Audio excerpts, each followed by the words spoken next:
And this is how legends are made, except due to copyright, you couldn't hear the actual music. So just hum it in your mind, you know, whatever. Good morning, everybody. I'm Lord Zach, joined by Puddin597. I will not hum that song in my mind. It's a great, like, I love the video, and then they do what Hollywood does. How can we ruin this? I know, we'll have a torpedo bounce off your hull.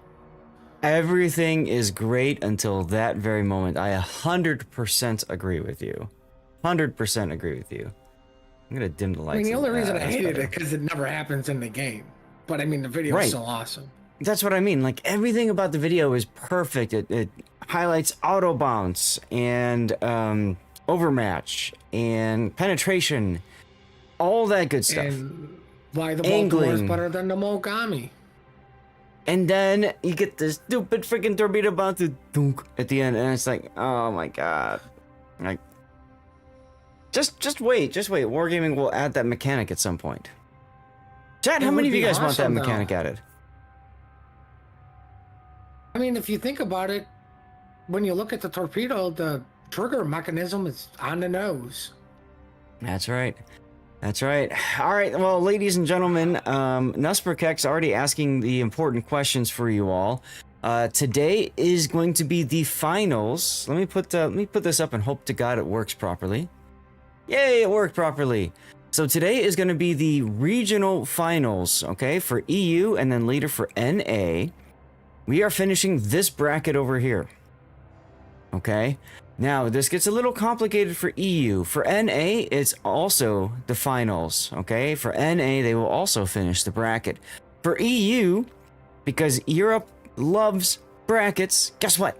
There's another bracket that starts today, the play-in bracket. We're on the play-offs bracket. We will start the play-in bracket during the play-offs bracket. So essentially what they're doing is they're taking the teams that were eliminated in round 2 and in round 3, and they're throwing them in another bracket here. Consider this to be the second chance bracket. Okay? It's essentially a second opportunity for these teams to fight their way into the internationals tournament, which starts next weekend. Okay?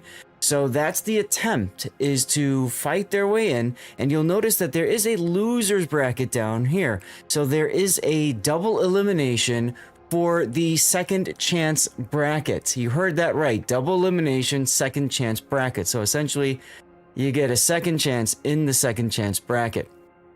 Are you confused yet? I want to know when they're introducing the nearby bracket and the far away bracket, and holy crap, I have to go all the way over there bracket? Please don't even joke about that, because I think it was last year or 2 years ago, I still have trauma from when EU had upper bracket and lower bracket, group 1, group 2, group 3, and group 4. And trying to keep all of that shizzle straight in my mind without any sort of graphic like this to be able to understand what the bleep is going on at 8 in the morning. Yeah, that was not a lot of fun. So anyways, if you guys can see the timings here, you'll see that this bracket is actually starting at the same time as our first scheduled game, which is TWA versus Rain. I figured everybody wants to see TWA versus Rain, myself included. And this is going to be a best of 5, but we'll get to that in a moment. Take a look at the times. Take a look at the times. 8 a.m., 9:45 a.m., 11:30. These are local times. We're in Chicago. If you're over in Europe, add 7 hours, okay? So forward this by 7 hours. Now look at the losers bracket. Obviously, they have to wait for the first round of losers bracket to finish before they populate. But then, look at the date. Losers bracket round 2 and the qualification round are on the 12th of November. That's right, ladies and gentlemen, a Wednesday of this week. So Wednesday of this week, the plan is I will be streaming, hopefully with Puddin, the conclusion of the play-ins bracket to figure out exactly who's going to make it to International King of the Sea. Just a few days later. How would you like to be that team, Puddin, that fights their way in on Wednesday, and then they have to hurry up and make plans for internationals just 3 days later? I don't know. Like they probably would want it. I mean, otherwise they wouldn't be playing. Like, I mean, let's put it this way: the guys that get to this point, they're hungry. I completely agree with you. They are ready to go, right? And at the very least, they'll have a lot of experience. So, who knows? I mean, at least they get to do it again. At least they'll be in, what do they call it? International finals. So. Yep. So the the video sounds fine, by the way. Excelente. So the international finals are going to be, the international is going to be next weekend and the weekend following. I had it up on my other tab and then I closed it by accident. Let me see if I can find it for y'all. Shouldn't take too much doing to find it and pull it up. I think this is it. Here's another rule set, everybody. This is going to be the international rule set.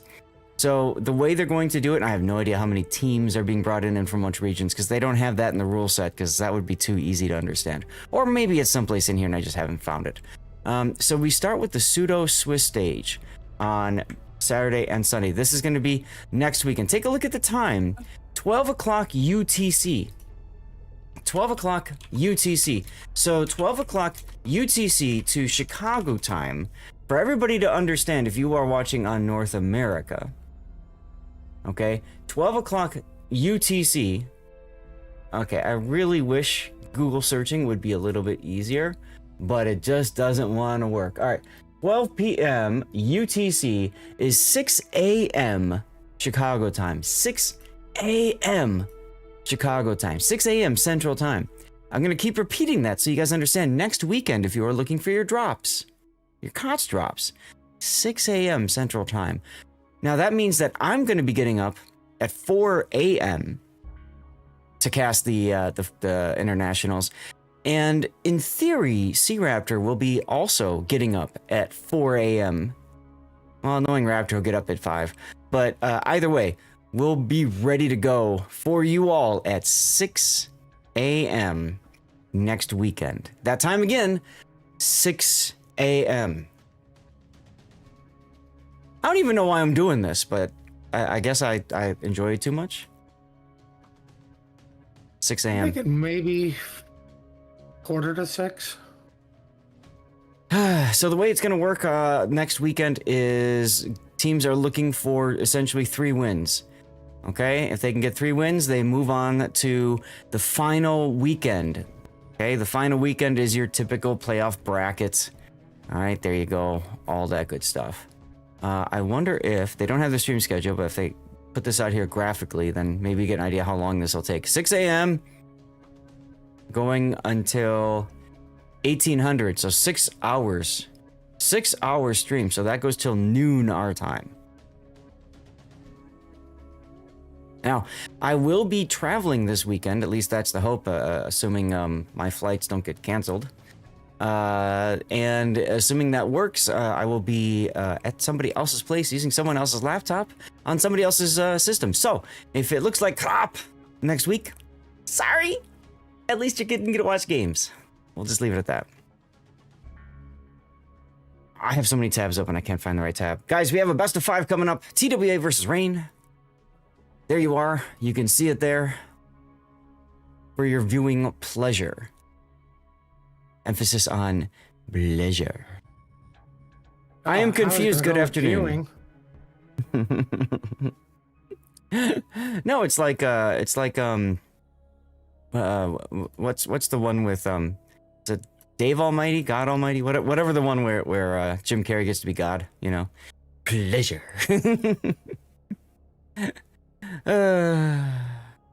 It's not that EU loves brackets. EU is run by Germans, and we love to organize things. If that means we don't need to make up new things, we don't care! Asia overall winner had a full Nelson upset in the losers bracket. Awesome, Aldea. It's good to hear.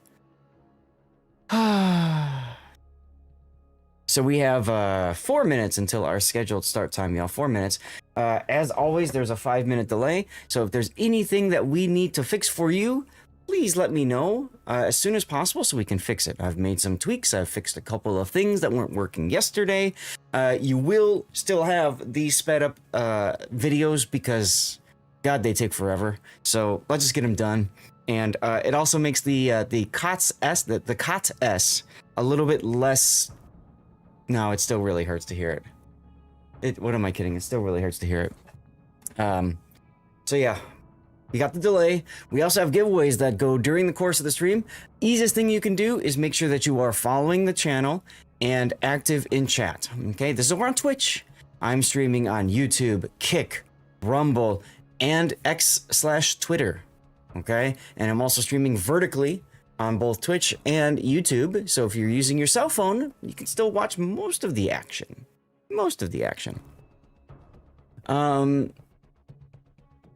I don't know if there's anything else to say. There's plenty of other. Oh, KOTS drops. For today, you watch for 2 hours and you get a mystery drop. It could be something. It could even be a boat.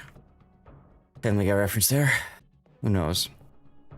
Let's see. Overlay. Let me see if I can. Man, if it was a Fuso, we'd already have one viewer tuning in. Let's see. Regional Finals weekend. KOTS drop. There you go. Let's put this up so I can blind you all, because apparently the background, well, they didn't put a background in on it, so, oh wait, here's one with the background. That's better. There you go. Your eyes have been saved. So yes, today most of you will get 50 KOTS tokens. Spend them wisely. Uncommon is 150. Rare are a bunch of special camouflages.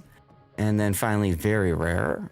You could almost say epic is going to be the key and D7 prevention. Can you all tell that I have had little sleep? No. Anyway. Why have you had a little sleep? Well, we had to watch Saturday Night Live last night. Ugh. You know, this Why? season just sucks. It's getting worse. Last season was fun. Last night they actually had a really funny sketch. For those of you in the streamer world, you understand who Mr. Beast is? SNL did a really funny sketch, Beauty and Mr. Beast. That was hilarious. That one I really liked.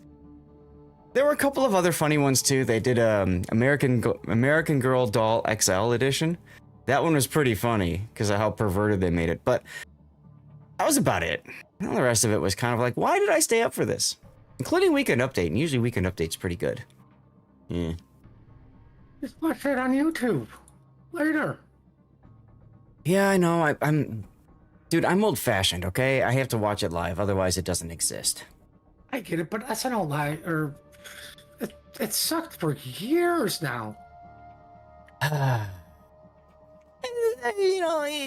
Yeah. There's usually like one or two good sketches in each one, but I don't know. I'm not watching Saturday Night Live for one sketch. Yeah, well, you look for the diamond in the rough. Diamond in the rough was Chevy Chase. Yeah, that's true. Putting both teams have readied up. I'm going to press the intro button now. We'll see you guys in game for game one of our... I don't know where the hell this is. A colossal battle between opposing fleets will soon unfold here amongst the waters of the East China Sea. The residents of these islands will shortly bear witness to the thunder and flash of combat, and only one team will sail away victorious. This is Sleeping Giant. Sleeping Giant is a 48 by 48 kilometer domination-style map with 4 cap points running from west to east. The A cap is on the left, B is in the center, C and D are on the right. In this iteration, both teams' spawns have moved from a central position to a north and southwestern spawn position, offering a wealth of new strategies for teams to execute. Cap A on the left is fraught with danger, shifted from its previous position inside the Thunderdome to being centered on the tip of the island on the 1-2 line. A daring destroyer player can hug the island to take the cap quickly, but will face a treacherous journey to escape afterwards. In the center, capture Area B is just as perilous. Completely open with plenty of spaces for radar cruisers to hide nearby without being spotted, it's commonly left uncaptured until the mid and late game. Caps C and D on the right provide an intriguing choice to teams. Pick up just their home cap, deploying radar and kiting ships to protect it, or risk it all on a push down the 9-10 line to gain control over both caps and the potential win. Sleeping Giant has a long history in KOTS since its return in KOTS 13. Many tightly contested and challenging matches have been fought on this map, which begs the question, who will be the victor this time? 18 ships, 2 teams, 1 victor. It's time to play Sleeping Giant. All right, everyone, who will win KOTS? Let's find out. This is going to be TWA versus Rain. Best of 5, our first look at the Winners bracket semifinal. That's right. This isn't even the final. And TWA and Rain are facing each other. Let's go. Rain has a Delny, Gdansk for destroyers, and that's it. Interestingly enough, we've got for cruisers a Brisbane, Petropavlovsk with range, Prince Van Oranje, that would be 2 of them, a second Brisbane, and 2 Bungos. We saw Bungos being absolutely devastating yesterday against teams that got caught out of various angles. They're up against TWA. We'll find out how effective that will be this time. Puddin', tell us about TWA, please. Oh, for TWA, we have a Petro, San Martin, Ohio, over by Apples. It looks like the San Martin will be by himself. We have a Bungo, never seen that ship in this tournament. A Gdansk, looks like Gdansk is gonna protect B, just lurk B. Then we have the Brisbane Simmers and Kaba. I wonder if the smoke train will be the Summers in Brisbane or, let's see, the Kaba with a heel. Well, you can do both, right? You can put the Summers in front of the Kaba, even in front of the Gdansk, and throw the Brisbane behind it. You know. So, lots of flexibility for TWA's setup. Now, for the bans, we didn't get a chance to comment on it too much, but TWA banning Kleber Marceau, Ragnar Utrecht, Puddin', that kind of feels like TWA wants to ban things that essentially punish static play, right? Yeah, I mean, if kind of surprised that they're going to ban static play with the smoke train. Right. Well, essentially what they want is they want their static play, not Rain's anti-static play, essentially. And then Rain banning Des Moines, Moskva, Utrecht, and Harugumo says that Rain wants to reduce some of the smoke death snail action that TWA is very well known for. Well, I mean, they're both kind of known for it. Oh, yeah. I mean, that's what you have to do. That's what you have to learn to play at this level. Initial hits on Gattu's Delny, almost down already. Well, I mean, he's got a heal. There's an island. There's also a bungo there. Yeah, that'll heal up. That's not going to buff out anytime soon. Bungo failed to save the Delny. TWA getting first blood there, yep. And that was 3 minutes and 30 seconds. Are we watching a ranked battle? Brisbane is already radaring. It looks like they were putting that smoke to get Kenny up there. Like, he's got some distance to go, but the good thing about, you know, the Brisbane, the Rain's Brisbane, or depending on how you're looking at, is because his radar is being used. That means Kenny knows he can actually get somewhat close to that smoke and not worry about being radared. Well, right, you just mentally add that little bit of a timer to yourself, and then, okay, cool, now it's safe to go in. So Kenny is just saying, I'll head straight there. Deepest Dungeon's going to take a Summer's Torp. You notice Kenny hasn't started shooting because he's worried, I would assume. He's worried about the PV... Jesus, sorry. Hiccups. He's worried about Gangbang grabbing him. Yeah. Yep. And what's going on the most exciting side of the map? Apples. Nothing. Well, that's not true. The Ohio and Petro tried to make a baby, but they didn't do it. Back to the exciting smoke train. Oh, Kenny's farming out a bungo for free. I mean, so Deepest Dungeon took a torpedo. You have to assume that he's flooding. Matter of fact, it looks like he is flooding and choosing not to DCP that flood. Remember, flooding damage and fire damage is 100% repairable. You just have to have the time to repair it and enough heals to repair it. He's already burned through one heal. His DCP is ready. He is foolish health, like you say, so just back off. Fire goes out eventually. Yep. And then just heal it up. And it also charges his adrenaline rush, so Deepest is probably okay with that. To a certain extent. It's all part of the AR plan. That's right. All of this has happened before, and all of it will happen again. Now, ironically, TWA coming out as aggressive as they have, they're getting the C cap. To everybody's surprise, the San Martin was not able to hold back a Bungo Brisbane Gdansk. Mm-hmm. So Apples went to Rain. Oh, good radar by was that Lulu in the Brisbane? Yep. Get the Yep. Gdansk off tap. Yep. Forward onto Dawn is going to be forced to back off. Now, of course, Gdansk does not have a heal, so all of that damage is going to stick, which is going to hurt a bit, but he does have the buffed Adrenaline Rush skill from Jersey Mike, so that's going to help. Well, I'm pretty sure I wish he had Master Chief right now. But interesting seeing Sakiko going so deep right now with the Kaba. Forced to slow down as Vile pops the smoke for his Kaba buddy. And as far as on the other side, your comment on that, one of the things that you typically find with competitive play, especially at the higher tiers, is you don't go for a balanced setup. What you do instead is you go for a heavy and light side. So typically San Martin, if you were tuning in yesterday, you saw it be not so effective, but we tried to highlight why it's effective, right? Its ability to use the funny button to heal and then heal again and basically be a pain in the butt on the battlefield. That's what Kaistis is doing right now in the San Martin. Notice his kiting positioning. He's kiting to the corner of the map. Okay, that's going to drag out Rain. It's going to force him to slow down.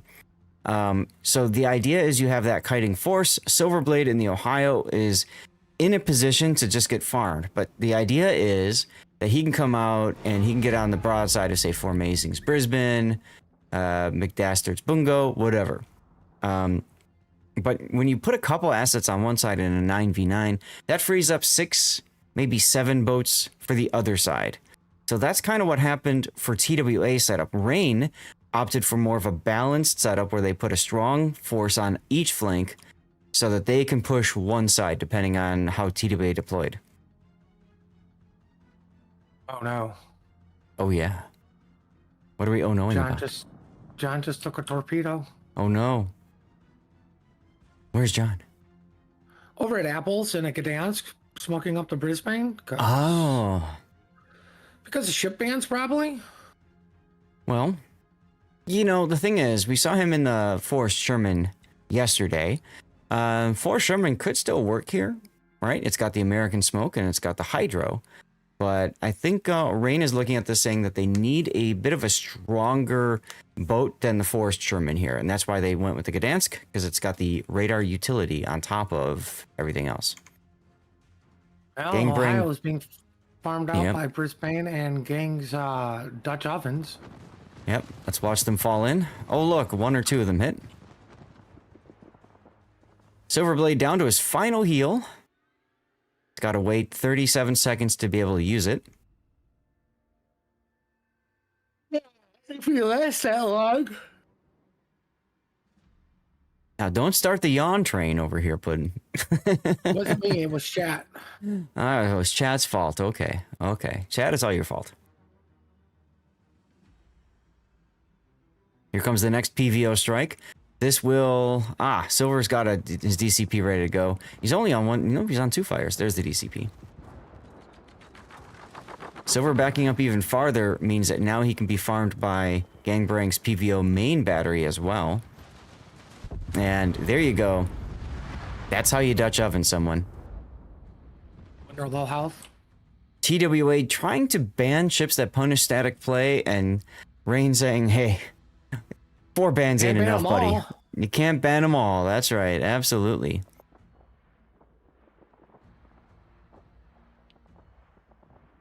What I like about this this matchup, and the reason I picked it, is it shows Ford and Tudon possibly taking a torpedo and dying. Yes. Yes. What I like about it, though, is it shows the ultimate high-tier gameplay, right? When it comes to teams, TWA and Rain are probably 2 levels ahead of any other team, period, in KOTS. All due respect to all the teams. So it's fun to watch, like, the 2 giants duking it out and seeing what they can make work. TWA in the lead, 5 minutes to go until they win. Malamu's about to shorten that time when he dies. Ooh. Is he gonna die? Of course he's gonna die. Ooh, he died. But he got a drop off. This drop could be mediocre to devastating. On Sakiko's Papa? We'll watch.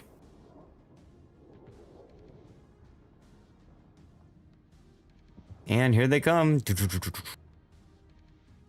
actually connected. Impressive. Well played. Deepest Dungeon continuing to be the punching bag target now for Rain, for TWA, I should say, sorry. As IKEA seeing an opportunity to advance, because if you look at the mini map, right, you've got Lucar that's backing off, and then this whole Rain group in one bubble. There's nothing on the side for IKEA, and there's even nothing behind him just yet. So IKEA can just hit W, and he doesn't care, as long as he just stays outside of range of Lucar's guns. Honestly, I almost feel like Lucar should be more aggressive here. But, yeah, it is what it is. Well, I mean, he can't afford to ram, but he's got to do something about this. And we know IKEA is just going to be like, oh, I'll just sit at this corner and we'll play. Hi, how are you doing? I can't shoot you. You can't shoot me. See what I was talking about in terms of Kaistus' positioning with the San Martin? This is why you say you go to the corner. Look at this. He's managed to drag the Brisbane and the Gdansk off of essentially advancing on the enemy. And he's trying to drag this out as long as possible. He's probably also getting bungo shots coming in too, because I don't know who else the bungo could shoot at right now. His job is literally just to live as long as possible, which is why he is humping the border. Well, Gannon is PVO. Looks like he's the focus fire for TWA. Yep. As I called it, Dastard finishes the job, and Formazing goes down as well. So not only does Kaistus manage to drag this out, but he also takes one of them with him. Considering this was a 3v1, that's very impressive. Well, down goes Gang. Now all I got left is Lulu, and then there's 13.5 kilometer torpedoes. Kinemod just doing Kinemod things. So yes, Lulu and Lucar, and Dastard saying, screw you all, I'm going to be. An awful lot of torpedoes going towards Lucar, I would imagine, but I don't understand this, the Summers Torps, because they're going at IKEA. Like, did he say something in chat like, you know, water sucks, Gatorade's better?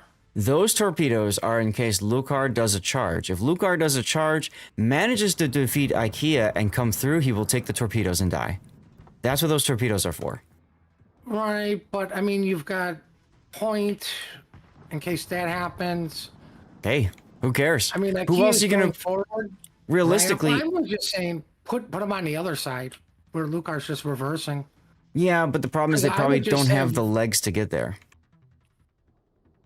I mean, because at this point, I would just tell it just ram them.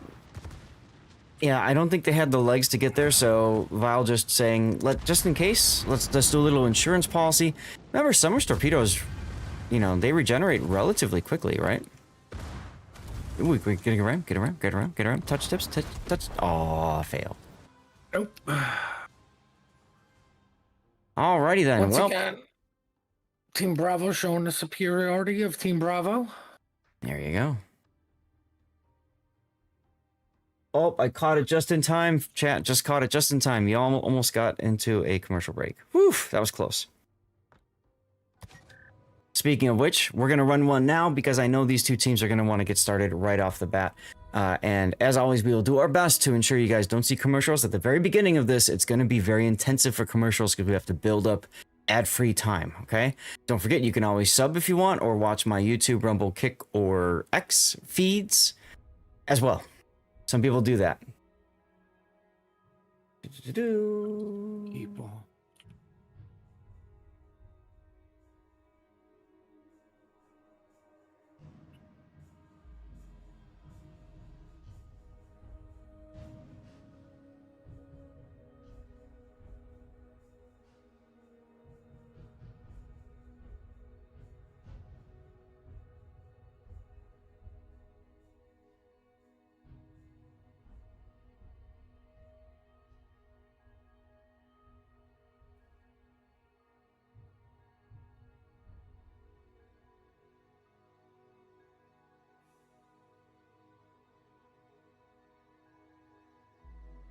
Okay.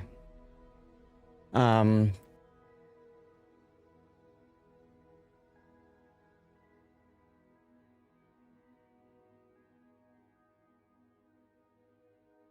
What are we humming? I'm sorry. What? What are we humming or umming about? No, I'm just typing stuff into chat right now. I'm getting DM'd and yeah.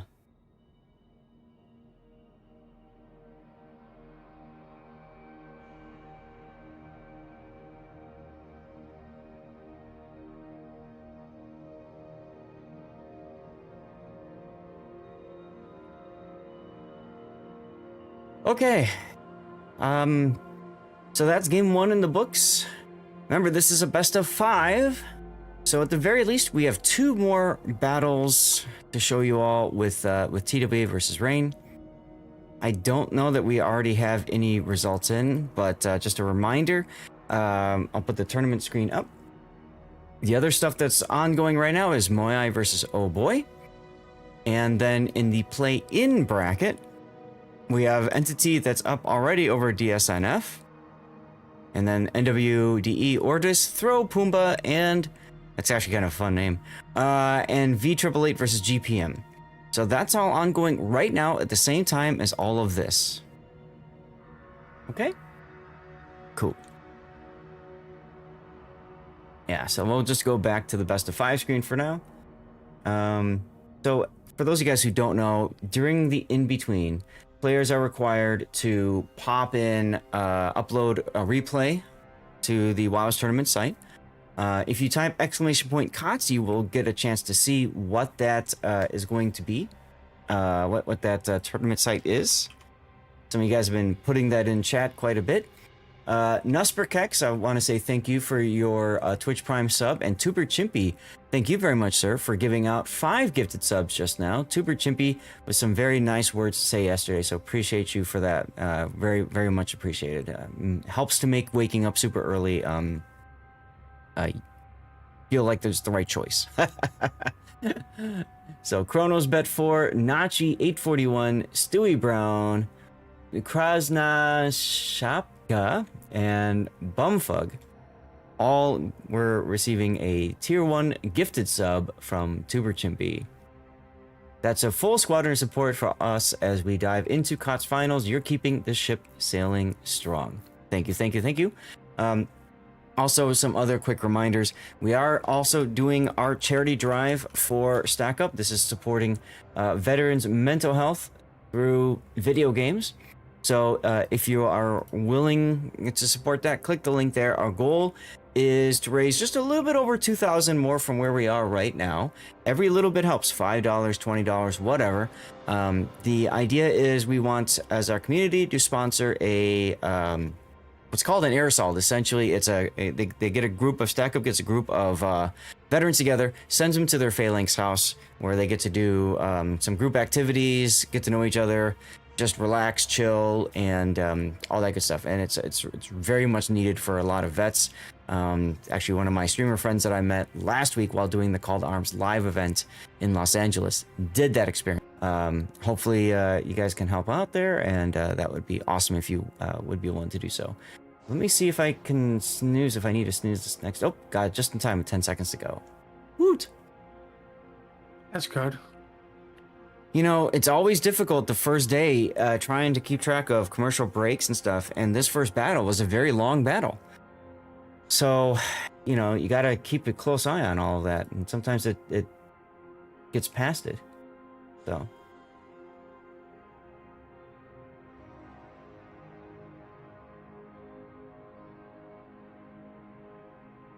We do also have giveaways again today. I just got some new codes I'm going to enter into our bot here, so I got to program that in. You can win up to Distant Voyages containers, which is permanent camouflage, which is kind of sexy. We also have KOTS Coal and KOTS Signals codes, and so hey, who doesn't like free stuff, right, Puddin'? There's somebody out there. There's somebody out there that turns their nose up to free stuff. If that's you, just pass the code on in chat or give it back to me and I'll give it to somebody who cares, who really wants it. But we got a bunch today to give away. We will have an after party as always at the end of the tournament. All that good stuff. We are missing one player readied up, so I think we're going to get started here on Northern Waters in a moment. So, Puddin', you ready for the video? Of course. Let's do it. In the southern Arctic Ocean lies an archipelago of Caledonian granite, frigid and forbearing. These frozen rocks and sparse fauna will shortly become unwilling witnesses to the rigors of naval combat. This is Northern Waters. Northern Waters is a 42 by 42 kilometer domination-style map with 4 cap points running in a line from west to east. The A cap is on the left, the B cap is in the center, with caps C and D on the right. In this new configuration, spawns of ships are based on what class they are. Battleships spawn above cap A, cruisers spawn above cap B, and destroyers spawn above the home caps C and D. This aims to provide teams with new and specialized tactics for each flank, with unique deployment ideas. Cap A on the left is larger than in previous iterations, now having a small island providing cover for any ship that wishes to contest it. Cap B was moved to the right to be harder to directly contest, with the small islands inside offering minimal cover. The home caps, C and D, are surrounded by a fair number of small islands, allowing destroyers to set up for ambush-style hit-and-run tactics more comfortably. Support from cruisers spawning in the middle of the map is critical for success on both sides. How will teams divide their forces for the most optimal strategy? 18 ships, 2 teams, 1 victor. It's time to play Northern Waters.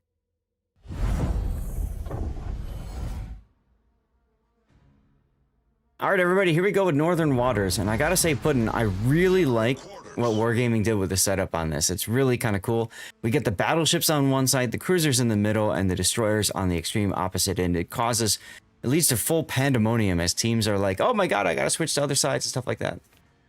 So, I mean, at yeah. this point, I would just come up with a strategy that suits the spawn. Right, battleships push down A, destroyers push down mid, and or the other side. Anyway, let's look at the setup here. As TWA has a Willem de Rest, a Kremlin for battleships. For cruisers, we have a Marseille, a second Marseille up there. I can see a Prince Van Oranje, Petropavlovsk with reload. There's your other Marseille, Brisbane, a Gdansk with Jersey Mike, and finally a Grozovoy with a special captain as well. Puddin', tell us about rain, please. Oh, for rain, the Ohio Lib are at apples, to nobody's surprise. Mm-hmm. They're bringing in the Marsilli to back them up. Then we have the PVO Brisbane Petro. Like they're heading towards bacon and donuts. While the Kaba is getting donuts, the Delny is getting bacon. So we're going to have bacon donuts. Wonder what that tastes like. And John the Ruthless back in the Forest Sherman because Colbert. Well, it works on this map, especially because of the central island having that 5 kilometer hydro. But Gateau, once again, You just is... went robot voice on me. Oh, okay. Chat, let us know if I just went robot voice or not. But anyway, Gateau once again detected and shot at early. The difference is he doesn't die right away. So that's neat.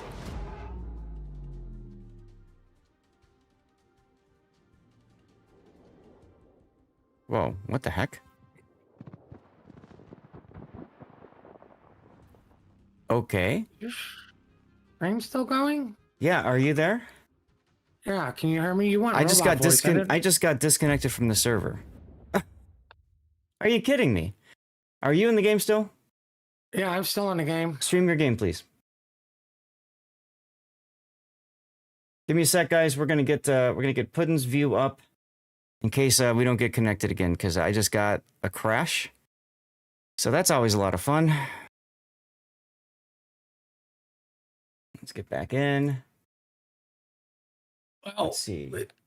Watch stream. Stream is up. All that was going on. The Ohio Lib Marsilli are pushing deep and heavy into A, and they're going to have to deal with the Kremlin Oh, geez.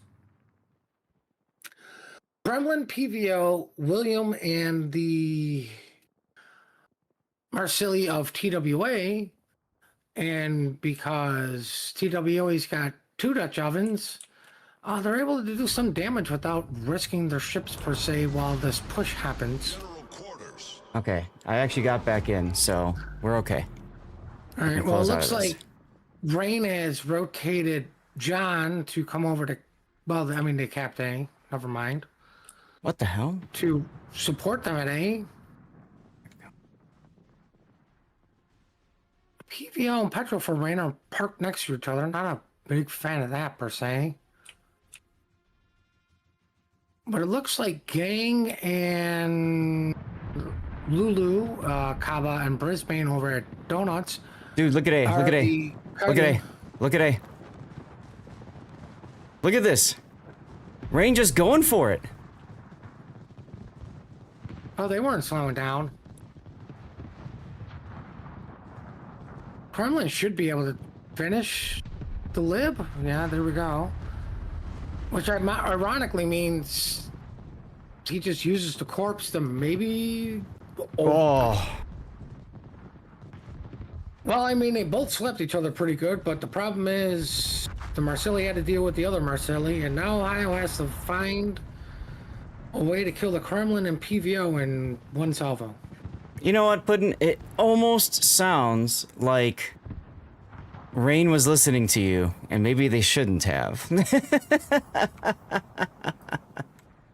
What are you talking about? I don't know. Whoops. I mean, Rain came out and said, we're gonna... We either hate this map so much, we're just gonna W and just eat it, and maybe something will happen. Mm-hmm. Or that was their game plan. Just go in hard, hoping their TWA wasn't there prepared for it. And sadly, TWA was there and prepared for it, while John the Ruthless takes out the low... Oh. Game managed to get the Petro. Two big kills on TWA. This game still isn't over. Mm-hmm. Right, like, their Kremlin's low, and I'm pretty sure most people don't fear Williams' guns. I'm more worried about the bombs. There goes Gatung. Gato, I mean.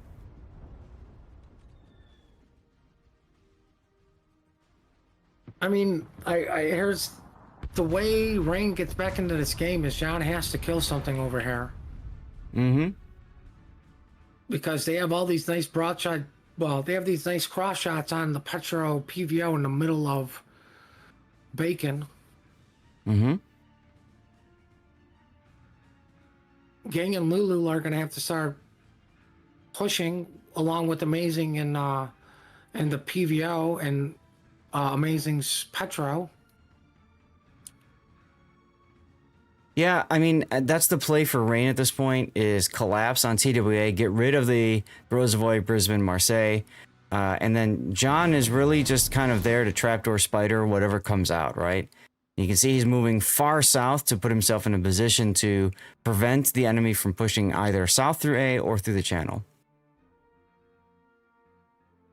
Well, I mean, he's also there to potentially backcap if that's needed. Mm-hmm. Because right now we are on a Rain victory, but it's only a 30-second difference, and I don't think they're going to maintain this lead for much longer. I agree.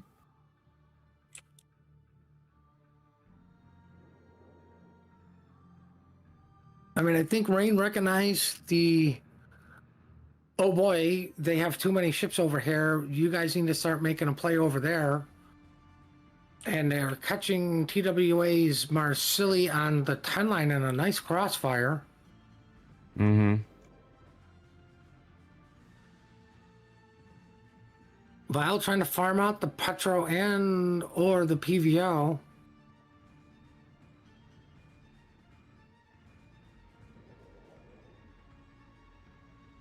I think the PVO is wisely backing up to take some of this damage for the Petro, even though if he just kind of W's, they both be safe. Yeah. Because you got to be worried about the ships coming in from behind you. That's the thing, right? Like, unfortunately, John just can't completely stop a full health Marseille from leaving. No, can't stop the William because the William went out top. All right, well, down goes the Sakiko. Marceli. Yep. Sakiko's down. We got conga line torpedoes from Kitty Mod's Brisbane. I really like that. I really like that. That holds Formazing and Malibu into position. And look at the Dutch oven from the Willem de Rest. Look at that. Wow. Val doing a good job of open water farming without even being spotted. Mm-hmm. Yep, meanwhile, Point is going to just W into the B cap and take a look at John. Now, he's getting set up to push into A. He knows he needs to do that. And look at the scores. Despite the ship lead advantage for TWA, technically Rain is still going to win this on time. Well, that's until John touches the cap. Yeah. Oh. It's Marceli touched, and yeah. It's the lead change. But I mean, that's... Like, it's not who can get the cap first, it's who can hold them the longest. Absolutely. Malimu's going to go down, and that's just going to speed up the bleeding for Rain. He does try to get the heal going.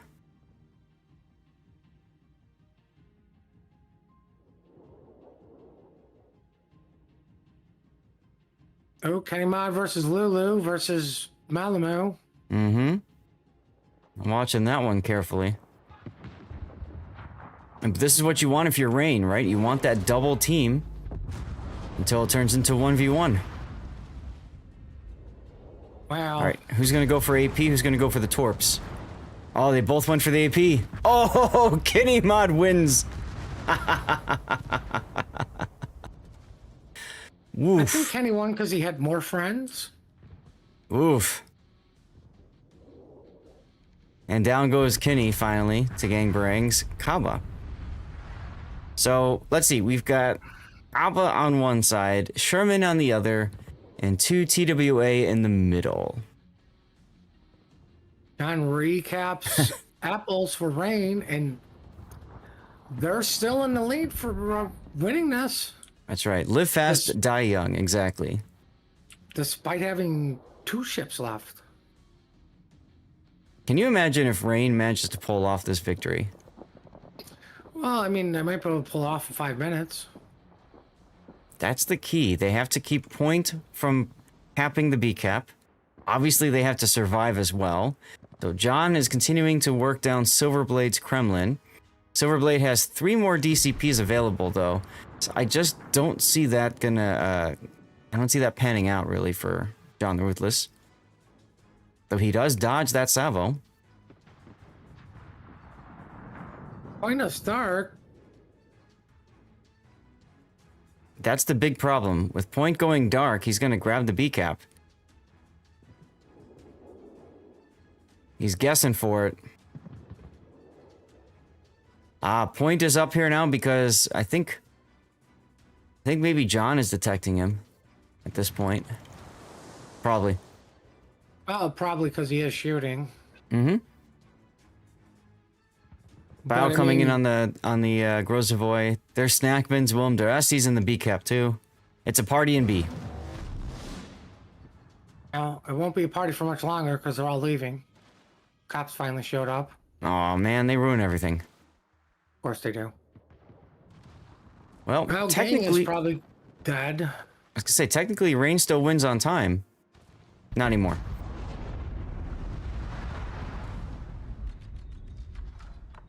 Our team depends upon John the Ruthless.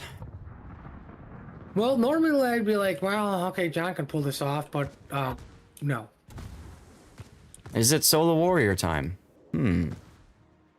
It's So, 1 on 4. You don't get achievements in training rooms? Silverblade. Sad face. Silverblade is completely out of heals. John continuing to hit despite being in the smoke. There we go. There we go. He's probably using sap for the superstructure. He might actually get this kill. Very impressive.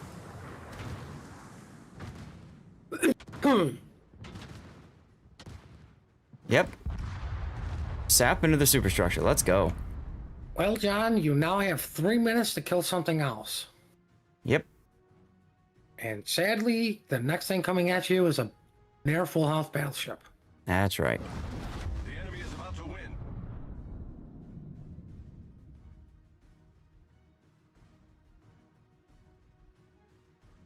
So apologies for the crash earlier, y'all. I don't know what the heck happened. This is the first time that my client has crashed while casting a tournament. It's happened to Raptor before. I think it's happened to Puddin before. Never happened to me. John, giving up. I think it's the snow. It's probably the snow. That's what I would blame. Here come the bombers. That's kind of a fun picture there. Rain drizzled on by a lot of very heavy shells. That's true. This was an absolute bloodbath, though. And I'll tell you what, if not for Rain's failed charge up the A side of the map, this could have been a very different result. So, nice attempt by Rain there. Fun to watch. We'll see what happens in game 3, Puddin. People are going to die, things are going to get capped, and then we're going to go, oh my god, somebody had a torpedo. That's true, that's true. That's my prediction for game 3. I'm going to check one thing and see, aha. I think I know what caused the crash. All right, I'm going to run a commercial break while I sort that out. So, StreamerBot has been crashing on me a lot lately. Ever since I did one of 3 things, right? I connected it to Kick as both broadcaster and bot, although the bot account isn't working. So what I think is happening, I think the Kick connection just isn't stable or isn't working. So I'm going to log out of the bot account and see if that fixes it. I hope to God it does, because yesterday this happened too, where the bot account, or where StreamerBot crashed. You wouldn't think that that would have a huge impact on the overall experience, but apparently it did. So I don't know. Well, I mean, crashing would definitely have it. Yeah. I'm very curious about this. Let me try something here. I'll test a couple of quick commands with StreamerBot and see if it's going through at this point. So if I do that, it's supposed to fall back to that account. Okay, so StreamerBot is falling back to my broadcaster account, which is fine. That's what it should be doing. Can you do me a favor? Can you let them know in the... It doesn't matter. I'm going to back out and come back in again. We should have time. I can't see the training room chat because of the crash, so I have to leave and re-enter. Oh, nobody said anything. Yeah, it's fine. Thank you, by the way, for putting the stream up. We didn't need it. I'm glad we didn't. But it is what it is. Because damn, was that frame rate bad. I think we were watching at 720/30 or something, which is, you know, the standard. Probably. I mean, I could have streamed Minecraft for you. You know, I was half expecting you to do that. Half expecting you to be like, wait a minute. What game you want me to stream? I mean, I think chat would have liked it. Yeah, so again, apologies for the crash, y'all. Hopefully we don't see that happening again. We'll do our best. That's all I can promise, of course. We hate when it crashes too.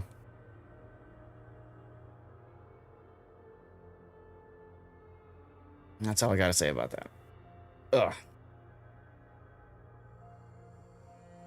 Oh, god damn it.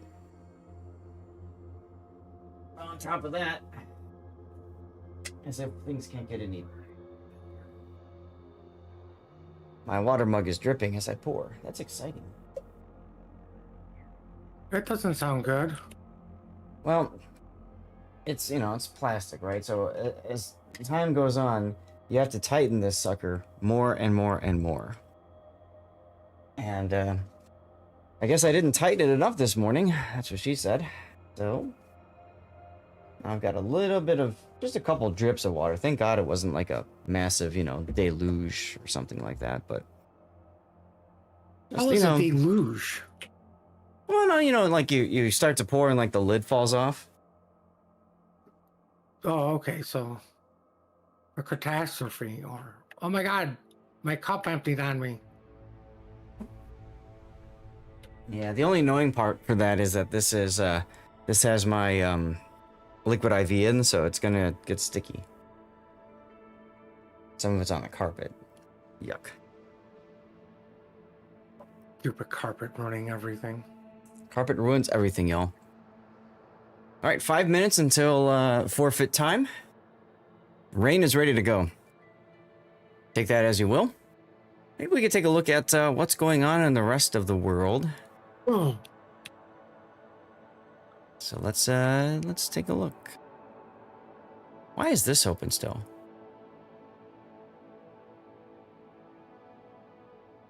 Weird. Here we go.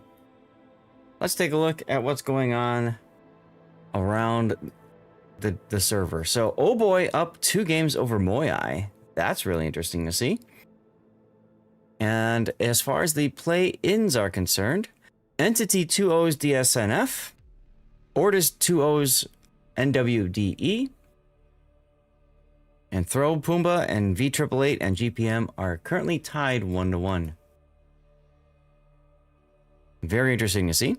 Remember, this is a double elimination, so DSNF and NWDE can still stick around. We'll find out. All right, to celebrate messages. To celebrate getting this crap figured out, we're going to yeet out a code. Again, this is over on Twitch. If you're watching on YouTube, Rumble, Kick, or X, please make sure you head over to the Twitch channel, toss a follow, and type something in chat. You have 5 minutes to do so, thanks to the 10-minute time to enter and the 5-minute delay. What's up, Squizzy mate?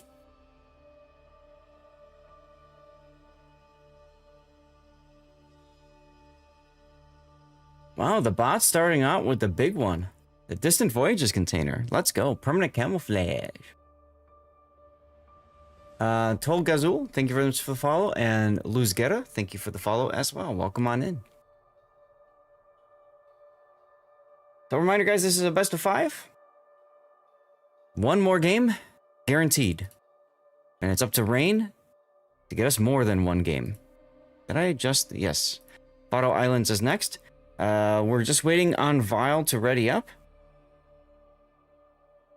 So I'm gonna hit that intro video in a moment here, and we'll get you game 3, K208 versus Rain.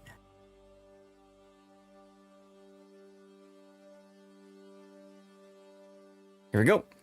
Between the Norwegian Sea and Gonna the hit the North bathroom Atlantic while this Ocean starts. lies a subpolar collection of islands guarding the gates of northern Europe. The seas surrounding this rugged volcanic land will erupt once again as 2 opposing fleets donate molten steel. Only 1 fleet can successfully tame this land. This is Faroe Islands.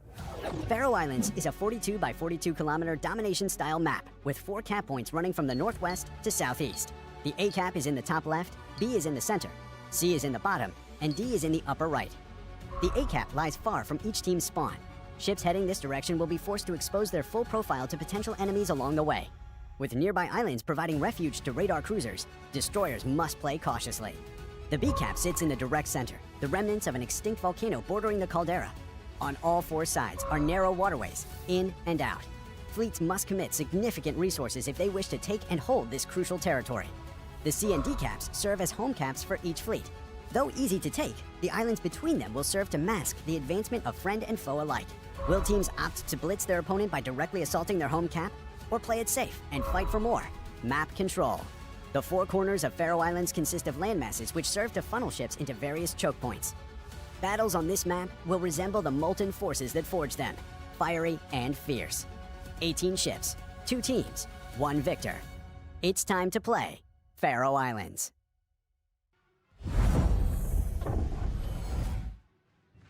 All right, ladies and gentlemen, here we go on the Faroe Islands for KOTS. This is possibly the final game of this matchup between TWA and Rain in the semifinals of the winner's bracket. TWA bringing a Grozovoy, Kaba, Gdansk for destroyers, For cruisers, we're looking at a Brisbane, another Brisbane, Petropavlovsk, and another Petropavlovsk. Note, reload instead of unique upgrades. Snackman is back in the Bungo, and we have a Loria. First time seeing a Loria in this tournament for us, Puddin. Tell us about Rain, please. Well, Rain has brought a Delhi Brisbane Bungo. One of the bungos, I want to say McDirts, but it's McDastards. Lulu and the Delhi look like they're going to apples with double Marsili. We have Amazing and a Stalingrad parking behind B with Deepest Dungeon probably parking somewhere behind them. And then we have a San Martin and our Gdansk going to Chocolate. Mm-hmm. You know what I find interesting is looking at setup here. Malamu opting for party target. Really kind of cool seeing that. As you know, Puddin, when I do my replay analysis, I often highlight how party target can be very useful in battles. Oftentimes I get people saying that, hey, this is, that's a bit of a noob skill or whatever, a crutch skill, and if you're a super unicum, you don't need it. I like the fact that I'm seeing it in a tournament from a top tier clan. Hey, you know what? Before somebody goes, well, it was probably the captain already set up. No. Nope. Not when you're at this level. And look at the rest of his skills. That's right. And that's correct, Nexus. I am running a bone conduction headphones. I love these things. Great battery life. And I can still hear outside, and they don't cause, sweaty ears and all that kind of stuff. What's the battery life on that thing? About 11, 12 hours last night. It's a low battery, please charge, as I was cutting up the stream. So it's about 11 hours in. That's pretty darn good. Longer. I have a little bit longer than that. As long as the PC's on, the headphones are on. Yeah, because you have a hardwire connection. I know. I'm old school. I like to see a wired mess. I like what being the hell able. Is this? I like being able to go to the bathroom and still hear what's going on with chat, just in case anything major happens. You know what I mean? Like if I'm downstairs and you call out, "Hey, they dropped," I got to run back up. Like that kind of thing. Nice. Right, but that's not chat. Because I'm waiting to hear what Pockington has to say, and this could take a long time. All right. Well, we did change. You might notice, especially on this map, I changed the fog setting, so now it's not so foggy anymore. You guys can actually see now on the photo islands. That's kind of neat. You know what's funny is I still run that mod. Sunglasses? No, the one that gets rid of the fog and the glares. When you can I do too. Just change it, you can just change it in settings. I do too. However, the thing is that we are told that we have to use the official tournament mods. So it is what it is. But huge shout out to I'm drawing a blank. I don't know why I'm drawing a blank on this, but sometimes I am. So big thanks to Striver for suggesting. For those of you guys wondering what we're talking about real quick, I can share with you guys. You go to settings, you go to graphics, scroll all the way down to the very bottom, and set fog transparency to 0 from 100. Okay, that's all you have to do. And then boom, you can see everything. Speaking of seeing everything, nothing too much is going on just yet. TDUA looking to make a push down the 910 side. And Rain is doing the same on the 3-4 line. Commence toilet bowl.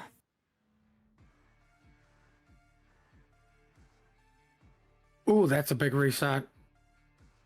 That's huge. Over on A, the Delny. Yeah. Yeah, poor Gateau, every game, he's like the first person spotted, and he's just literally the Rain punching bag. He's like, you go out there, you get spotted, you get shot at, and then we'll figure out where they all are, and then we'll come to support you. Don't worry, trust in us. Well, I mean, it worked out last game.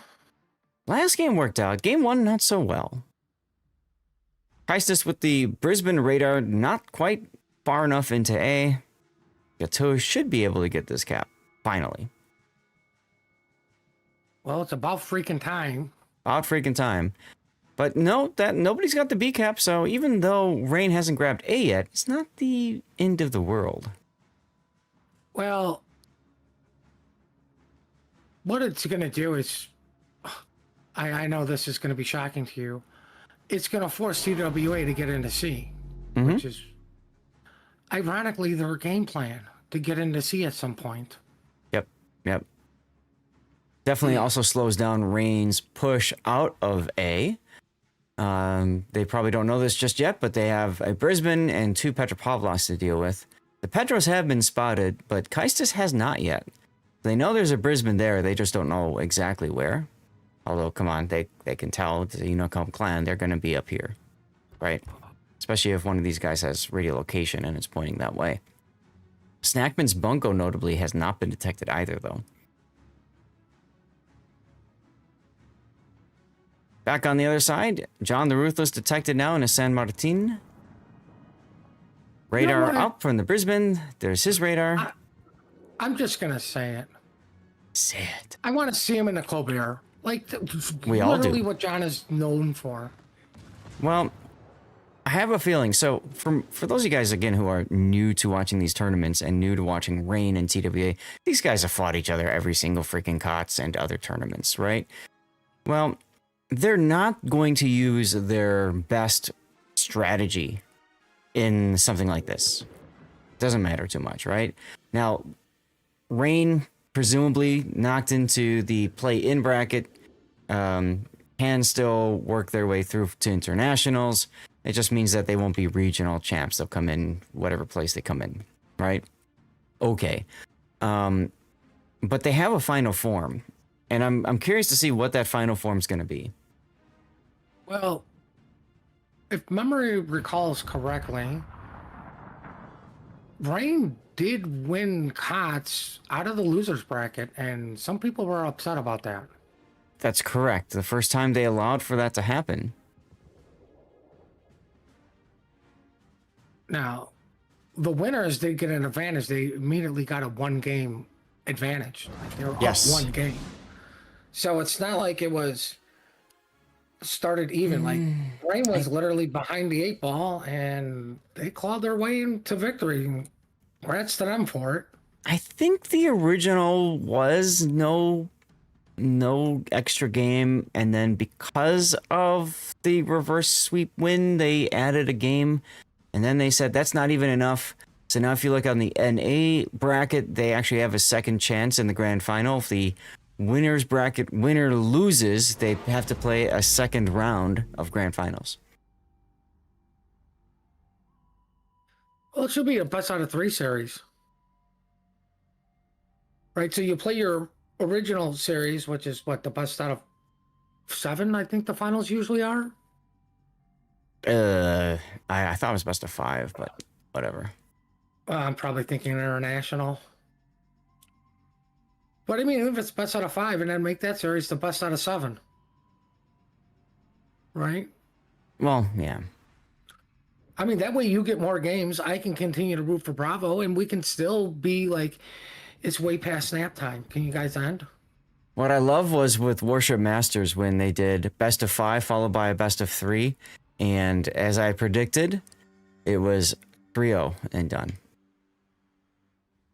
Like literally that day was, what was it, best of 3, best of 5 with the possibility of another best of 3. So you go from like minimum of 5 battles, maximum of 11. So of course they planned for 11, and then we're done in like an hour and a half.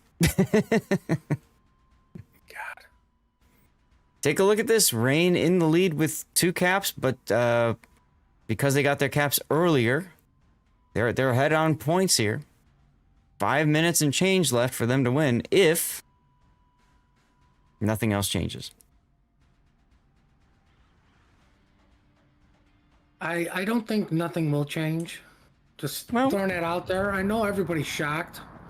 It's going to be very difficult, I think, for TWA to get a kill here. They're basically going to have to cross-map, surprise John the Ruthless, Formazing Stalingrad, you know, like Malmö's Marseille, Lulu's Brisbane. Like, one of those is just going to have to get, like, completely chunked.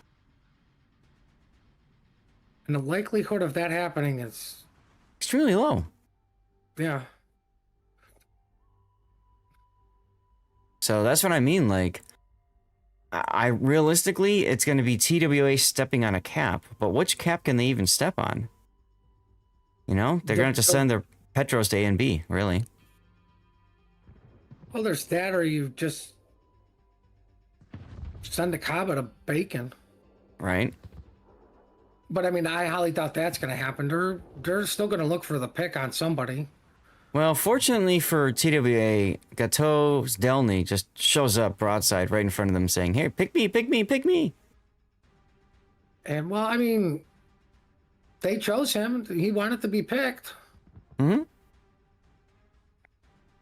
But Vile is detected now in the Grozavoy. If Rain can get this kill, that gives them some much-needed breathing room.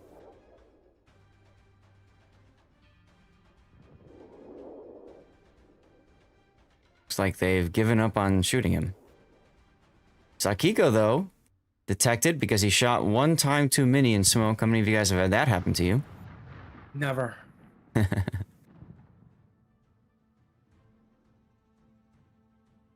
I usually go way above beyond one.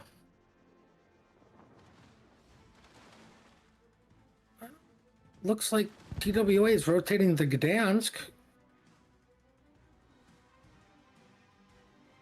Yeah, I think they're sensing the need to make a play over at the B cap at some point. Well, IKEA is Yeah. battling the Marsilli. As I said, at some point, they're just going to have to tell their Petros to go. 3 minutes to go until Rain wins. They're going to make sure that Malamu feels very uncomfortable. Unfortunately, the timing of that was a little bit off. If IKEA had done this a little bit earlier, the torpedoes from Kaistis' Brisbane would have locked Malamu in place. 2.5 minutes to go. Say maybe it was better that he's not locked in place because, like, he doesn't have good options here. Who, Malamu?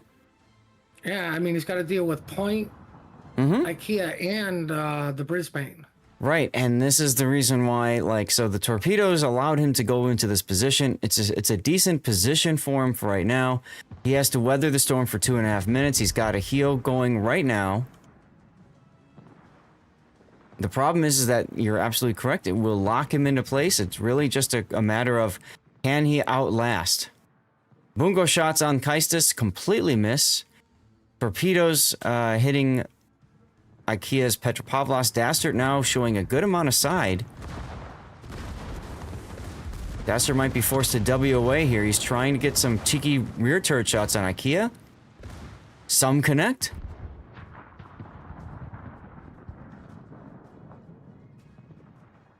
Minute and a half to go. Malamu's at 2. Oh, Gateau goes down. And Vile is at 114 hit points. That's huge. Not only Gaton going down, but Vile surviving. He's out of smoke. He's out of engine boost. He's got one more heal in 45 seconds available. And Gdansk is capping Bacon. Malamu's about to die. Go down. Yep, that flips things. And Dastard as well. The enemy is about to win. Rain held on as long as they could. Unfortunately, they just couldn't hold on long enough. When Dastard dies or 30 seconds go past, we're going to see a TWA sweep 3-0. I just need to say this now. I'm sorry, Dastard, but I look at you and I'm so hungry and I just think I'm at desserts. 15 seconds to go. Dastard's at 1,000 and falling. His heal is done. Well, he does manage to. Well, he managed to get the Petro trade for that. He does. He does with his final shot. I was getting ready for my death pick, and Dastard's like, "Nope, you don't get it, son." Oh well, that was going on forward to Dawn. Manages to cap Bacon with the bungo. Snackman now pushing through, and that will do it. TWA wins in a 3-0 sweep. Let's get a shot of Dastard's Bungo sinking here to round it out. Bam, bam, And only bam. 4 ships died. That's right. I'd like to thank IKEA for taking the sacrifice so we didn't have a official KOTS or official Wargaming blowout. That's right. That's right. All right, chat. That means we need to find you guys another game. We're going to try our darndest to do this quickly. I'm going to run a commercial break while we look as well. Let's see what we can find. Ooh. Well, I was going to Moyai, say, Chad, go if to you're looking for Moyai. another- Go to Moyai. Oh boy, Moyai. quickly. Moyai. Miles to catch the other one that's going on. Hey, look, everybody else is here too. Okay, so I got to do this fast. I have to program in our little app here. Let me find the vote for this. It would help if I could type. All right. Who was the winner? First 2 went to Moyai. The third one went to Oh Boy. So this is game 4.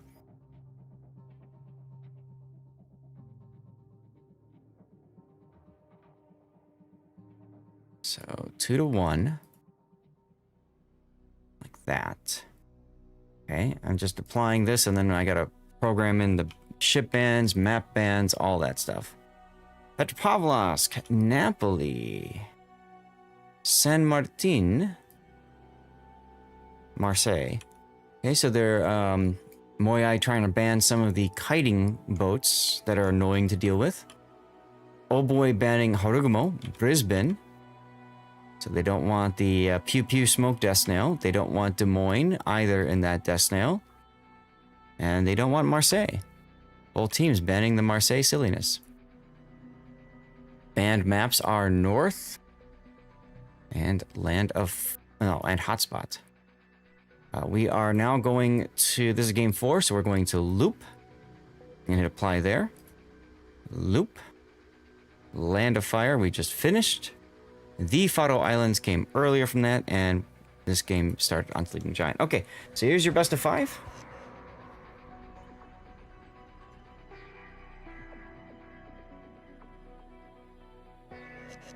Everybody's here.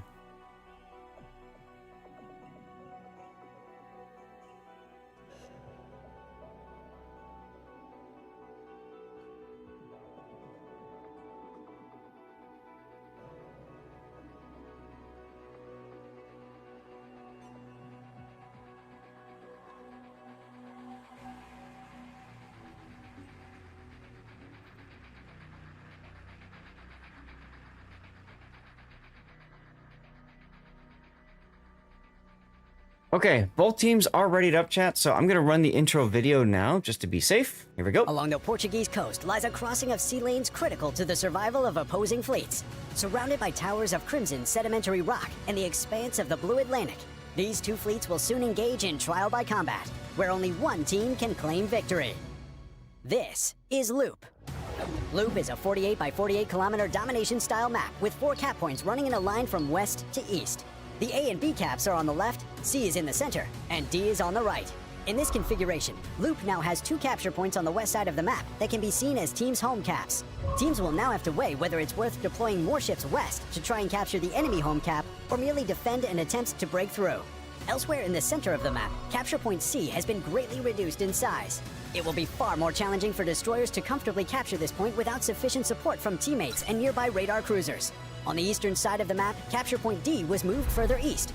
Destroyers wishing to capture this point will no longer find the safety of the island in the middle of the cap, and instead must face the threat of enemy radar or even hydro from nearby islands. 18 ships, 2 teams, 1 victor. It's time to play Loop.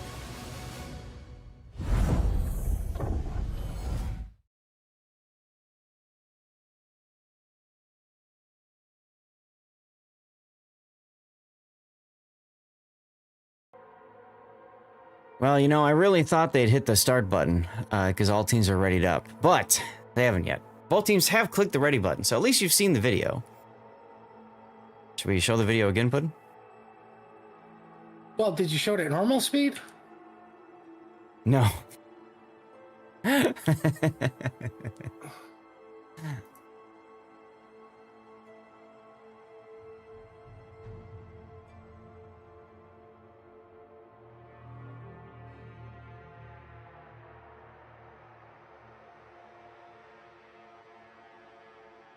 Well, I was going to say, if you didn't show it at normal speed, what they're asking for...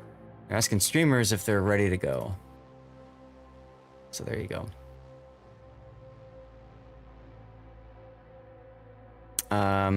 In the meantime, I can share with you guys the tournament screen here. Play-in wise, we now have the first round of the play-in winner bracket completed. GPM continuing on. Throw taking down Pumbaa. Ortis and Entity we saw earlier. So you can see the lineups here. We'll be going to one of these battles in 30-odd minutes. I can't remember which one we signed up for. We'll sort that out after this game, which finally just dropped. Let's see, Moai. Here we go.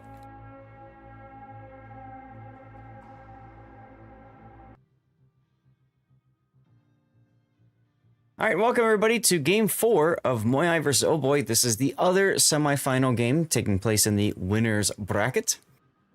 Moai bringing a Kleber, a Marceau, and another Kleber. Followed up by a Moskva unique upgrade, Svea, another Moskva unique upgrade, Minotaur, definitely a radar, Minotaur, Bungo, and Bungo. Puddin, tell us about Oh Boy to the south, please. Oh boy, to the south. We got a club, a Ragnar, and another club. Both clubs are Pew Pew. And we got a Spey, a Venezia, a Salem, that is radar, to nobody's surprise. A radar Minotaur. Somebody's lacking a smoke cloud. And a double Bungo. Yep. Looks like the Spey's going to Bacon with Ragnar. Spotting Middish, maybe? Double clubs are probably going to Donuts with the Venezia, Salem, Minotaur, and one of the Bungos. Mm-hmm. Ragnar could be going to Chocolate, though, too. Only time will tell.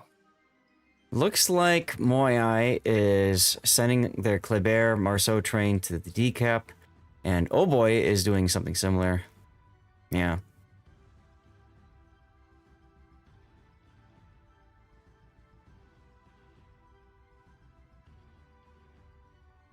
I agree with Tuber Chimpy. We need science here to find out if the giveaway bot favors people that donate gift subs. So if y'all want better chances of winning, want to test this for science. Just kidding, of course. But thank you very much for all you guys being here and all the support. Appreciate y'all.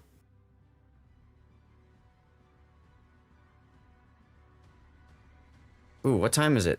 9:11. Okay, so there will be a giveaway on the rerun channel in 4 minutes. So I'll pop that up there as well. Other opportunity. Ooh, here comes first contact. Oh Boy versus Moai. Look at this. Who's gonna win this, Puddin? Moai? I mean, 3 versus 2. Well, there's also a fourth involved, the Bungo. Yeah. Venezia Yoloente trying to help out too. I think this is a dead Kleber. No. He's still spotted though. 725. And dead. Well, Brody. it's not spotted anymore. Brody with the Moskva railguns. Let's go.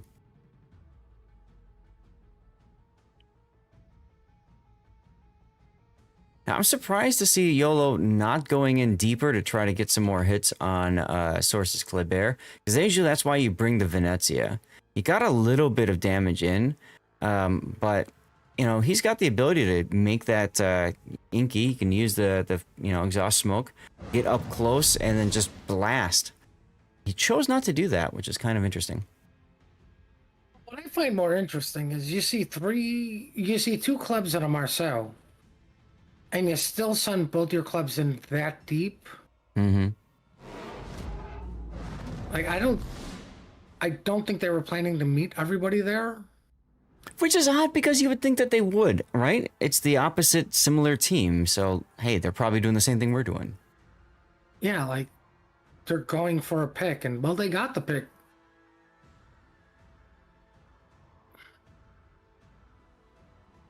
Oh, she gets spotted. I like how Toth is in position to back up and grab the cap there. Aw, Tuber, that's really nice of you getting Legit Bro a gift sub. Appreciate you, man. Bungo shells on the Venezia. Let me Yeah, rephrase that. Bungo shells around the Venezia. Emide shot at him earlier, got a little bit of chip damage, but Yolamente doing a nice job of dodging that incoming fire.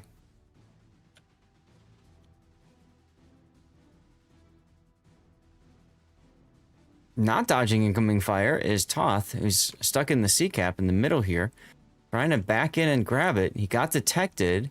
Zill taking advantage of that with his Marceau.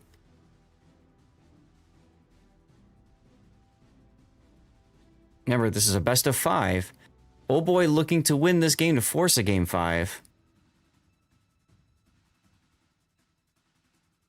They need to get a pick in order for this to happen. Absolutely. Let's see, Minotaur.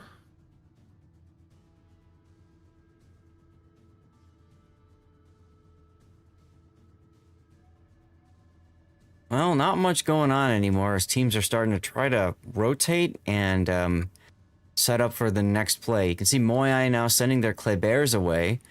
I think they figure since they've got the D cap, they can let Brody and Emity hang out there in the Bungo. And then those Klebears can be rotated to C to help with the grabbing the cap there.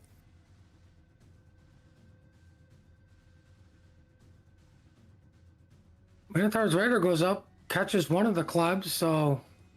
Oh boy's got to assume one left. Yep, Janier getting involved in this.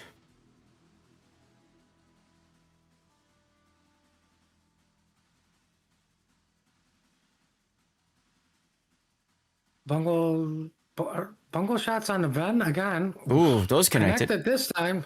More Bungo shots on the Ven. No, that's on Balance Department's Minotaur.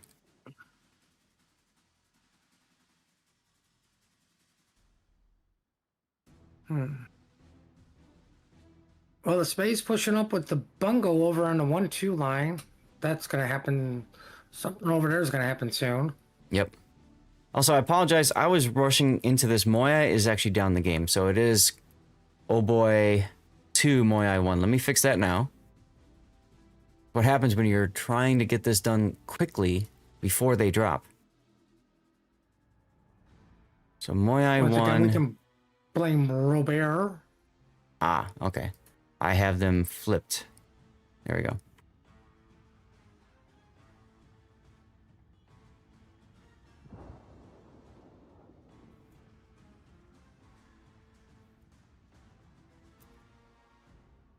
Oh, nice shot against the club.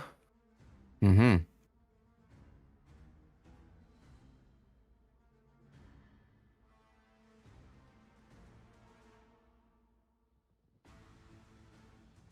And I wonder if at this point you just put the club on Donut. Let the Moskva radar. I mean, you kind of have to do something if you're Oh Boy. But I guess technically you can let Moya win and pause the game 5. I mean, there's that option, which I don't think is a good option, but it is an option. I mean, it's a good option if you're Moya. It's a bad option if you're Oh Boy. Mm-hmm. And it's the best option if you're streamer Zath. Zvea Toji just got smashed by Oh Boy's Bungo. These two guys are working their way up the 1 line.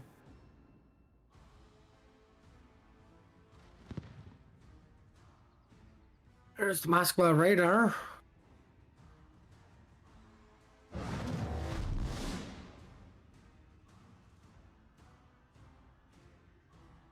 Wow, Tuber, thank you for gifting another sub to Barford this time.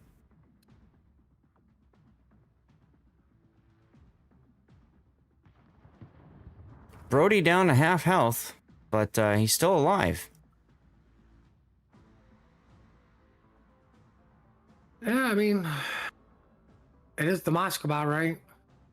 Yeah. Moskvas are one of my favorite boats in this game. Very hard to kill, especially if you can bow in towards your incoming fire and control your flank. Sorts just got all skill, no luck.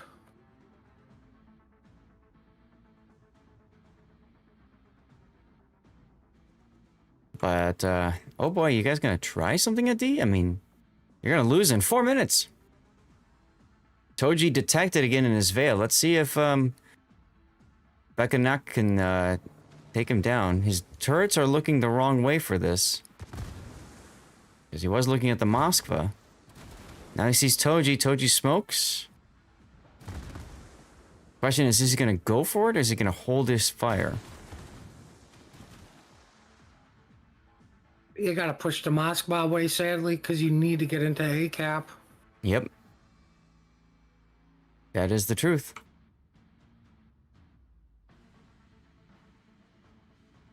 Oh, Club gets into D.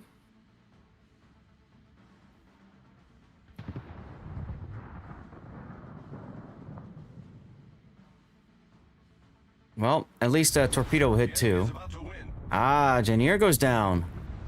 Moya up 2 ships now.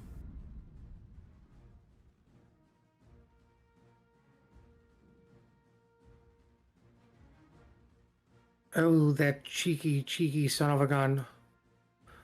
Looks like Zill is gonna back-cap Bacon. I like this play. Might as well. You've seen this group head up to the A-cap. And you know the others are kind of entrenched in their positions. So why not? Speaking of which, we got Ragnar Kleber proxy spotting each other. Just a question of which team can kill their opponent's ship first. Hoffman has a shot on Source's Kleber. I don't know if anybody has got a shot on Toth's Ragnar, though. No. Doesn't look like it.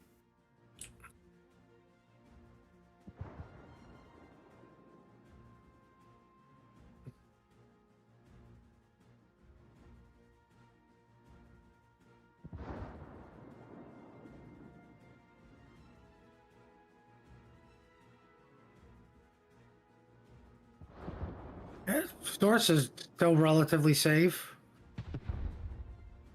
Oh, we're finally getting A-cap. I think it's a little too late. Yeah. Svea's able to sit in there. He can radar. He's detected a little bit. Minute and 21 seconds to go. Desert Fox gets smacked for being spotted. Smacked again. If he dies here, Well, that's going to be it for the game. He was radared, that's why he was spotted. There he goes. Moai getting their 3rd kill. 30 seconds to go for Moai victory, forcing a game 5.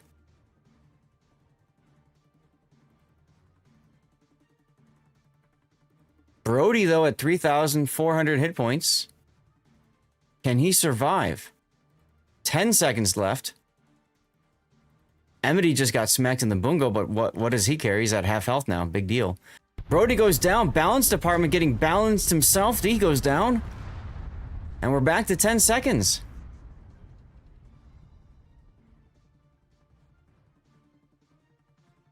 Kaufman moving up with the Salem. Too little, too late. And we are going to go to a game 5, everyone. Get my death game pick. 5. Yeah, game 5. All right. Moai winning. There we go. Next map will be Hotspot. Let's get out of here. Back to the best of 5 screen. Thank you guys for the corrections, by the way, with who's where.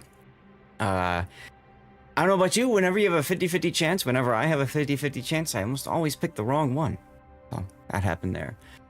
Drops check. Some people are asking about progress for their drops. Let me double check on mine as well. I'm at 84% of the 2 hours required to get my King of the Sea mystery drop, or should I say my KOTS mystery drop.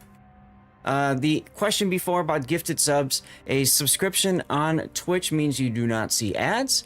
Also means that you have access to some of the fun emotes. I've got all kinds of different animated emotes and subscriber only emotes that you can play with. There's probably another benefit in there. You also get, of course, replay analysis. If you have a replay, if you want to push that, you just go in the replay analysis channel. Let me know that it is your subscriber replay. We only have space for 4 more replays this patch, though, because of travel and the tournament. And then the other thing that a lot of people don't remember or realize is you also get double progress on channel points. So that means that, of course, you can use channel points for additional Cover My Replays, or for forcing us to raid a certain target, or getting additional votes, or getting VIPness, or cutting off someone else's VIPness. So there's a lot of things that you can use channel points for, and when you are gifted a sub, or you sub yourself, get access to that kind of stuff. As far as the split goes, yes, Twitch takes 50% of sub revenue. And so I only get 50%. So if you sub for $6, I get $3. If you use Twitch Prime sub, I think I get $1.50 or something along those lines. You can also choose to support me on my Patreon page. You can subscribe over on Kick. Kick is also just like Patreon. About 90-95% goes directly to me. So if you're looking for a direct way to support a streamer, those work. You can also use the tipping links or whatever that's in my About section. You can do that. You can share bits. I mean, there's all sorts of different ways to support a streamer. The best way to support a streamer, frankly, is just hanging out here and being a part of the stream, or hopping over to my rerun channel and keeping that up and running during the course of the day, because I run that 24/7 with the best of my content. 2 giveaways per day over there. I have words on stream playing. Some people like to play with the words, and some people like to play with the lights because I have the camera on live, and every now and then, like I'm doing right now, I will wave to the people on camera to let them know I'm still here. Whew. All right, all that to say, it's time to run a commercial break. So there we go. And I thought I was going to do something else too, but I don't remember.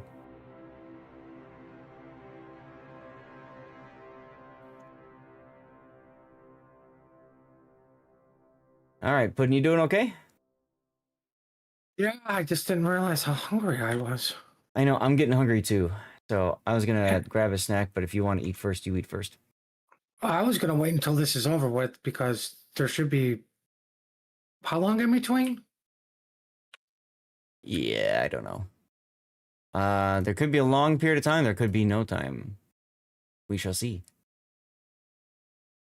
Let's see. Blue bonuses going right now on the rerun channel. Should be drawn by the time you hear this, or very close to it.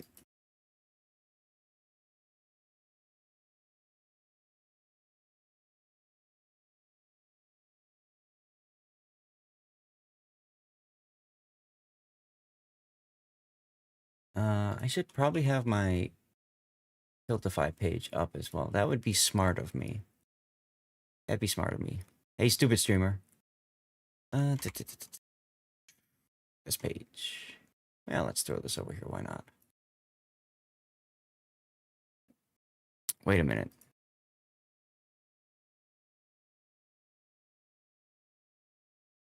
Huh, okay.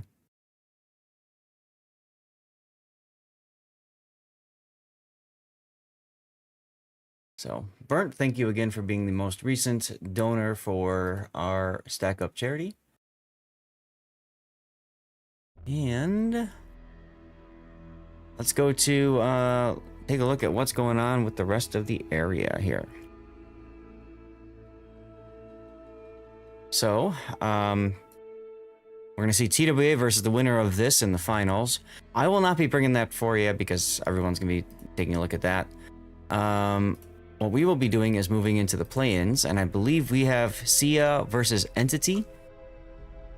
That's going to be in 15 minutes. See, Puddin', we might not have as much time as you think in between.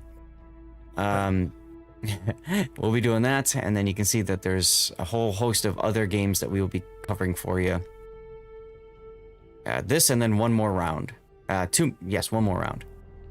And then the rest of it will be concluded again on Wednesday. Special stream on Wednesday. You'll be seeing that here, as well as probably a bunch of the other European streamers. I don't know. I'd imagine Bo's going to cover it too. I don't know of any other NA streamers that will be around, because it's like during work hours. So, yeah.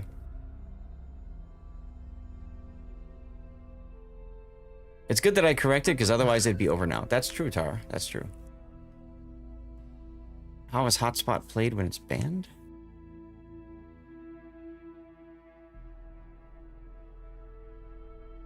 Oh, you're right. We're on Northern Waters. I must not have updated. I know what I did. I went to the current game, which is game 4, and then I went backwards from there. Yeah. Okay. There are, let's see, 1, 2, 3, 4, 5, 6, 7, 8, 9, 10, 11, 12, 13, 14, 15, 16, 17, 18, 19, 20, 21, 22, 23, 24, 25, 26, 27 different actions I have to place in my Stream Helper program. 27 of them. I got most of them right. 27? 27. How do you check progress on your drops? Click on your name on the top right. And you should see drops and rewards. For right now, I can see I'm at 85%. Actually, I'm probably done by now if I click on that. Nope, 88% now. Eventually, you'll get the little notification that says you can now claim your KOTS drop. Yay.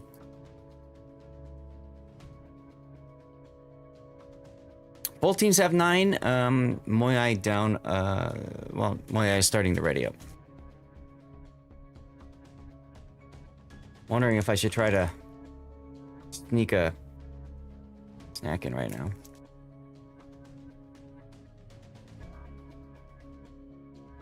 Oh, they were writing up and then somebody left. Oh, there's LH Gamer. He's going to come back. I'm probably going to hit the video button in a moment. Yeah, let's do it. Here we go. In the southern Arctic Ocean lies an archipelago of Caledonian granite, frigid and forbearing. These frozen rocks and sparse fauna will shortly become unwilling witnesses to the rigors of naval combat. This is Northern Waters. Northern Waters is a 42 by 42 kilometer domination-style map with 4 cap points running in a line from west to east.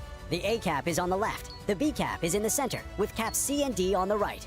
In this new configuration, spawns of ships are based on what class they are. Battleships spawn above cap A, cruisers spawn above cap B, and destroyers spawn above the home caps C and D. This aims to provide teams with new and specialized tactics for each flank, with unique deployment ideas. Cap A on the left is larger than in previous iterations, now having a small island providing cover for any ship that wishes to contest it. Cap B was moved to the right to be harder to directly contest, with the small islands inside offering minimal cover. The home caps, C and D, are surrounded by a fair number of small islands, allowing destroyers to set up for ambush-style hit-and-run tactics more comfortably. Support from cruisers spawning in the middle of the map is critical for success on both sides. How will teams divide their forces for the most optimal strategy? 18 ships, 2 teams, 1 victor. It's time to play Northern Waters.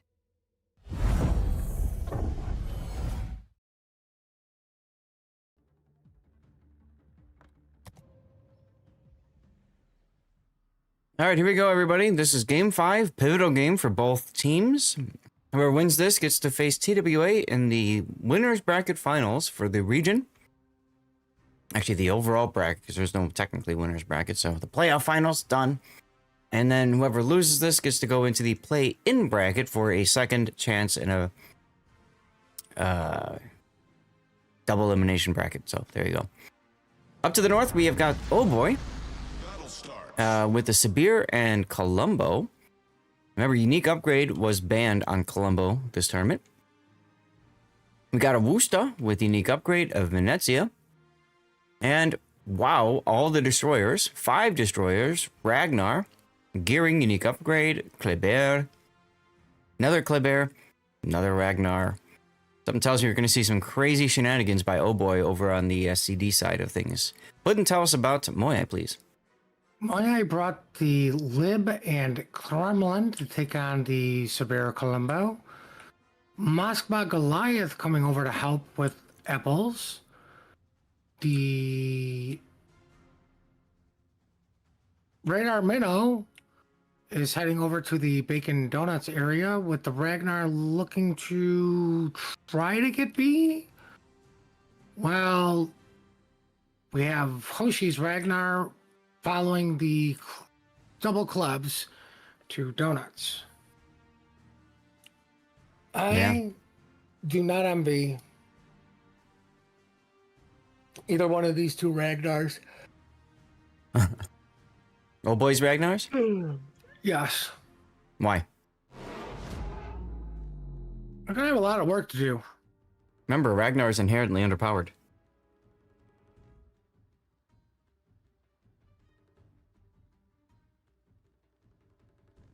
Oh, that post will never get old. I was waiting for a response there. So, for those of you guys who don't know, that's a bit of a meme joke.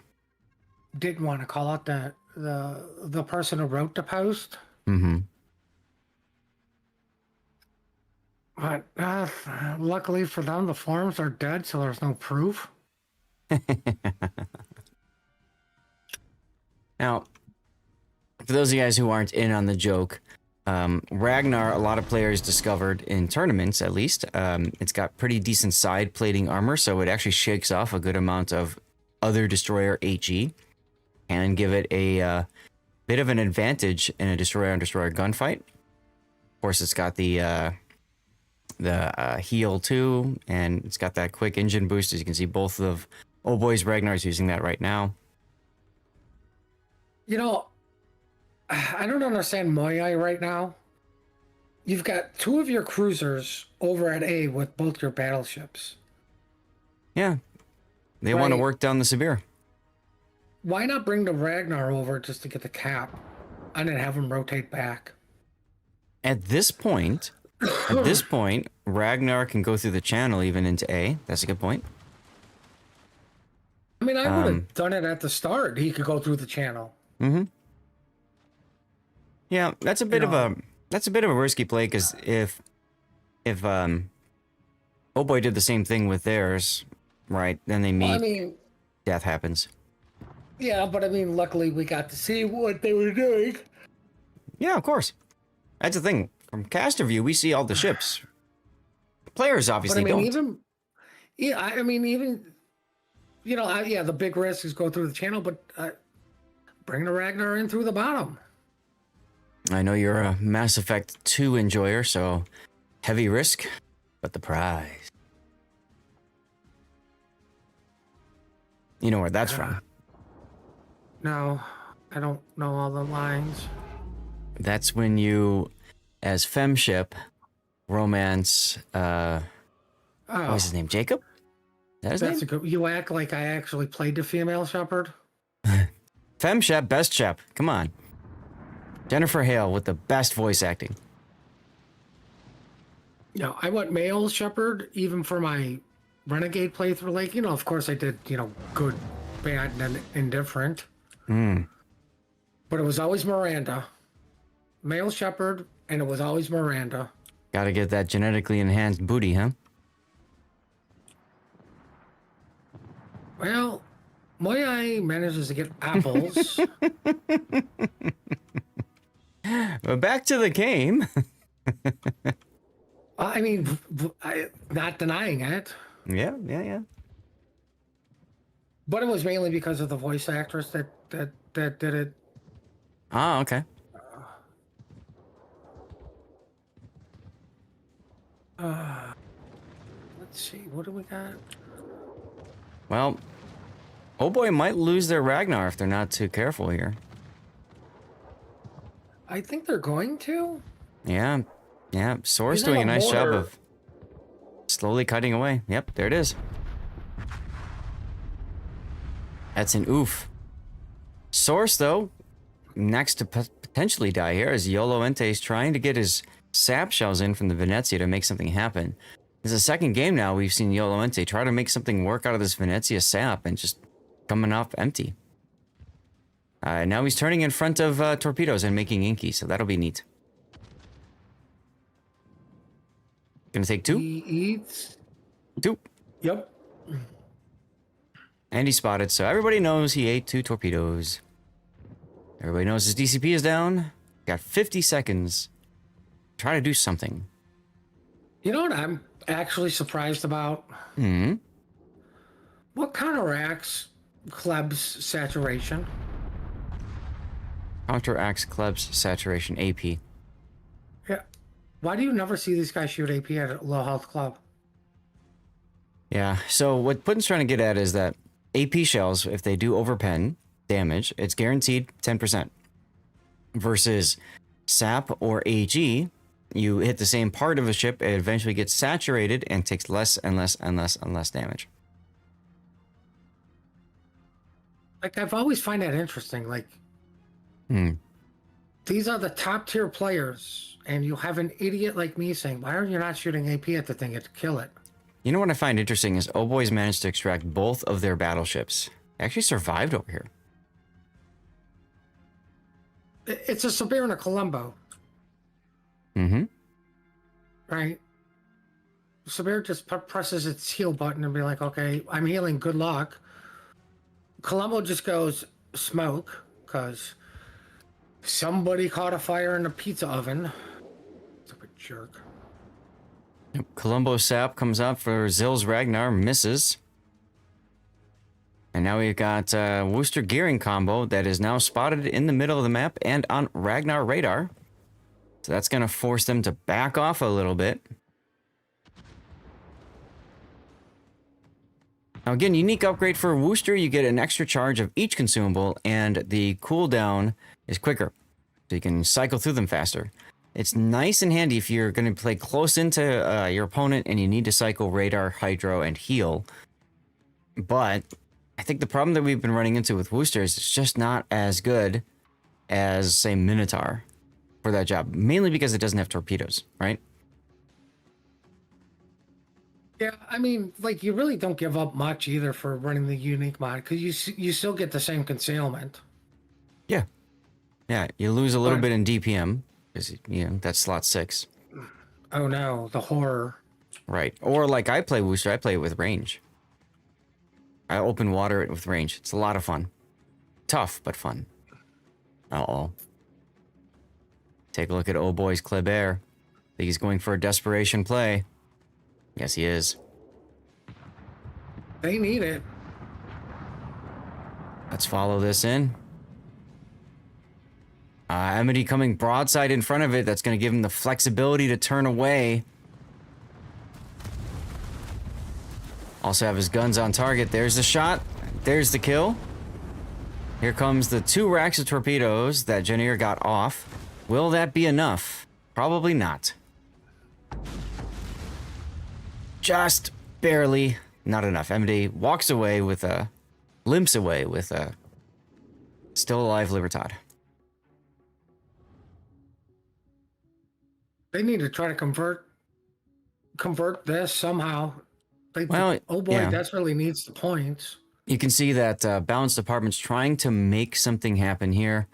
But Amity, of course, being in a Libertad, has that buffed American DCP of 20 seconds. Plus, he's also got the DCP module in slot 1 for Cole.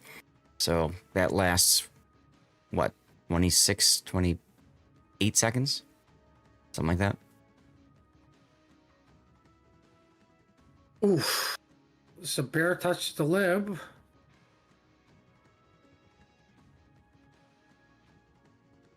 Oh, okay, I see that. I was looking away. That makes sense. I mean, like you said, like, something has to happen here, and I would imagine Eternal Titan would have even used the funny button, assuming it was charged up, in order to really make sure that his shots will connect.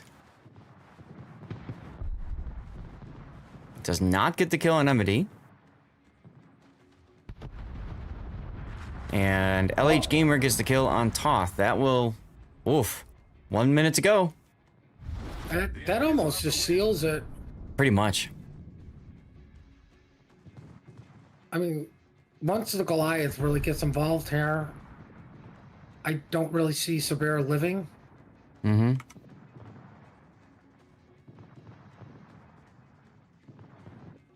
I mean, he has to focus on getting the lib out prior to dealing with the Goliath. Yep.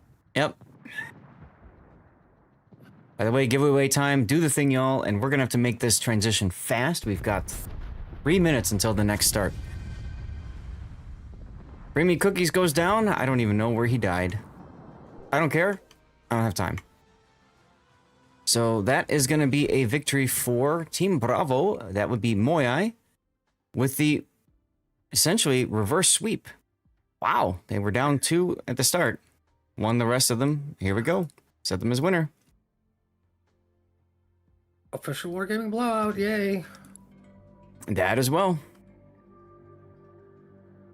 All right, chat. We're going to have to do this fast. We're going to move over to our other scheduled game. That's going to be Entity versus Sia.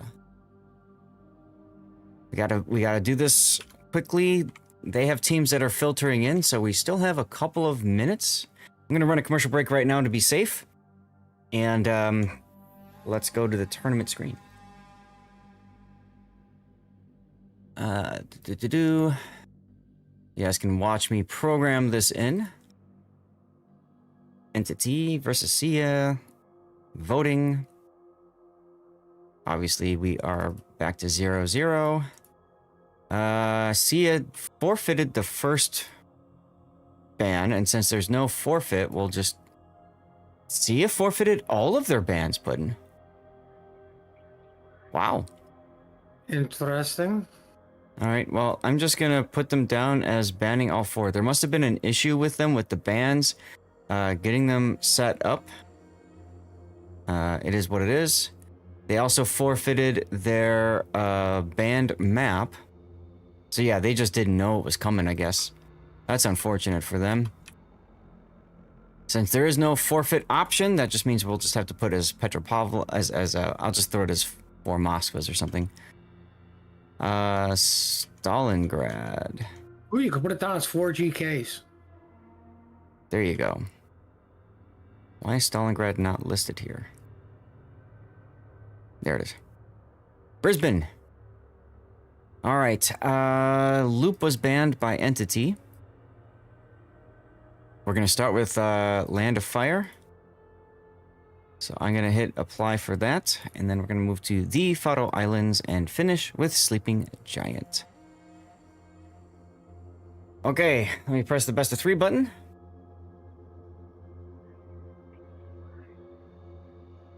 And there you have it.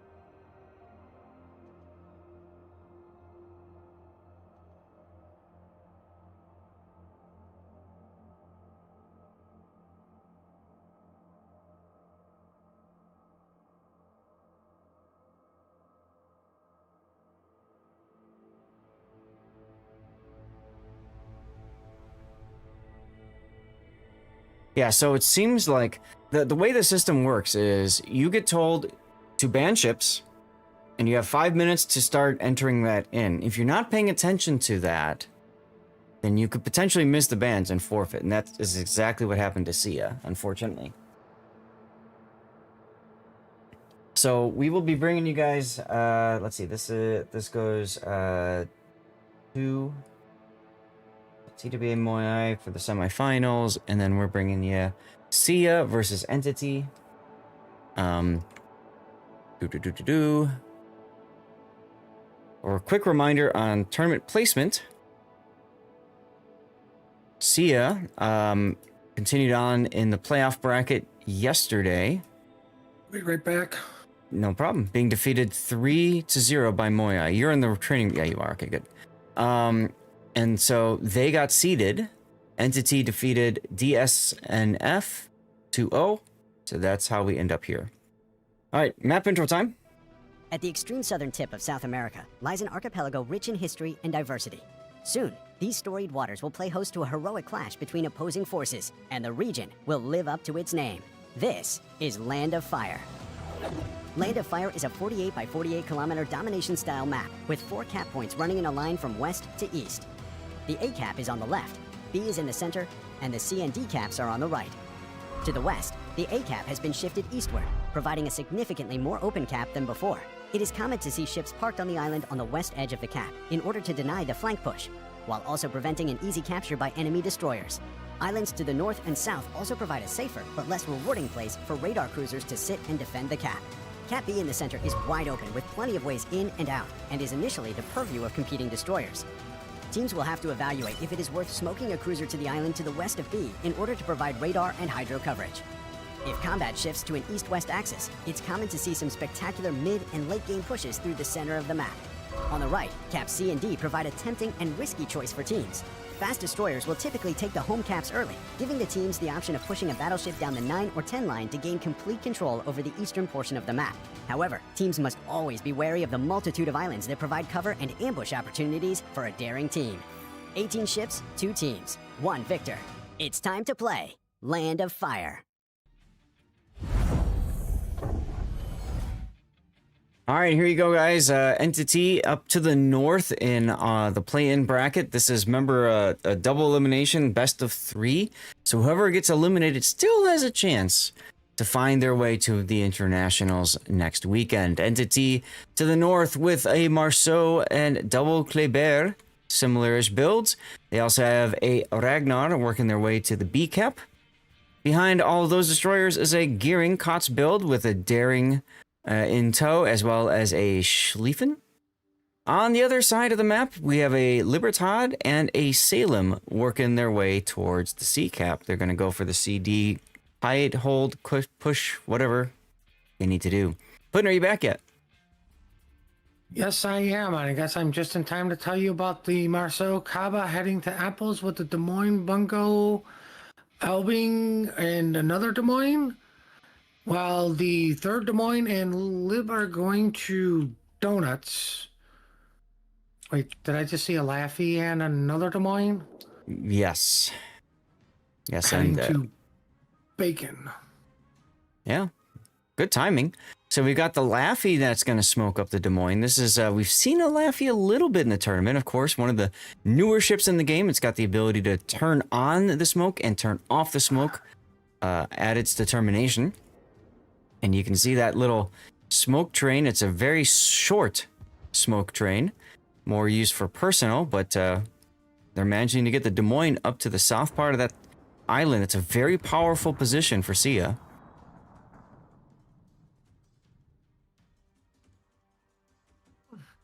I kind of Marceau. like this Laffy smoke train because the smoke won't stay per se active to like continue a black line of sight per se. Mm-hmm. And all you needed it for was just get the Des Moines there safely so he can get Dutched oven by the non-Dutch oven ships. Mm-hmm. Agreed. Now, they did turn the smoke off a little bit early, and so you can see the results of that. The Des Moines taking some additional hits that he probably didn't need to take if the Laffy would have kept the smoke going for another 5 seconds. Oh well. So it's all part of the AR that he doesn't have. Des Moines gets slapped. That was the Bungo, it looks like. Yes, Which 25k. Flow terrorist for Entity up to the north in the smoke screen. He must have gotten spotted just momentarily enough for Han Pokyong here's Bungo with the spotter plane up. I mean, you know what this match needs right now? Cowbell? More Des Moines. I mean, I was thinking, Salem over on CCAP for Entity, right? I get it, he's got the super heal, he's got the radar instead of Hydro, but I still think Des Moines is a better choice.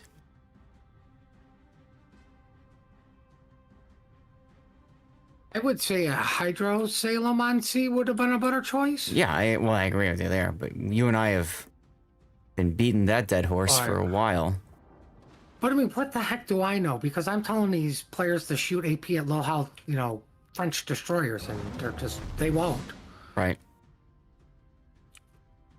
Also, Brutus, congratulations on the Distant Voyages container. Look at you. Oh, what a jerk. That sounds like it was rigged.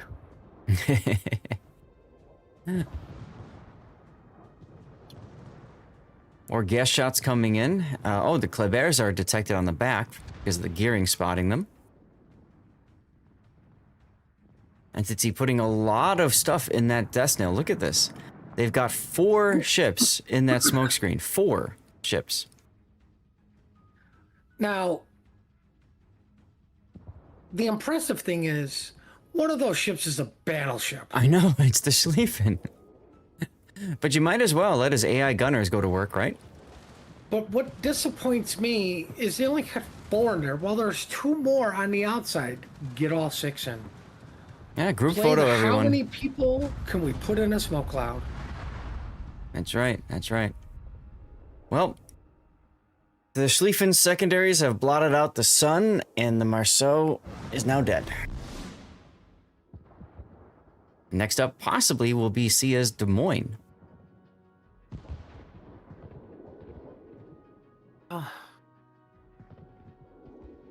Now Entity is going to play how many people can we hide behind this island while the Schlieffen eats torpedoes? Don't worry, he's got Hydro.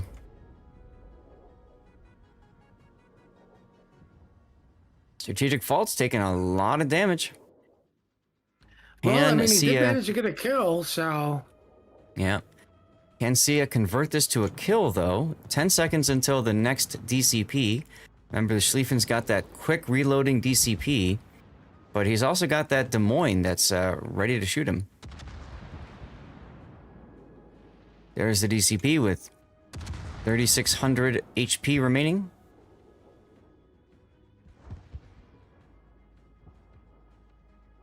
They're gonna put arms race in KOTS. He actually managed to save the boat. It's not detected. And then, of course, Apparently, wisely smokes them. even more non-detection for him.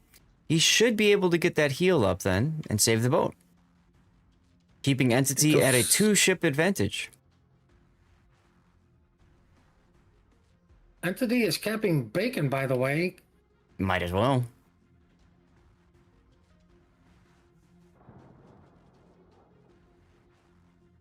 Might as well. And especially considering that Des Moines that was there, well, not.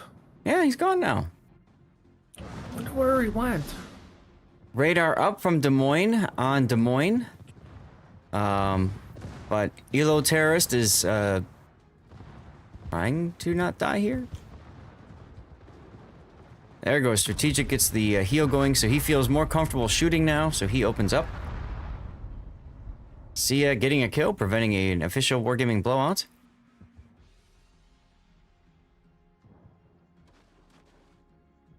When it's a torpedo. Oh, the horror. That's what you get for. That's what you get for border humping. Yep.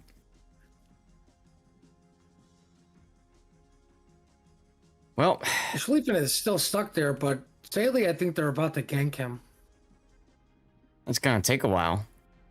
I mean, he's gonna get his next heal off. I don't think Sia can do anything in the next minute to kill Well, the if these sleeper. pesky clubs didn't come over, the Kava could have got him. That's a lot of Oh work my for the Kaba to get up there, but yeah. Somebody finally listened. The bungo listened to me and just shot AP at a club, and look what it did. Yeah, it did a lot. Also, Bungo probably had AP in the barrels anyways. That's not the story we're telling here, okay? Okay. We gotta follow the narrative here, guys. Follow the narrative, even if it's made up. This is all based on a true story, by the way. Yeah, that was a 10k salvo from the Bungo. Oh And my became lord. more than that. Now we're at 15,000 damage. Meanwhile, Mazido's Kaba is shooting the wrong Kleber. Oh, well. I just want everybody that's paying attention to this, y'all laugh at me for AP out of Battleship out of DD. This is why. Like, it doesn't matter what DD. Oh no, the Leffy's keeping bacon. I mean, good, thank God. Like, Well, Ragnar is there, but Kaba now can shoot the Ragnar as well. So Entity's forced off. It's going to allow Sia hopefully to grab the cap. Maybe try to tie things up a little bit more.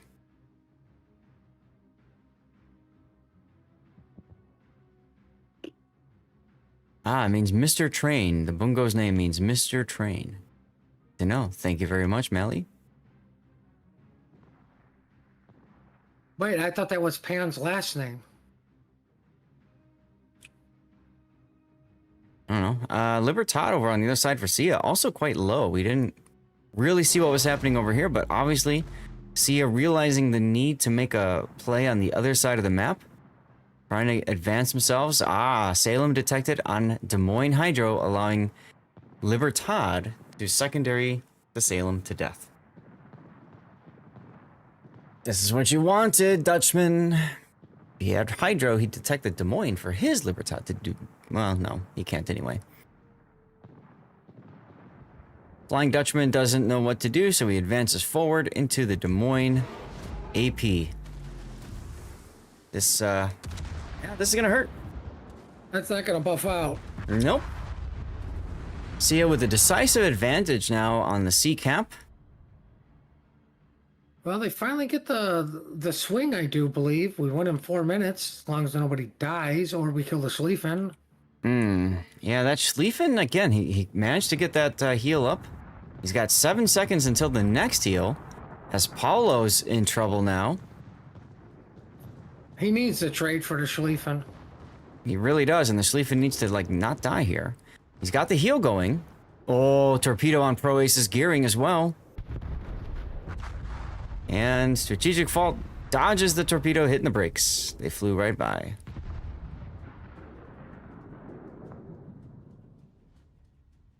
See, he didn't need Hydro to dodge torpedoes. Nope.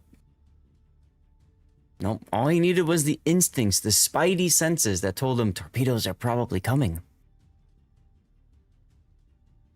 I think failing to get the Schlieffen is going to be a death nail because you're going to lose your bungo. Yep. And the Schlieffen's Hydro will be up in 30 seconds. Now, the important thing about that is once that's up, it will detect the bungo even if he tries to go for cover. The only nice thing that Team Bravo has, who we're rooting for, they got an awful lot of low health French destroyers, which means they're going to be playing at range because they can't afford to bump. Sia takes down the Ragnar, a very important kill for Sia. I think Strategic Fault's being... heal in 60 seconds. Oof. And the Laffy gets the torpedo kill on the Kleber. Brilliant salvo there for Sia. That's going to get them back in the game. I think Strategic Fault is being a little bit too aggressive coming out from the island now. He should stay where he's at until they know that Pro Ace is gone. I don't think they have a choice. Well... Like, granted, this move happened prior to 2 ships being killed, but I think they realized they need to get the Schlieffen out of there and get him more into this fight. They need to get rid of something. Yeah, but I would have backed him up. Bungo. I would have backed him up and then had him go forward into A. I don't like this turn around here and putting yourself in front of 2 destroyers, possibly the bungo as well. So, well, the bungo was taken care of, and so was the Schlieffen. Laffy detected now in a gunfight with a Kleber with reload booster. That's got to be a trade. It's not a trade. Oh, Entity really needed that trade. They're going to lose their Libertad up to the north as well, and that's going to spell it for this game. Looked really strong for Entity at the start, but everything just fell apart, huh? It was all part of the game plan, our vicious game plan of let them think they're winning. That's right. And I had nothing to do with this. Yep. 24 seconds to go. I think this game highlights the use how much the reload booster needs to get buffed because the Laffy shouldn't have survived. Right? I mean, that's my takeaway from this game. Used all his heals and all of his smoke. The only thing he hasn't used is his defensive anti-air fire. 3 seconds to go. Let's take a picture of a dead, sinking Libertad, everyone. See, that's why so low health ain't Papa's good luck charm. That's right. That's right. Well, congratulations to Sia. Or he's just flexing, going, "Look, I don't even need it." True. Congratulations to Team Bravo. That's right. Kind of tight there. Kind of tight. Guys managed to crawl it back. Yep. Now, We're gonna get to a commercial break in a second, but before we get to that commercial break, I have a question for you all in chat. I'd love to know. We were talking about Mass Effect earlier, and I'd kind of like to know from you guys what different types of Commander Shepard did you play when you played through them? What do you mean by type? Well, like, how did you play through it? Like, for example, you were talking about you had a Paragon Shepherd and a Renegade Shepherd, right? And then I had the one in between. And then you did middle of the road. So I did those three as well. But I enjoyed Mass Effect so much that I decided to add a couple of other playthroughs. So what I did was I had Successful Shepherd, where he did everything possible, or she, I don't remember which gender, everything possible to start Mass Effect 3 out with the most possible war assets, right? And then I had Fail Shep, which would purposely screw himself over as much as possible, or herself over as much as possible in Mass Effect 3. And including failing enough to the point where all his teammates died because he did none of the loyalty missions. And he himself died. I think it was a male Fail Shep. He himself died in the suicide mission at the end of Mass Effect 2. But my favorite playthrough of all was Two-Face Shepherd, where I literally flipped a coin, and my decisions were based off of heads, Paragon, tails, Renegade. That was fun. That was fun. Including the one time I lost the coin in my couch cushion, and it took me 25 minutes to make a decision. That was a lot of fun. Turo on a 3-stream streak. Let's go. I got people I need to thank as well for following. Holly Dragon, thank you for the follow. Cactus, thank you. Let's see. Zero Skilla PL, thank you for the follow. JK Dad Driller, thank you for the follow. And Nexus 1356, thank you for your follow. It's 36 minutes ago. Who else followed? Maston01, thank you for your followage. Luzgera, thank you. Tol Gazul, thank you very much for the follow too. And I think that covers us. Nope, we got a couple other ones. Yabin CNW, thank you for the follow. And XZ Knockin' thank you for the follow. From yesterday, we had Zero6, might have followed at the end of the stream. I don't know. So there we go. And then County Coroner as well. Thank you for the follow if you're still here. Button, did you have any specific Mass Effect playthroughs that was your favorite? No, not really. I'm still gonna be controversial and say the ending was stupid. Oh, yeah. Unfortunately, with just about every great thing out there, the ending is crap. Didn't care for the ending of Mass Effect, didn't care for the ending of The Expanse, didn't care for the ending of Game of Thrones. So I think the problem with the ending for Mass Effect for me was, granted, players could choose to play in Dunford, right? Like, oh, I'm going to be middle of the road, or like you say, I'm going to spice up my life and go, this guy's a complete moron. They gave you 3 options when literally in the game, it was only 2 options, good or bad. that's right. Right? Renegade or Paragon. Why am I getting 3 options? Right. Now, you didn't play the Citadel DLC, did you? No. So, spoiler alert, and I'm sorry, but like the game's how old? They planned this DLC, so like for lore wise, you go with the 2 options. Control, which is bad because you're literally just controlling them, forcing them to do your will. Or you do whatever they call where everybody joins forces, right? That should have been the only 2, not, hey, let's go with the other option where Shepard survives and we're just going to repeat the cycle because we're idiots and we don't learn. Right? And then how do you bring Shepard back? Oh, they answered that in Citadel DLC with, well, just make the clone Shepard be the good Shepard. Ah, there you go. So there was a way, there is a way, but somebody from BioWare said, no, the official ending is we're idiots and we're just going to recycle the circle of stupidity. Yeah, you get the feeling like they just kind of ran out of idea, plot, story there. So, yeah. I mean, it's like I said with, Battlestar Galactica. Great series. Loved it. Mm-hmm. The last 5 minutes of the last episode was like, really? Like, I literally just watched 4 or 5 seasons of, hey, AI could turn against you, and now you're literally just going to repeat the process. Meanwhile, before we continue on down that road, we do have to start the intro video putting. So if you don't mind, we're gonna cut you off here and get going in the Faroe Islands. Okay? I can't believe you're cutting me off. Chat wants to hear my Between the Norwegian ramblings. Sea and the North Atlantic Ocean lies a subpolar collection of islands guarding the gates of northern Europe. The seas surrounding this rugged volcanic land will erupt once again as two opposing fleets donate molten steel. Only one fleet can successfully tame this land. This is Faroe Islands. Faroe Islands is a 42 by 42 kilometer domination-style map with 4 cap points running from the northwest to southeast. The A cap is in the top left, B is in the center, C is in the bottom, and D is in the upper right. The A cap lies far from each team's spawn. Ships heading this direction will be forced to expose their full profile to potential enemies along the way.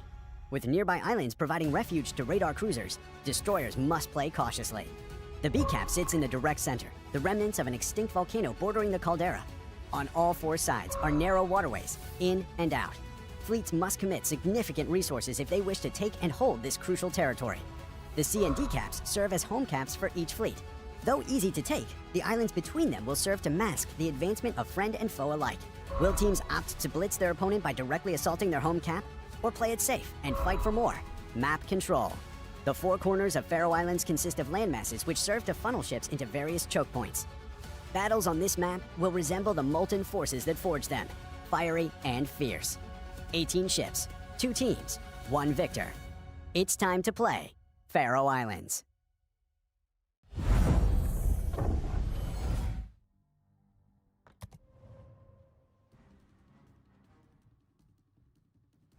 All right, here we go with game 2 of our best of 3 matchup. Entity once again spawning to the north, this time on the Faroe Islands. Down a game, looking to tie it up to force a game 3, which we all know and love. Let's take a look at Entity's lineup. We've got our KOTS build gearing, a Marsu, a Kleber, followed by Cruisers Des Moines with reload instead of unique upgrade, Svea, another Des Moines with reload instead of unique upgrade, a Salem of their own again. Strategic Fault is in a Bungo as well as Ilo Terrorist. So we got 2 Bungos, 4 battleships. Bit of a difference in build between the 2 of them. Interesting. We got the entire Entity community following. Let's go. Well, no offense to Puddin'. I know he's always rooting for Team Bravo. I'm rooting for Entity, so we get a game 3. Puddin', take it away with Sia, please. All right, we're rooting for the winning team, Team Bravo. Wow. All right, we have a Spey, a Des Moines, and I'm shocked, a Lib going to Chocolate while I'm being viciously attacked in Minecraft. Then we have a Marcel, right? Yep, double Marcel.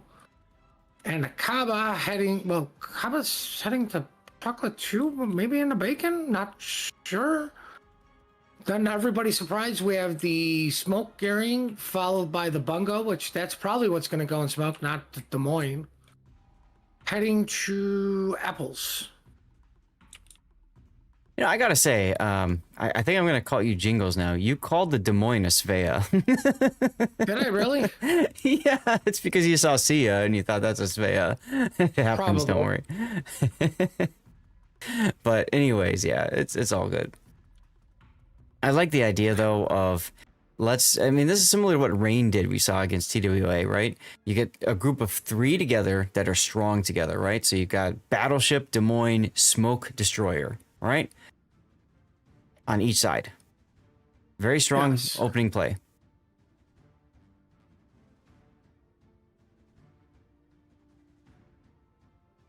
Got bored with male Sheps as Banana, makes sense. Fem Shep, Paragon Soldier, there you go.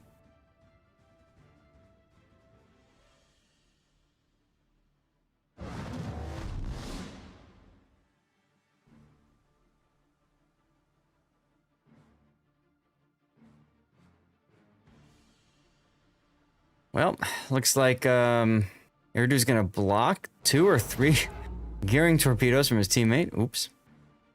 Kleber detected. I mean, see, that's why I like them. Like they're a giving team. Like, here, I'll help you guys out and block some torps. It's so nice of them. So nice of them.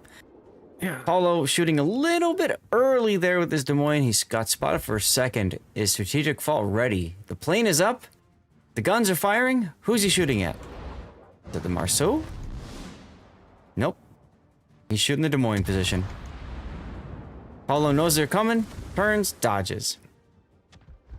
Very risky for him opening. Well, I mean, it is still a range shot, so not horrible. Mm-hmm. You do waste a bungo shot, and his plane technically.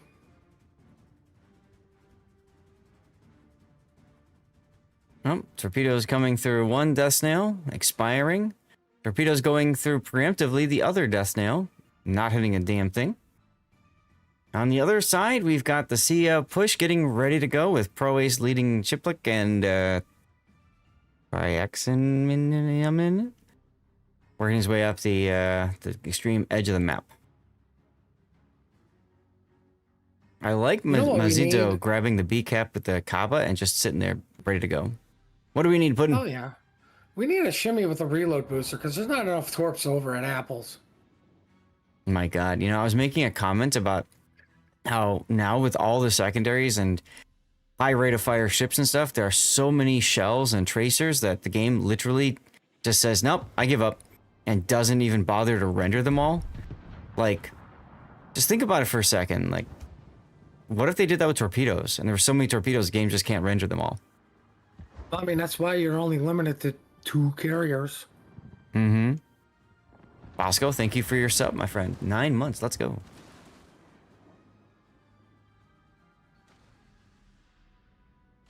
Well, Paulo's in trouble. We detected a little bit. Took some sideways salvos. Down a lot of hit points early on.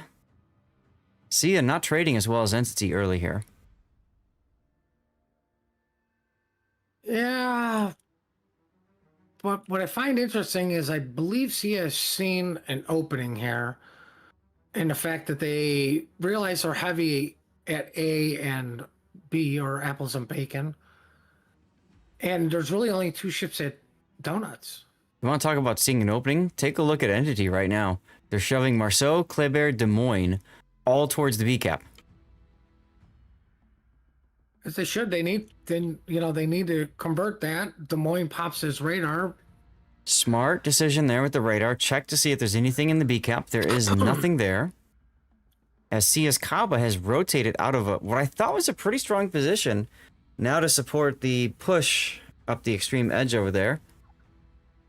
Well, I mean, it was a strong position until 2 Kabas decided, or Kleber and Marceau decided to come over. Mm-hmm. Right, like that's a 2v1. You don't win. I don't care how strong your heel is. Yep. Pro Ace taking some early hits. I'm wondering, okay, that was the Svea that detected him on radar. And Des Moines just getting whacked again. Paulo. Comes the next Death Snail. As he continues to take damage. Who's been hitting him? Bungo, 21,000.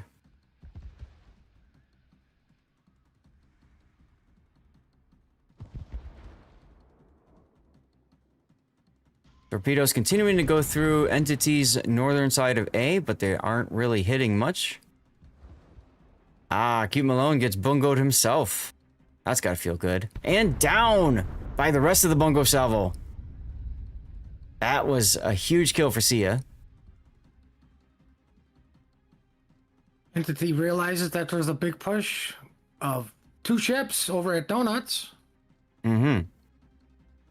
So they send the French Navy. One thing I find interesting is, if you've got the cap, you're probably better off trying to get your hold ships to butt up with islands just to limit firing angles, that sort of thing. That Des Moines just kind of stayed right out in the open with his literally butt to the enemy, and he just got hammered for it. Papega got caught nose in on the Kaaba, and now he's stuck between the Lib secondaries and the Kaaba's main battery. Pepe the Pepega is in trouble. Libertad's in trouble. The Salem up to the north is in trouble. Pro Ace is in trouble. A whole lot of trouble going on right now, everybody. Try to capture it all for you.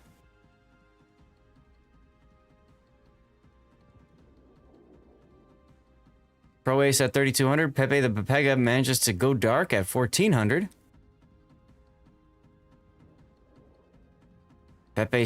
Pro Ace still getting hit. Salem is still alive. He used a super heal. More big hits as Riddled takes a torpedo up on the other side there, sailing close to the Salem. That's the problem with the Death Snail. You luck chuck torpedoes. Eventually, one's going to hit if you keep going to and fro, back and forth. Another reason you just go to a corner and then sort it out from there. Pro Ace getting picked up by Elo Terrorist's Bungo. That's a very important kill for Entity. I need to finish off this Lib. It looks like they will with these torpedoes. Yep. Pepe gets revenge with his torpedoes. That will pretty much completely demolish Sia's push. And to add insult to injury is the Bungo. I was going to say the Bungo salvo pretty much killed the push now. Yeah.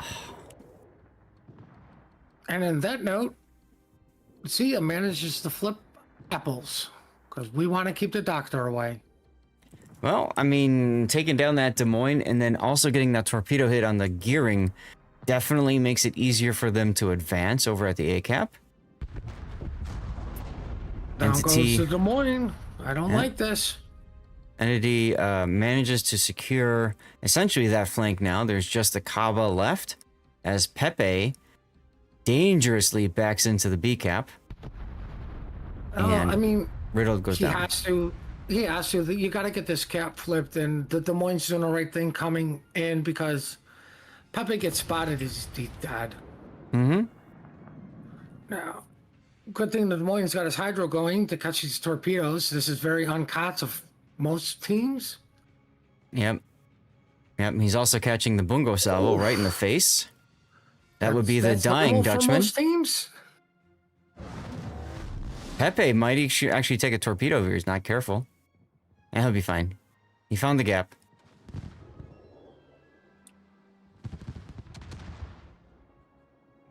But Dying Dutchman living up to his name, showing broadside to the Marceau now. Kind of forced because of the Bungo coming in. I was going to say, you're going to show broadside to somebody.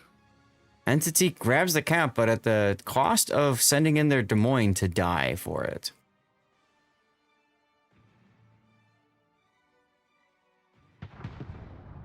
Well, they really need to do is till his heel. Yeah, they really need to rotate their Bungo, and maybe even Svea. But it looks like Svea is continuing to push southward. Bungo hit on Paulo, big one right there. Oof. He's still detected. He's still on that Salem radar. Look at that button. Salem radar actually working. What was that? The radar just went out? Yeah, well, you know. It worked for like one salvo. It was impressive. Right? It's like Ivanova. You'll find the firepower of our guns impressive for a moment. Salem now attacking the darkness so he can get himself spotted and shot at.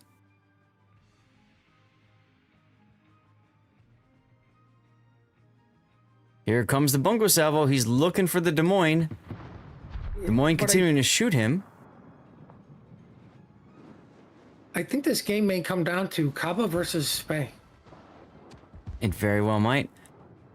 Bungo does connect on Paulo's Des Moines. Here comes the other Bungo salvo now. Paulo doesn't have a lot of room to maneuver. But that Bungo salvo is going to miss. We have one other Bungo salvo coming, I'm sure. There it is right there. Let's follow this in. This could do it. Oh, almost. Paulo with just the right amount of angle. And now Strategic Fault has committed to being torpedo rushed by the Marceau. This feels bad, Puddin'. This feels so bad. I don't like this game plan. He sees it coming, too. There's the first torpedo. Forcing the flood slows him down. And all the torpedoes. Oh, wait, there's more. I was going to say. That's a dead bungo. Flex tape ain't going to save that ship. And just like that, Entity just coughs up their battleship for free. They still have the lead. No, it wasn't free. It cost us a club. But Salem going down. He's popped his T-Rex radar. He's 10 seconds until his final super heal. But he ain't going to get to it. Which ain't going to be so super with all the damage he's taken. No. So now Svea is in the lead. Or sorry, not Svea. Thea is in the lead ship-wise. But they are still losing 2.5 minutes. Bungo Salvo's coming into the Svea's positioning. Kaba just guessing. And guessing right a couple times to cause the resets. Fishbread getting frustrated with it. I mean, good job on this Kaba to, harass the Spey. Oh, absolutely. Absolutely. And that goes back to now a victory by 7 seconds. That's the big difference. Entity has to find a way back in. They're going to shoot at the Bungo. Are they going to connect enough? Not enough. Connects, but not enough. Elo Terrorist has to be reloading vigorously with his gunners. Svea pops the... I don't like this. I don't like the use of the smoke right here.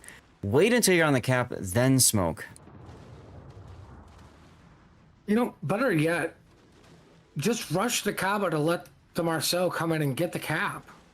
That is another good choice.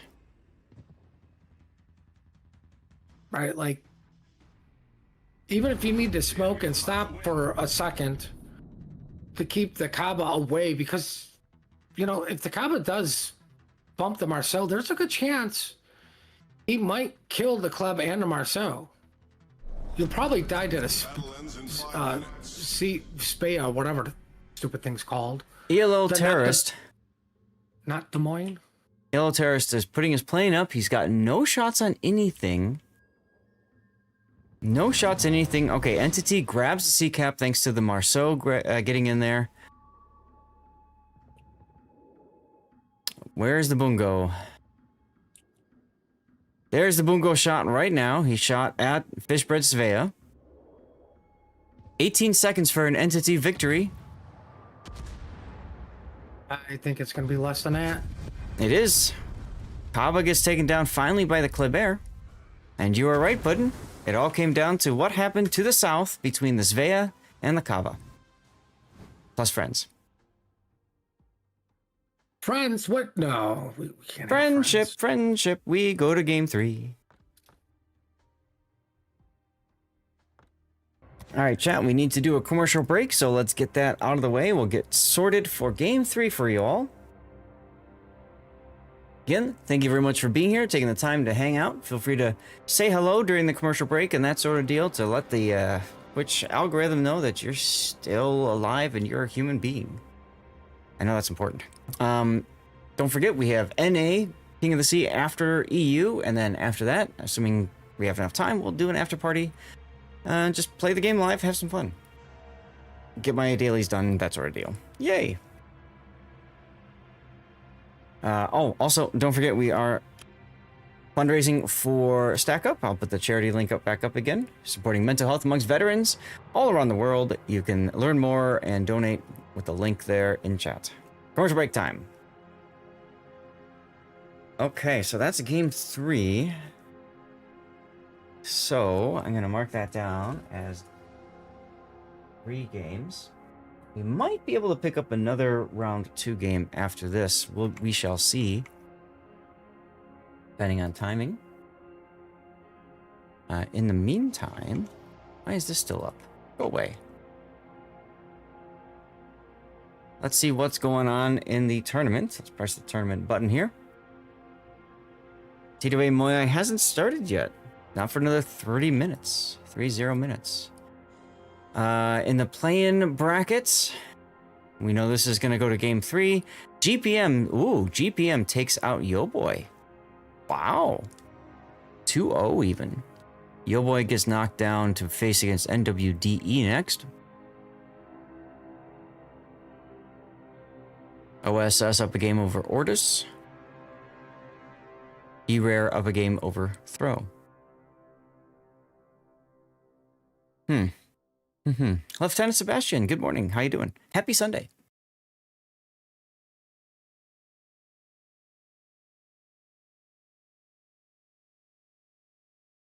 Now, I didn't get a chance to show this off on stream, but I can zoom in here. You guys can kind of get an idea of our goal up here. We're trying to get up to this goal. If we do, then we have sponsored an air assault to the Phalanx House, which essentially means a group of veterans gets sent down to the Stack Up House in Los Angeles.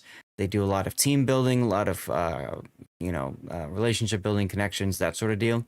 Again, the whole point is preventing suicide amongst veterans. You can see that we are just, I'm trying to do math, $74 away from our next milestone, which is a Steam game key that we're going to give away. After that, we get to 7,000 raised, so that's $324. We have the Atago giveaway, and then after that, another Steam game, and then Carl Johan giveaway. After that, we've got more Steam games, including Borderlands 4, for those of you guys interested in that. Star Wars Squadrons, that's an older game, but hey, why not? Another Borderlands 4, we've got Lego Marvel Superheroes, for those of you guys that love the game, the Lego stuff.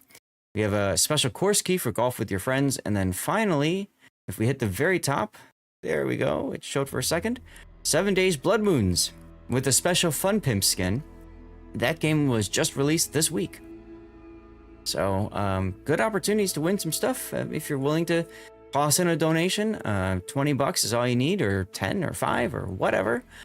We do have some special incentives, and I'll share those with you guys when we're streaming, but we have these special skins, stack up skins for Audacious, Zeton, Des Moines, and Visby for $10 a piece. Or you can choose to just go for all 4 of them for $20. If you want that, just do it, and then I will. I'll reach out to you either through Twitch or Discord. I'll send you. It's just a Google Drive link, so should be pretty easy to do. And it's just a mod essentially that you add to your game so that you can check out the really awesome skins that were put together by KGB Terminator. He does really good skins. He does do really good work. I can't show you guys those now because Des Moines is one of those skins, and obviously stack up Des Moines in a tournament, Wargaming wouldn't be okay with it. But assuming we get to live play today, I'll show it off to you guys during the live play portion, our after party after the NA finals are done.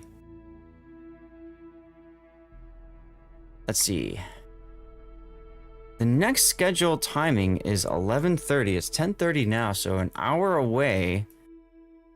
We might have to audible put in to the TWA final against Moyai.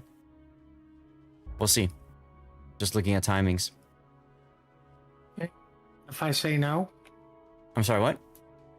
Yeah, exactly. No, you cut out at the beginning. You said something, say no. I said, what if I say no? Oh. Well. Get your own stream.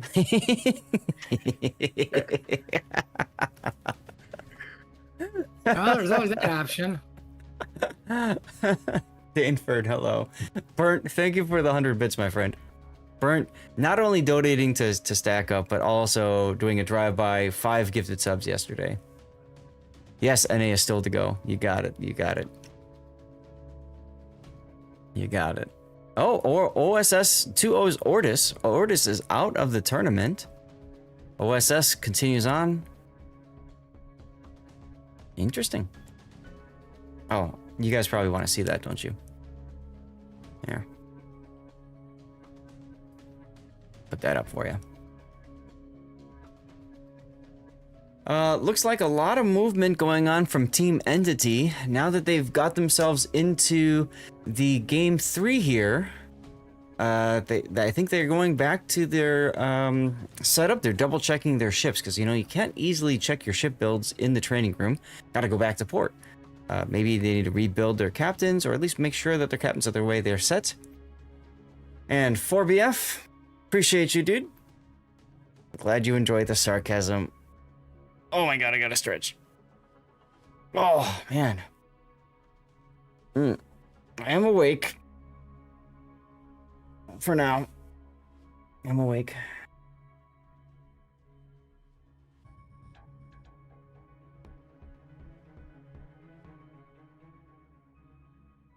Taking a moment to double check all the other streams are still working after the hiccup we had earlier. Looks like they are indeed. That's exciting.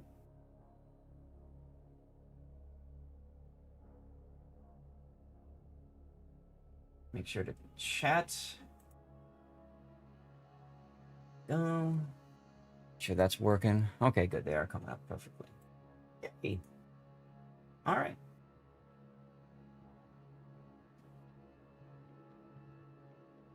Old Mech thinks he's alive. Let's go.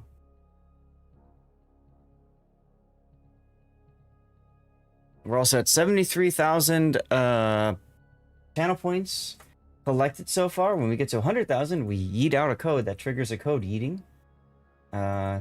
So if you're looking to get more stuff and things, you're welcome to contribute channel points if you got a ton of them.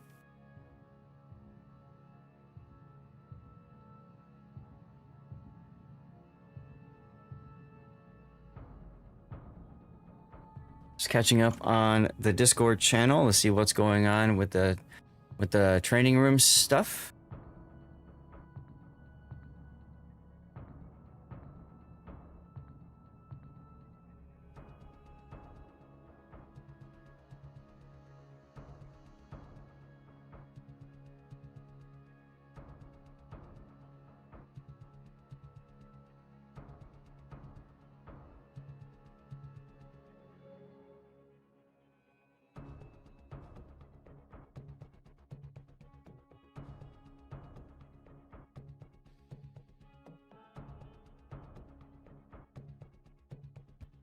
All right, sorry, just checking with the wife, letting me know that she's gonna leave me all by myself. All by myself. He clearly did not think this through. Mm-hmm. Hey now, a little early to start drinking, but just saying. What? I'm not drinking. All right, chat, video time, let's go. A colossal battle between opposing fleets will soon unfold here amongst the waters of the East China Sea. The residents of these islands will shortly bear witness to the thunder and flash of combat, and only one team will sail away victorious. This is Sleeping Giant. Sleeping Giant is a 48 by 48 kilometer domination-style map with 4 cap points running from west to east. The A cap is on the left, B is in the center, C and D are on the right. In this iteration, both teams' spawns have moved from a central position to a north and southwestern spawn position, offering a wealth of new strategies for teams to execute. Cap A on the left is fraught with danger, shifted from its previous position inside the Thunderdome to being centered on the tip of the island on the 1-2 line. A daring destroyer player can hug the island to take the cap quickly, but will face a treacherous journey to escape afterwards. In the center, capture area B is just as perilous. Completely open with plenty of spaces for radar cruisers to hide nearby without being spotted. It's commonly left uncaptured until the mid and late game. Caps C and D on the right provide an intriguing choice to teams. Pick up just their home cap, deploying radar and kiting ships to protect it, or risk it all on a push down the 9-10 line to gain control over both caps and the potential win. Sleeping Giant has a long history in KOTS since its return in KOTS 13. Many tightly contested and challenging matches have been fought on this map, which begs the question, who will be the victor this time? 18 ships, 2 teams, 1 victor. It's time to play Sleeping Giant.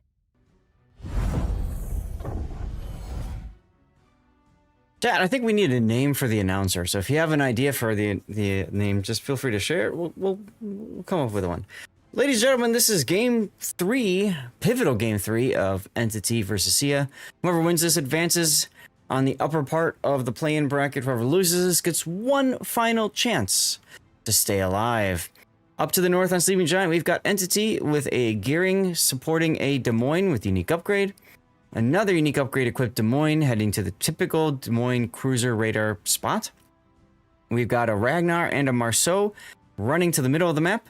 And in the back, we've got a Kaba supported by Des Moines with reload, a Libertad, and finally we've got a Bungo that's kind of playing over by A cap. I get the feeling Entity really wants A and B put in. Tell us about Sia, if you don't mind. Sia's got a Ragnar behind Bacon. We've got a Gehring, the Not Spay, also known as Des Moines, going to Donut with a Bungo. They've got a Lib going where you would normally put a Moskva behind B. Maybe Yeah. A at Apples. Kind of weird, Then yep. you have a Napoli, Gehring, and the Des Moines over on the one line. Yeah, we're going to see two smoke death snails going on over there. What are we oohing about already? Well, cheeky shot from the lib onto the Bungo over at Apples. Might as well, got nothing else to shoot at. But playing a Libertad like a radar cruiser just feels odd.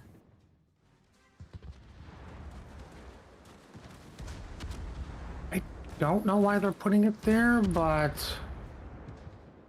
okay. I mean, hey, try something new. This is do or die. Absolutely, for both teams. Now, we haven't really seen players do something like this before.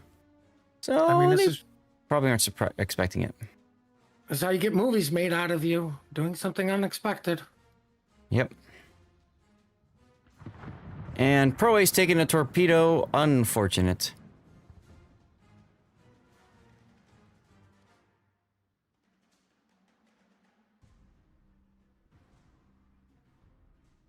And on top of that, there's the radar from Ritter.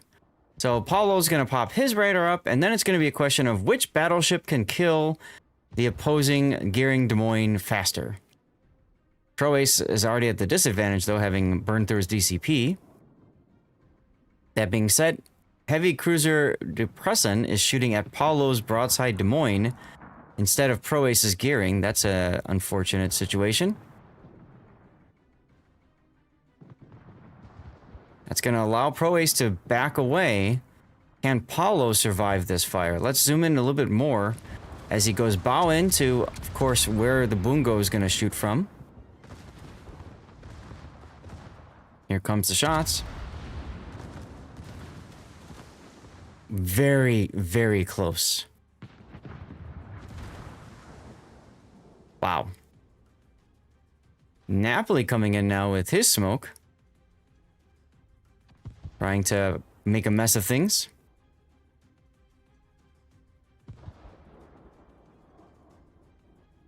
And there's Heavy Cruiser's radar. That's the beauty of having two radar cruisers over here. So guess what? Now Napoli gets to show broadside to the Des Moines and take some Citadels possibly. Oh yeah, and there's a Bungo over here. I can't believe you believe that Napoli has a Citadel.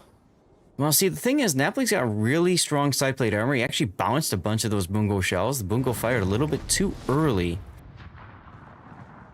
Ironically enough, he needed to wait until he could shoot up the stern of the Napoli. While that was going on, Entity manages to cap Bacon. Very important early cap for them. They're looking very strong in this game already.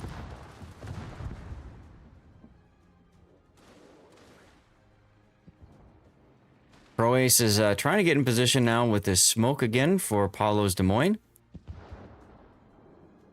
As Paulo is the next firing target. Sia just putting up a lot of hit points early here.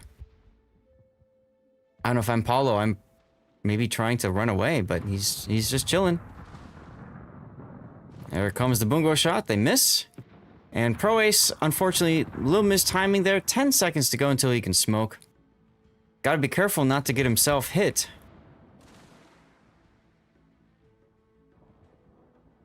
There's the smoke. Now we can go full speed forward, smoke, and away.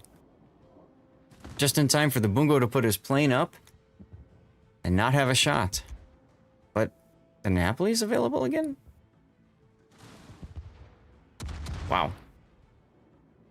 Oh, while that's going on, the Kaba of Pepe is just being harassed by this Des Moines Gearing on the 910 line. I'm gonna take a look at that in a second. Also, there's a lot going on in the middle, and riddled. Oof, barely dodges that torpedo. Yep, and Andrew has one heal coming up in 5 seconds.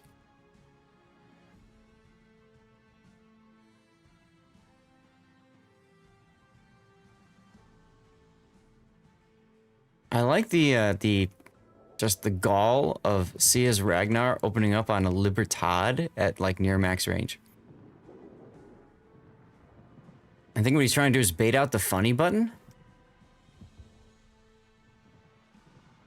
And then sail away so that he wastes it for no good reason.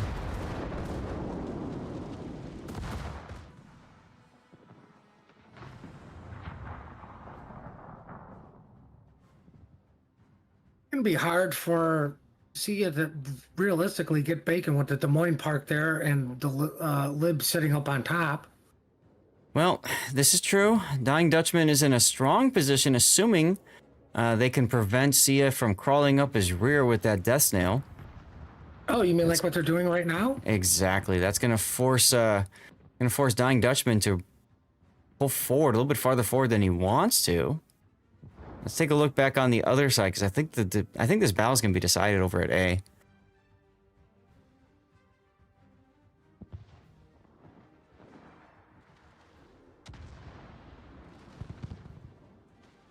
Hollow detected again, this time on Ritter Bird's radar. Ritter's out of his smoke. Yeah, he's just kind of Wing it.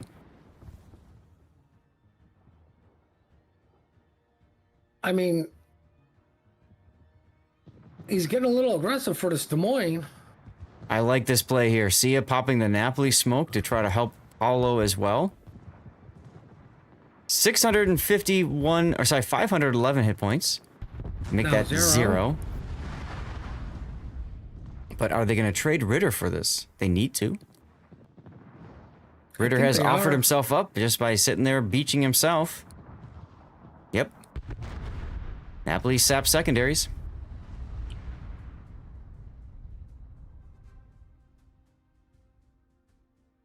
So all that going on, both teams down a ship, but look at B. Sia throwing their Bungo and Ragnar into the cap. You know, it's so funny because they decided to do that. Your death snail is on the 910 line. Look at He Dying is Dutchman. almost wide open. Dying Dutchman's going to go for it, I think, but right now he sees the Des Moines. Obviously And can't that turn is south the just better yet. call. Agreed.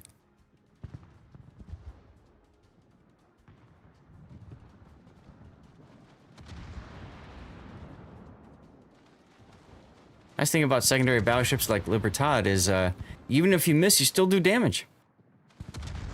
Because your AI gunners are still hitting. Try to zoom back out here a little bit. Pepe even getting in on this with his cob up to the north.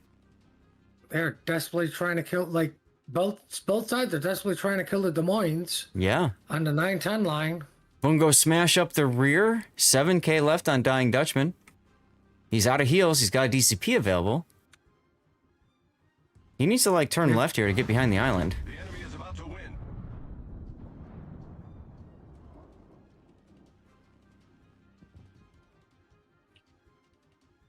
Well, all right. There goes Shiplick. And there goes Dying Dutchman. So they completely traded. That's kind of oof for Entity, but hey, it's better than nothing. Better than losing the ship for free. They managed to, managed to flip Bacon, but they're still behind by 2-ish minutes. And they're going to lose D. The Marcel's right there to cap it. There's no one there to stop it.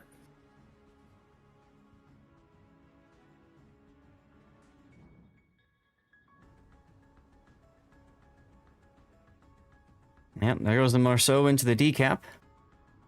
3 minutes left for an entity victory.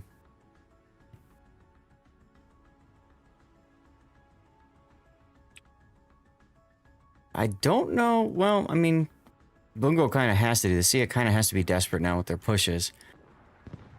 So we've got a Bungo now charging. Uh-oh. Why is Fishbread coming out in front of the Bungo? This seems like a dumb idea. This is a gift. Why are they gifting this? Well, he was pushed out by the Libertad, I guess? I mean, he was in a pickle. He really was. I mean, just like the Des Moines. Like, ironically, your best option for Des Moines is ram to lib. Right. You just gotta wait for the Libertad to get to that position, though.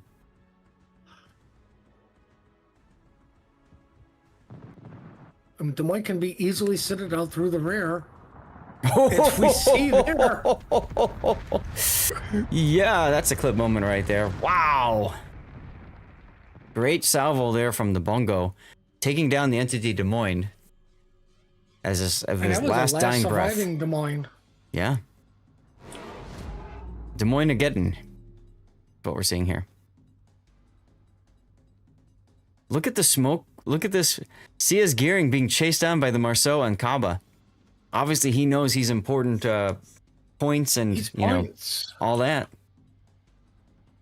But in doing so, that drags these two away.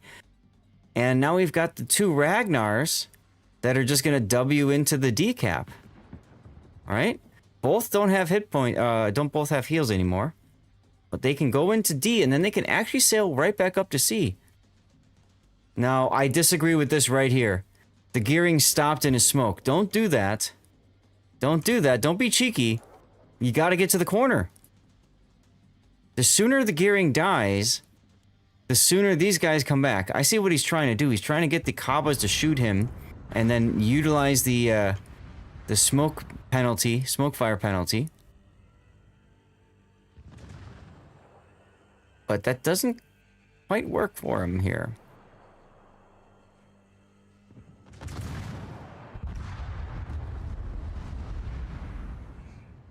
Now, the Kaba by now sees the gearing torpedo, so he's just going to go straight or even slow down. Sorry, the Marceau. But this just feels like a complete misplay. Complete misplay there. Get him to the corner. Meanwhile, these guys have to go up to D. Forget about this whole Kaba Marceau group. They're much healthier. Yeah, see? Andrew now being waved off of that. Yeah, but they should have been waved off the second the gearing stopped. They're like, we can't save you. Absolutely. They should have been waved off. They should have had D by now. If they both went to D, they'd have it now, and they'd be well on their way to C-Cap. Good thing they have torpedoes. Oh, wait. Good luck on that fight against the Libertad. Wait, did he beach? No. Gruba somehow got detected. No, they're just guessing. Are they just guessing? He got spotted briefly. He got spotted. Okay.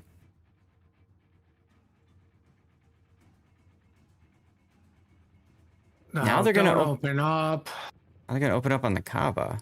Well, they're thinking maybe they got a 2v1, but that's just going to cause them to lose hit points right in time for strategic fall to kill them both. I mean, more importantly, you're not going to be able to cap D.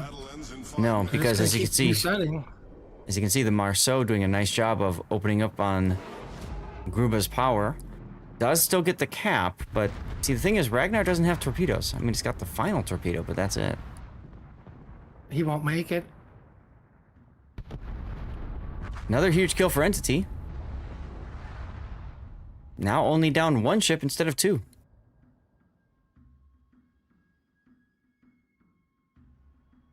Well, I mean, luckily the live is beach, so it's a 1v1, but you don't have the HP to take out a Marceau.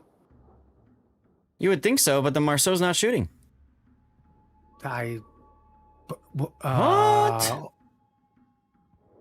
What?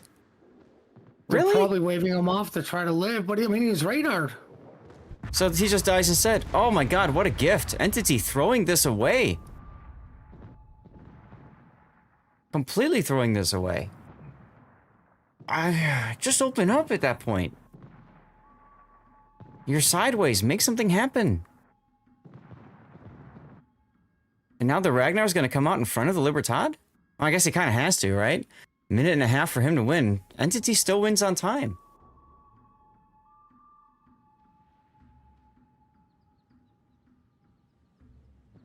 You know what's funny?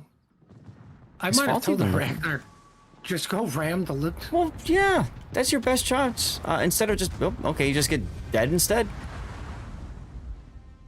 Well, that's game 3 in the books, folks. Match has been decided. Entity advances. See ya.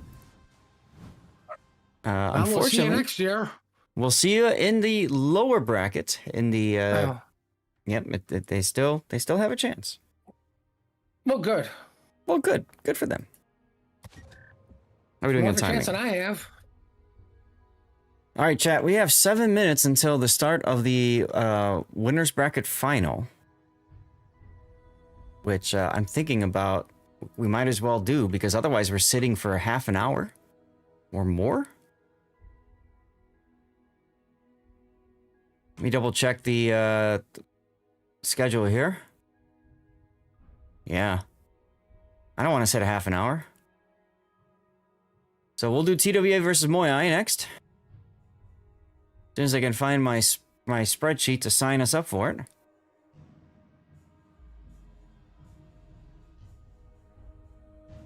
Where the heck is it? Here it is. I mean, they're the only game in town right now, so I guess we just have to do it. Back to here. Matches. TWA versus Moyai. Voting completed. Now I get to program my very fun stream helper thing after I click all the reset buttons. What's going on, Schmidt Electric? We've got a Kleber band, TWA. Oh. It would help if I was on the right one. Okay, Kleber. TWA versus Moyai.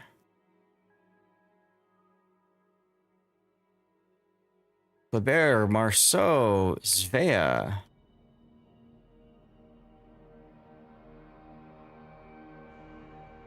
Brisbane. Banned by TWA. Similar bans against the rain setup with the Kleber Marceau at least. Banned by Moyai. Petropavlovsk. Gee, I wonder why. Brisbane as well. Remember, these are blind bans, so they can both end up banning the same boat. Marseille banned, and then finally Napoli. Maps that are banned. My map, Fado Islands, and TWA bans Northern Waters. Our map rotation will be Sleeping Giant at first, followed by... What are we doing on timing? I'm going to start a commercial break. Sleeping Giant, followed by Hotspot. Oops. There's Hotspot. Land of Fire. North. And Loop will be the final. This is a best of 5, everyone. Not planned for today, but hey. Timing means we have to go here.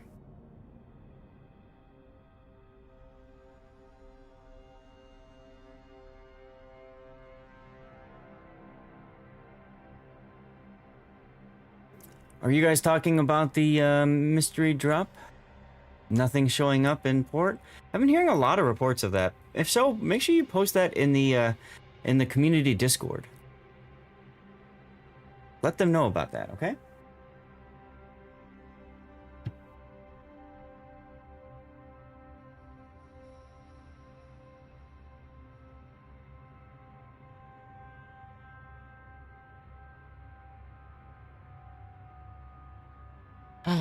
All right.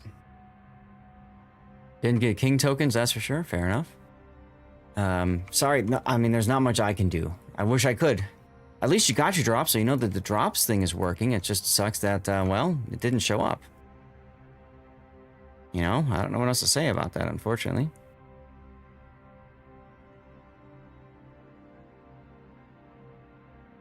Let's see. Playoffs. David Moyai.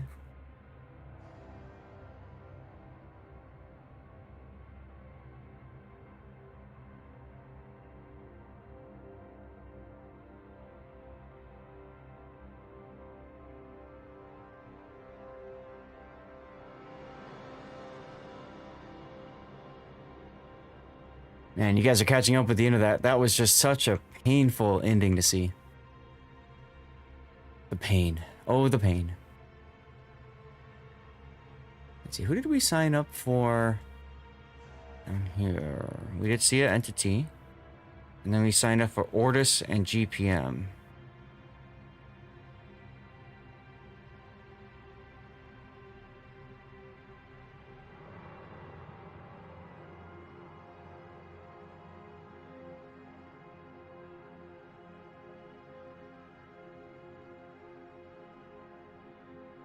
Orders in GPM, what? Why is Orders GPM showing up on the list? Okay, now it's updated. Orders and V888. Starts at 1830. Yeah, okay. Puddin', you still there? Yep. Okay. I guess we can play it by ear, see how this goes, and make a determination if we stick around for the rest of the winner's bracket final, or if we swap over. This might be over fast enough to do both, frankly. We'll see. All due respect, of course, to Moyai. Chat, both teams have been readied up, just missing one player, so I think it might be time to get us started, huh? Let's go. A colossal battle between opposing fleets will soon unfold here amongst the waters of the East China Sea. The residents of these islands will shortly bear witness to the thunder and flash of combat, and only one team will sail away victorious. This is Sleeping Giant. Sleeping Giant is a 48 by 48 kilometer domination-style map with 4 cap points running from west to east. The A cap is on the left, B is in the center, C and D are on the right. In this iteration, both teams' spawns have moved from a central position to a north and southwestern spawn position, offering a wealth of new strategies for teams to execute. Cap A on the left is fraught with danger, shifted from its previous position inside the Thunderdome to being centered on the tip of the island on the 1-2 line. A daring destroyer player can hug the island to take the cap quickly, but will face a treacherous journey to escape afterwards. In the center, capture Area B is just as perilous. Completely open with plenty of spaces for radar cruisers to hide nearby without being spotted, it's commonly left uncaptured until the mid and late game. Caps C and D on the right provide an intriguing choice to teams. Pick up just their home cap, deploying radar and kiting ships to protect it, or risk it all on a push down the 9-10 line to gain control over both caps and the potential win. Sleeping Giant has a long history in KOTS since its return in KOTS 13. Many tightly contested and challenging matches have been fought on this map, which begs the question, who will be the victor this time? 18 ships, 2 teams, 1 victor. It's time to play Sleeping Giant. All right, everyone, here we go. We're now in the winner's bracket final. This is a best of 5.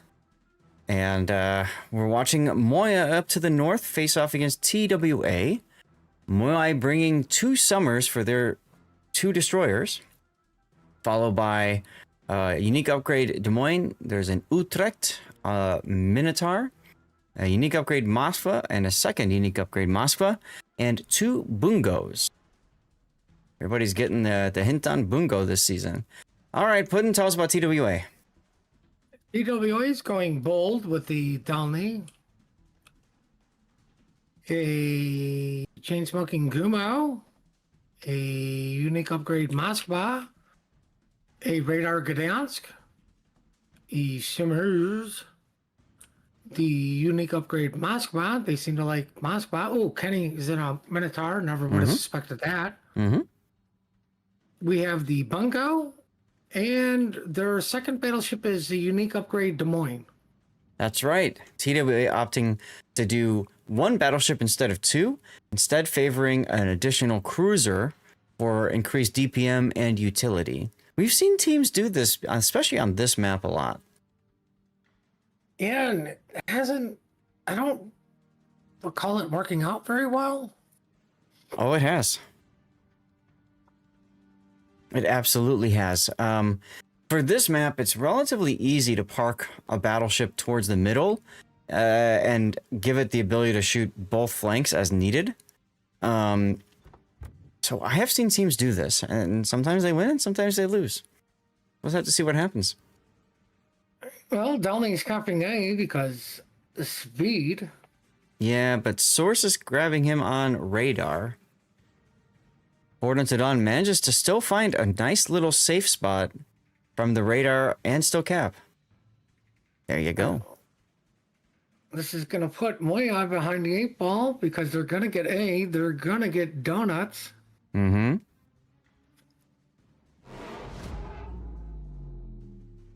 Nobody going for the B cap early. Look at this. No, B. I mean, I'm surprised TWA didn't, seeing that there's only 2 destroyers for Moya. Mm-hmm. Like, you might have been able to get away with it, but I mean, I think getting A is probably more important. Mm-hmm. Right? I believe TWA is going, they're like, what's going to cap B? Mm-hmm. They put one of the Summers there goes their smoke train. This is true. And that's the Right, big what do you problem think? with just having the 2 Summerses, and that's it. Well, what are you going to do? Put the Moskva in there? Like, I'm pretty sure the Bungo can outspot the Moskva. Mm-hmm. Well, you guys all heard that. We have another giveaway going in chat. Do the same thing. Follow and be active in chat. This is on Twitch. You're on one of my other channels. Get over to Twitch and do the things.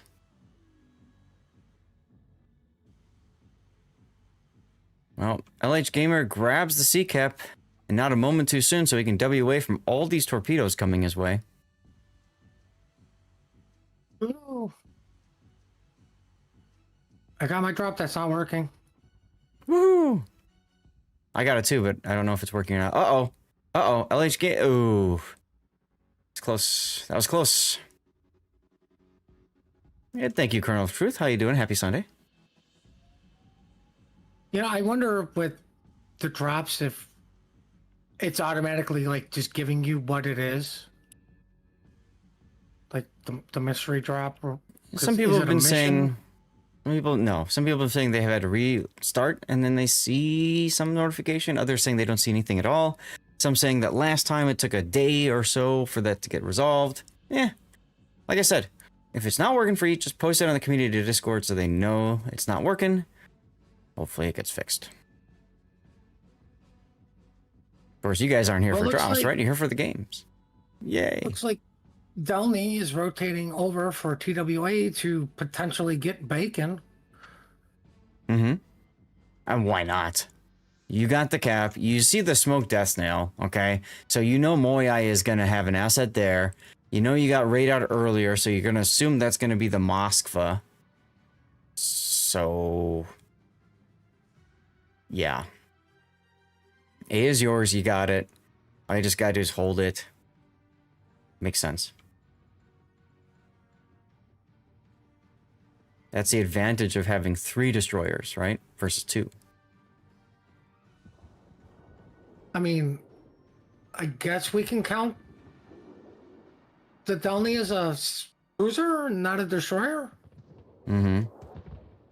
Sakiko detected, pops his radar, catches LH Gamer Summers and Zill's Minotaur. We've seen Zill play Minotaur a lot in King of the Sea tournaments in the past, but and so that's a ship he's very comfortable in. Marcelo Pello now the focus target for Kinimod's friend for Moyai.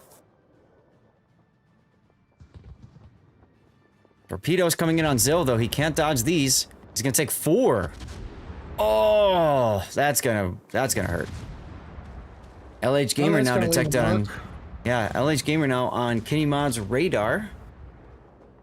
And he got caught bow in. That's not good. Nope. Nope.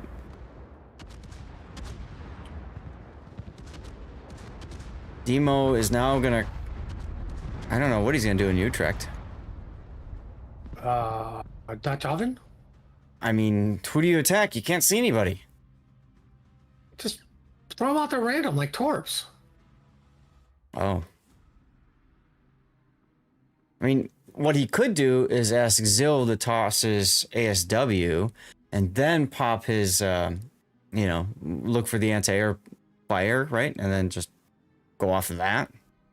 I mean, the other thing you could do is tell your bungo to go out there and spot by being shot at and drop at the smoke. That's the best kind of spotting. I love doing that when I play Kyiv. Get myself spotted, get myself shot at. My team knows where everybody is. Well, Demo will take a torpedo in the midships. Hey, look, Bungo's getting shot at. Amity taking a guess as to where Kinnymod's Minotaur is. Is he right? He was right with one shot that looked like it bounced. No, that was the homing shell. It was a homing shell, got it.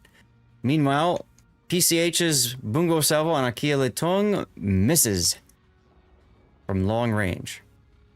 Well, while Nice. that's going on, Summers is trying to cap apples. Yeah, he does get into a very skinny position, but the problem is Ikea's position with the Moskva. He's got a shot, or the Des Moines got a shot. So they've done a really nice job of ensuring, T2A has, that there's no hiding place for this rock here for the Summers. No sound for you. Odd.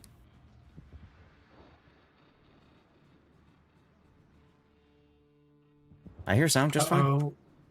Zip is caught out in the open. Zill and the Minotaur. Marcelo Pello, though, at 2,000 and falling. He dies. That's an important kill for Moyai.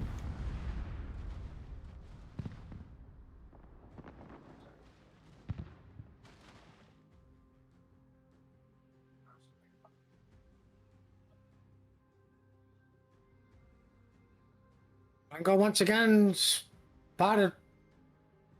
Now it's dark.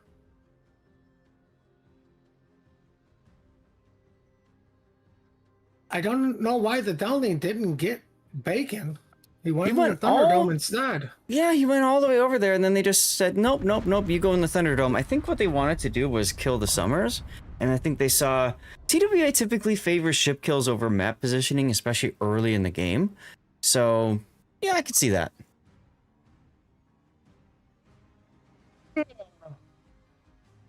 Well, the Summers did die. Yeah, that's a big kill for TWA. That removes the Death Snail possibilities. As you can see, Moyai backing their Moskva up source Enemy is about to win. to try to do something as Philippus goes down to the Moskva. Alright, so Source at least gets the kill on Kaistus. But you can't win A now. Vile just angrily shooting. The enemy is about to win.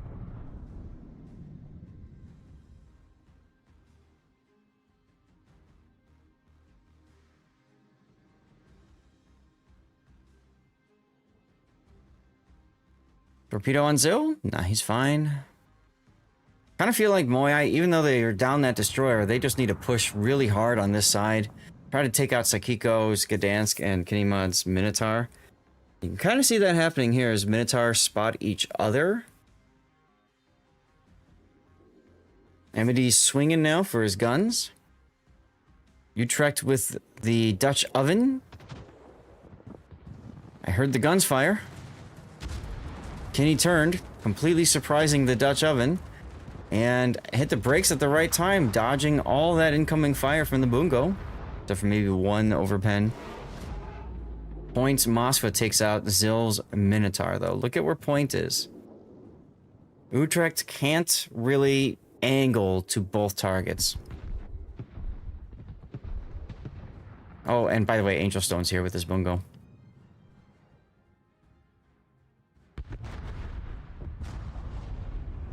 Kinnymod goes down, though, to Emidy's Bungo. Utrecht dies to Point's Moskva, and we're now 43 seconds away from a TWA victory. Didn't realize I was still sharing my screen.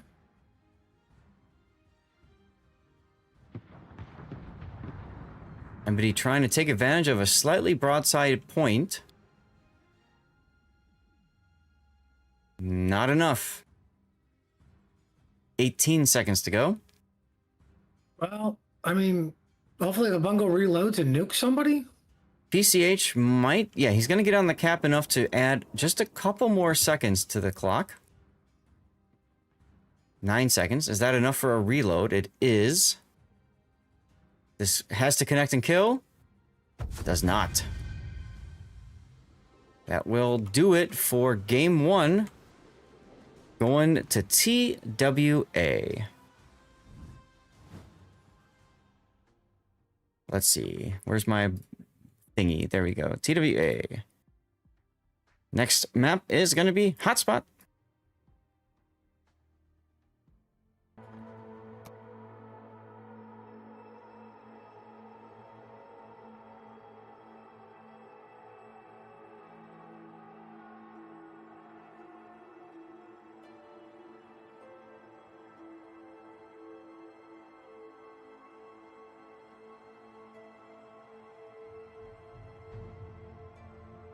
All right. Woof. Let's get a commercial break going because I have a feeling we're going to get started really quickly after this. Dastardly, where are the mystery drop rewards? I can share them with you. Should still have them up here. There we go. So, our mystery drop today, most of you will get 50 King of the Sea tokens, or what do they call them? Some of you will get 150. And then we've got a whole bunch of rare camouflage and of some very rare, you might even call it epic rarity. The Key or the D7 Prevention, both really good tier 8 premium boats. Some prefer one over the other. I like both. Why not both?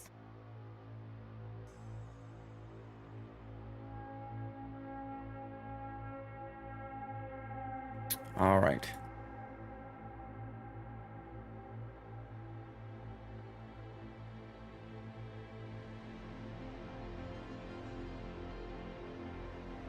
Somebody says something about randomly getting disconnected. I wonder if one of their players got disconnected. Interesting. Well, it wouldn't be a KOTS without DCs. I mean, happened to me. What was that? Game 1? Game 2? Game 2. So, there you go. Now, I can show you all the upcoming drops as well. I believe I still have those available to share. I'll see if I can find... All right, here's the International Weekend 1. So, this is next weekend, Saturday the 15th and Sunday the 16th of November. As you can see, you get some more King of the Sea tokens for both. You also get this Nido horse flag. For those of you on the King of the Sea Discord, you understand the horse references. If you're not, well, you lose. The final weekend of International KOTS will give you another mystery drop. This most likely will be more King tokens. Uncommon and rare bonuses are a possibility.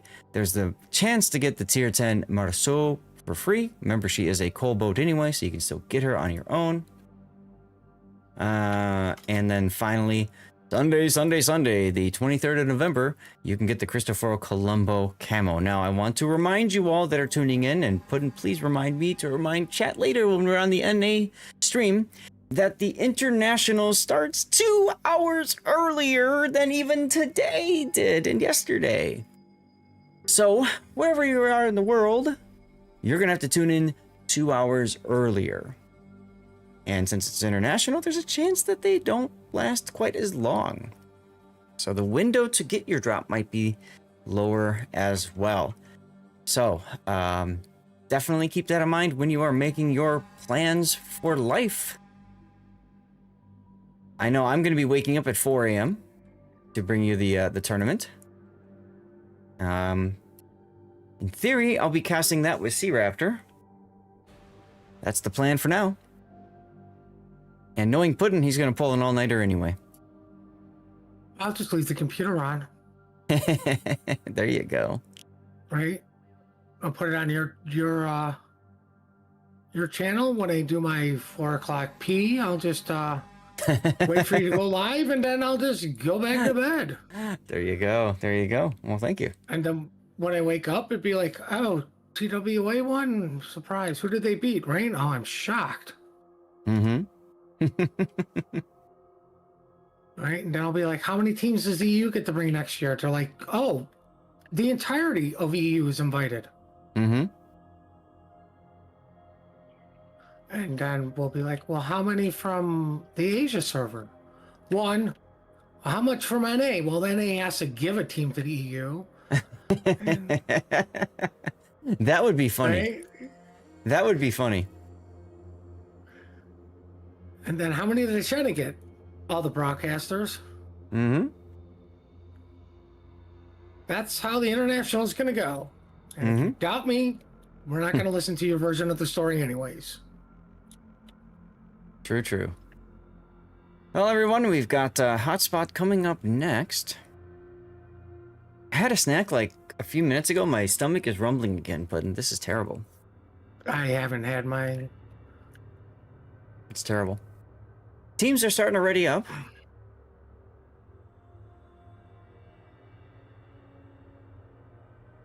Missing 1 from each. Now, Moyai is all readied and TWA is not. So I'm going to wait until I see 1 more TWA player ready up, and then I'm going to press the video. Nope, never mind. Moyai unreadied. Got to keep that See, I finger would- on the button. Press the button, I'd go like ×2 slow and then go get a snack. Ah.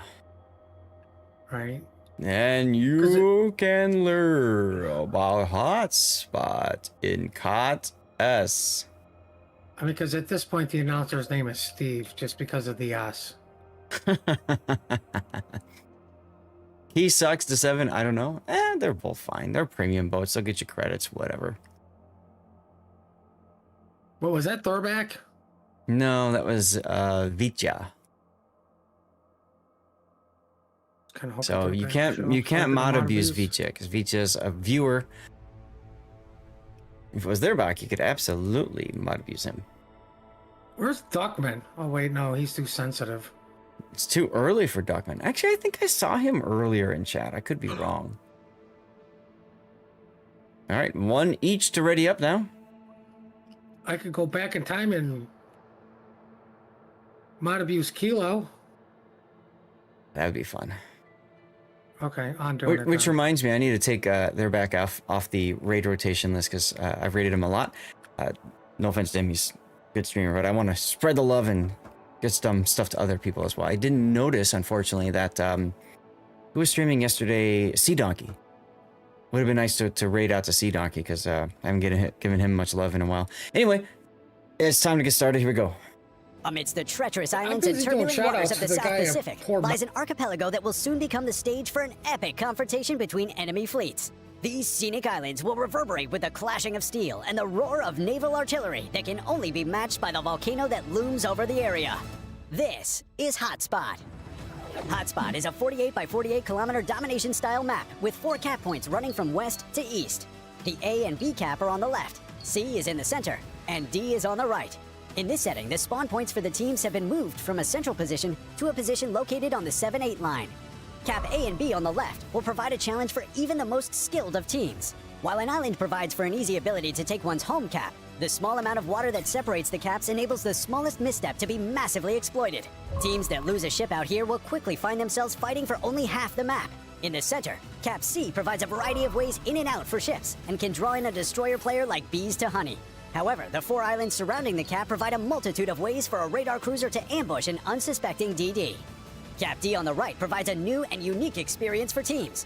Moved from within the islands to the west, the D cap now has no island cover. Teams will have to execute any plays for the cap with an extreme amount of caution, as once lost, the cap will be a significant challenge to retake. 18 ships, 2 teams, 1 victor. It's time to play Hotspot.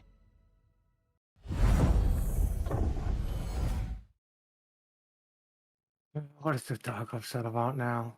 I don't know. Chat, I'm going to give you guys a rare peek into what it looks like for us before we get started because they had a disconnect on Moyai, and we're still waiting for them to go. There we go. I have the screen minimized so you can't see the chat. But that's what it looks like from our end. We can just see the players. We can see when their shield icon is filled in that they are ready to go. And we try to time it right. We do our best. Let's get into this then. So this is going to be game 2 of our winners bracket finals. This time TWA up in the north on Hotspot.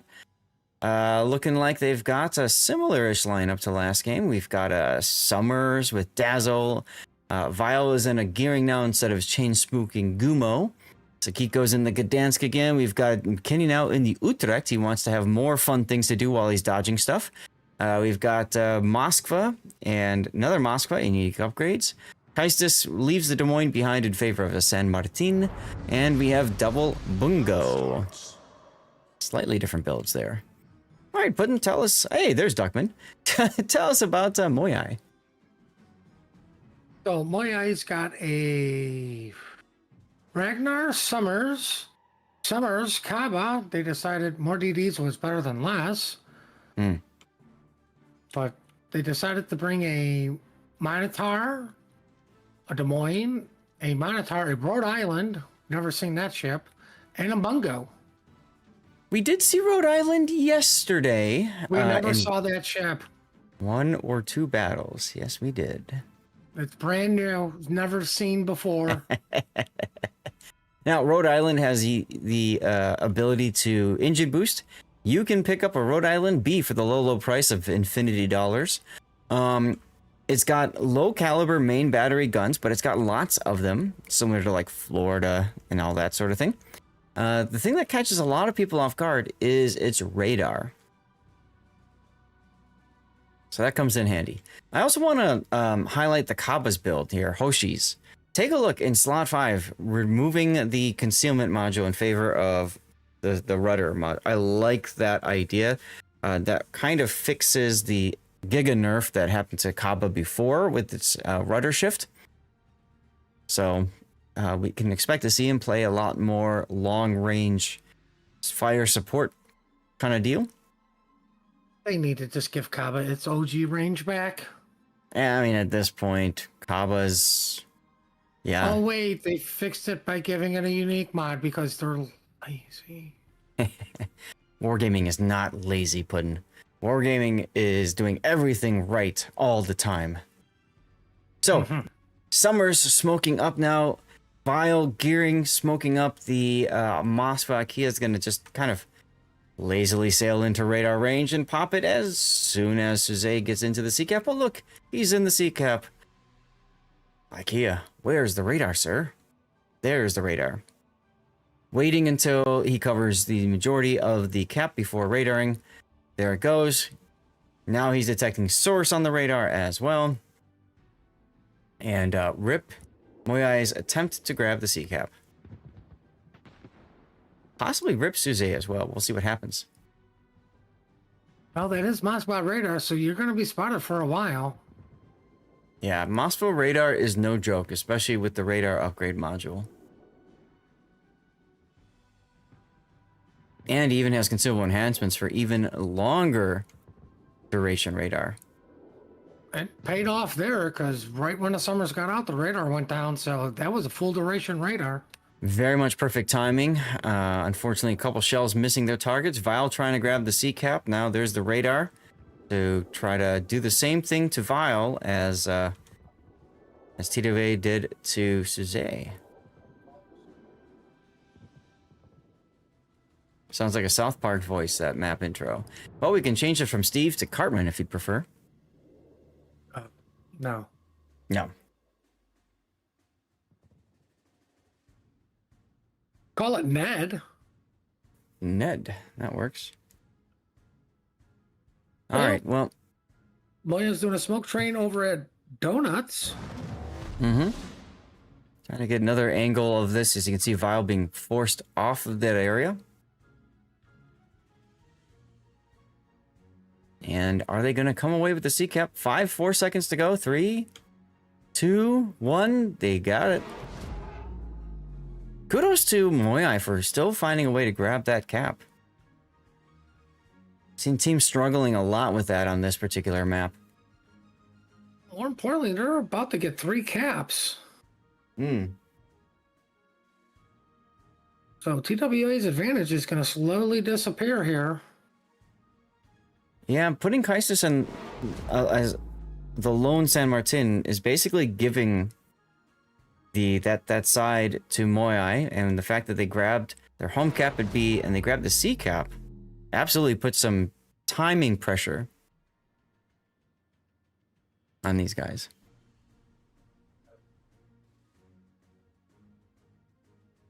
I'm waiting for the new voiceover to say, "Oh my god, they killed Kenny." 18 ships, 2 teams, 1 victor. Oh my god, they killed Kenny. That would be great.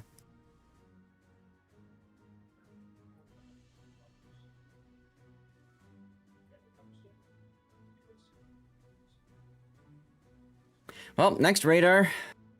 Next time to shoot things. Silverblade's Bungo coming in on Sources Ragnar. Nice connections, nice connections. Source is like, well, that'll kind of heal. Moya did all that work to get chocolate, and TWA is like, if you want good chocolate, you need to have patience. Well, see, that radar forces Philippus off. And remember, that's 12-kilometer radar. So we got 2-kilometer back. So he's got to back up somehow. We just had a combo start, whatever that means. That's kind of neat. All right, TWA getting cap parity now, but they are still down by about 60-odd points. No real way for TWA to grab the D cap. And I see PCH now rotating south of the C cap. I like that. Well, TWA's forward onto Dawn is in big trouble. Yeah, I see that. I just looked over. On the map border. Amity takes a torpedo, but that doesn't matter. He's got that slightly quicker reload and more barrels of guns to shoot at forward onto Dawn, and he connects right there. Gets the kill. There you go. There's the Rhode Island for you, everyone.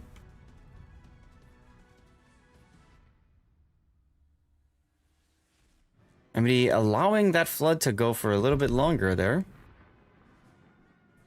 He'll heal it back.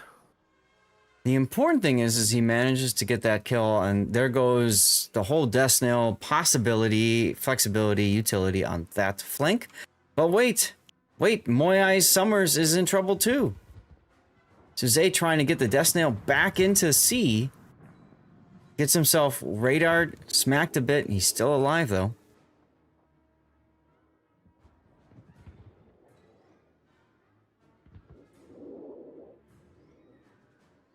Oh, they went fishing for him. Yep. Philippus, unfortunately, caught. Yeah, he comes out broadside here in the smoke. He's There's the radar anyway. Here comes the Bungo salvo on Philippus's Minotaur. Oh, great dodge there by Philippus. Excellent job. Yeah. What's going on the other side? Nothing. Okay, back to the action. Oh, what about the other side? Other side. Nothing. Well, I mean, Zill's being farmed by Kinney's Utrecht. Which is kind of interesting if you think about that. Is he in Dutch oven range? Yes. Why is the Kaba sailing directly at him? See, this is the thing that confuses the heck out of me, right? You know that Point's got to say that Zill's got to say I'm on Hydro. So the only reason Hoshi's doing this is because he is going to do the final last-ditch effort to try to kill Point. I really don't like this play. There's no need for this play right now. You're in the lead. You've got the ship advantage. You've got the point advantage. No, you don't. You have the point disadvantage. Apologies. But you're in the lead ship-wise. And now you're just going to stop in front of Kinnymod? Oh, Moyai's in the lead. Yeah, sorry. You do have the point advantage. I'm... Long day. Now you're just going to Homer Simpson It back. hasn't started. You're going to Homer Simpson back because you figured, okay, well, This just feels so bad. Why? Why send Hoshi to do this? You know what? I wonder if what this is. Mm-hmm. Zilla's just sitting there complaining non-stop about being farmed. Mm-hmm. And Hoshi's fine, I'll come take some damage. Instead of going, dude, just relax, calm down, you're a Minotaur, you'll be fine. It's a We have possibility. the lead. You know, because it happens a lot in clan battles to teams. Somebody's taking all the damage who's not used to it, absolutely panics. Mm-hmm. Yeah, but Zill's used to being farmed. Come on. This is the only thing I can think Oh! of. Snackbin and the Bungo goes down to Philippus's Minotaur on the other side. We totally missed that while everything was going down. Wow. That's huge. Another big pick for Moyai. Absolutely.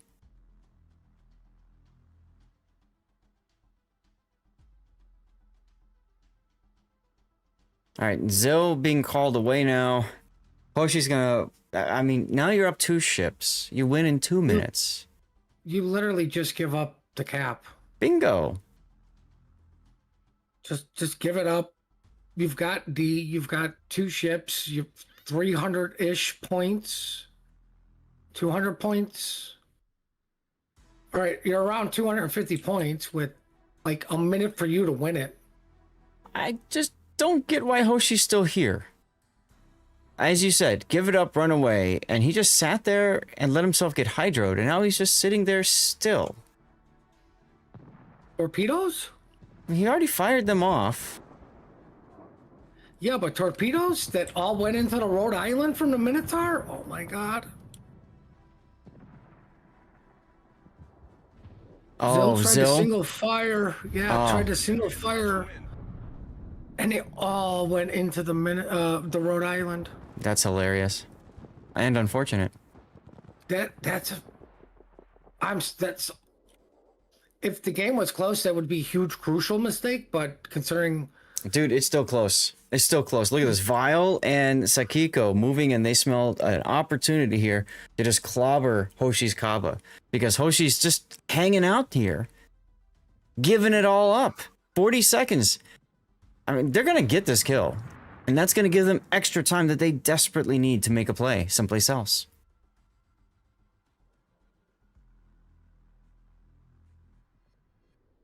See? Bingo. down to a minute 12. And we talked about that before. That resets the clock. Now, okay, now it's a minute again. Guys, stop dying. Nobody die. Minute to go. Don't die. And what's going to happen next? Another death. Look, Source. Why is Source spotted?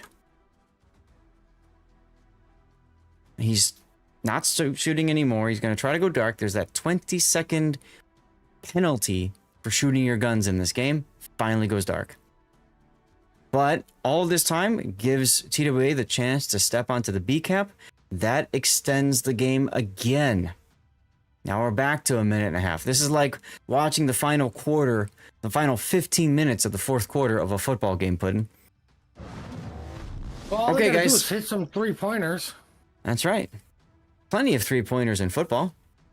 Yes, sports ball. Sports ball! Now here comes Zill's torpedoes.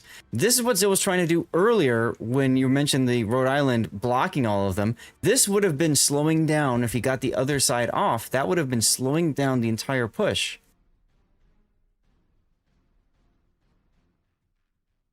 Well, I guess I need to send somebody to the penalty box. 43 seconds. I still think Moya is going to come away with this win. Price is trying to get into the decap in the San Martin. Obviously, he knows there's do or die. Just go. See what happens. They killed us Moskva. It's GG. Point? Yeah. I don't think they're going to kill Point in 20 seconds. Got his heel going. Well, not if San Martin touches D then. You'll have plenty of time because you ain't getting any points. Nope, there it is. Now you've got all the time in the world, and Amity goes down in the Rhode Island. Another huge time extension, and now TW wins in 20 seconds. 20 seconds to kill a San Martin. You better believe everybody's screaming in that voice chat right now. Kill the San Martin, kill the San Martin, kill the San Martin. They did finally kill him. 39 seconds. Why is my score timer? There he goes. Now finally updated. Not enough time. Not enough time. Uh-oh. Wow. Yep. Vile's the only chance. Vile's the only chance. 20 seconds to go. Minotaur. Nope. Zill dies. Gets boongoed by Silverblade. That was... Wow. This is what TWA is known for. And I hate to say it, but you gotta go back and put that... Why did the Kaaba lose so much hit points? Why did And then sit there. And then sit there. That's it.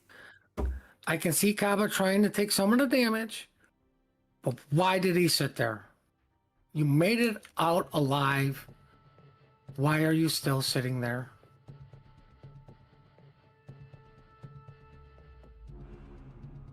I'm letting chat know there's a clip moment at the end because I missed it, but if somebody could clip that, just insane ending.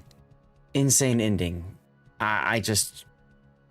Man, if I'm Moyai, I'm pissed right now.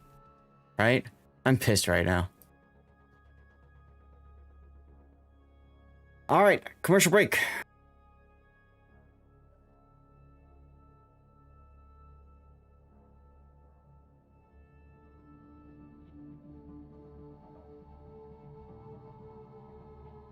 Absolute crazy finish.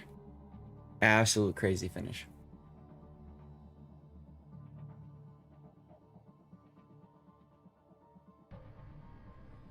Did our Yida code challenge complete? Yes, it did. All right, let's go. Yida code now. Time. Here we go. If you're watching on YouTube, Rumble, Kick, or X, get to Twitter, Twitch, follow the channel, type something in chat.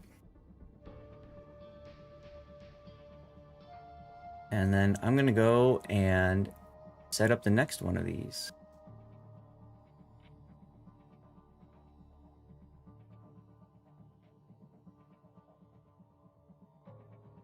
I think it's under...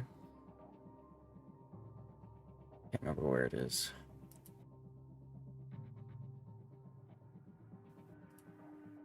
Ah, here we go. All right, we'll mark that one as complete. Confirm. Add new one. Yida code. Yida code. 100,000 channel points. You guys did that quick, by the way. We had it going yesterday. Was it yesterday we restarted this? I think it was yesterday.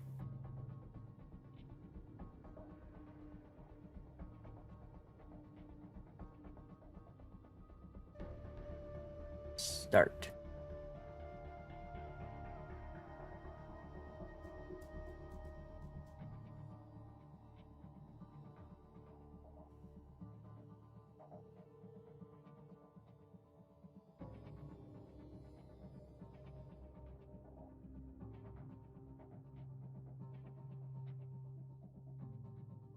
I hate to do it, but I think I'm gonna eat something again. Oh boy. I'm still just in complete, you know? Ouch. I'm glad we're here for this. But ouch. Right? How do you come back from that if you're Moyai? With a vengeance? Oh, okay, sure. I love how King of the Sea Qualifier NA is on the very bottom block below the archive channels. That's not confusing at all. No.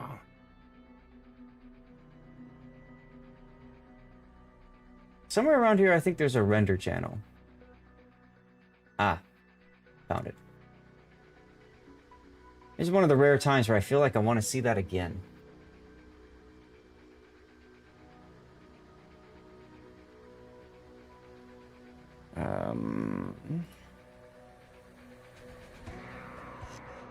Usually I don't make you guys watch what you just watched, but I'm gonna make you watch what you just watched.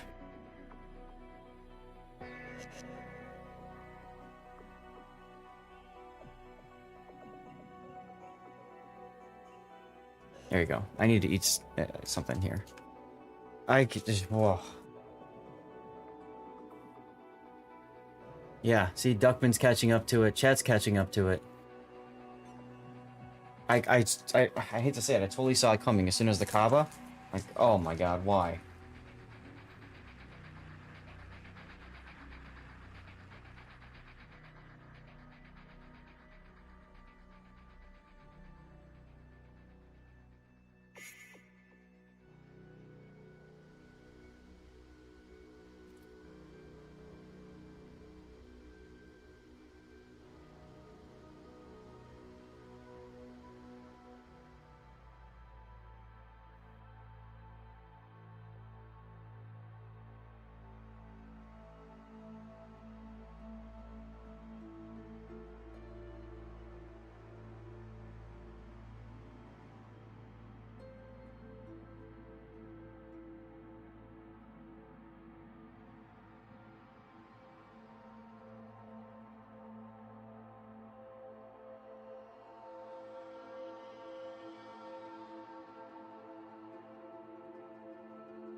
I love watching you guys catch up to this. This is just wild.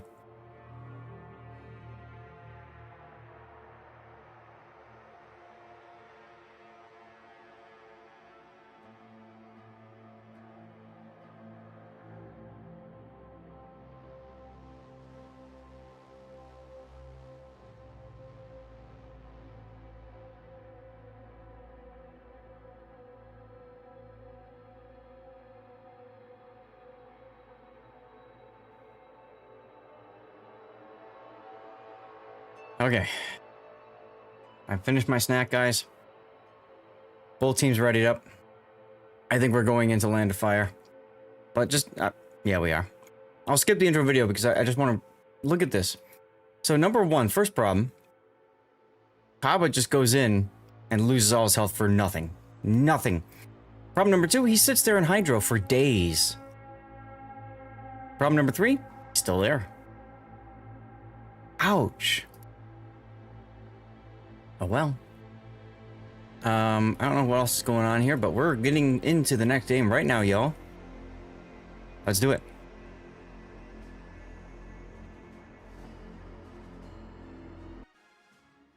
All right, ladies and gentlemen, here we go. Game 3. Potential opportunity for TWA to 3-0 sweep another team, this time Moyai. This is the final match of the bracket. Whoever wins this is the regional king of the sea, EU king of the sea. Whoever loses is second place. Let's take a look at the lineup for TWA. We've got a Gdansk, a Summers, a Kabrask, a Ragnar, an Utrecht, Moskva, Salem, Rhode Island, and a Bungo. Angel's like, yeah, I kind of want to try that boat that you guys used last game. And I love how Kenny and Kaiser keep swapping cruisers back and forth, too. That's fun to see. All right, Puddin, tell us about Moyai, please. Well, for Moyai, we got a Ragnar that's heading to apples, and I believe Minotaur and Bungo may be going over there. True.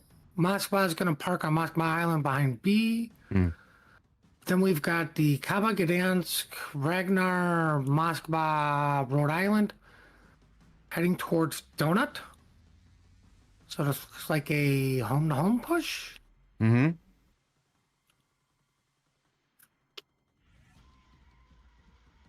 Remember, this is do or die for Moyai. Yeah, I don't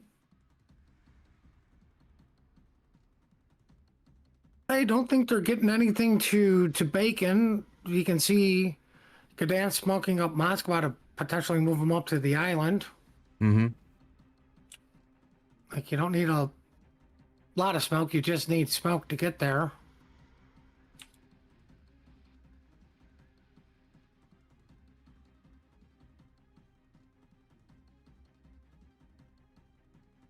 And Moskva stopped? Hmm. Uh, See me? Zeth is choking to death because he's shocked that. Why did we put a smoke there? I think I know what they're doing. So this is on purpose. You throw the smoke in front of the Moskva. You make it look like the Moskva is going to try to go to here, right? Because that's what most players will do with their Moskva, with the smoke. And you're trying to get Moyai to set up for shots here and here to shoot this particular spot. But the reality is, no one's there. It's a nice little fake out. Yeah, but at the same time, do you really need to do it? Because it's not going to be long before you realize nothing's there. Yeah. As a matter of fact, IKEA has decided I'm going to take the smoke anyway. As the smoke expires, so that's kind of interesting. Could also be a chance to bait out torpedoes in the front here before IKEA actually goes in. Slight mistiming because the Gdansk smoke expires quicker, of course. Oh, look, Moskva's now spotted. Mm-hmm. But I think I know what really happened. Hmm. When he pulled up to the island to pick up his food order, because he put it in through the app, they got it wrong, so he had to wait for them to fix it. Mm-hmm. Still waiting for those Citadel hits on a broadside Moskva. Hmm. I'm liking what I'm seeing over here on the other side here. We've got Solitude now detected on Ragnar radar. As Suze's Gdansk gets a destroyer smoke train forward. Moyai out for blood after the last game. I don't blame him.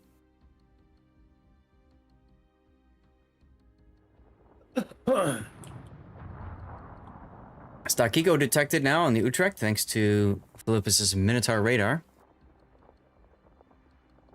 Blue Falcon, thank you for your 29 months of subscribing, sir. Appreciate you.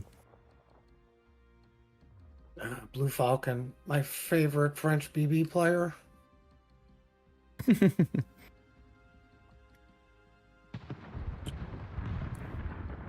Well, despite all that, this whole destroyer thing that looked really impressive has kind of fizzled a bit. But something fizzled that looked impressive after they accomplished their goal? Mm-hmm. And they didn't really accomplish their goal. They wanted to get a pick and they wanted to get C. They got neither of those so far. Kitty Mod's short-range Salem radar popping this up. Wow. Yeah, Snackman just bungo smashing the Ragnar.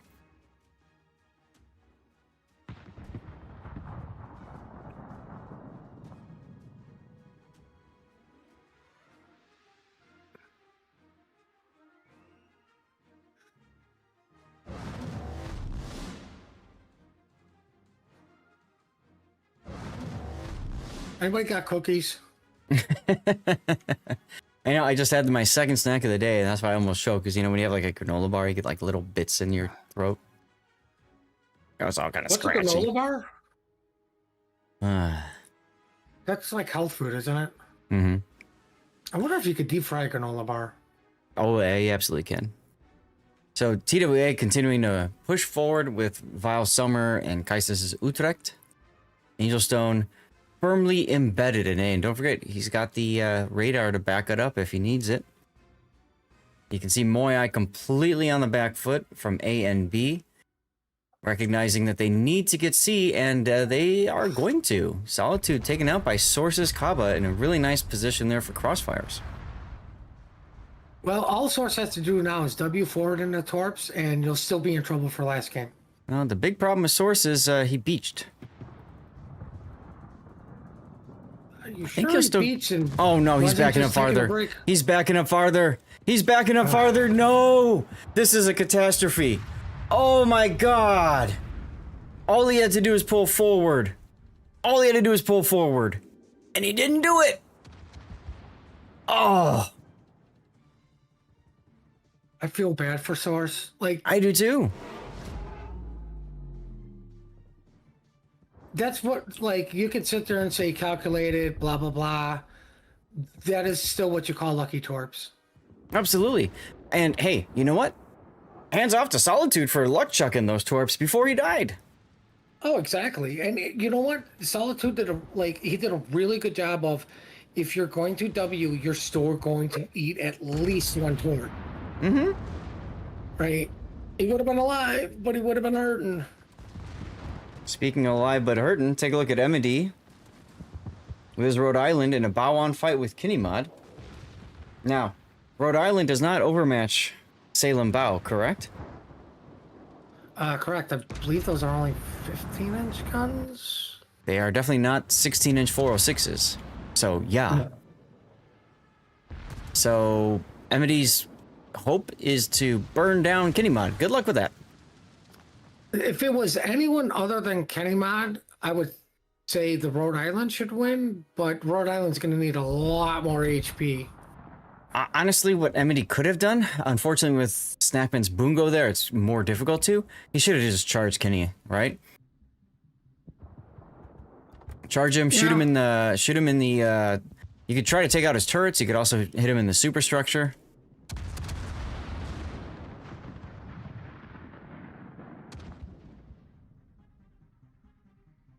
Ooh, Mossbot's going to go down. Yep, I just looked over there. What happened to poor Toji? Everything. If you notice, there's 4 fires on his ship, so... Yeah, he got burnt down hard. IKEA, 44,000, Ragnar, Bungo, and Rhode Island all had a piece of him. Well, IKEA, did an excellent job with that fake out smoke. We haven't talked much about him, but how do you claw your way back in if you are Moya? Because you do have DNC, but you are down on points and ships. And you still have Kenny just shooting at you for free. Look at this. The whole time. And the sad thing is, Kenny's the lowest out of everybody? Sakiko's lower, but also pretty far away. The only thing I could think of is you get PCH and the Ragnar turn around south and then back north to A again. Try to get on the backside of TWA.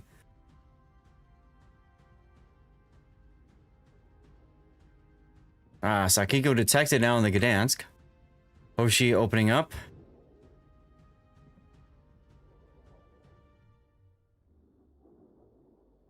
I mean, the real problem for Moya is, what are the low health ships? Stackman and a Bungo all the way up on the B line. Kenny, who's parked behind an island, who can just reverse and heal when it feels like it. Yeah. Right? Like, Fort of Pandora I would put under as healthy. The Gdansk, which, oh no, I'm spotted. Let me hit my screw you button.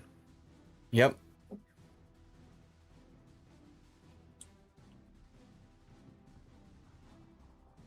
Did Zill take a torp? No.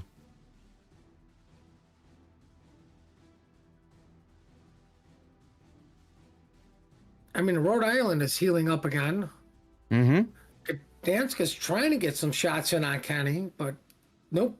Not going to let that happen easily. And Philippus caught in the middle of everyone for TWA, essentially. This is not going to end well for him. 3 minutes to go for a TWA victory. 3.5. Oh. Utrecht bombs just connecting.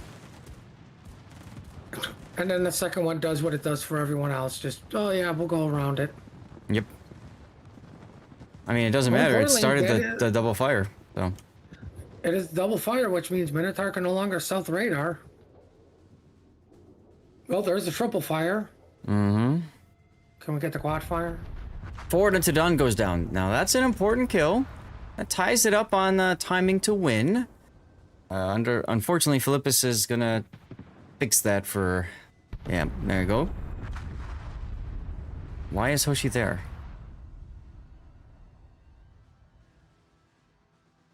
What is Hoshi trying to accomplish by being there? Keep Kenny mod spotted? He's trying to keep Kenny in assured detection. Yeah. All that does is force Kenny back. Mm-hmm. We really need to see Emity just come out and do something. I hate to say it. And it sucks, because you know Snackman's just going to smash you as you come out. But... Huh? I mean, Yoshi found out the hard way. Assured detection goes both ways.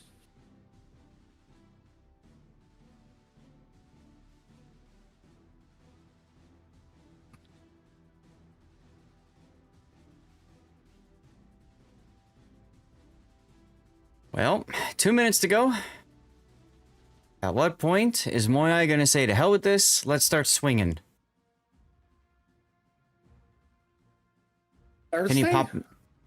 Kenny realizes this and pops the radar right now. And what this does is it discourages anybody from charging him.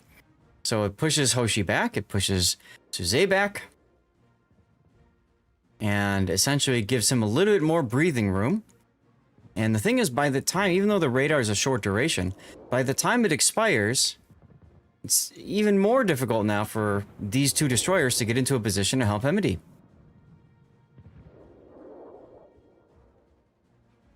Kenny still has a super heal in the tank, ready to go. You know he's gonna use that in about 20 seconds, unless he needs to earlier. But that just to demoralize Moyai even more. And he's 10k, he's probably going to use it around now. 1 minute until TWA victory. And the 3-0 sweep. There's the same thing, like I was saying, you know, if it's anyone else, but, you know, Rhode Island's going to need more HP. Like, Kenny's been keeping this HP very close between each other. Mm-hmm. There it is. Well, of course, then I open my big fat mouth, and then Kenny says, don't worry, I got you covered. I got a heal. See?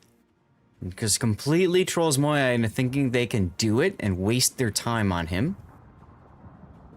And they can't do it. Snackman reaching out with his bungo. What's he trying to grab? Brody's Moskva. That's at least one full pen, not a citadel. Doesn't matter. It's still going to be the victory in 23 seconds. Zill's Ragnar caught out on radar. He's full health. Doesn't matter.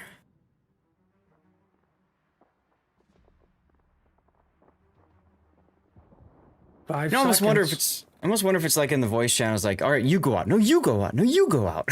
You know, like everybody's like, I'm just staying on this rock, and that's it. Oh goodness. Well, 3-0 sweep. Congratulations to TWA for doing it again.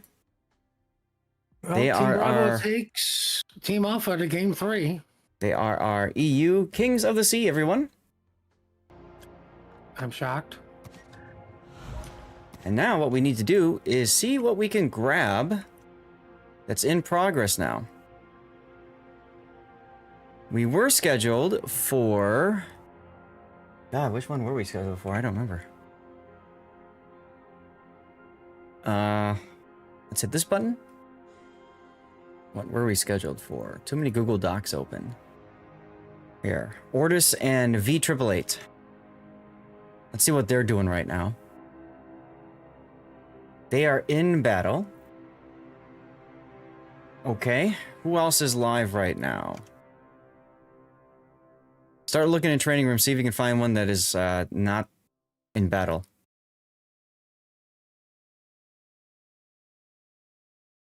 I'm going to do Sia Pumbaa. They are in battle.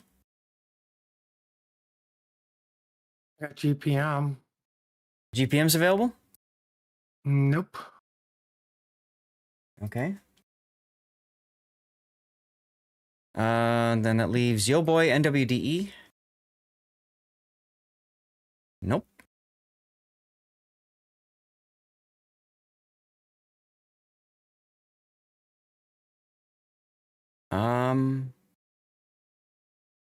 All are running right now. Okay. So, chat. Now we're gonna run a commercial break because you're not gonna miss anything anyway. Thanks for tuning in. We're gonna see if we can find you guys a game, a group, a match, whatever. And I'm gonna write down this went 3 games.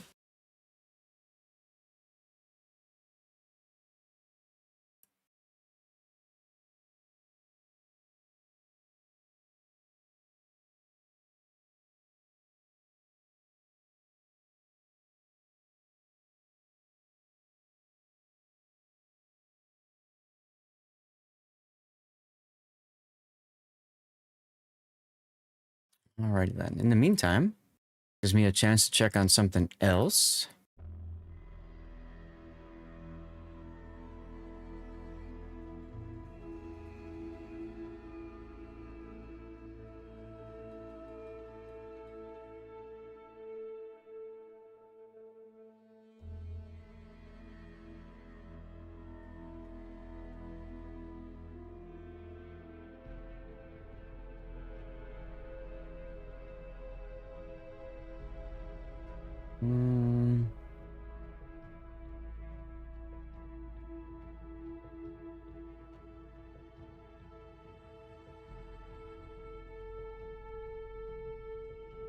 Okay, we'll try to get that sorted.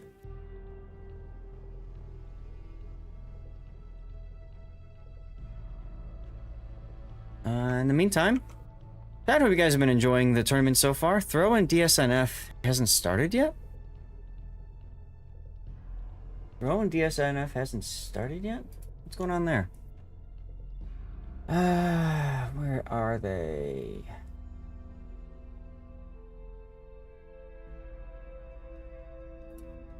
Playoffs. We are looking at the play-ins now. Where is... There's DSNF and throw.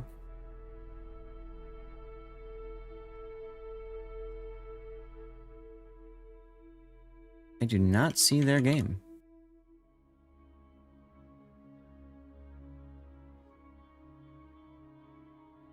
Over 1.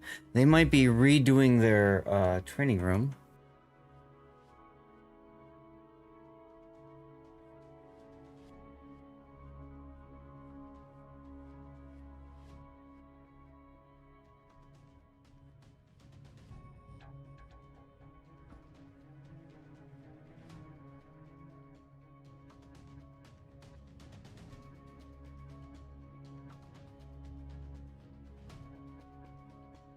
All right, well, good time to take a break, y'all. Try to keep you guys in the loop for what's going on.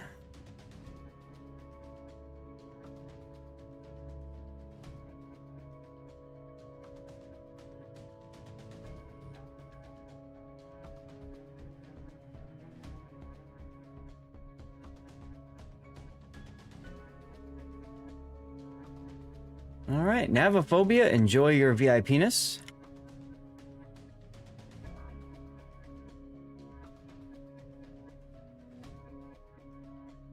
And Altsac, enjoy yours. It is cheap to get, but the idea was to allow you guys to get real cutthroat and start cutting each other's VIP-nesses off. Hearing the voice, Jeffrey, seems to be awesome. Like, here, yeah, I know. I agree with you, for me. It'd be really cool. Okay, looks like we have a game. Okay, who do we have? Yo Boy NWDE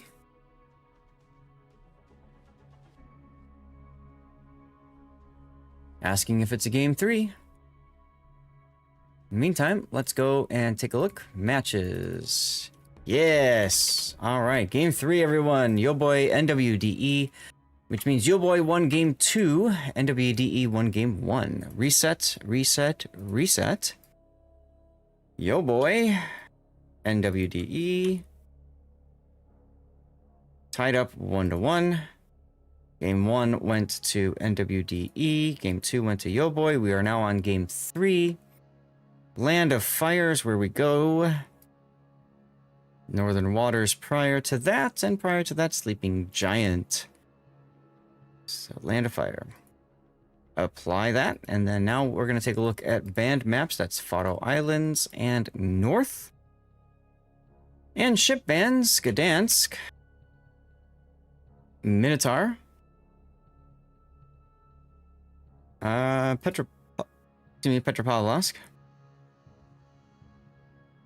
Brisbane. I don't have to change that one. That's exciting.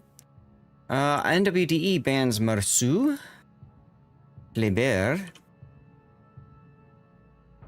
Minotaur, and Brisbane. Everybody hates the Minotaur and Brisbane in this game. What could have been a 1-1 turned into a 3-0 sweep. That is correct, Lieutenant Sebastian. Here's our best of 3 lineup for you guys. And this is our situation as we get ready for game 3 of this. Plenty of King of the Sea left, guys. We have one more round to... No, this is it. Don't get scared now. Yeah, we are done after this on EU. And NA will start in 51 minutes. Yeah, NA starts in 51 minutes, 5-1. All right, I'm going to start the intro video because I have a feeling they're going to start soon.tm. Here we go. At the extreme southern tip of South America lies an archipelago rich in history and diversity. Soon, these storied waters will play host to a heroic clash between opposing forces, and the region will live up to its name. This is Land of Fire. Land of Fire is a 48 by 48 kilometer domination-style map with 4 cap points running in a line from west to east. The A cap is on the left, B is in the center, and the C and D caps are on the right. To the west, the A cap has been shifted eastward, providing a significantly more open cap than before. It is common to see ships parked on the island on the west edge of the cap in order to deny the flank push, while also preventing an easy capture by enemy destroyers. Islands to the north and south also provide a safer but less rewarding place for radar cruisers to sit and defend the cap. Cap B in the center is wide open with plenty of ways in and out, and is initially the purview of competing destroyers. Teams will have to evaluate if it is worth smoking a cruiser to the island to the west of B in order to provide radar and hydro coverage. If combat shifts to an east-west axis, it's common to see some spectacular mid- and late-game pushes through the center of the map. On the right, caps C and D provide a tempting and risky choice for teams. Fast destroyers will typically take the home caps early, giving the teams the option of pushing a battleship down the 9 or 10 line to gain complete control over the eastern portion of the map. However, teams must always be wary of the multitude of islands that provide cover and ambush opportunities for a daring team.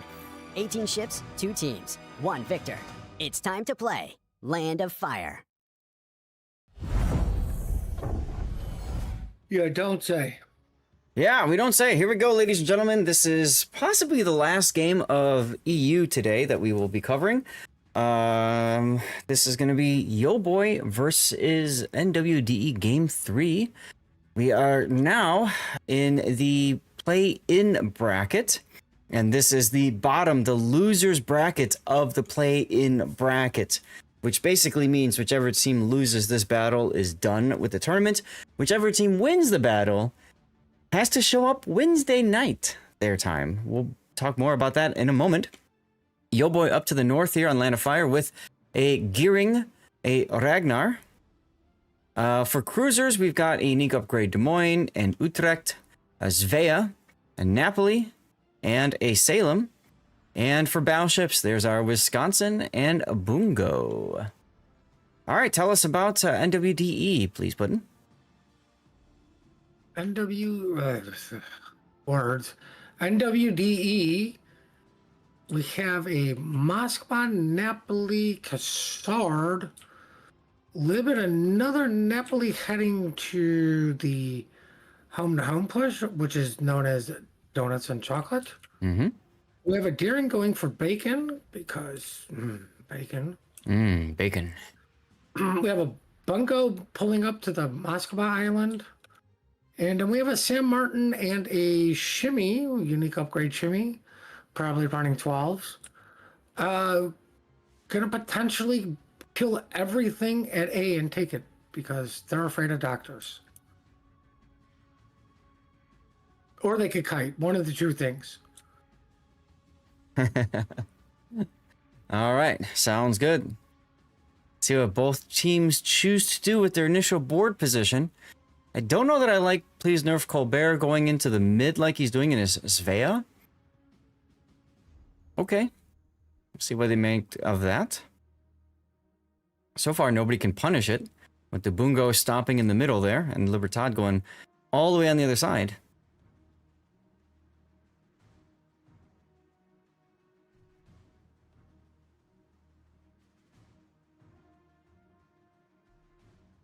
Uh-oh. Uh-oh. Oh. Oh, goodness. NWDE's Shimakaze W'd into that torpedo. He was set, and then I think he just started moving. And then, oof. Meanwhile, Please No Colbert has put his radar up. NWDE spots him, but he still backs into the Svea's radar range. Is that a sticky fire? Nope. Man. Bad luck for that Shimakaze player. Well, it could be worse. He could be dead. This is very true.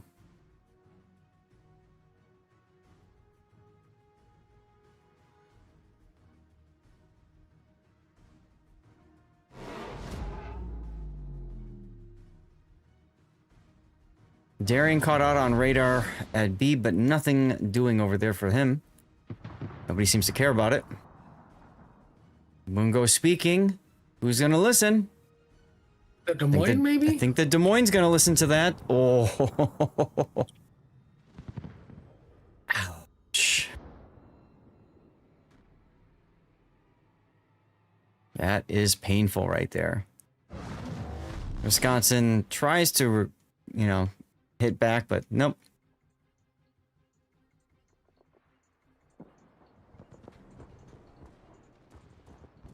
Wild. Absolutely wild, y'all.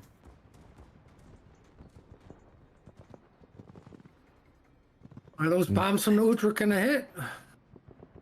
Oh, God. Yep. Yes. Wow. They hit hard, too.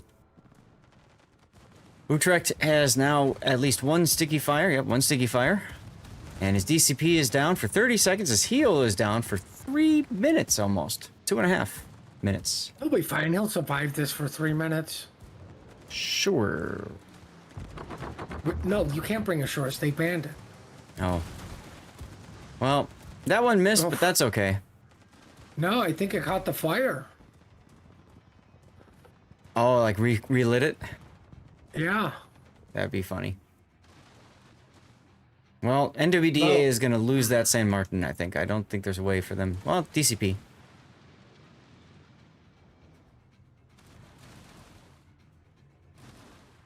Quick, send the airplanes. He put the fire out and he went unspotted. Mm-hmm. It's almost They're still like guessing. fires have a really nice thing of keeping you spotted longer. Mm-hmm. Well, hold that thought for another 104 seconds until he gets his next heal up. Let's take a look on the other flank as NWDE's Libertad has decided to start charging with the Moskva, Napoli, Kassarge supporting them. And look at Warship Foxy Salem. It's like the exact same spot where Kinnymod was. I wonder if they saw that and they're like, ooh, I like that spot. I want to use that spot.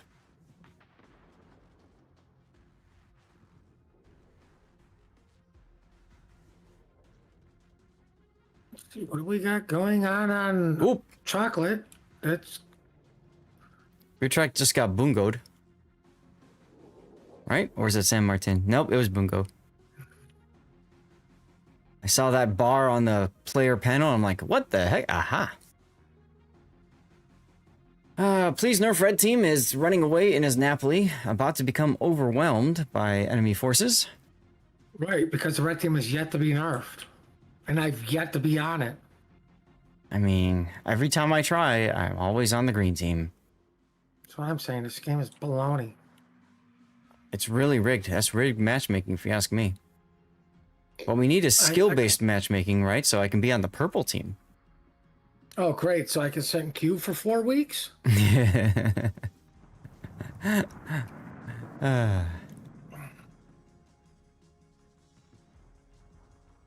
No, because then what happens is Wargaming has to add bots, right? Like what they do with Tier 5. So then you have like Super Unicums and bots versus Super Unicums and bots. That'd be fun. At that point, I'll just play ASIMs exclusively. Mm-hmm. Well, Libertad is still not dead yet on the account that, he's only really being shot at by the Ragnar, maybe the Bungo when he gets a shot. Feels bad, though. Like, where's your teammates? Oh, over there. Warship Foxy's radar is down, so we're gonna see the he charge the Salem. Now, honestly, I think the best thing that could happen for Yo Boy is a ram here. Or he can just do this and try to get the torpedoes off instead of going for the ram. And he's just gonna give his broadside up.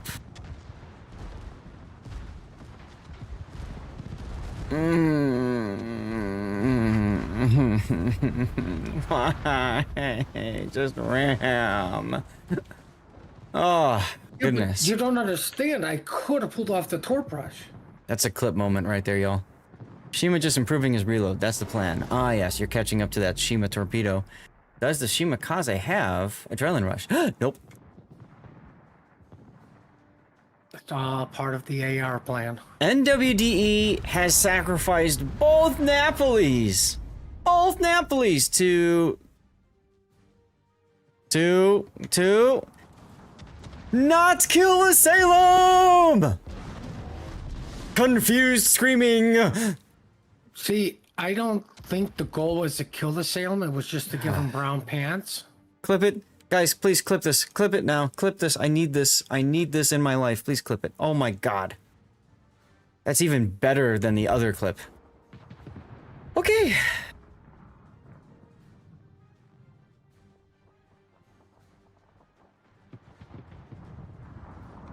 Wait. Cassard's gonna try now. Ah, he succeeded. I was gonna say, if the Salem manages to live against the Cassard too. Oh my goodness.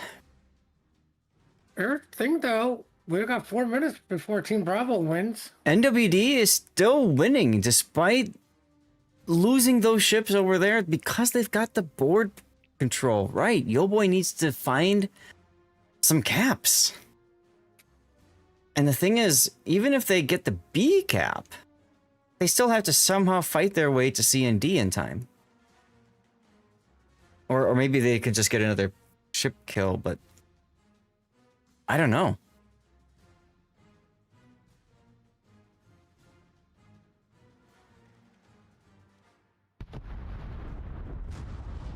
Ah, speaking of another ship kill, Bungo gets taken down by the Utrecht. Nice job by Max Bricks. I don't know if they know about the San Martin over there. Probably about to find out. Ooh, Shimakaze.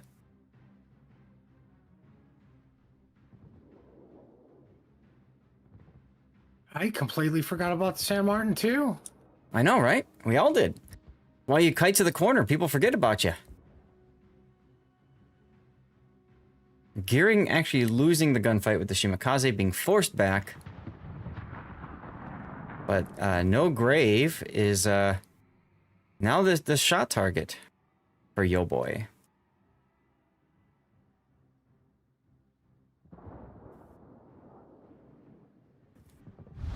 The enemy is about to win.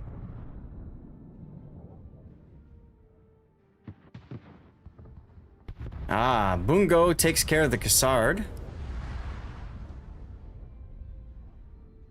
Very important kill for Yo Boy.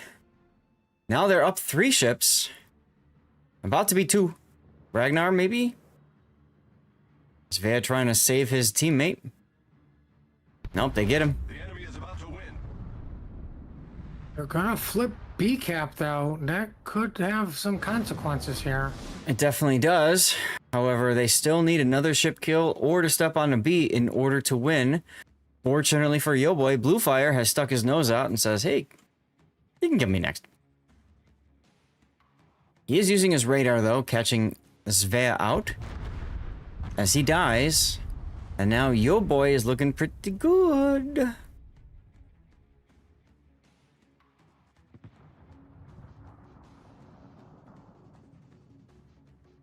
And Martin's going to come out potentially in front of the Wisconsin. He over kind of at has, Apples. to. I mean, he's going to lose. The thing is, There's a Wisconsin's not looking. So if he's going to come out, now's the best possible time to do it. Completely surprise everybody because, well, now you definitely have to come out. There goes the Libertad. He's waiting.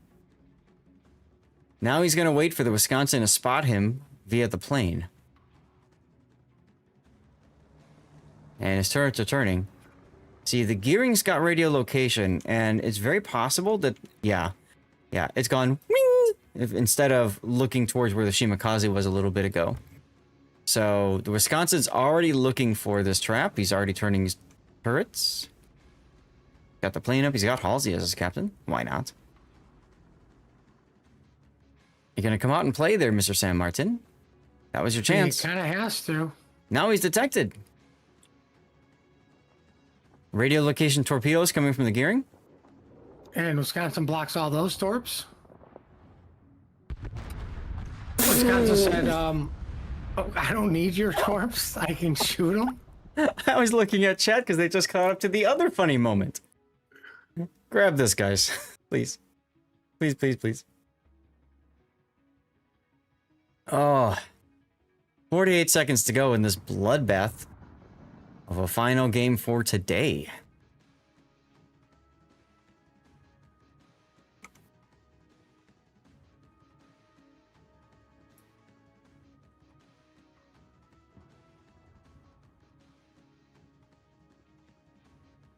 "28 seconds. It'll be faster. Shimakaze's probably dead in a moment. 20 seconds to go. And ding, fries are done. I like fries. I do too. Fries are yummy. Alrighty then. Well, thank you, Puddin'. I so needed that clip in my life. Give me a second. All right, we're gonna set them as winner. Congratulations to Yo Boy.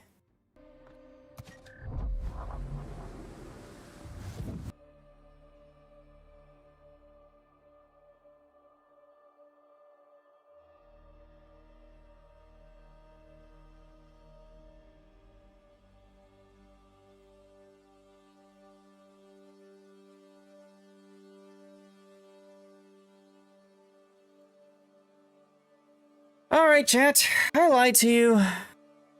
There's more possible games. Apparently, the qualification round is best of 5.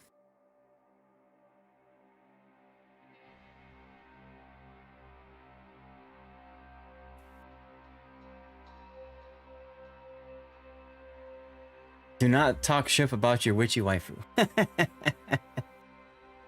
Oh, goodness. E-Rare GPM will for sure have one more. Alright, let's go there then.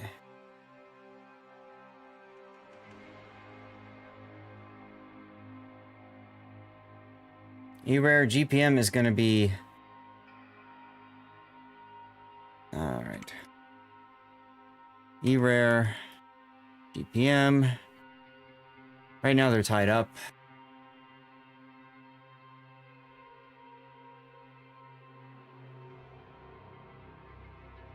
But it's a best of 5, which means they have at least one more game in them. No matter who wins, so that's fine. Svea. Svea. What are we doing on time? This might mean we missed the start of NA, guys. We'll find out. Banned maps, Land of Fire. Auto Islands.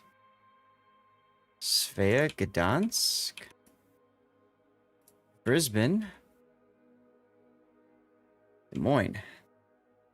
I need to work my ankle muscles here. Let's go. GPM bans Ragnar, Gdansk, Brisbane, Des Moines. Welcome back, Puddin'. Did you hear what I said? Nope.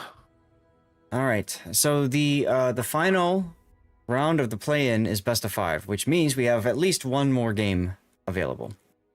Oh, and this one? Yeah.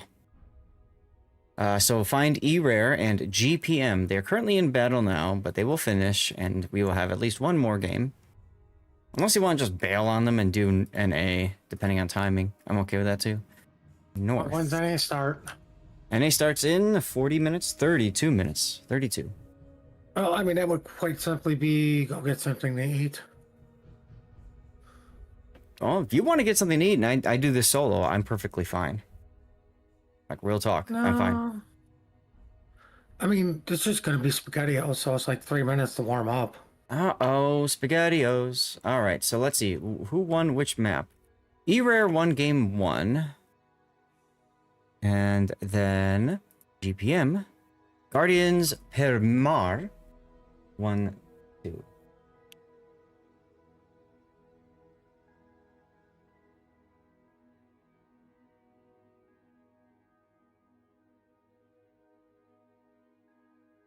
So, how do I want to title these when they go out to YouTube later? Let's put this back up on the tournament screen so you guys can see. So this is the qualification round here. This is the best of 5. And then what we just watched, Yo Boy NWDE going to play against. So that's going to be Yo Boy versus Throw. Pumbaa is going to go up against Ortis or V888. That will be on Wednesday. Wednesday during Clan Battle Times EU. So if you're in Europe, it's in the evening for you, 7 p.m. your time, 1900 hours. If you're in North America, like me and Puddin' are in Chicago, that's 12 noon for us. Still a lot better than 8 a.m. I'll take it.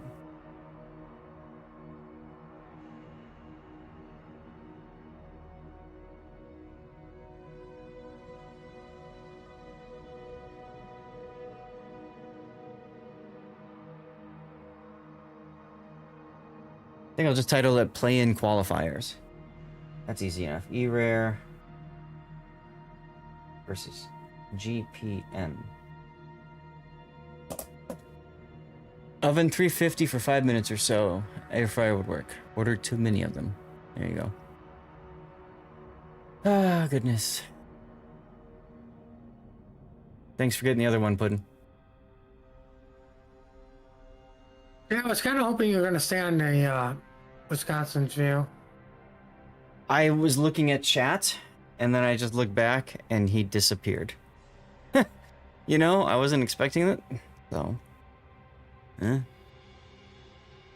As you know, you get what you can, right? Oh, yeah. Let me see what activity's going on with the NA side of things. That's right, and the NA side of things, we have Virtus versus Resin. Their pick bans have started now.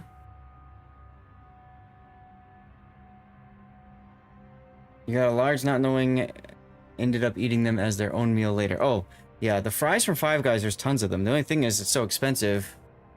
You could have gone anywhere else and bought double the fries and saved money. Go Entity for you? Entity right now is 3-0. I'll happily... Well, let me put it this way, Grim Baby. It depends on which team finishes first.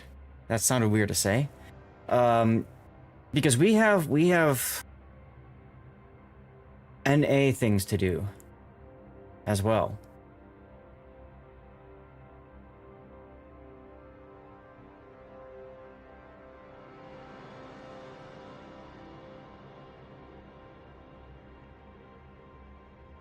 They start in 28 minutes, don't they? Let's see. King of the CNA stages, playoffs. Yeah.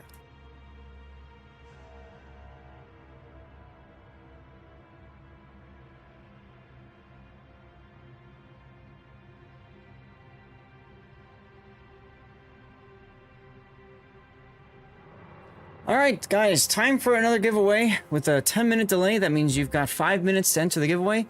Same thing as always. Y'all have to be following the channel, active in chat, and that's it. This is over on Twitch. If you're on YouTube, Rumble, Kick, or Twitter/X, you want to head over to twitch.tv/Lord_Zath, follow, type something in chat, and you're good.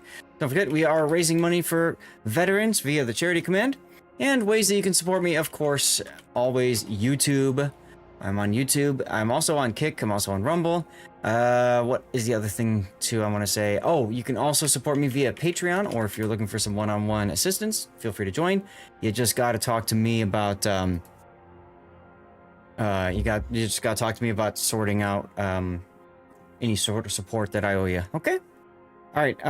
That game just finished. E-Rare GPM 2-1. E-Rare 1 game 3. So, chat, we're going to do a commercial break right now. I'm going to run to the bathroom, and we're going to pray really, really fast that they start on time. E-Rare 1, Team Alpha. Okay, Puddin', are you still there? Yep. Okay, I'm going to run to the bathroom and wash my face, try to wake myself up a bit, so I'll be right back, okay? Okay. In the meantime, would you mind telling them something? I don't know. No. I know. Top secret government stuff. Tell me what sucked so much about the ending for Battlestar Galactica. The ending. There you go. We're done. It's over with. Fight me on it, people. Tell me the ending for Battlestar Galactica, the last 5 minutes where they're like, oh, be careful of AI. It didn't suck. I dare anybody to. Fortunately, I'll have to wait 5 minutes and this discussion will be over because I have won it. Because it's not like you literally just watched 5 seasons of be careful of AI. It will come back to bite you in the behind. Right? And more importantly, we've seen Terminator. Oof. My side hurts. Well, at least it's not snowing anymore, so we got that going for us. What's the weather like where everyone's at? How long does it take to go to the bathroom?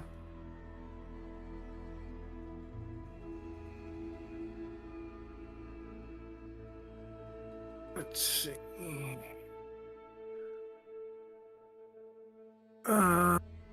What else can we talk about? I don't even know what the ship bands are because I'm not paying attention.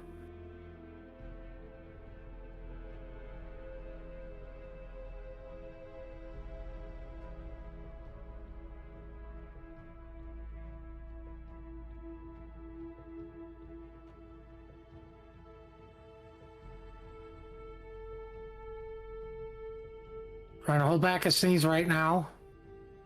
Okay. Forfeit timer is 44. So one thing I want to mention about that ending, Puddin', that I think a lot of people forget is the moment when Six says all of this. No, Gaia says all of this has happened before. No, Six says it, and then Gaia says, "But does it have to happen again?" And I think that was the interesting thing, was they kept trying to show the cycle, right? You know, if you think about it, the 13th tribe created Cylons, and then they got nuked, and then the 13th tribe became, you know, the new Cylons, right? And then you've got the 12 colonies created Cylons, and then they got nuked. And then before all of that happened, you've got Cobol, where they created Cylons and got nuked. So, like, I think what they're trying to do is show that there's this continual cycle of this happening, And then now they're finishing it, and I agree it's a little cheesy, kind of pointing the finger at you, the audience, saying, are you going to continue the cycle? Oh, can I? I'll be dead by the time that happens. Yeah, well, you know.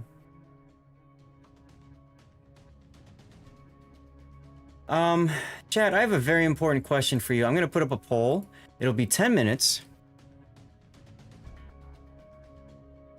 If this goes to game 5, I mean, honestly, at this rate, I don't even know if we're going to get the game off. We'll find out. How about this? Should we do, like, care about NA? So, in other words, what I want to know from you guys is, do we stop EU in time to go to NA? Do we finish EU, then NA? Or do we just go straight to NA? I'm going to give you guys 10 minutes to vote. Should I? Oh, these guys are ready. Let's just get the intro video going. In the southern Arctic Ocean lies an archipelago of Caledonian granite, frigid and forbearing. These frozen rocks and sparse fauna will shortly become unwilling witnesses to the rigors of naval combat. This is Northern Waters. Northern Waters is a 42 by 42 kilometer domination-style map with 4 cap points running in a line from west to east. The A cap is on the left, the B cap is in the center, with caps C and D on the right. In this new configuration, spawns of ships are based on what class they are. Battleships spawn above cap A, cruisers spawn above cap B, and destroyers spawn above the home caps C and D. This aims to provide teams with new and specialized tactics for each flank, with unique deployment ideas. Cap A on the left is larger than in previous iterations, now having a small island providing cover for any ship that wishes to contest it. Cap B was moved to the right to be harder to directly contest, with the small islands inside offering minimal cover. The home caps, C and D, are surrounded by a fair number of small islands, allowing destroyers to set up for ambush-style hit-and-run tactics more comfortably. Support from cruisers spawning in the middle of the map is critical for success on both sides. How will teams divide their forces for the most optimal strategy? 18 ships, 2 teams, 1 victor. It's time to play Northern Waters.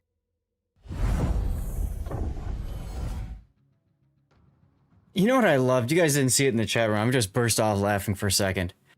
Somebody from eRare, after they all readied up and checked if streamers are ready, someone from eRare said, "What's forfeit time?" And then the room host said, "Good luck, everyone," and dropped the game.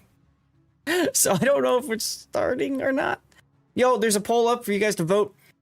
Do we stick around if there's a game 5? Do we finish it on EU before going to NA, or do we swap to NA right away? You guys let me know. Here we go, Northern Waters. This is game 4 of eRare versus GPM.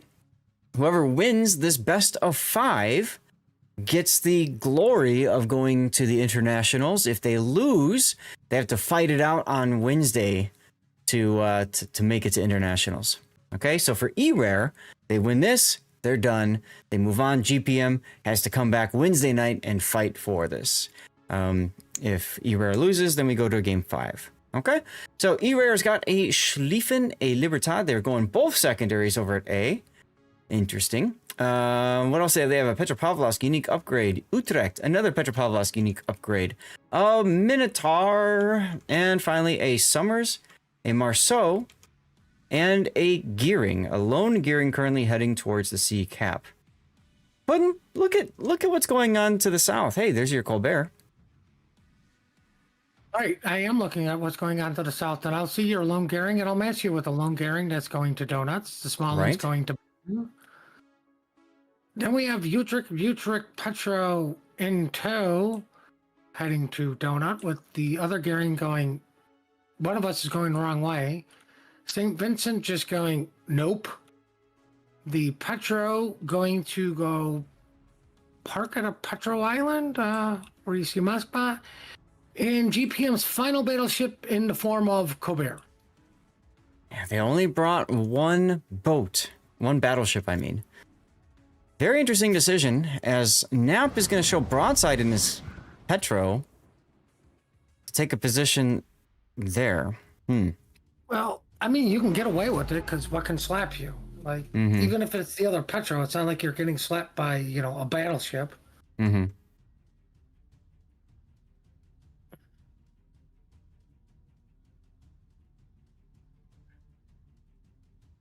Let's see. Marcel's gonna get into apples and get the capped, or Yeah, Era's I'm putting gonna an go awful. I'm gonna go Yes? on a limb and say they're gonna smoke the Colbert to farm out a battleship. I mean, perhaps, but what smoke? Oh, the gearing back there. Okay. Colbert's got to What live long enough to smoke? be smoked, though. That's the thing. He's currently getting smoked. Oh my god! If you guys hear the stipulations, what smoke? Oh, now he's got to live. Next thing is gonna be he's got to learn how to aim. This poor Colbert just can't win with you. Nope. Nope. He cannot. But I was going to say, there's a lot of E-Rare forces over at A still, and it feels interesting. I kind of feel like A is important, yes, but so important to put 6 boats? 2, 3, 4, 5. 5. Half of your team. We'll find out, I guess. Apparently, it's that important. But Jesus, that was a wild mess. Mm-hmm.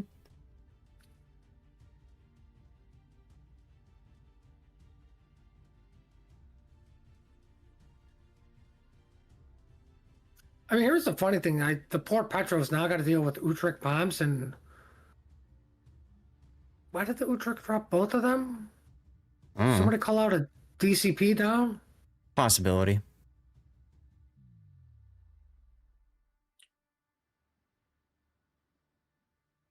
All right, we're waiting for the bombs to drop because I don't see any damage going in on the Petro.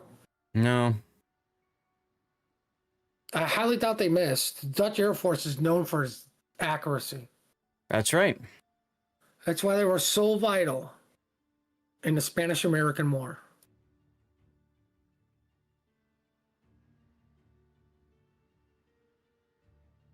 Oh, look, more Utrecht bombs. It's almost like they're always ready. Always available for the punishing. Yeah, a little bit of punish. Yeah, but no fire. If there was No fire. immediate DCP. Yeah, I was just checking for that.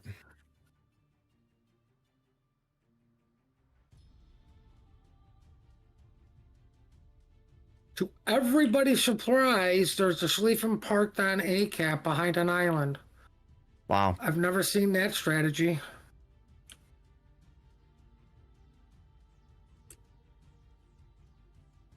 Yeah, we saw that before. Did we? I don't remember it.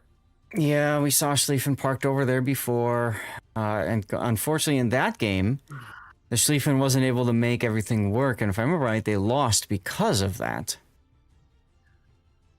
But either way, E-Rare in firm control of the A-cap. Mullen got radar by the Minotaur. Oh no, behind an Is- island. Oh, the Is humanity. summer's gonna open up? Wait, there's humanity? I thought we agreed upon we're done with humanity. We're all silence. I don't know, and we can be.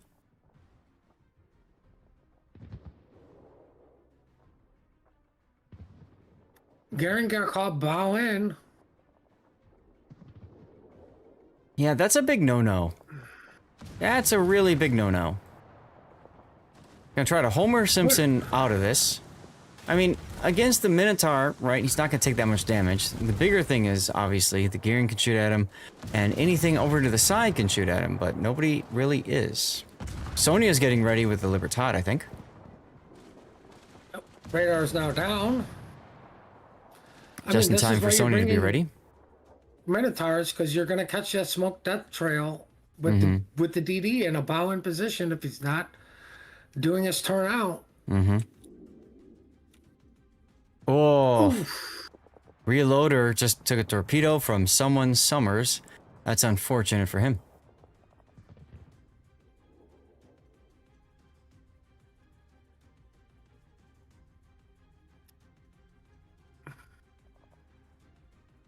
Utrecht now dropping on another Petro. Or is that the same Petro? I don't know. Both Petros are by an island. They all look the same at this point. Yeah.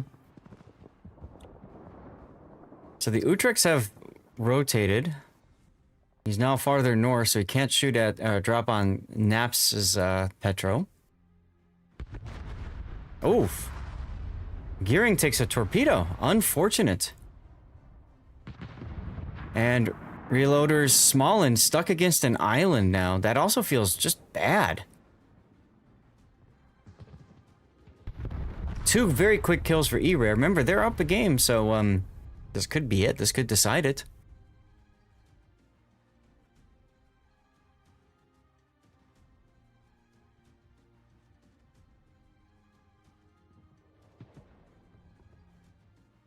Eware is probably fully aware that there's 0 torp threats except for the St. Vincent over at Bacon and Donut.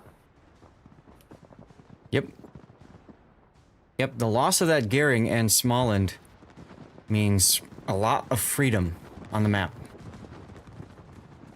It also means the Schlieffen can just literally sit there and not do anything because he's doing it. I'm winning the game, guys! We could just go to the bathroom, sit on the toilet for a bit. Text his mom. Like he's got his Marceau there. Who's gonna farm him out? Nothing can loft over to shells. Loft over the islands. Imagine him in voice. Guys, I'm gonna go start making dinner. If you need me, just call for me. I've got my headphones on. That would be you. That would totally be 100% be you. You know it.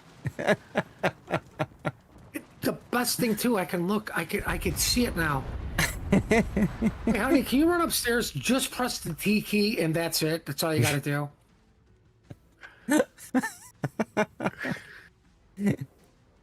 You're damn right I'd send her upstairs. Start the hydro. Just hit the T key. It's my hydro. You'll be fine. I can tell everybody you played chips now. She actually has. Coming under a lot of fire. No brain, but Smoke Train doesn't have any smoke to train behind, so, well, 404, brain not found. Bam! Well, y'all voted for staying in EU if there's a Game 5. I don't think there's gonna be a Game 5, y'all. God, I need to eat. I mean, you're gonna have 5 minutes to eat. Great.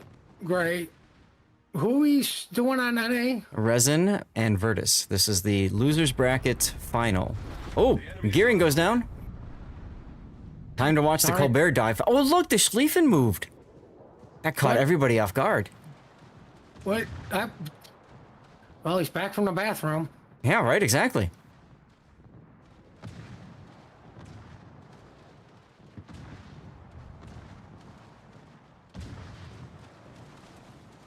"43 seconds to an E-Rare victory, unless rightfully can just kill the Colbert. Come on, Schlieffen. Do the thing. I'm rooting for Team Alpha just so we can move on quickly. The secondaries have blocked out the sun. 8 seconds to go. Wargaming rotated the map so the sun's always in view. Thanks. You're welcome. Aquatica even just gives up, and he's like, yeah, why the hell, we're gonna win anyway. Go away. I don't care about you anymore. Jeez. Alright, well, chat, you all have been having such a great time talking about French fries and condiments for those French fries.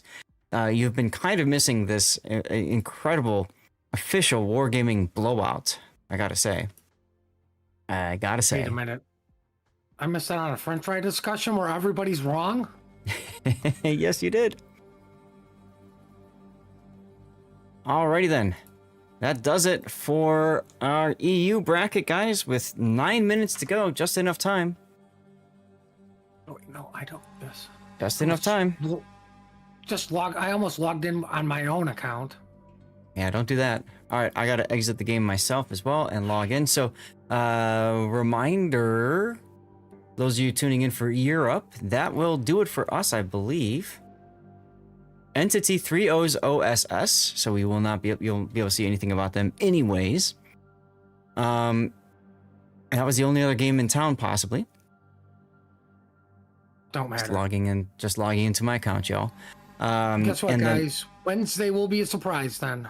So E-Rare 3-1s. So you can already see down here what's going to happen is Ortis and Pumbaa and Yo Boy and Throw are going to compete against each other. That's going to be a best of 3. And then we have a best of 5 for the qualification round. This is going to be on Wednesday. As you can see, 12 noon my time, Chicago time. If you're in Europe, this will be during clan battles times. Okay. And then obviously GPM is going to appear on the top part here. So chat, I'm going to put another poll up because I love polls and I want to get your guys' opinion. For Wednesday, do you want to see Ortis versus Pumbaa to start, or do you want to see Yo Boy versus Throw? Which of those two do you want to see on Wednesday? You have 10 minutes to vote. All right. While you guys are voting, I'm going to run a commercial break and get things set up for NA. We are bringing you the losers bracket final of Virtus versus Resin. Whoever wins this will move on to a grand final versus Hot Dog. If I shall return. Sorry. Go for it. Go eat. If the winner of the losers bracket defeats Hot Dog, then we will have a second Are You Sure About That match. This will be best of 5, and then the one to the right, the second one will be best of 3. So stay tuned. NA coming up in just a few moments, okay? Let me find now here WoW's tournaments. For those of you guys wondering how to navigate this site, you go to WoW's tournament. Oh, they posted international finally. Neat. So we've got the qualifier here. You go to the region you want, and then you go to matches, and then you search for the match you want to find. So I know it's Resin versus Virtus. I can go to the voting, and I can pull that up right there. Just to be safe, I'm going to hop into the training room, make sure that I don't miss the start of this. So we have Virtus versus Resin. Good, I started the commercial break.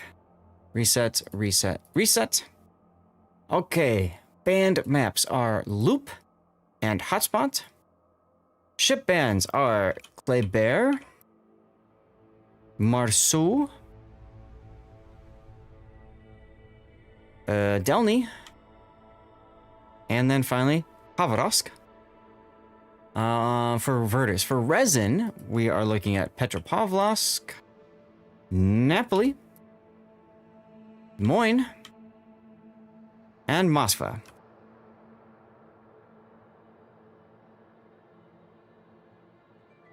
I'd apply for that.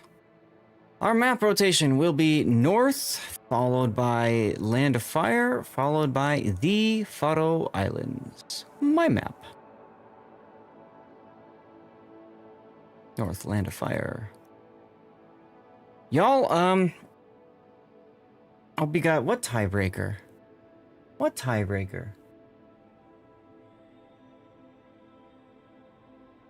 What do you mean tiebreaker?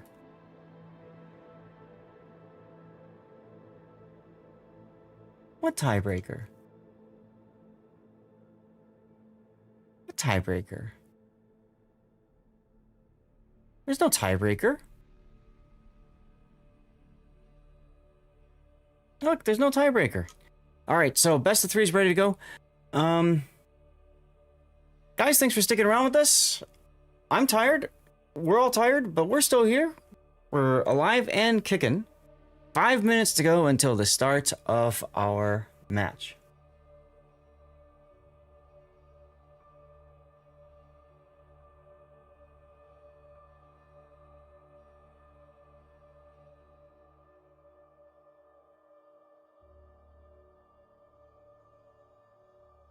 If game 5 ends up in a tie, I have to do it over again?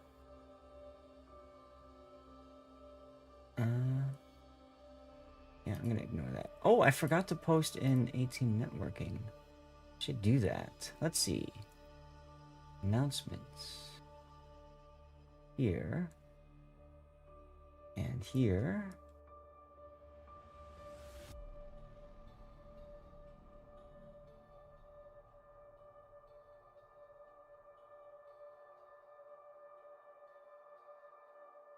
And then, do I still have that up?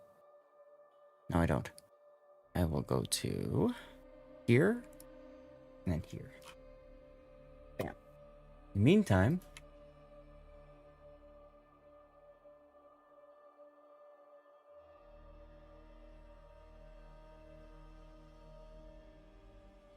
If both entity and E-Rare decide on the same seeding, there will be a best of one tiebreaker. Oh well.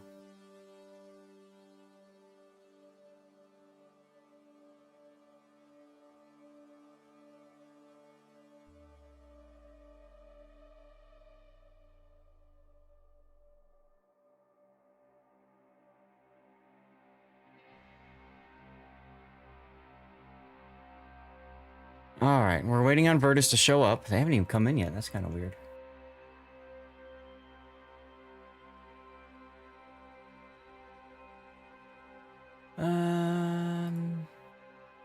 Yeah?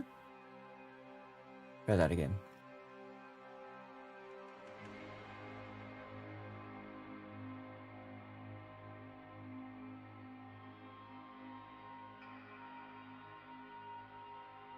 Virtus is now showing up.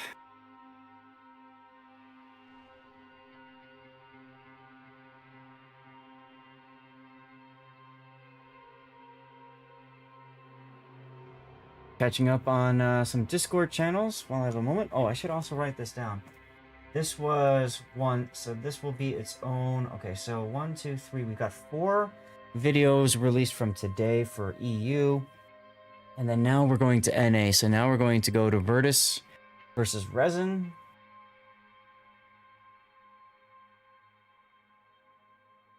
This is the losers bracket final. Now the NA bracket is a lot easier, as we're all doing the same thing.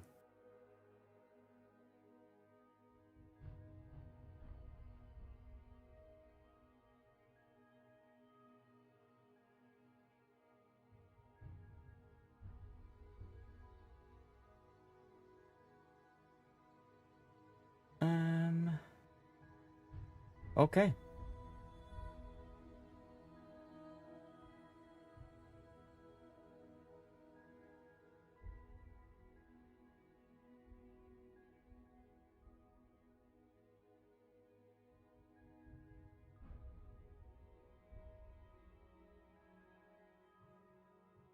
Alright, well, whatever. I gotta scroll all the way down to the bottom to get to Virtus Resin.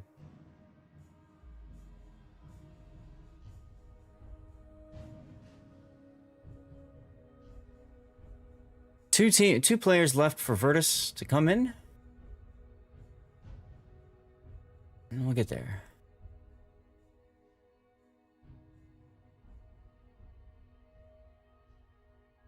Again, this is a best of 3.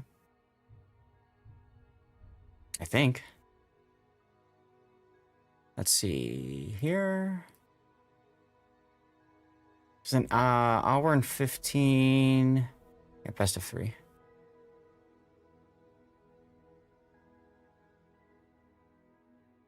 course, I could just check on voting to see how that works too. That would be fine.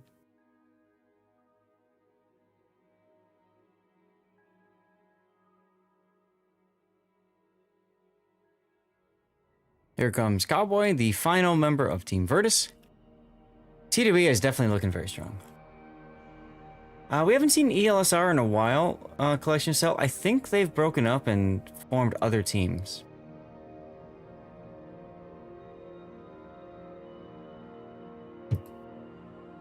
Alright, we are missing just a couple players reading up. They are reading up. I'm going to run the map intro now. Here we go. See you in a bit. The rocky shores of the North Sea comprise the setting for a titanic clash of enemy fleets. These tall evergreens and mossy rocks will soon bear witness to the deafening sounds of battle as two teams vie for dominance of the ocean. This is North. North is a 48 by 48 kilometer domination-style map with 5 cap points running from west to east. The A and B cap are on the left, C is in the center, D is located on the 7-8 line, and E is on the right. In this new variant, the spawn points for the teams have been moved from a central position to a north and southeastern position on the map. Cap A and B on the left are the most open and accessible on the board, although located the furthest away from the spawns. There are plenty of ways in and out for destroyers, and there aren't many places for radar cruisers to hide nearby. As the smallest capture area on the board, the most common access to Cap C comes from due north or south, but there is a small access via a channel between the islands on the eastern edge. Radar cruisers can sit on the islands to the north or south of the cap and deny the claiming of this cap until the mid to late game. Cap D provides a challenge for both teams. The islands around the capture point allow cruisers to sit on nearby islands with relative safety, and will likely require teams to position ships to the far east or to push down the channel between the C and D caps to dislodge ships stationed on the islands surrounding D. In this iteration, further to the east, Cap E is shifted to the edge of the map, featuring multiple islands that provide cover. Typically, teams can be seen pushing battleships or cruisers up the line to try to claim domination over the cap. However, the many islands within the E-cap provide plenty of cover for cruisers to sit inside of the cap and become an anchor point for both teams. 18 ships, 2 teams, 1 victor. It's time to play North.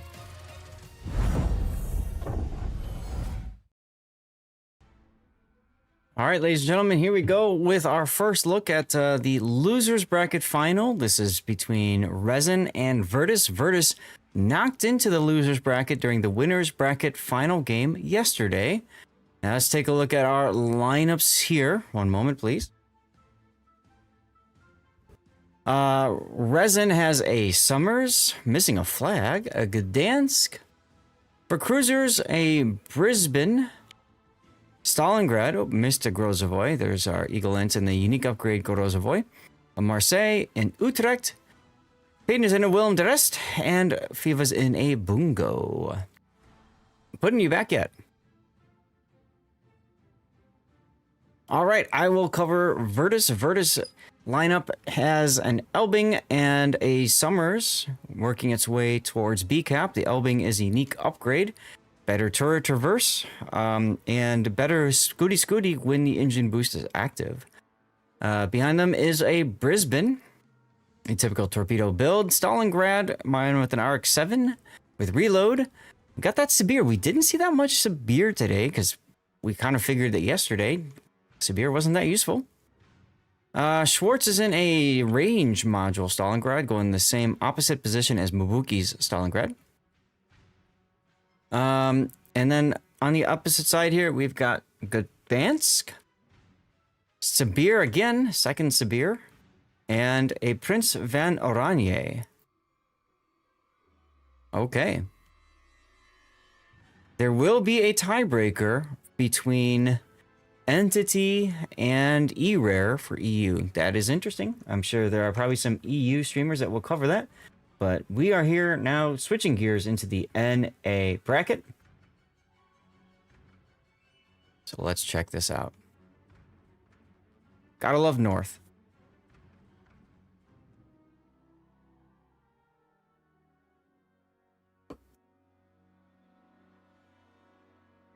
Just give me a moment here. Looks like Summers Gdansk is going to grab the A-cap before Elbing Summers for Team Resin. Now, this is our best of 3. If Resin loses, they're out of the tournament. Of course, if Virtus loses, they're done as well. Things a little bit differently compared to EU bracket system.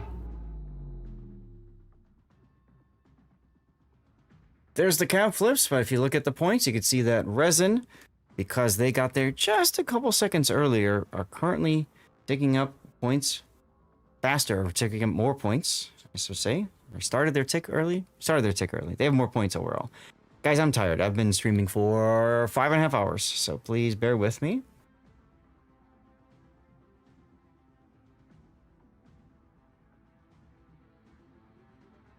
Ooh, Cowboy taking a very, very unfortunate early torpedo there. That's from Frice's Summers. So you know that Frice is calling out, hey, somebody just took a torpedo. Double clicking on the minimap exactly where that occurred. All that good stuff.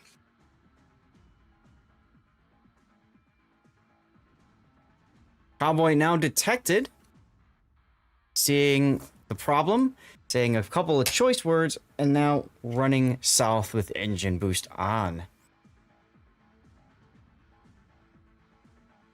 Question is, can he survive this? Now, his DCP is most likely down because he took that torpedo. No, his DCP is up. He didn't flood from that. Interesting.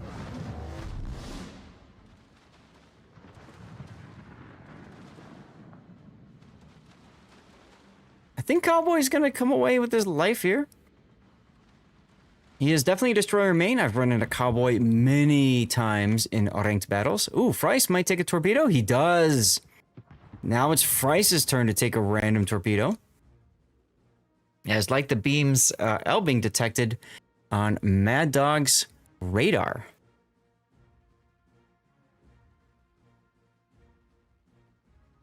All this has been going on. Take a look at the Stalingrad. Virtus is Stalingrad. Mine with an RX-7 just sailing straight into sea.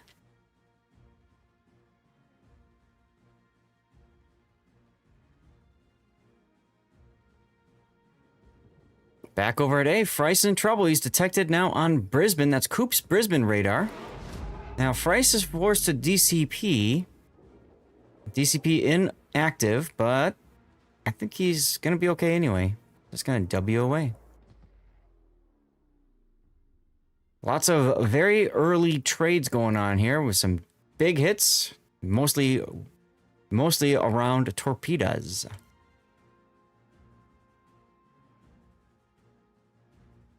Now, if you guys are just tuning in today for the North America tournament, we've just got started.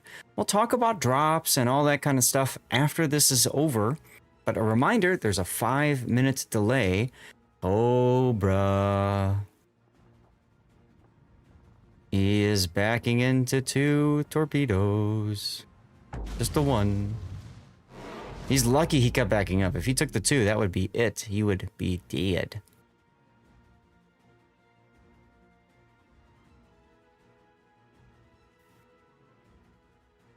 Still, back at the Death Snail, not much going on other than just torpedo luck-chupping soup everywhere. It's the best way to deal with the Death Snail. And look at that desync, Mad Dog just, oof, torpedo going directly under the stern of his ship.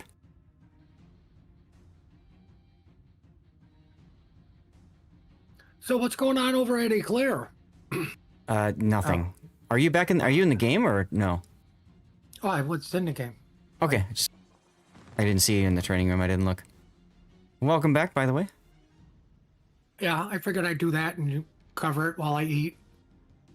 Hell yeah, brother. That's why we're a team. Interesting Stalingrad position. Stalingrad Both of them. taking all 3 of them. Yeah, I know. And then Mabuki Stalingrad actually catching both of them on radar. Here come all the Dutch ovens on Schwartz's Stalingrad. I love that he's got defensive AA fire up. Try to shoot down some planes before they drop bombs. Look at all of this hate. Presents for you, sir. Now that's gonna bait out the DCP, of course. But man with an RX-7, why? This I don't get. Virtus just basically giving Resin a ship. This is unlike man with an RX-7. I don't really see him play like this carelessly in King of the Sea. That being said... Oh, maybe you got called to do that. Yep. Triple fire. Possibly a 4th. They can walk a stern fire on. Not like it matters. He's going to burn out before his DCP or heal are available. At that point, you might as well just luck check your ASW. First blood going to Resin. Oh, good news. Fires are out on Stalingrad. Yeah. Kind of happens Bad after news you is sink enough. It's a submarine now that will never surface. All their good news, it's now clean, because if you watch the ship sink, they actually get clean as they go underwater. Right, it's from all the soap in the ocean. Well, that's a free cap for Resin then. Yeah, they'll just walk into the sea cap. Eagle Lance realizing he's probably in trouble. He's going to try to back off and the grows away. A little bit delayed there on the smoke. Pulse punishing him for that.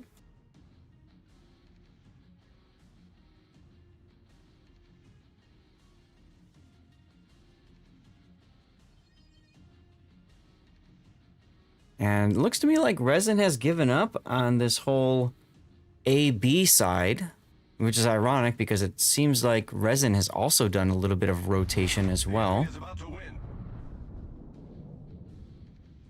Elbing is just clinging to life at 660 hit points.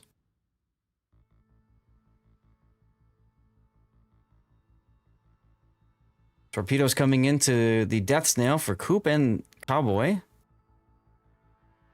They will both be fine.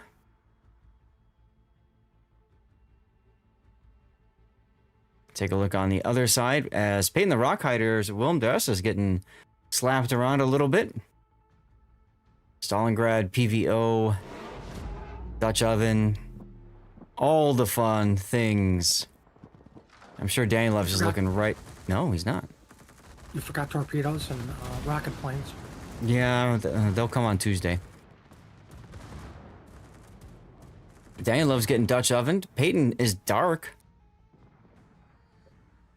If I'm Holsch, I'm just Wing through the smoke. Like, thanks Eagle for the smoke, but yeah, he's doing it. You gotta find the Willem Drest.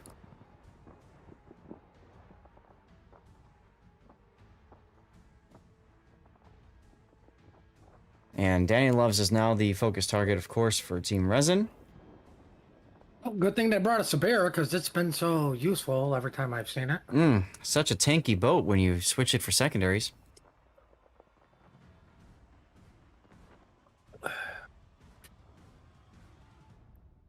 For BF, we have 4 ship bans per team. Not 5, 4. There's also some global bans.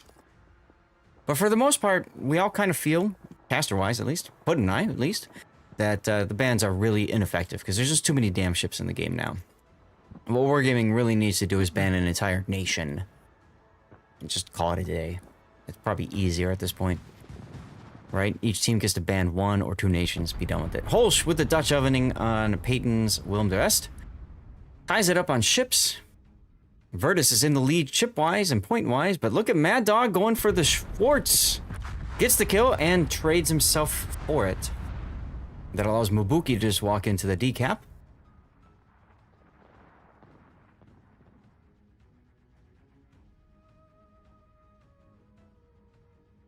So, minute and a half left for Virtus to win, but I think Danny Loves the Sabir is next out here. I don't think Triarch's gonna die very easily. Ooh, Danny Loves is out of heals, but unfortunate. Oh, he's just gotta not die then. That's right. And yes, it's per match, per best of 3, per best of 5, best of 7, best of 28, whatever they want to use.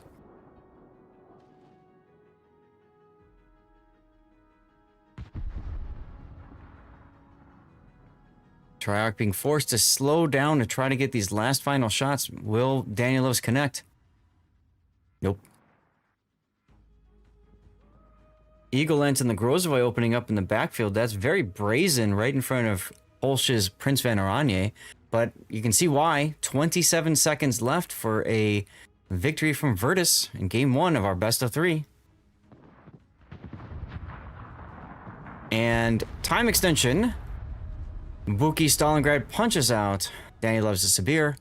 And now we are still looking at a Virtus victory by mere seconds, Puddin. Somebody step on that B cap quickly. You know they're all doing it. Pretty sure Stalingrad gets the E. Well, Mabuki's definitely going to get to the E cap. And you got to know that Frice is looking to get onto the B cap as well as additional insurance. But the question is, what's going to happen with Big Six right there? Big Six's Marseille is in a really bad position, giving a broadside to the Brisbane, because of course the Sabir is a bigger threat for him. Oh! Wow! Just as I say, bigger threat. Sabir just said, we're not making this game last longer. Sabir said, hold my AP. And what's interesting about this is this is the first time we've actually can say the Sabir was effective. Well, I'm not going to go that far.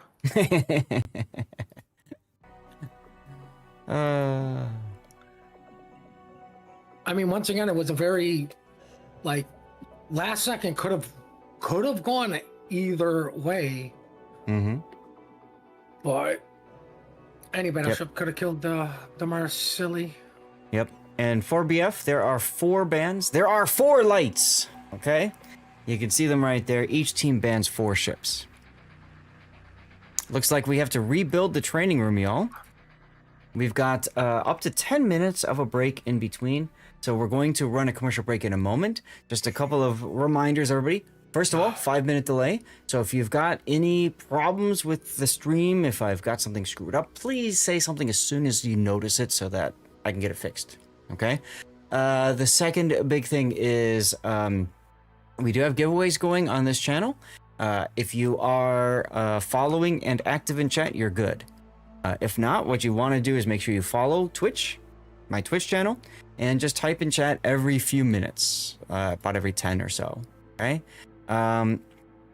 Third thing is we do have some special drops for you. Let's see. This is the regional finals. Yep, here we go. So if you haven't already gotten your KOTS drop, watch for 2 hours, and you can get this stuff. Get a mystery drop. Now, I've been hearing reports that mystery drops aren't exactly working properly. So if that's the case, Wargaming has said that they are going to fix it during the week because it's the weekend and they don't work on the weekend. Take that as you will. Beyond that, as always, today we will have, hopefully, assuming timing, I think we'll be done early this time as opposed to yesterday. We'll have an after party. We'll stream until about 6:30. And if people still need their drops, I'll see if I can go even longer. Okay, if people are still getting progress. Yesterday, people said that the drops cut out just about right about after the King of the Sea portion was done. So we didn't do an after party, and we just raid out because we were done it was like 6:15, 6 o'clock or something. I mean, I know they kind of have their cutoff point, but like, I don't think anybody planned on running until 6 o'clock at night. Yeah, well, oh well. But all I know is for the final weekend, they better be like, we understand not everybody can make it. We understand there may be issues, blah, blah, blah. As long as you're following, or as long as you're watching one of the KOTS streamers and they're still streaming, we'll let it go till like 6 o'clock. Right. So that's going on right now. A couple other quick reminders because I need to get this commercial break in. One is we are still fundraising for Stack Up, so you can, of course, click that link there, support veterans' mental health through video games. Our goal is about 2,000 away or so. You can help by chipping in $5, $10, $20, 100, whatever you want to put in. It does help quite a bit, goes to a good cause, and I do have ship giveaways tied to various milestones as that happens. Okay, so we have an Atago and Carl 14 Johan ready to go. We just need to get to those different milestones, as well as a whole bunch of different video games, including Borderlands 4, Lego Marvel Superheroes, or whatever, and a bunch of other games. So check it out. If you want, you see the link in chat, ! charity, if it comes up later. You can also type ! KOTS, and that will take you to the specific website that we've been using here. That should take you, it doesn't seem to want to. I wonder if my stream, did it die? Nope, it's still up. Weird. That should take you to the WoW's Tournaments page. I'll look at that during the commercial break. All right, let's run that now. Okay. Cool. Sorry, Puddin', there's so much to just get out before, because I know they're going to start pretty close, right? No. These guys don't like to sit around. They love sitting around. Why did ! KOTS not come through? Or did it and it just didn't show?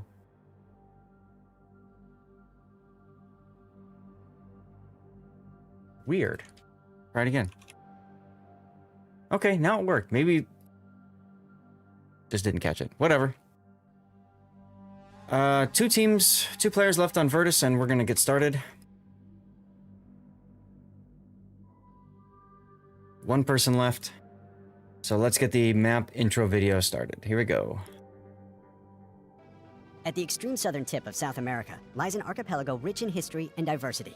Soon, these storied waters will play host to a heroic clash between opposing forces, and the region will live up to its name. This is Land of Fire. Land of Fire is a 48 by 48 kilometer domination-style map with 4 cap points running in a line from west to east. The A cap is on the left, B is in the center, and the C and D caps are on the right. To the west, the A cap has been shifted eastward, providing a significantly more open cap than before. It is common to see ships parked on the island on the west edge of the cap in order to deny the flank push, while also preventing an easy capture by enemy destroyers. Islands to the north and south also provide a safer but less rewarding place for radar cruisers to sit and defend the cap. Cap B in the center is wide open with plenty of ways in and out, and is initially the purview of competing destroyers. Teams will have to evaluate if it is worth smoking a cruiser to the island to the west of B in order to provide radar and hydro coverage. If combat shifts to an east-west axis, it's common to see some spectacular mid and late game pushes through the center of the map. On the right, caps C and D provide a tempting and risky choice for teams. Fast destroyers will typically take the home caps early, giving the teams the option of pushing a battleship down the 9 or 10 line to gain complete control over the eastern portion of the map. However, teams must always be wary of the multitude of islands that provide cover and ambush opportunities for a daring team. 18 ships, 2 teams, 1 victor. It's time to play Land of Fire.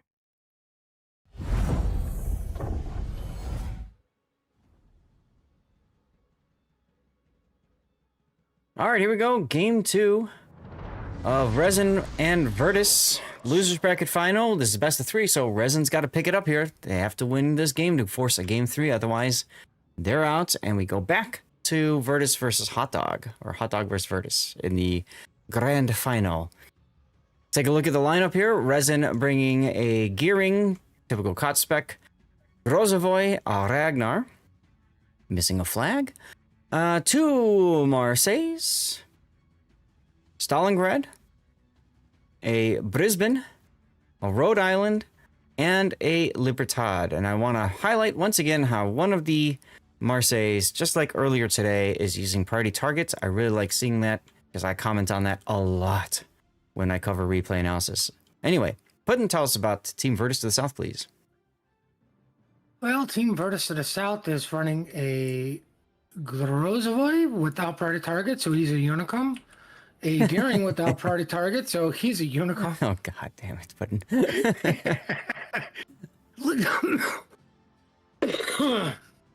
Sorry about that. Looks like they're going to Bacon. The Summers is also heading that way with the Des Moines. I'm pretty sure they're going to put the Des Moines on the island where you typically see it. Coopin of Brisbane following the Elbing. Then we have a Bay that is not a Des Moines. And then doubles, like, okay, they're mad rushing B. I like this. So a couple problems with this. One is Holsch, fat-fingered, made inky accidentally. The second is, well, Resin has pointed something out. You guys are going to see it in a minute. I'll put it up again. Take a look at the banned ships for a second. And take a look at the lineup. Des Moines is banned and Virtus. Oh, okay. Brought it Des Moines. So they're just going in and get it over with. Yeah, they're just going to YOLO in and finish this just to give us something to look at, chat. But this will unfortunately be a forfeit on the side of Virtus, which will get us to a game 3. Just a lot quicker than we expected. All along. That's right, that's right. Cowboy first to go down. If he had priority target, he wouldn't have died so early. I hate you. You don't. Oh, this is going to be the best death pick of the night. Look at all the carnage. I hope you guys are clipping all this. Right? Why can't I make like a 2-minute clip? Whiskey taking a torpedo to the face.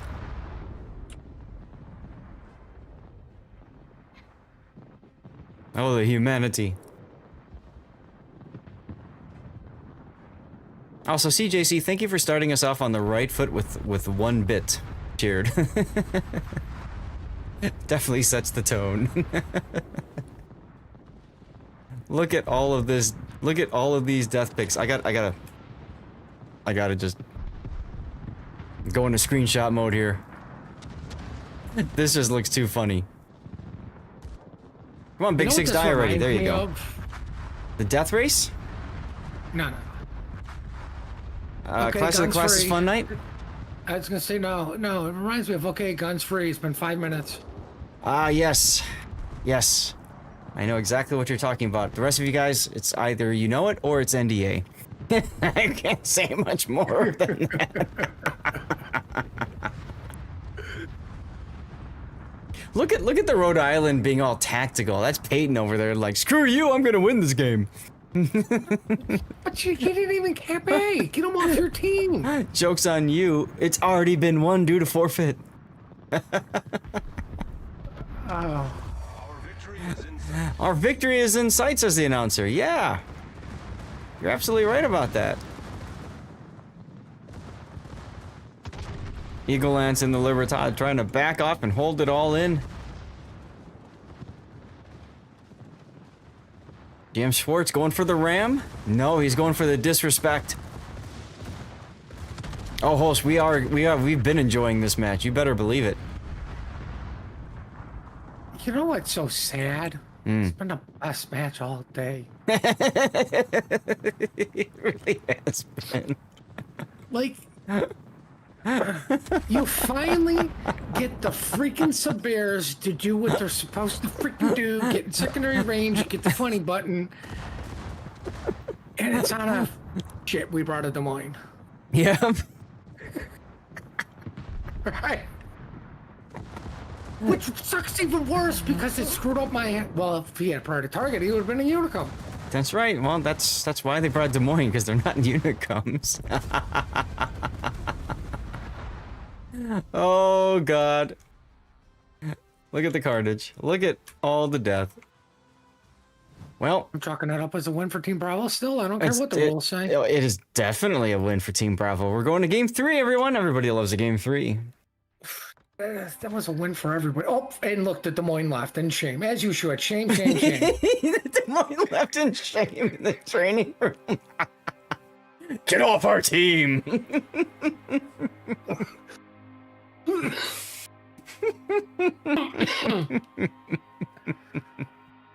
To be fair, guys, Oh my I God. don't know if that was the Des Moines player or not. It was Schwartz, no. That was RX-7 that left. All I saw was Oh. somebody burn his sleeve and like, yep, that's right, leave Des Moines. Shame. Shame, shame, shame. Ding. Are you not entertained? Are you not entertained? I so want to just type in chat. Can we please do that again? Mm-hmm.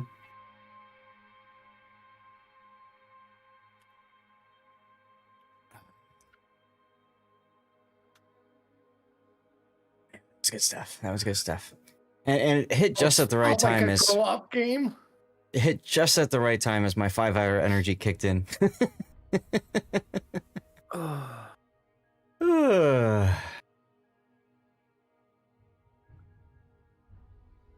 All right, back to Minecraft. I mean, you might as well at least make light of the situation instead of, try hard. Oh, blah, blah, blah. Just go in and screw it, whatever. You know what? It's the fact that both teams did it, Yeah. right? Because how many times have we seen like, oh, it's over, and like the other team, oh, you guys brought the illegal ship, and we're still gonna go try hard. Like, that's why. That's not what we're here for. Oh my god, I'm low on diamonds. Meanwhile, I signed us Meanwhile, up. what? I signed us up I'm for low on Wednesday's match. You guys all voted for the throw battle. Unfortunately, they accidentally put it in wrong, and it's throw versus throw. Well, I'm gonna go out on a limb and say Throw's gonna win. Yeah.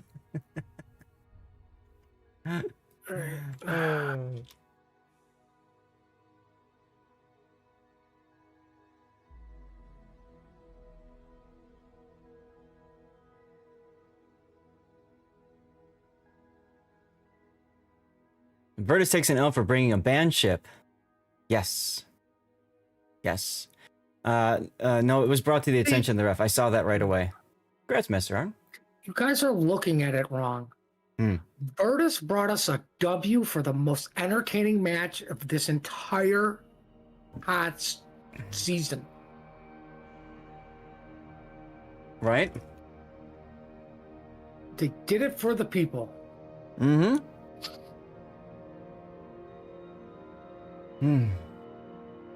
That was a good like palate cleanse, you know, like reminder Oh, what, that why was- we're all here. We're all here because it's fun. You know what? That was great. Because what did we see out here? Oh, look at that. Okay. Oh, look. Torpedoes. Oh, they didn't have. Yep. You know, Yep. trust me, you're not acting that like that in the game when you're doing it. You're on edge. Mm-hmm. Very much on edge. Oh, look, the Des Moines guy left again.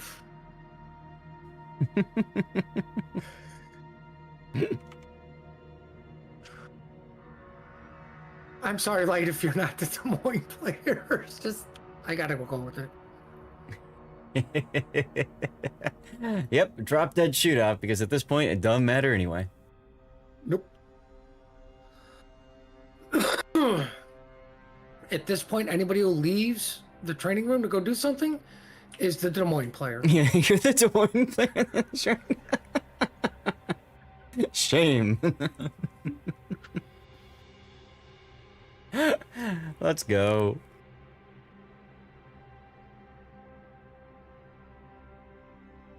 I kind of feel like we need to do this more, right? Like, wouldn't this be kind of a fun just show match? Like, just get a bunch of players together, just tell them, go. Just, oh, you know? You know what they should do for the finals? Like, let's really spice it up. Mm-hmm. Tier 1 maps. Mm-hmm. Mm-hmm. Go to Polar. No, of course you would say Polar, but I mean, I like, love it doesn't Polar. matter. I love Polar. The lighting is beautiful. The blue sky, the blue water, icebergs. Well, not everybody needs to avenge the Titanic all the time. Intro video time, y'all. Here we go.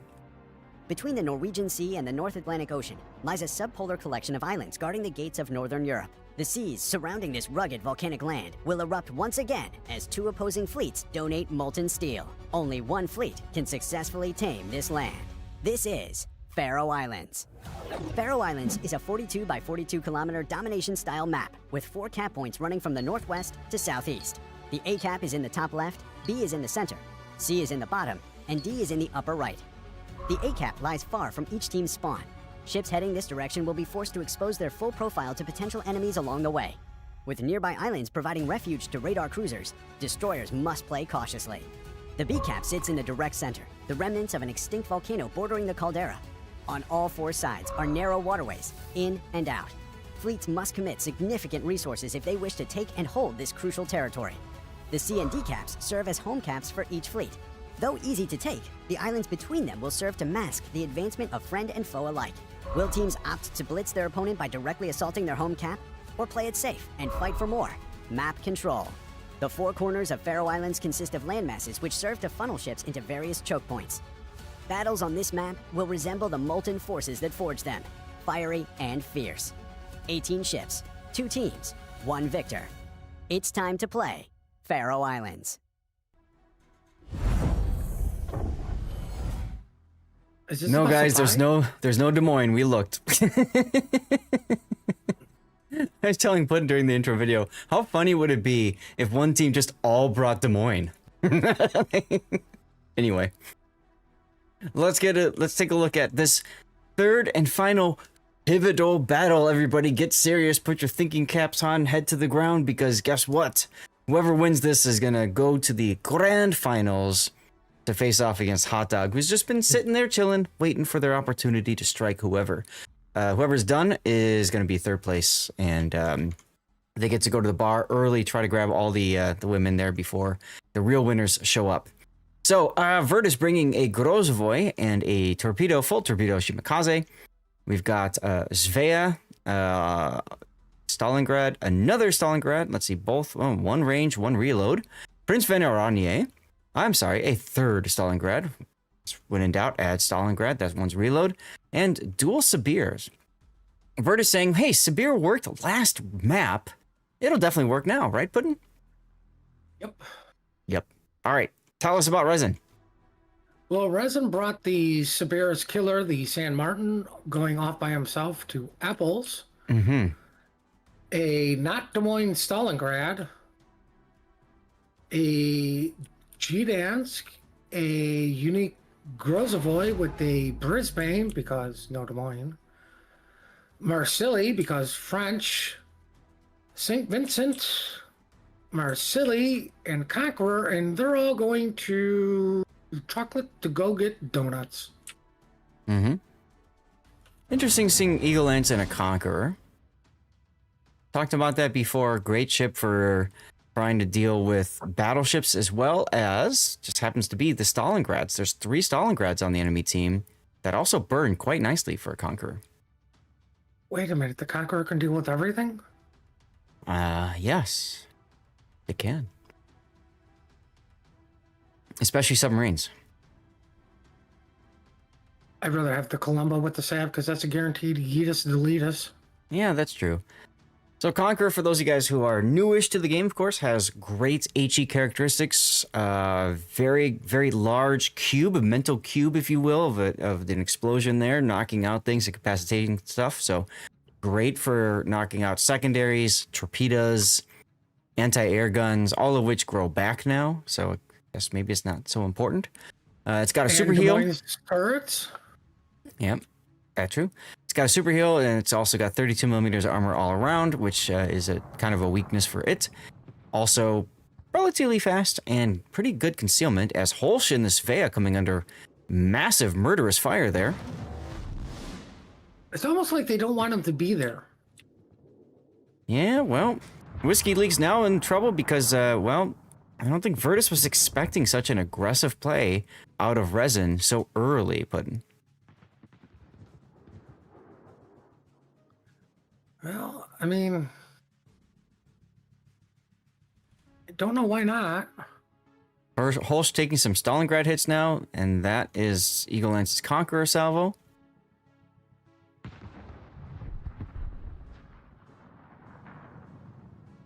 Let's take a look and see if anybody is still shooting at Holsch. He's the only one left visible now, so you would think that everybody would be opening up on him. They just have to get around the island. You know, I just noticed this kind of looks like Pride Rock here from Lion King. It's just missing the little shout-out part. Anyway. Holsch now finally making Inky, and then Mad Dog Gdansk says, oh, hell no, you ain't getting away from this. I love that. I love that.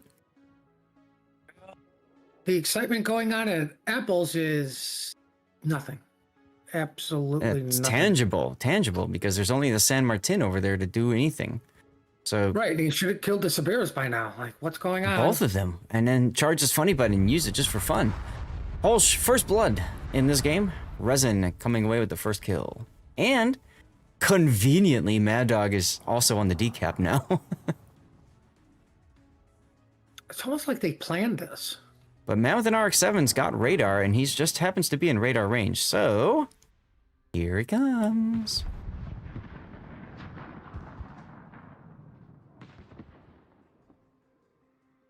Well, the legend of the San Martin radar, the Grozovoy, gets spotted. Mm-hmm. He's got to deal with 2 Stalingrads.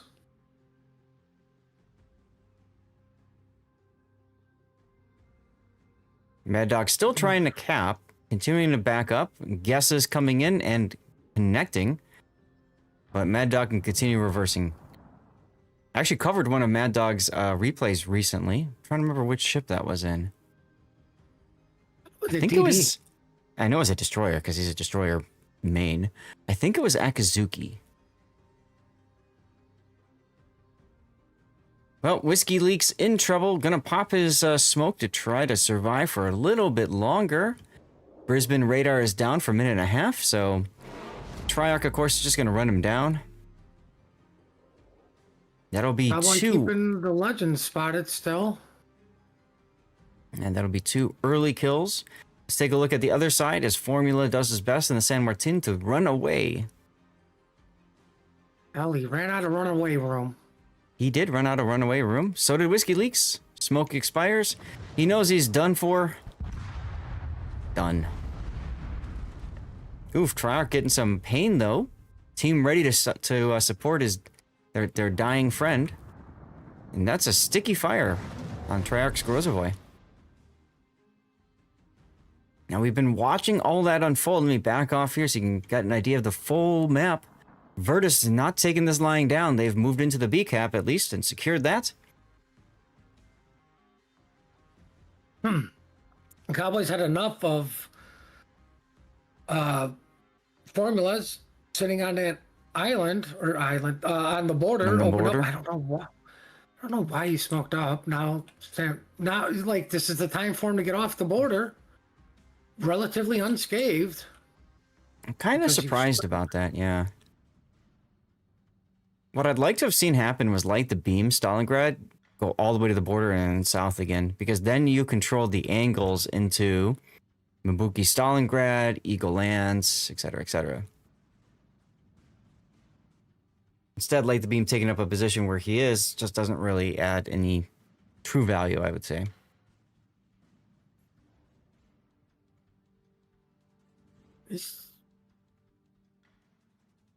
PVO gets on the action to try to get rid of the San Martin, who ironically is running out of border. Yep. Formula taking a big hit there. He's 2 minutes away from his heal, unless he can charge up his funny button on Cowboy's Grozovoy. He's trying desperately. This shell might end him. Nope. Let's try again. Nope. Wow.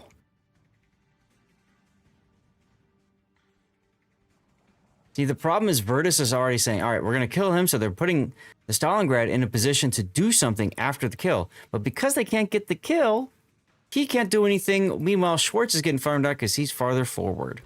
Another reason, you bring this guy in, just get the damn kill. And look, you can put the Stalingrad on this island if you want to. Cowboy opening up now. They know they just need to get this kill. Finally. This flank is clean. 10 minutes too long. Seriously, it really did. Treyarch. Power to San Martin. Treyarch just bullying the Sibir here. This is kind of funny to see. Torpedoes coming in. Schwartz goes down to Mabuki Stalingrad. And like I said, that's the real problem with that whole plan. Now Light the Beam gets to be the front Stalingrad. Oh, look, the Sibirs are freaking punching bags. Yeah, you know, we've talked about this before, but you can see here, the Sibirs, I mean, because it's got the, you know, specific, it's got, you know, the limited number of heals, of course. Emergency repair expert is nice, get another heal, but you have to give up one skill in order to take manual secondaries. Most players are going to give up concealment, or going to keep concealment, and fire prevention is absolutely important too. So that leaves you with one less heal. Obviously means less tanky. Sibir only has one heal. Oh, that's right. It's the time heal. I keep forgetting It's about the time that. heal. Yeah. But what you should be taking probably is like AR. You know, like, you know, get those guns reloading even more. Oh, absolutely. Or what you Or- do, because you're a Unicom, or you're not a Unicom, you take priority target. There you go. Broadside St. But, I mean- Vincent. But Go I mean, ahead. I think you're better off with just take AR and like a, I don't know, preventative maintenance. Like you're running the special captain. Yep. Quite literally, the only game where the Sibir secondaries came into play was a forfeit. Mhm. You know, that's where the real problem for any of these secondary ships come into play in competitive. Like, oh look, that's a secondary ship. Just kite it out, kill it, burn it. Like, because once it's dead, that's it. Like, Yep. you know, the battleship threat is gone. Resin going for a counter push of Cowboys grows away. Mad Dog catching it on radar for a little bit. Light the beam, unable to support his teammate because island in the way. Sabir takes 2 torpedoes that stand. Yeah, and those were meant for Man with an Arc 7, and he floods out to the Brisbane. It's a very important kill because Resin now is 2 minutes away from a win. 3 ships up. Puddin'? I don't see a way back in this for Team Virtus. Well, unless there's a random Des Moines Resin's hiding, it's going to be difficult. Man with an Arc 7 is about to walk into a whole bunch of torpedoes. I mean, it is what it is. You gonna take 2? Well, No, I'll just take the 1 and die. all he needs to take is the 1 and die, yeah. So that's 53 seconds left for a Resin victory. Resin looked very good this game. Very aggressive early strategy that Virtus just wasn't able to respond to. Well, I mean, after that really tough defeat from last game of Wing, Resin's like, okay, we're not playing that game no more. Well, yeah. I mean, that was gifted to him, right? The opportunity to play this game 3 was gifted to him. And then, hey, bam. They've earned the privilege of going into the grand finals. 15 seconds left. 10 seconds left. I don't think we're going to get a death pick, Puddin'. Maybe Coop?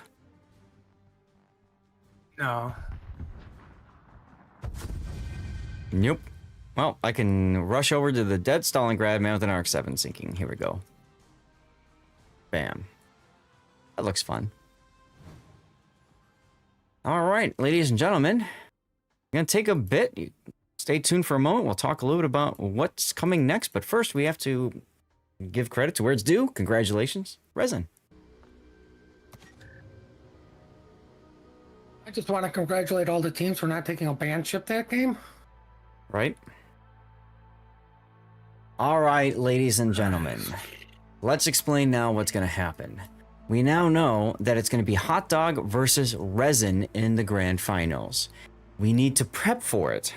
Okay, you can see we're technically 25 minutes away from the start time, from the posted start time of 2:15. By rules, you have to have, I think it's 30 minutes after map pick bans are done, although they might choose to get started sooner. The reason I'm saying all this is now is a perfect opportunity for you to do self-care things. Get up, walk around for a little bit, hit the bathroom, drink some water, eat some food, go outside, touch some grass. For us in Chicago area, it is snow covered, at least for me. Kind of sucks. Might be even melted by now. We're thinking, supposedly they're thinking up to like 4 inches of snow tomorrow morning, Puddin'. I might have to use the snowblower already. Yuck. November 10th? Yuck. In any case, this is a perfect opportunity to do all that stuff. I can't even do anything with my stream helper other than to program in the teams, right? So it's going to be Hot Dog, right? And it's going to be versus Resin. So I just hit apply, and just like that, that's all you can see right now. It doesn't really matter. So what I'm going to do is I'm going to start a commercial break. But before I do that, just a couple things I want to do. First of all, I want to, of course, shout out Puddin'. Most of you guys will see the link there to follow him, but if you aren't already doing so, you are doing yourself a disservice. He's a lot of fun to hang out with during his normal streams, although keep in mind, NSFW warning, he does swear just a tiny amount, which I appreciate, because then I get to show you to my wife and say, see, I'm not that bad. Your wife loves my swearing. Oh, goodness. So I want to do that, of course. I want to take a moment to thank Managia69 for the follow, Azure Fire for the follow, Rigel9 for the follow, as well as Faldeus. We're getting a whole lot of new follows today, which I very much appreciate that. Sergeant Blanca using the 40 bits for on-screen celebrations. Appreciate you for doing that. That's 2 of them. That was really nice of you. Caracas1, thank you for your follow earlier. Diesel Power 14 as well with the followage. Thank you much. Ferret Pew Pew, love the name. Thank you for following the channel as well. And I think I've caught up. Yes. Okay, a couple other quick announcements. Again, we are raising money for Stack Up, so you can support that with the charity link there. You can read all about what Stack Up does. Great charity using video games to help combat mental health crises amongst veterans. And if you're looking for fun ways to support myself, you can always do things like support me on Patreon. A great way to help out any streamer out there, because Patreon takes far lower cut, smaller cut out of any money that you put into it. So if you subscribe on Twitch, that's $6 for most people. Twitch keeps 3 of that, and 3 goes to me. If you subscribe to someone on Patreon, like for example, mine is $5, right? $4.40 goes to me out of that. So it's cheaper and more money gets to me. So that's kind of fun.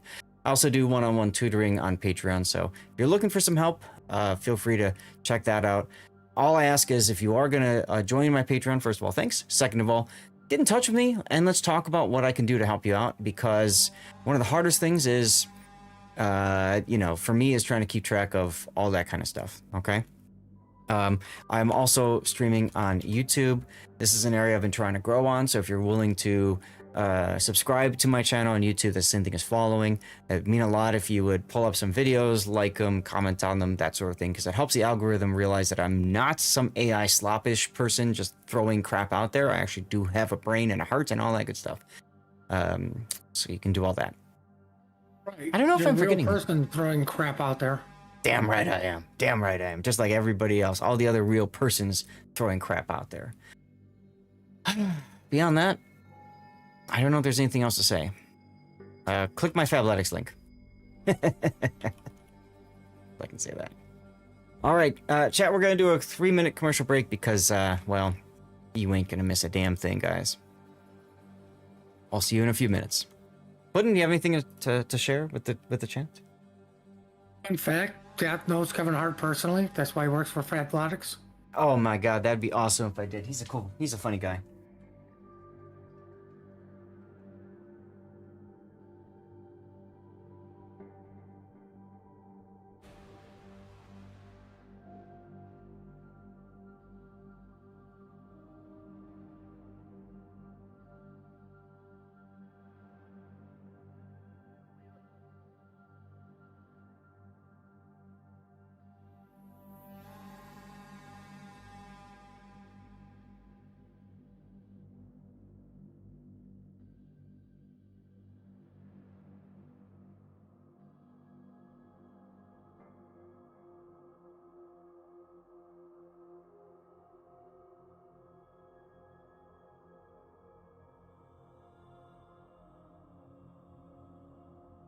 All right.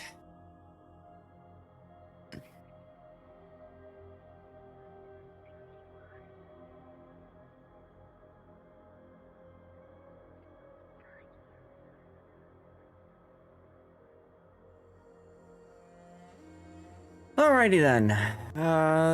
Do matches. Hot dog and resin.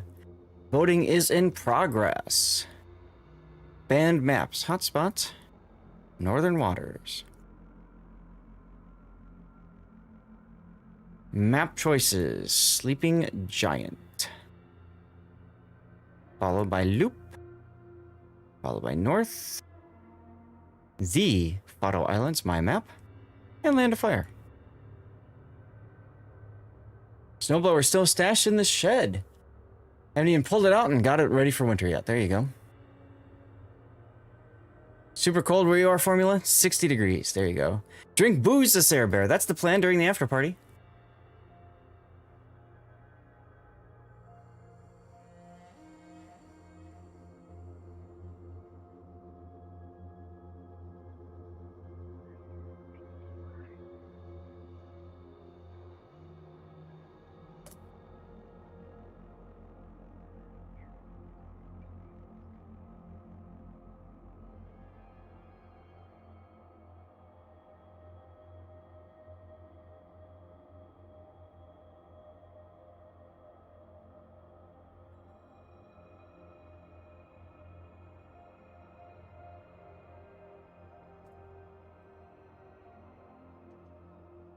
All right, so we have ship bans in place now. Brisbane,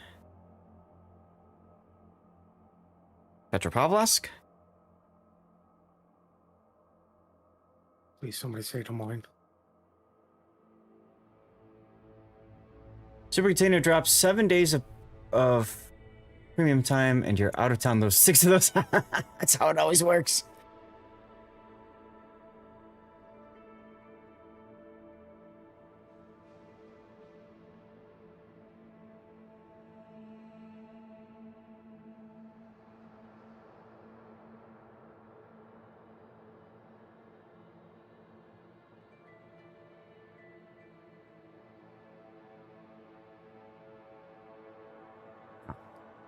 That's what happened.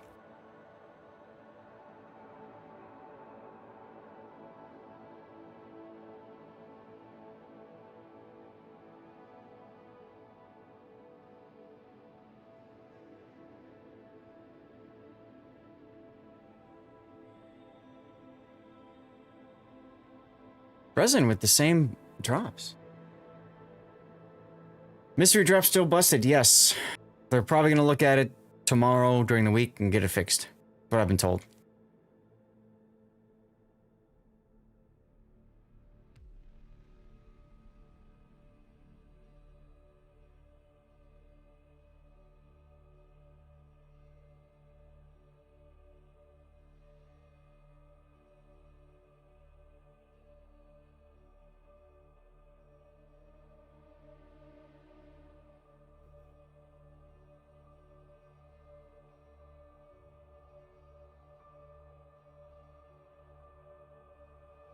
Room is up.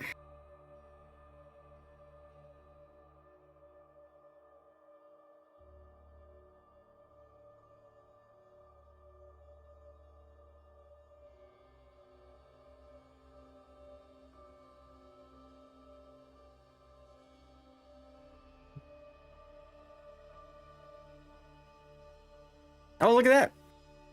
Giveaway time. Giveaway time. So again, be on my Twitch channel. Make sure you're following and then typing something in chat. If you're watching on YouTube, Rumble Kick X, get over to Twitch. And don't forget, I have to make a command for Kick, but I am now Twitch Kick partnered as well, which is kind of cool. So another way you can support me actually is hanging out on my Kick channel, subbing if you want, or at least just hanging out there. It actually does do something for me, so that's kind of neat. Watch wants me to drink water. Mr. Watch, I have been drinking water all day, sir. And yes, you can follow me on my rerun channel. It's a great way to learn the game more because I have the best content of King the Sea as well as replay analysis and stuff like that from my YouTube channel. Plays 24/7 on a separate computer right next to me, actually. So we have 2 computers running simultaneously in this room. Nice, it heats the room up, especially in the wintertime. We have 2 giveaways per day over on that channel. So great opportunity to get some blue bonuses, possibly CC containers or others, depending. We also have words on stream up there, so people can play words on stream to their heart's content. And I have a camera up there, which I can wave to every now and then, like I'm waving to chat right now from 5 minutes in your future. And yeah, people like to play with lights in the background too. So there you go.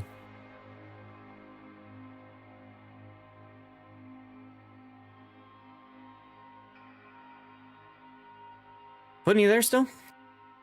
Yep. I am getting hungry again.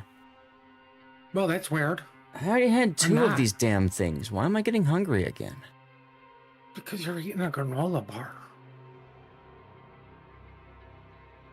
I guess. I don't know. I Maybe mean, need, did you eat the whole box of them? Yeah, maybe need like yogurt or something like that. Oh, because that's always filling. Right?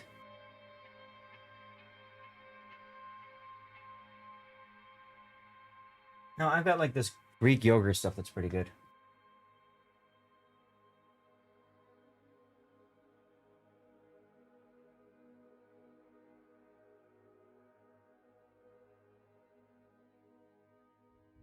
The heck?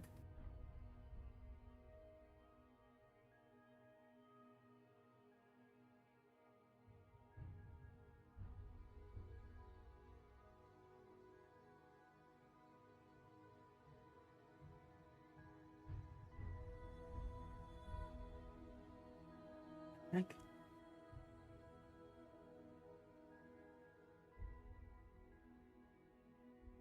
Huh.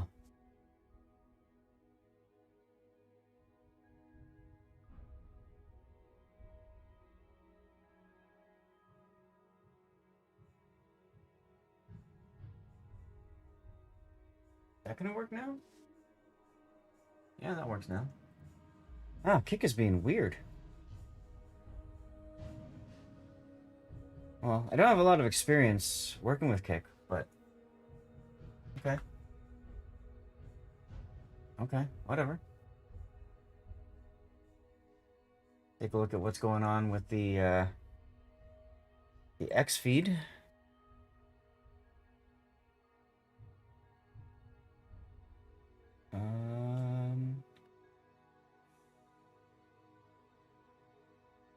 Broadcast has ended, it says. Really?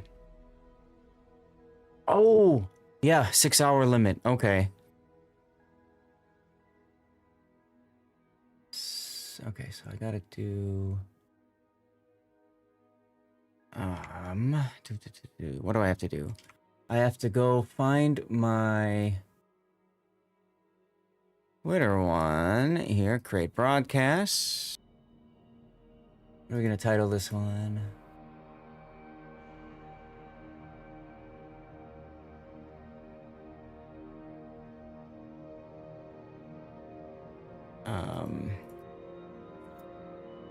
NA finale. That's fine. Sports video games. See, Twitter has a limit of 6 hours. So I have to. Existing broadcaster. Well, yeah, I know. You're gonna do this to me because I have an existing broadcast. Oh. Alright, well. Maybe I'll just say screw you, Twitter.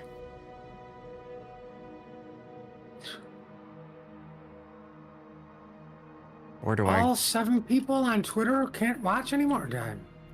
I know. Oh, the horror, the humanity. Okay, I can close down Twitter now.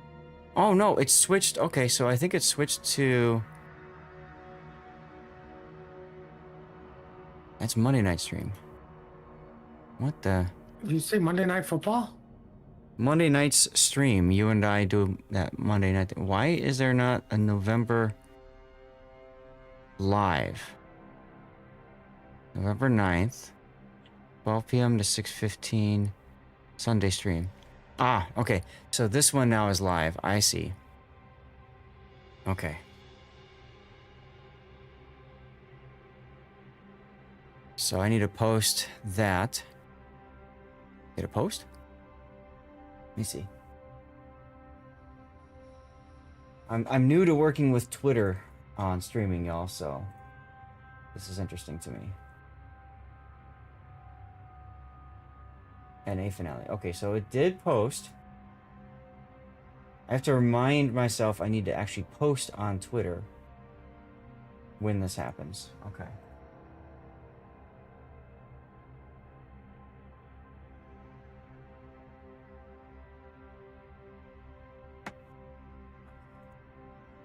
So now those happen. Now I need to go into this one. And I need to pop out the chat, right? Go here. And then chat. Pop out the chat. Let's pop that one out. Put this over here. What's interesting is that those messages did not come through.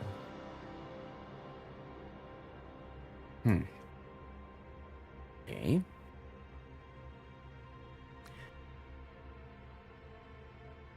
Sarah keeps saying, perfect time for booze. I don't blame you.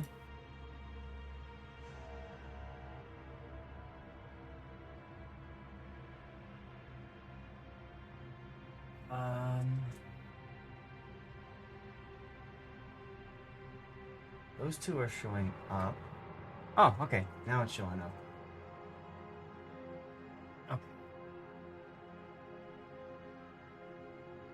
Okay.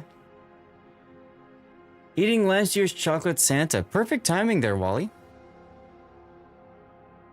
believe you'd eat Santa. Do I even know you anymore, Wally? Start time is 10 after, which is in 3 minutes. Okay, so they actually bumped up the start time a little bit. That's nice. That's nice. So here's your best of 3 Well- for... Oh, sorry. Best of 5. There you go. Here's your best of 5. How's it going, Nikki? Now you know why the kids left it. I've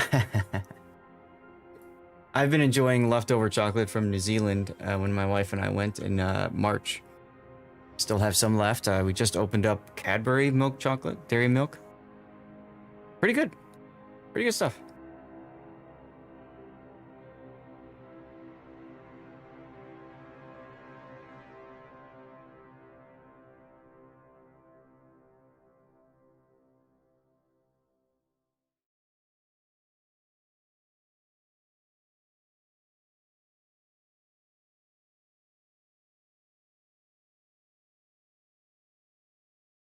You know, I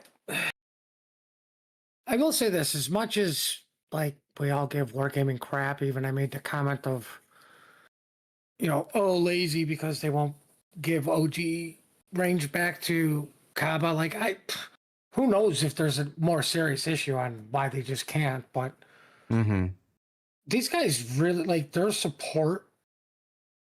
Customer support, I think, is one of the best I've ever seen or heard of. I've never heard anything bad Oh, yeah. about customer support. And the only thing I've ever heard bad was from somebody who was upset at Wargaming. So, like, at that point, you're just never going to be pleased. So, just shit on a company for whatever reason. But something like this happens, they really try to get it fixed for the players. Like, you're not getting your mystery drop, right? Like, even though you had the miscommunication of not everybody's getting a tier 10 crate because you haven't been playing for 10 years. They do try to rectify their bugs and their foot in the mouth. It's just the foot, just usually the foot in the mouth. People don't want to hear. They want to hear our bad, we're sorry, here's some free stuff. When all you get is our bad. Yeah, they're good at putting foot in mouth. They're hard at taking it out, but that happens with a lot of companies out there. I gotta say, like, one of my first experiences with wargaming, this is during closed beta test. I actually had to create a support ticket because I had flicked through the menu of something and didn't realize that it would cost me doubloons. Now, Puddin', you know me, and others who have been here for a long time know me, I don't ever spend my doubloons. Or any of my resources if I can help it, right? So, like, I spent these doubloons that I had saved up and earned from contests and other things. And I'd accidentally spent them when I bought a new ship or something like that. And I think I auto-bought a port slot for 300 doubloons. So, I filed a support ticket, and to my amazement, Wargaming support gave me back the doubloons, said you just have to, what they say, you just have to have a port slot open. And they give you back the doubloons to remove the port slot, and off you go. And they did it. I couldn't believe it. It's closed beta. The doubloons mean nothing. There will be a wipe of everyone's account. They still did it. That's pretty impressive if you ask me. Booze, burgers, and bustin' caps. Yeah, that sounds like a fun time. Teams are readying up, Puddin'. They're a minute late, but let's get the map intro started. Here we go.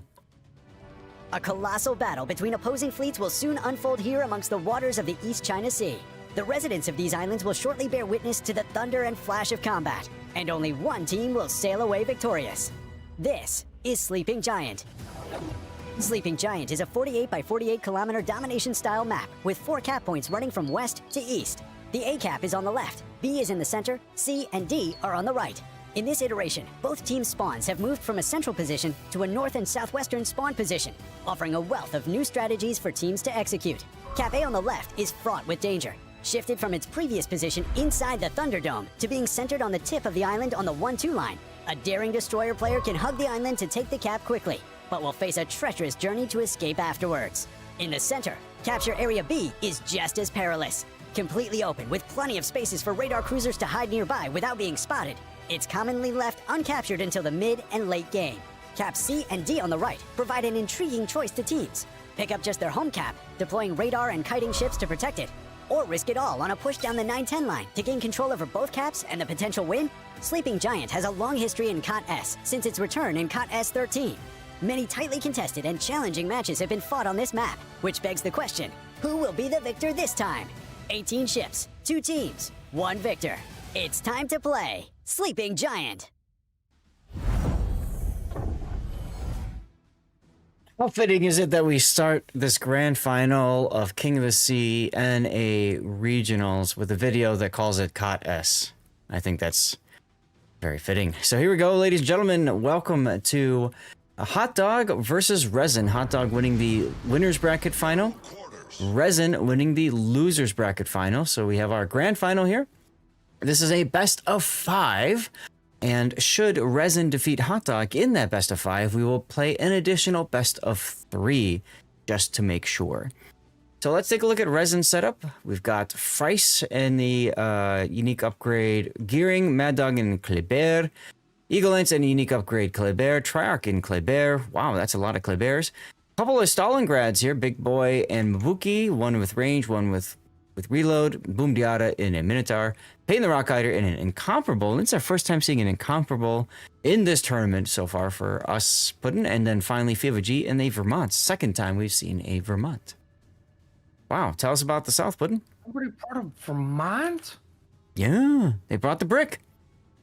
Well, to the south we have a Kleb Shimmy Kleb going towards, what is that, Bacon slash Donut, followed by Wisconsin in tow. Then we got a Stalingrad going to Stalingrad Island, or spot. Sibir, Juan, a Deering, and San Martin, all heading to Apples.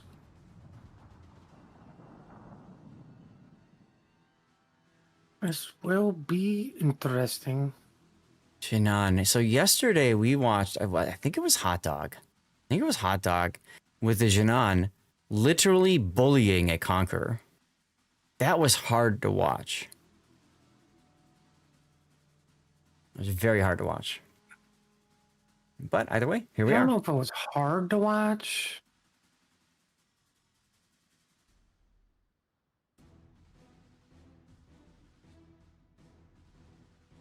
Both teams going to their safe caps, but I don't think Hot Dog realizes what's coming their way. Choo choo, it's the Kleber train.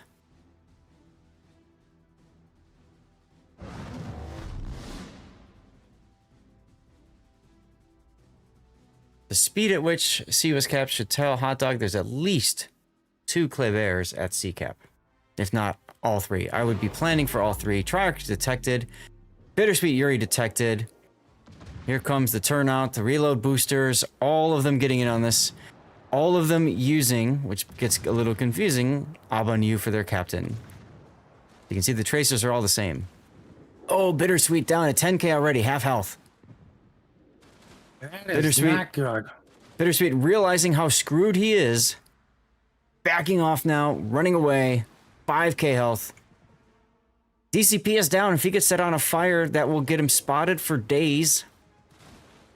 So far, no sticky fire. Resin's got to get this kill if they want to get some sort of conversion of it. But look at the torpedoes coming in from Yuri. Will Eagle Lens take a torpedo? No. Maybe. I'm going to go with maybe. But the most important thing is that Bittersweet Yuri saved his ship. Despite that initial shock. That's impressive, I must say. Well, gosh darn it. Stop the yawning train. Resin can be a little bit more bolden, knowing that there is a low health club that doesn't want to engage. This is very much true. Now, we've got all three? No, two. Two of the Klebears have radio location, so they're just going to W, I would imagine, in the direction. No, they're being waved off. Interesting.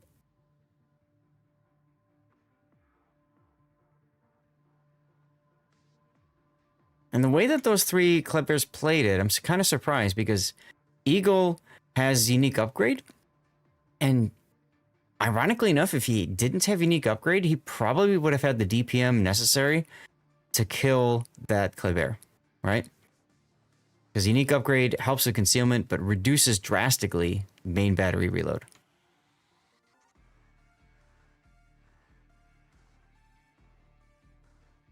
On the other side, Hot Dog's Daring in trouble as well.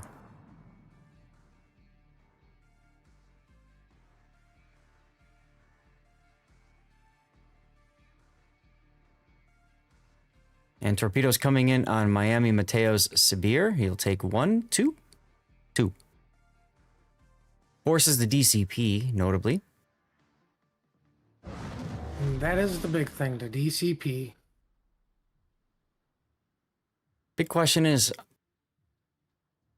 are they going to do anything about it? Like, he's not detected anymore.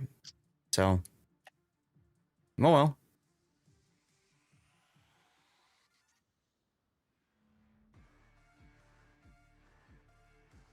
On the other side, we missed it. Triarch, almost dead all of a sudden.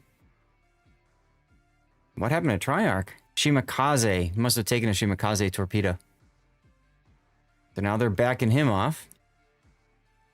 I mean, they did get the decap, right? So it's going to allow them to tick up a lot of points, put a lot of pressure on Hot Dog. Nobody going into the B cap yet.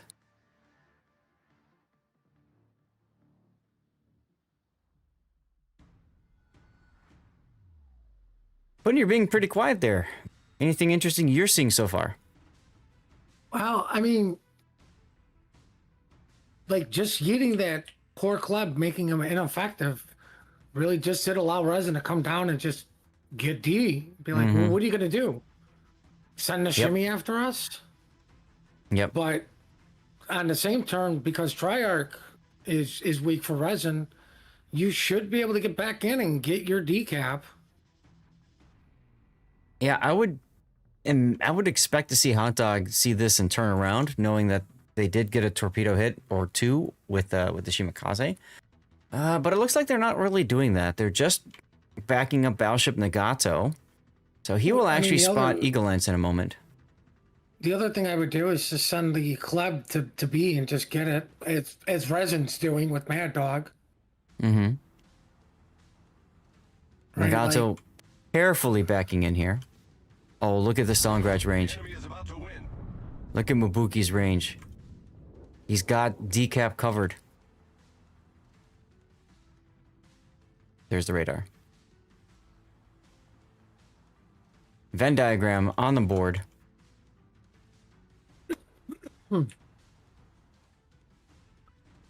Yeah, but I mean, here's the funny thing, because Mabuki popped his radar, that stalls out 2 caps, but at the same token, because they used them at the same time, and Hot Dog's club got caught bow in, he's in a better position to reverse and just take B.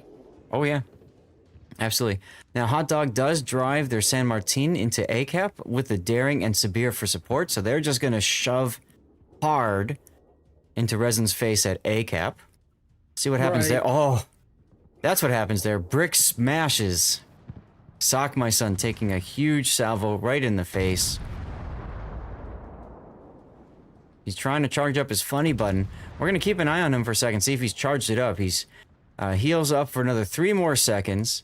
If he's got it charged up, he might use it right now. Nah, he doesn't need to. He can hold it for a little bit longer. 166 seconds left on his heal. He can use the funny button if he wants to. He charges it up through main battery hits. But I think he's waiting to see if he gets hit by the Vermont here, by FIFA G. If he does, then he'll use it. Otherwise, he might as well hold on to it. And that's a pretty big hit.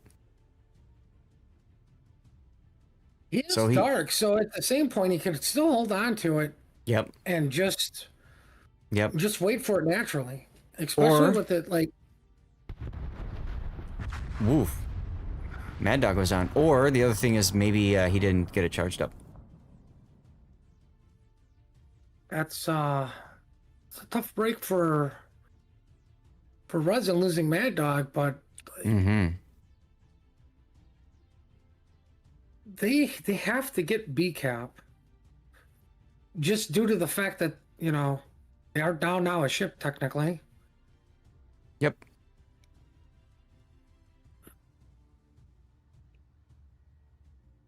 So the push does bear some fruit for Hot Dog. And at the same time, taking down Mad Dog was a huge kill because now you're left with essentially one destroyer. Well, two for Resin, right? The Gearing on the other side and then Eagle Lance. Triarch is forced to play behind the island. See where he's at? Smart position, just lob shells over the island for free. About all they can hope to get out of him, though, unfortunately. Oh. Well, Hot Dog's being smart, putting the Low Health Club in smoke. Yeah. I'm surprised we're not seeing a Mubuki radar that would have caught the Kleb out. Peyton just making this huge charge straight at the Shima and Kleber. That's a very ballsy play.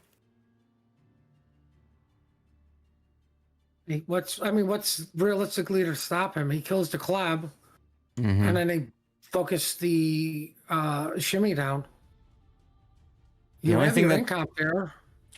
Yeah, the only thing that's going to stop him is torpedoes.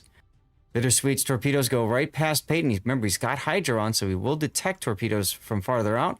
But this thing is just a bathtub. I mean, it takes forever to turn. It's got such huge turning radius. As you can see here, Peyton already sees the torpedoes and trying to turn. And then he's going to overturn and possibly take the next one. Or he can find a convenient gap. It is a narrow ship. While all this is going on, Eagle Lance does manage to get into the decap. Oh, Nagato detected. And there's the incomparable hit. He got the all-important resets. Eagle Lance does get Club opened reset. I was going to say, Club realizes he's got to help the Shimmy here because Shimmy doesn't win this gunfight. Now, this is the unique upgrade, Kleber. So that means Eagle Lance's DPM is really low when he doesn't have his engine boost on. He's going to lose that fight because of that. Enemy is about to win. But they do Not. maybe trade for the Shimmy? Not trade for the Shimmy just yet. We got to see this salvo hits. Otherwise, he gets away. And it hits. Huge kill for Resin. Look at the score, Puddin'. 3 minutes for Hot Dog victory. What was Wait a that? minute. 3.5 minutes for a Hot Dog victory as the Jinan gets taken down by Boom Diata's Minotaur. I mean, Stalingrad touches decap. That sure to potentially be enough for Resin. Should be enough to slow it down so that Resin can get the lead in the point gain department. Absolutely. Now, Sock is still trying to just hold A cap. Price is going to go in there too. That's going to stop the point gain for Hot Dog at A. At the same time, we see Mabuki Stalingrad going into the decap. That'll stop the point gain for decap. That's all that's needed, really, for Resin to take the lead. They can literally get off both caps now and be fine. Daring trying to lob shells over to hit Fryce's gearing. Fryce saying, nah, nah, nah.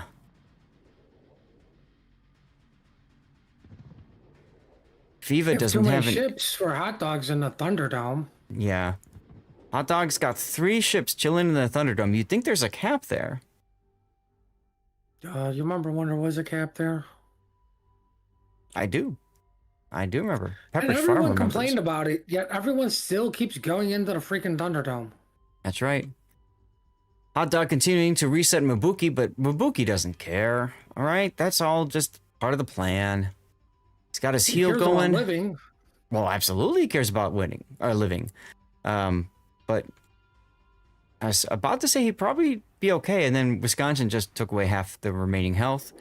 Got his heel going for another 10 seconds, though. Resin wins in 2 minutes if nothing changes. Wisconsin trying to make it happen.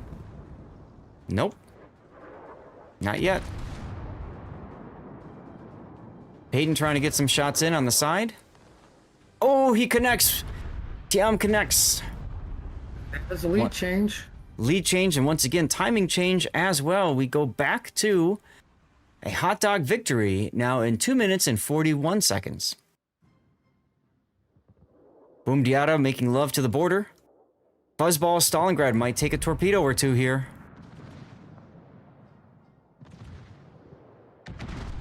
He's going to. Takes one, but he survives. Fun little trick about... Oh, that hit. Fun little trick about what Boom Diata is doing.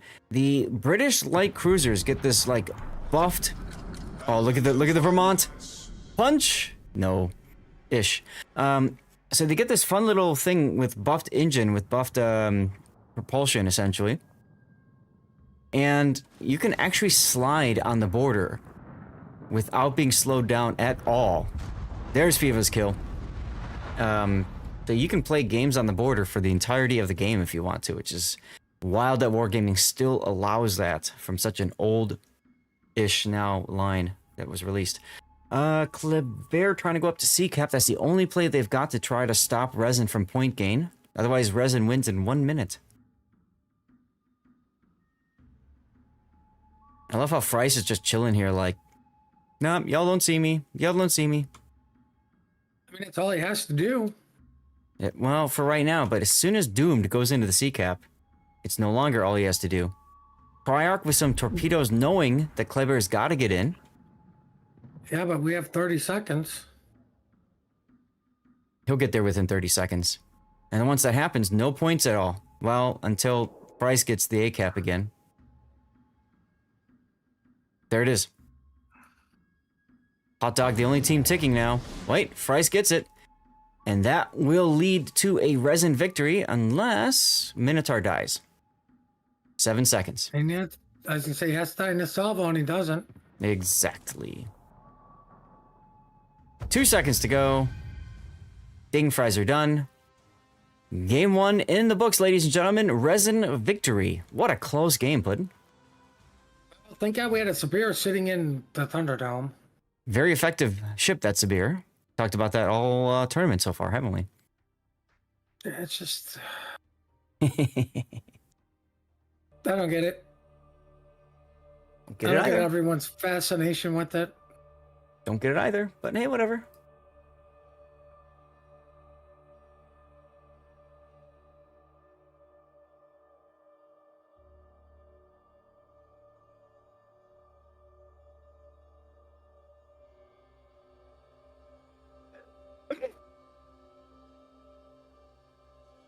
All right. Ow. Uh-oh. You okay? Yeah.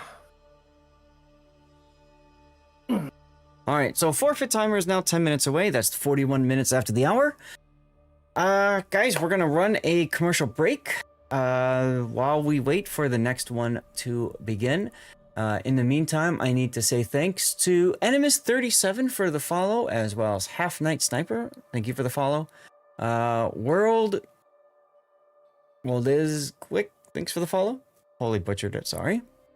And Nizam HD, thank you for the follow. Welcome on in, and let's get the commercials rolling.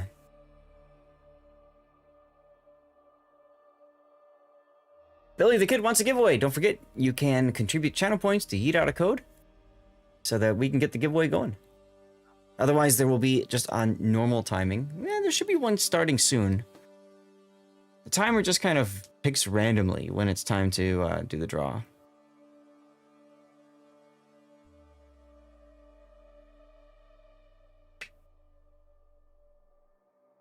Alrighty then.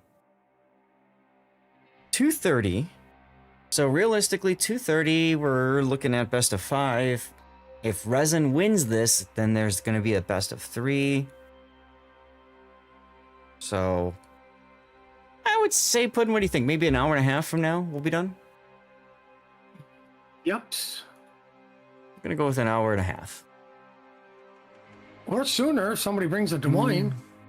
If we go to another best of 3, though, they're going to have to do pick bands again. Let's push that out to 2 hours. So realistically, guys, it's 2:30 Central Time, so 4:30 Central Time we should be done-ish. At the latest, I would say. And then do the after party for an hour and a half. Maybe get you guys your KOTS drops if you haven't gotten them yet. As a reminder, if you are getting, if you have completed your mystery drop and you aren't receiving anything in the game, that's probably because there's a bug or issue going on with the drops. Wargaming supposedly is aware of it and fixing it, and will do so during the course of the week. So you might log in randomly on, say, Tuesday or Wednesday to do your dailies, and oh yeah, hey, mystery drop obtained, and whatever. Most of you are just going to end up getting whatever it is, KOTS tokens, king I tokens. guarantee you one person here is going to get the key. So a reminder, this is what the mystery drop will give you. Yesterday was 250 community tokens. Today is 50 tokens or 150 or a whole bunch of permanent camos, or possibly tier 8 key or tier 8 to 7 prevention. Honestly, I would not be upset about winning a tier 8 premium boat. If you like it or not, doesn't matter. It's out of the picture for Santa containers, other containers that could possibly drop it, that sort of deal. Gets you credits, allows you to play the boat in PvE modes, quite fun, quite handily. Key is actually pretty fun, I would say, in PvE mode, with secondaries and torpedoes and all that. And to 7 prevention is actually a really good boat as well, although I could never really get my handle on the Dutch airstrike mechanic.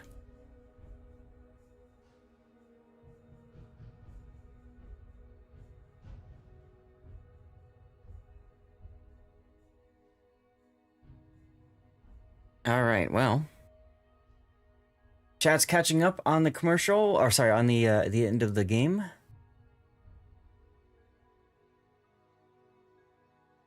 Cool.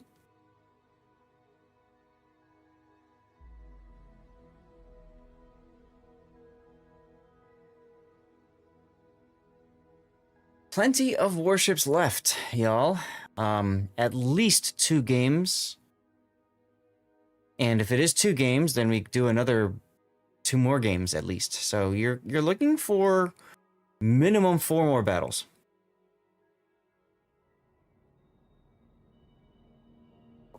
Minimum 4 more. Mustang, I saw what you said too, and I agree. For a free-to-play game, I was pretty impressed. That was what my story was all about. For a free-to-play game, I was impressed with what Wargaming support did. Now, that being said, there are definitely times where Wargaming support has, in my opinion, failed. Just like any game, any company out there. But they do what they can.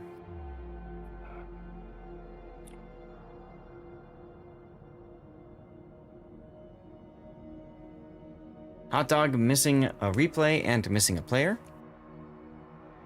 Resin has all players, but not everybody is readied up. And there you go.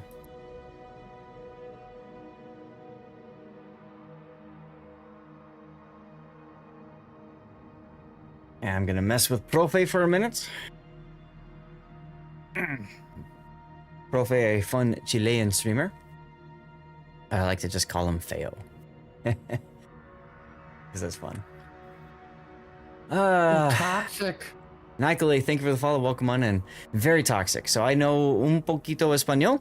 And so I went into his stream once and I started, just mouthing off a whole bunch of Spanish.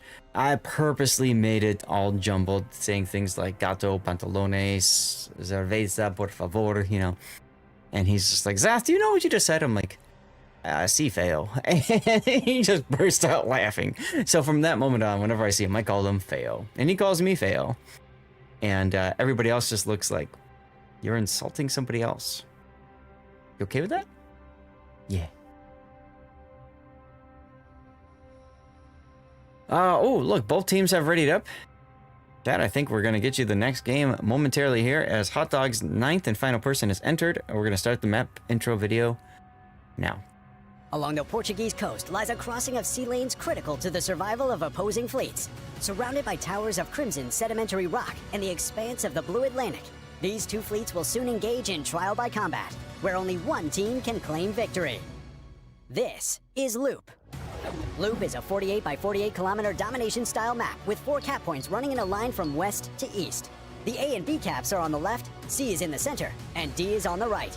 In this configuration, Loop now has 2 capture points on the west side of the map that can be seen as teams' home caps. Teams will now have to weigh whether it's worth deploying warships west to try and capture the enemy home cap, or merely defend and attempt to break through. Elsewhere in the center of the map, capture point C has been greatly reduced in size.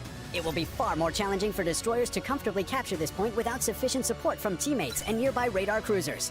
On the eastern side of the map, capture point D was moved further east. Destroyers wishing to capture this point will no longer find the safety of the island in the middle of the cap, and instead must face the threat of enemy radar or even hydro from nearby islands.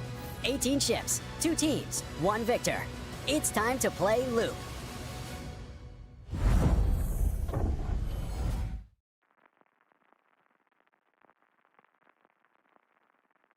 All right, here we go. Timed it almost perfectly here as we get into our next game. We've got Resin again in the Alpha Spawn on Loop. This is a best of 5, so Resin looking to take it up again. They get to a 2-0 up against Hot Dog. Resin with Marceau, Kleber, another Kleber, another Kleber. Hey, it worked last time. Let's try it again.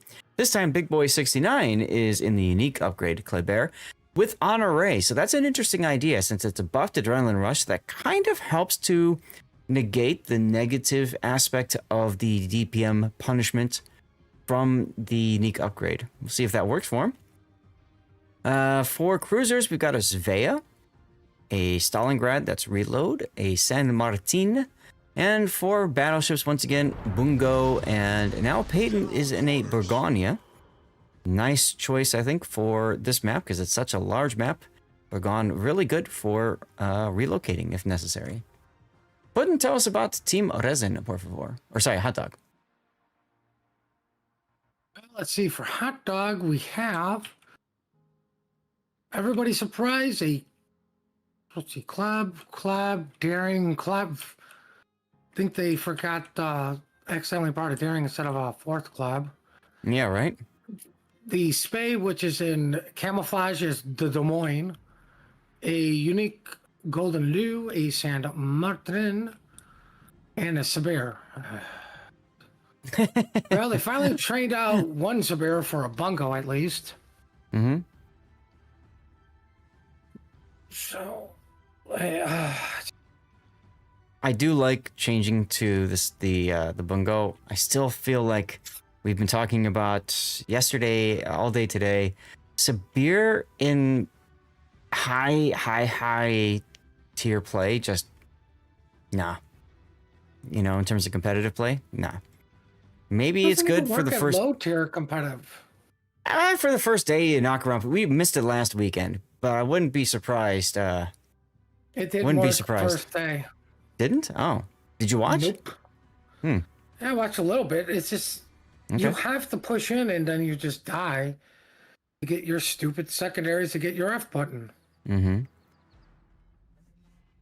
Well, Battleship Nagato being wise and not diving decap. yeah, I like the play there. Obviously, seeing all the Klebers plus the Marceau, they have to know all the Kleber, all of Resin's going this way too. Peyton opening up after detecting Frosty and Doomed's Kleber for a moment. And there's the connection. Now you're going to see all the reload boosters flying. Big Boy's going to hold on to his for right now and try to back off a bit first. Doomed actually stops. That could be problematic because that's going to allow Frosty to be the only pick target for Resin. Big Boy 69 in trouble now. Oof, Legend of Formula gets whacked in the Svea. 10k left on Frosty. DCP is still available. Frosty just now choosing to DCP. That's smart. Wait until you get out of the way and make sure that you can DCP and not be spotted anymore. Unfortunately, DCP ends. Problem solved, sir. And immediately after, the ship's on fire. When you guys have that happening to you. Stop coming in. Yeah. Meanwhile, some Hurt him. parting gifts on. Oh, never mind. Let's get back to the south here. Take a look at Doomed Yuri. Also in trouble. That's 2 hot dog Klebers, quite low, compared to 1 resin Kleber that is quite low. That's Big Boy 69, who's stern into the decap and now detected on Zvea radar for just a moment. Woof. This is quite the opening, huh, Puddin'? Well, I've been busy watching the exciting side of the San Martin versus San Martin stare down contest of nothing's going on. It's a tough job, but somebody's got to do it. Thank you for doing it, Puddin'. What I don't understand is, at this point, I would be going, we have 2 low health ships. We're not going to get D. D's going to be lost. Get this Sabir moving to push with the San Martin. Time to rotate. Exactly right, yes. Sabir might be heading that way. It looks like he's trying to get some shots in on Fiva's Bungo. As C gets capped right under Mabuki's nose since the radar has already been used. Okay, that's fine. That's fair. That makes sense. Now both teams have 2 caps. Once again, however, Resin has the advantage because they got the earlier cap. They have the advantage of Hit points, too. only one club being no. low. Yeah. Yeah, overall, technically more hit points belong to Hot Dog. I think they started with more as well. Yes, but see, that's deceiving because you have 2 very low health clubs. That's correct. Well, Resin doing the same thing Hot Dog is doing, rotating their clubs, figuring, well, why is Hot Dog going to sit around here? We sure ain't. I mean, you already got the cap. All you got to do is realistically leave Marcel and Spay. Mm-hmm. Agreed. You know, Burgon could loiter in the area too. Hungria might land. Nope, never mind. Sock now pushing up with the San Martin. Once again, like you mentioned, the Sabir going up there. I wouldn't be surprised if Fiva's Bungo is getting in position to stop and blunt a push over on that side as well. Let's see where his turrets are looking. They're looking due south right now.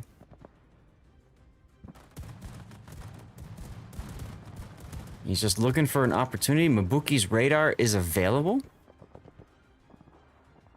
So I wouldn't be surprised if we see Mabuki firing off a radar, at least for information. I'll tell you what, if he did that right now, he would catch Doomed's Kleber out. Obviously, the Hound Lu, which is really entrenched. And the Daring. Oh, look, he just radared. Let's see what happens. Fiva putting the plane up. Turning. He's shooting at Sock. Let's follow his salvo. That is a wise choice. Sock isn't even dodging. Wow, he got lucky there. He got so lucky there.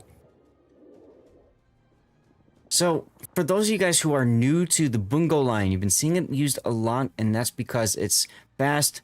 It's got pretty damn powerful guns and a good amount of them. And really good concealment as well. And then it's got this spotter plane mechanic, which is something that you have to get in the habit of using. Okay, if you want to target something and you are pretty confident with your target, what you're going to do with your aim, you're going to launch your spotter plane, and then that gives you this magic improvement in your dispersion. Frankly, I'm surprised that Fiva doesn't have the spotting plane modification in slot 1, because that would really help, although this might do it here. No, Sock reversing. So, you know, you want to have anytime you're going to shoot your guns, you want to have the spotter plane up. Doesn't matter what the range is, even if you're up close. And yes, Drogon, of course we missed you. Well, Sock is down to a quarter HP, and yeah, but Hungria just took a big hit up the stern.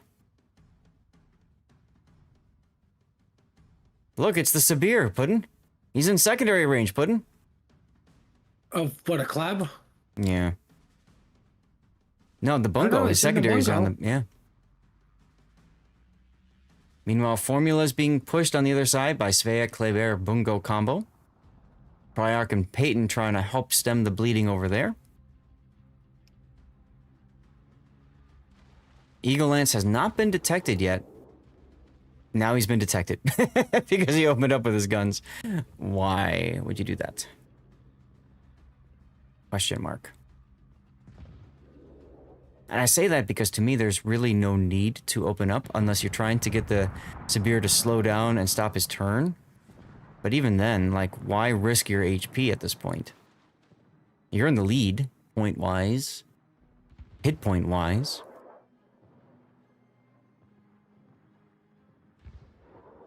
There's Mubuki's next radar, trying to see what is this daring doing, as Mad Dog gets in a position to help support on the Sabir as well. Oh, Hungria taking another Sabir salvo right up the stern. That's gotta hurt, as Formula gets bungoed out. Whoa, okay, suddenly this is a, yeah. Yeesh. There's the next salvo from the Sabir. Go back, follow Hungria. Think skinny thoughts? Wasn't skinny enough. Did not have his funny button charged, unable to get the next heal going. That is unfortunate. Both sides have lost their kiting ship for Team Resin. But I mean, how long is it going to take this Golden Lou to bomb the Stalingrad? It's going to take a while as Battleship Nagato's Kleber tries to crawl up Peyton's rear and doesn't quite make it. Good teamwork over there on the 910 line. I still think Resin's in the driver's seat. Probably because I'll tell you what, Hot Dog is about to die. He's going to lose his heal right there. Bam, he's out of heals. So it really just comes down to keeping him burnt out. But you can see how Big Boy and Eagle Lance have both, and Mad Dog, they've all stopped shooting. Now they're recognizing how important it is to, once again, conserve hit points. Which is ironic because I think now's when they need to be shooting, right? Get the Sabir down. You need to, because at this point, Hot Dog's got the win through timer. That's right. And they're getting on the side of Mubuki. There's a salvo into Fiva. Plus secondaries.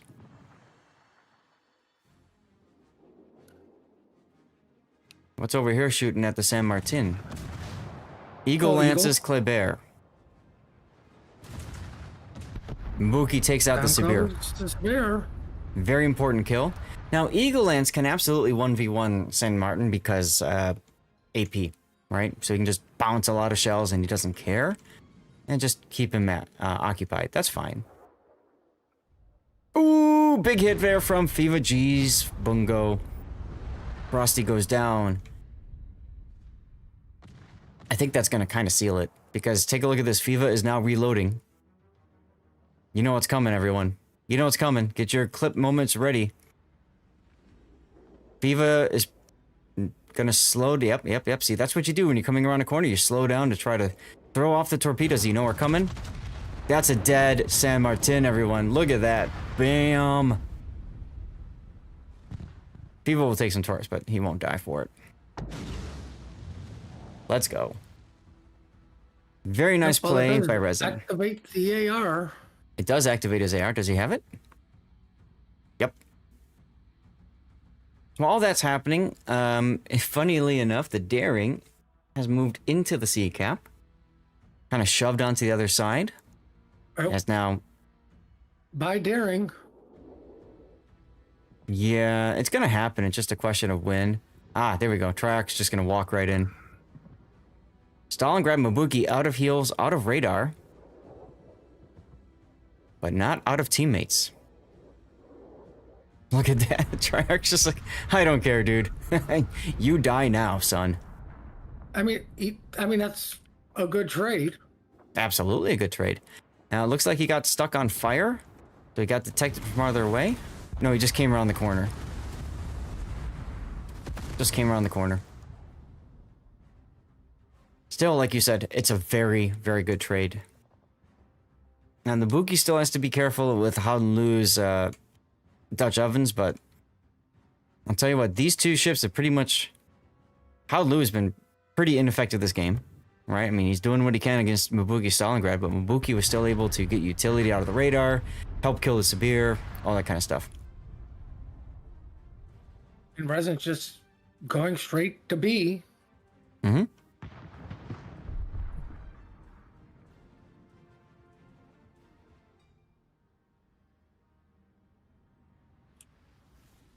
Peyton getting ready to just W into the decap, I think. I mean, he doesn't need to. Reversing. I don't know why either. He should have seen those torpedoes by now, so I would have thought that he'd W straight through, but he ain't doing it. I mean, the Spay has to go to the Ragon, because not only do you need caps, you need kills. Yes. So good luck fighting this one. Peyton's out of reload boosters, though. I think Resin is trying to just be a little bit more cautious this time, and they're not going to risk throwing a ship away for free, which I appreciate. I mean, it makes sense. You've won this game handily. Let's not overwin this game, right? There's definitely no need to. The enemy is about to win. Here comes this Vea. Peyton was not ready for this. Peyton expected the other side. Yeah, he did, exactly. And he's resisting the Earth's turn so he can dodge the torpedoes. That's smart. There's the bow turrets, as usual. Just getting you over pens. How many of you have that happen to you all the frickin' time? God, is that annoying. Ironically, if Bittersweet Yuri had held the torpedoes until now, he'd have a much better chance of actually winning this engagement with Peyton. He might be able to flip his torpedoes the other side, or just take it like that. He took it like that.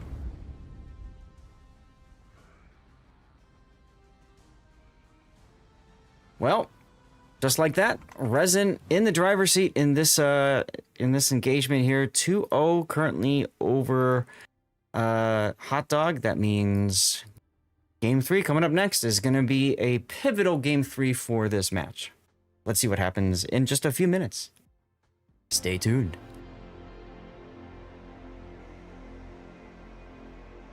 And again, we'll go ahead and run a commercial break, get that out of the way while we're waiting. Or maybe, you know what? Let's hold off on that. We'll hold off on that. We don't need to. We got some time left. We'll be okay. Lieutenant Sebastian, thank you for being here. Enjoy dirty water after all this hard work today. You better believe we will be. We will be. It's 3 o'clock. It's 3 o'clock. That's a good point. Maybe what I'll do is I'll get the dirty water between this, assuming Resin wins, between this and the second grand final. Or if we get to, like I say, a potential decider match or Hot Dog, I'll go get the dirty water between that. We'll see. But yes, we've seen a lot of Sibir all day today. And to be quite frank, I don't feel like it's been as useful as people think it is. It's one thing to dunk on players in randoms, even in ranked or clan battles. It's a totally another thing to dunk on players at the very end of the bracket in King of the Sea. It just doesn't happen like you think it will. Like, I think you'd agree with me, putting just a Kremlin is better, right? Straight up Kremlin. Same boat. I mean, it does the thinking a little bit better. Mm-hmm. Because that's how you're going to set it up, to where everyone's setting up the Sibir as this secondary monster that just sits there and burns to death, going, oh no, I'm dead. I didn't W hard enough.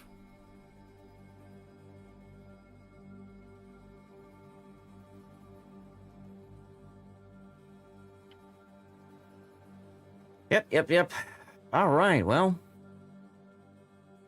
I mean, there's not much more to say about the Sabera that hasn't done anything, because what has it done? You know what I think? I think we need to do? Chat, I think we need to yeet out a code just to say thank you to you all for being here. Let's do that. Oh, I thought you were going to say they need to get me in there in a Pensacola. There it is, everyone. A coal container. All you need to do is be a follower of the channel and active in chat. You have 5 minutes left from when you just heard me say this.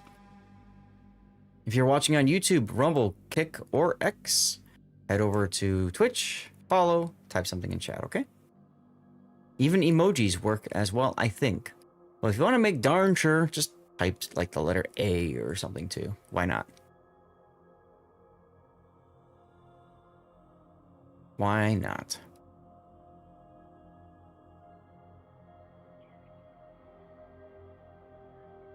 You don't want to sound Canadian? A? Oh, I see what you did there.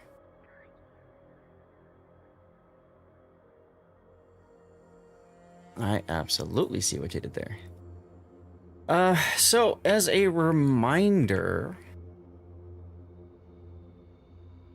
has this been decided now? Looks like it has been. Where are we going? Here. And I can refresh this. So as a reminder for those of you guys who are new, just tuning in, this is where we're at. Resin is up 2-0 over Hot Dog right now. If Resin wins Game 3, or Game 4, or Game 5, if Resin wins this best of 5 series, we will have another series, a second grand final. This will be a best of 3. And the idea behind this is this entire bracket is double elimination, right? You can potentially get knocked out and fight your way back in, as Resin did, into the grand finals. However, if you're Hot Dog, take a look. Hot Dog has not been defeated in any of the rounds. So it feels kind of bad for Hot Dog to essentially not get a second chance to be double eliminated. So if you think about it, if Resin wins, they eliminate Hot Dog in the grand final. For Hot Dog, they need a double elimination. They need a second elimination, which is why you get the other best of 3 over here. So at minimum, y'all, we have at minimum now we have 3 games left. At minimum, 3 games left. With a break in between. Keep in mind, there's going to be pick bans here. Well, I didn't run a commercial break. I'll run it after this game, either way. All right.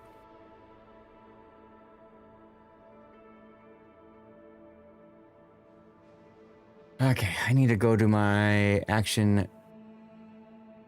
pending actions. Here we go. And we are going to... What the heck is that? What happens if I disable this action?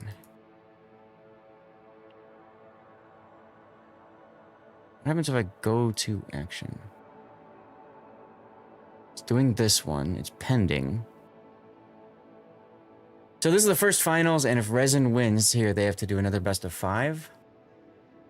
Best of 3 if Resin wins. All right, let me do this because 2 codes have been popped up at the same time, and I don't know how I can do this. 3 o'clock and then 2:57. Okay. What I'm going to do is I'm going to turn it off and turn it back on again. That's the easiest way to handle this. General Zod Rules, how you doing? Hope you're doing well. Now it says I already have a copy of Streamer. I just turned it off. Turn it back on. That's what I'm doing right now. I'm trying it. It takes a while for it to realize that it's done. So we're going to turn it back on again. And I'm going to wait for Streamer Bot Connected to show up. And then we're going to do the thing. That way everybody is still there.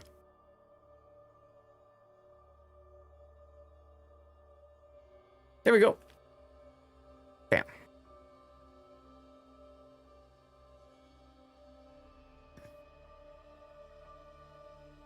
Yes, Mondo, that was a good win. Okay, Hot Dog said they're ready, but they don't have all players ready. I think we're getting to the next game here, so let's get... Resident has unreadied some players.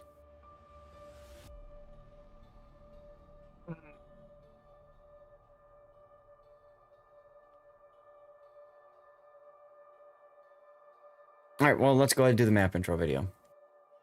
The rocky shores of the backwards. North Sea comprise the setting for a titanic clash of enemy fleets. These tall evergreens and mossy rocks will soon bear witness to the deafening sounds of battle as two teams vie for dominance of the ocean. This is North. North is a 48 by 48 kilometer domination style map with 5 cap points running from west to east. The A and B cap are on the left, C is in the center, D is located on the 7-8 line, and E is on the right. In this new variant, the spawn points for the teams have been moved from a central position to a north and southeastern position on the map. Cap A and B on the left are the most open and accessible on the board, although located the furthest away from the spawns. There are plenty of ways in and out for destroyers, and there aren't many places for radar cruisers to hide nearby. As the smallest capture area on the board, the most common access to Cap C comes from due north or south, but there is a small access via a channel between the islands on the eastern edge. Radar cruisers can sit on the islands to the north or south of the cap and deny the claiming of this cap until the mid to late game. Cap D provides a challenge for both teams. The islands around the capture point allow cruisers to sit on nearby islands with relative safety, and will likely require teams to position ships to the far east or to push down the channel between the C and D caps to dislodge ships stationed on the islands surrounding D. In this iteration, further to the east, Cap E is shifted to the edge of the map, featuring multiple islands that provide cover. Typically, teams can be seen pushing battleships or cruisers up the line to try to claim domination over the cap. However, the many islands within the E cap provide plenty of cover for cruisers to sit inside of the cap and become an anchor point for both teams. 18 ships, 2 teams, 1 victor. It's time to play North. Action stations. You know, y'all, I gotta say, I'm sensing a theme here as Resin once again in the alpha spawn. So this time we're gonna be pulling a pudding and rooting for Team Bravo so that we can get a game 3 here and a game 4 in this series. Currently, Resin up 2 games over Hot Dog has a Smoland, Ragnar, Shimakaze, Marceau for destroyers, Marseille, a second Marseille, Salem, Bourgogne, and finally a Bungo for their battleships. Puddin, tell us about Hot Dog to the south. Well, Hot Dog to the south is sending a Club San Martin to Bacon, a Spey south of C with a daring, I wanted to say Ragnar, Stalingrad, going to Stalingrad Island, retaking the name back. We've got a PVO and a club heading to Eclair. I know I have 2 Saberas. Yeah, both Sabirs are going with 2, which just feels weird. Hot Dog just going all in on the Sabir this time.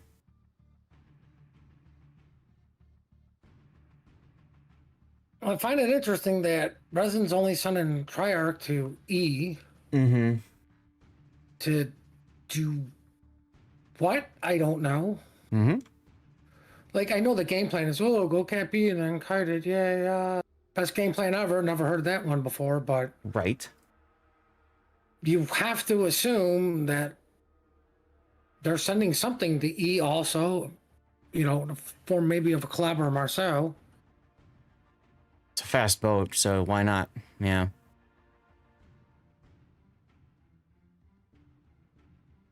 Well, Triarch now detecting the Kleber. Doomed is even shooting where he thinks Triarch is. That's interesting. Triarch says, let's go for it. I mean, why not take it or do that? Because, you know you're Unicum because you don't take priority target. That's right.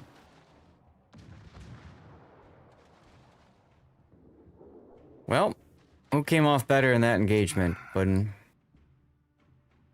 I would have to say Yuri. I was thinking the same. You guys might be going, yeah, but, you know, Triarch did more damage. Yeah, awesome. But who's getting the cap right now? Yep. Absolutely right. And hello, Mad Viking King. things are going fine. Firing day, long day. Hope you're having a good day on this Sunday. Hot Dog's gonna grab the decap because nobody went there. Gary's, doing a really good job of just, oh, I'm spotted, whatever, you're not shooting, I'm just going to go back and forth. You got while it. Treyarch's being very disciplined, going, fine, get the cap, I don't care. Mm-hmm. My job is to stall you out for as long as possible. Salem epically misses. There we go. Yep. Treyarch finally gets off the cap to concede it. And once again, we see Svea in this position, which just doesn't feel right. Are you saying But it okay. doesn't feel very Svea-ish? Yeah, I don't know. I don't know, it just feels odd to put a Svea there, in my opinion. But whatever.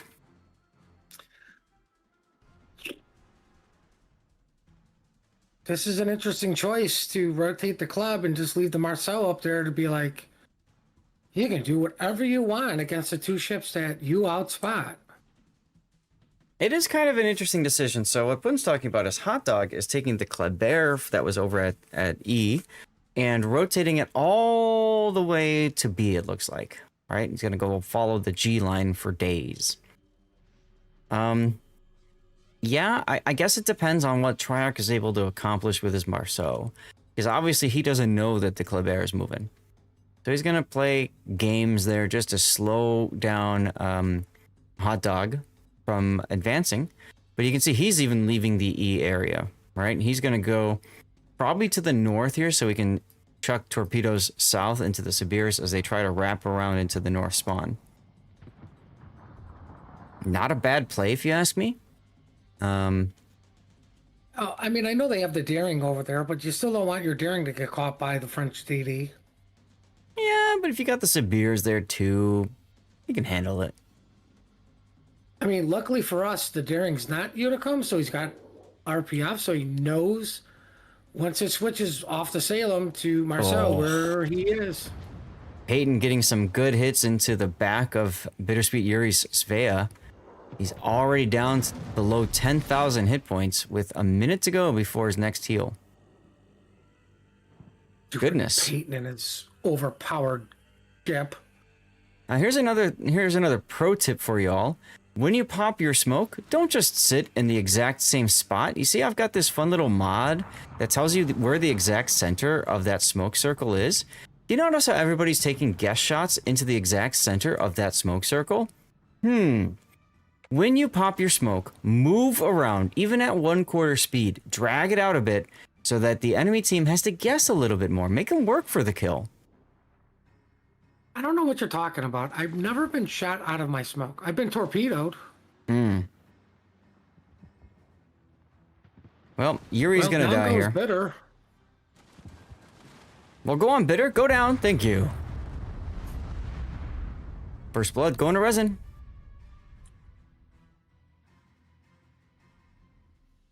Don't worry, chat. The Sibirs are coming.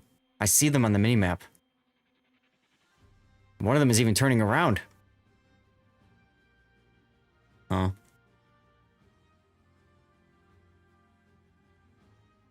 Good thing you got two of them, so one could just take all the damage and die.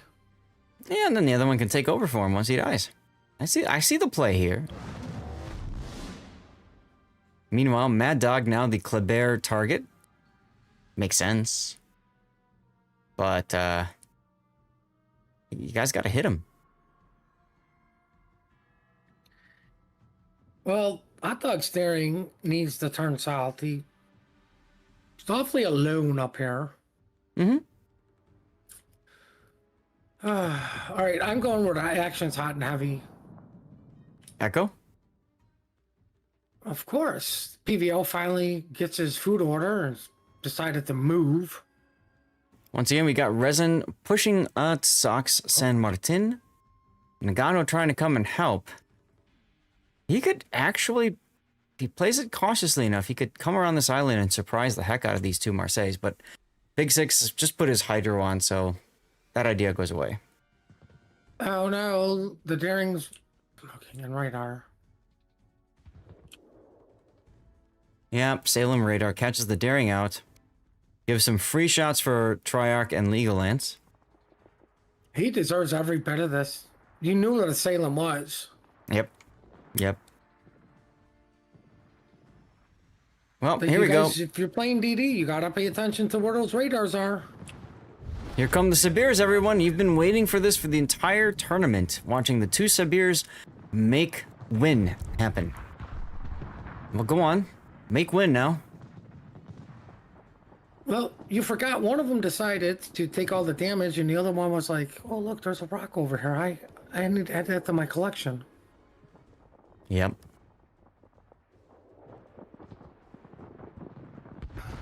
Well, there goes the daring. For shame. Maybe if the Prince Van Aranya came with, instead of sitting back so far? No. No, He no, had to no, get no, his no. McDonald's. Ah, don't make me hungry. What are you saying? I should talk more about chocolate banana and 2,000 hit points eclair left. donuts? Mateo trying desperately to heal so he can get his shots on Big Boy 69. Dies within sight of the Salem. But don't worry, y'all. Forbidden Yuri is there with his Sabir to make big play happen.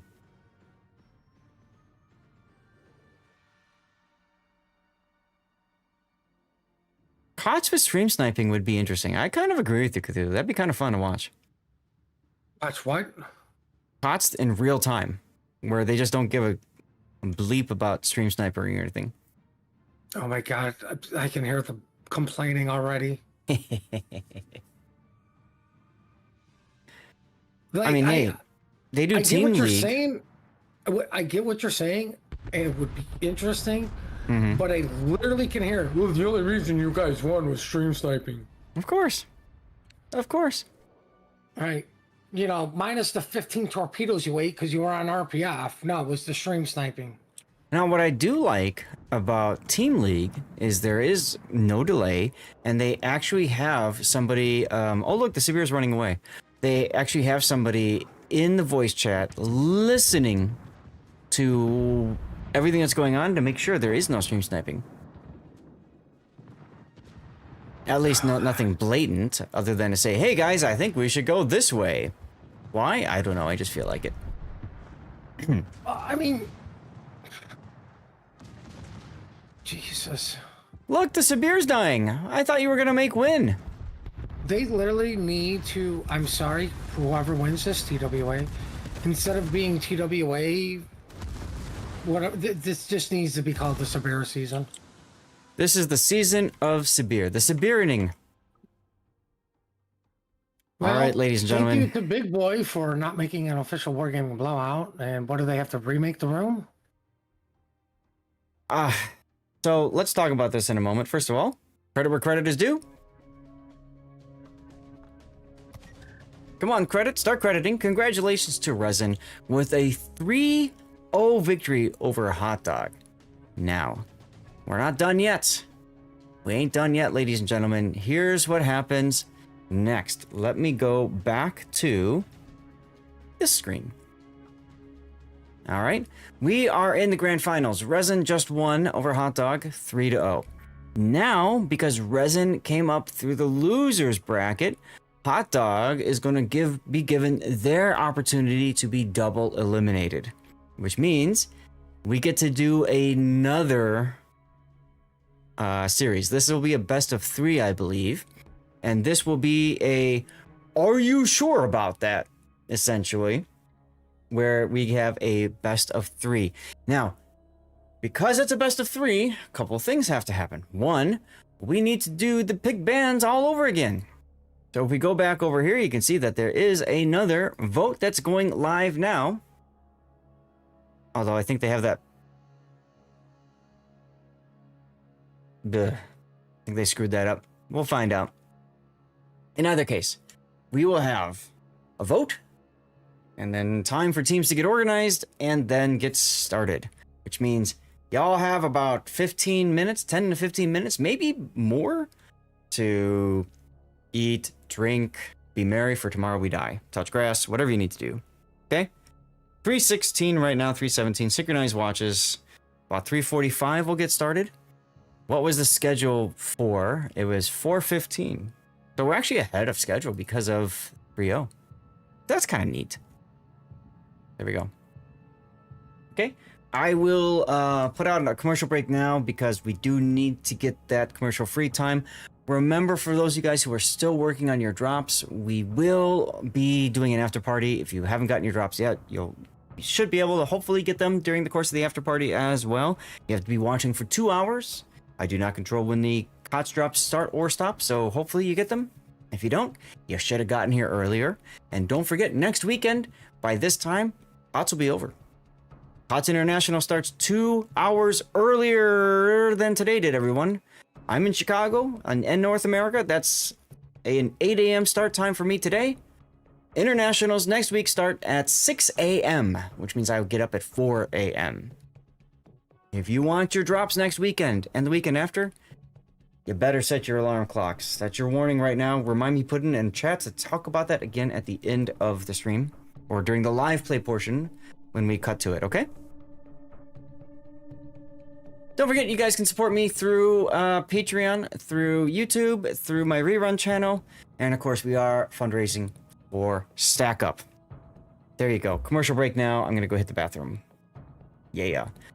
We gotta reform the training room. It's a disaster. Stupid.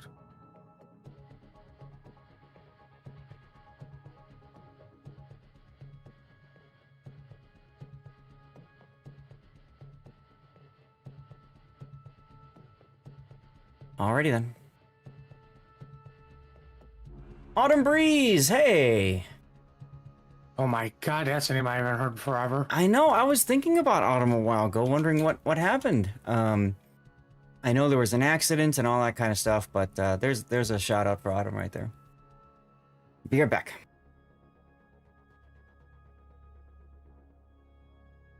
While I'm gone, feel free to tell a story or something. Talk about your favorite ending. We talked about why Battlestar Galactica's ending sucks. What's your favorite TV show ending? Yeah, like I have one. I mean, they might as well just go the corny route and just be like, "Oh, we're all moving away! Yay, it's over." No. I mean like like any TV show or whatever. What's your favorite ending for that TV show? What show do you think did it right for the ending? Well, the closest would be Babylon 5 if they just yeeted season 5.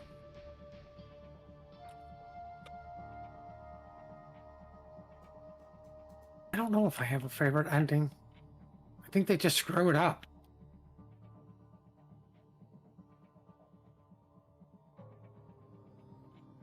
But you know what? Better yet, what's your guys' favorite / worst ending for a TV show?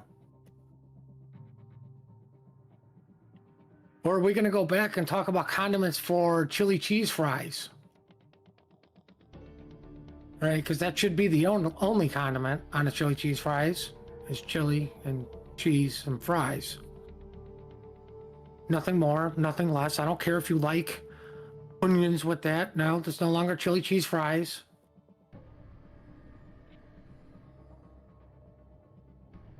I would completely agree with you. Babylon 5, 100%. That's my jam. Every time I start watching Babylon 5, kind of sucks because I know the end. I always tear up at the end. I'm even tearing up now thinking about it. Such a beautiful way to say goodbye to the characters and the station itself. Everything about that last episode, and I agree with you. Forget about season 5. Because Sleeping in Light was filmed at the very end of season 4 because JMS thought we ain't gonna have another Babylon 5, another season. So yeah, no, I'm right there with you for that one. I thought like, they did it right. Like the very last episode was good, but like the only good thing about Babylon 5 is when you watch it, you could literally, when season 4 ends, go right to the last episode and be like, oh, that was perfect. Yep. And you know what my favorite Ivanova, I I guess would be like seen is when she was showing the one guy around the station about whether or not they were going to join the alliance, and the guy goes, "Oh yeah, now we have to have sex." Boom It's just, shakalaka. look, your way or my way? Next time, my way. Yeah. And then when the assistant knew exactly what happened and just kissed her hand and just laughed as he's walking away. He's like, "You got it good." But I mean, the whole great thing about that entire thing was, "Oh, you guys are brilliant. You put all your porn in one spot. Why didn't we think of that?" I'm just thinking, oh my god, he's completely missing the point. You know, like everything she tries to show him, and it's just like he's just, you know, it's just such a pompous ass. It's like, oh my god, you guys are brilliant. It's like, what are you talking about? That's not even remotely close on what's going on.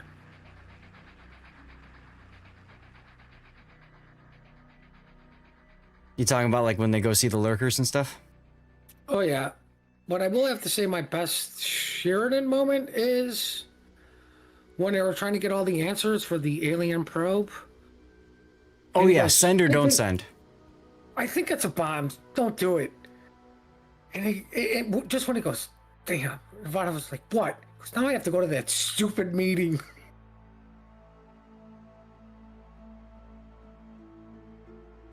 Oh, it's like, you know, always looking for the silver lining. Yeah, stupid room's not up. I don't know why they closed it.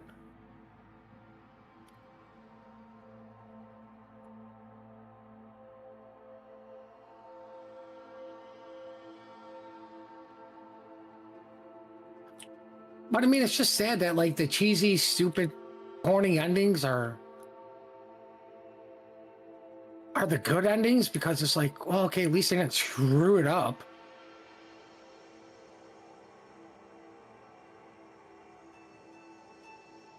Oh, there you are, stupid zombie.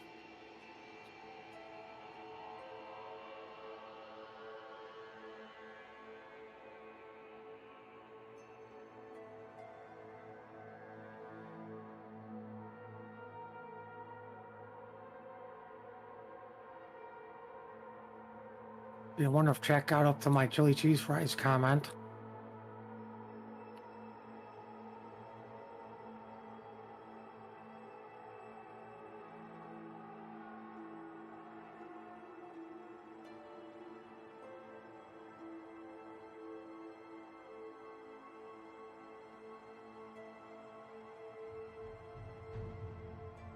I think the other show that did it right for ending was Deep Space Nine. Yeah, I mean, they didn't completely screw it up. Well, you know, I think everybody goes off to do their thing. MASH, there you go. Burn notice. I think what was nice is with Deep Space Nine, and you see it with Babylon 5 too, right? Is you get characters going off to other jobs, you know. Although technically Babylon 5's was characters going off to other jobs over the course of several episodes, whereas DS9 was kind of like the last episode they'll just go. But yeah, I thought Deep Space Nine was really good. Next Generation was kind of interesting. Like, you could kind of tell they didn't know how to end it, so they just didn't. They just threw Picard into the poker game at the end and said, "I should have been doing this years ago." I mean, like, that's another good way to end it. Just don't end it. And they just kind of pan away, and that's it. Yeah, I mean, like, pull the headshot thing, you know. Let the people imagine what's going to happen. Mm-hmm. Because you're never going to meet fans' expectations with the remote. No, maybe? No. Pick bans are still going on, is what I was going to say. Chat, I'm going to pop into the dual camera mode for a second here, so you guys have... I mean, I know this is 5 minutes in your future, but cheers, everybody. Thank you very much for being here. Appreciate you all for taking the time out of your Sunday to come farm your drops. And I know many of you got your drops long ago and you're still hanging out. So really appreciate you guys for doing that. King of the Sea for me is always it's always a highlight of the year. For me, that's when I get more viewership, right? I mean, look at my numbers right now. I've been around 300 the whole day. Normally, I'm at 100 or a little bit under. So for me, it's a nice boost in my stats. But what I think is really cool, too, is it allows us to see the very best in World of Warships. So, you know, it's a highlight for me for multiple reasons. So I do want to say thank you all for being here. If you want to in chat when this catches up, feel free. Share your drink of choice, what you're consuming. Doesn't have to be alcoholic, of course. And feel free to raise a glass. I've got my Wargaming issued whiskey cubes in that glass. This is Kirkland blended Scotch whiskey. Cheers, you all. Type exclamation point cheers if you want for some fun emote spam. Let's go. Yum, yum, yum. You heard it here first. Yum, yum, yum. I'm sorry, say that again? I said you heard it here first. Yum, yum, yum. Damn right. Damn right. So we have ship bans in, Puddin'. It's about time. Yep. So, Resin bans Petropavlovsk, Napoli, Des Moines, and Moskva. So what are they trying to ban by those ships? I'll say it again. Petropavlovsk, Napoli, Des Moines, Moskva. Well, it sounds like they're trying to ban radar. Absolutely, except for the Napoli. Well, you limit the kiters. Mm-hmm. And what ships they can kite with? Well, that's Napoli, so they do that. Yeah, and dogs are clearly not happy about this. They are very big Des Moines fans. And then they also banned Hot Dog bans Brisbane, Petropavlovsk, Gdansk, and Hargumo. Wow, what do you know? 12-kilometer radar plus the smoke train. Mm-hmm.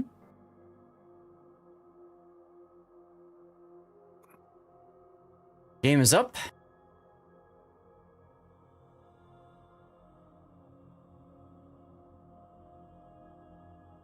I wonder if we're gonna run into any familiar casters here.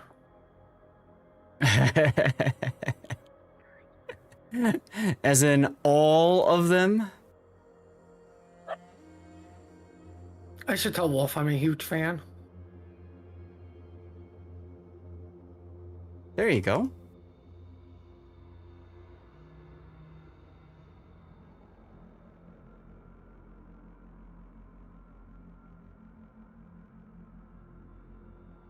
Oh my god, I can't believe it. KOTS NA player 1580s here. Hmm.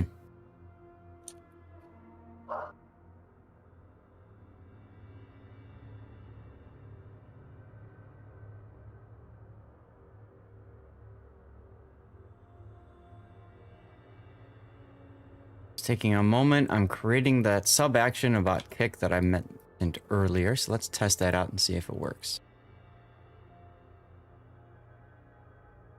Hey, it worked.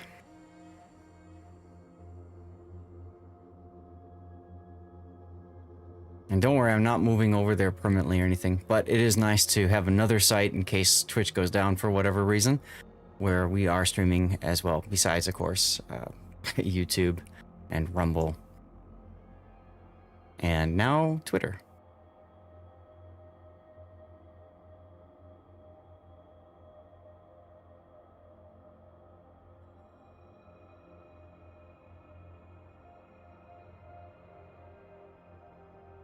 You okay, Puddin'? You got real tired. You got real quiet, I mean, sorry.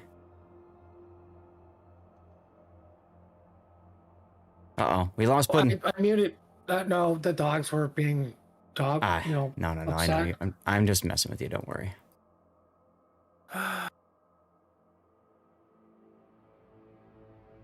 And no, the dogs are not dead because we don't have a picture of them sleeping.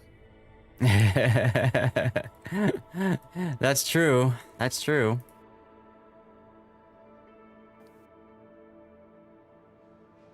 Let's see. I wonder.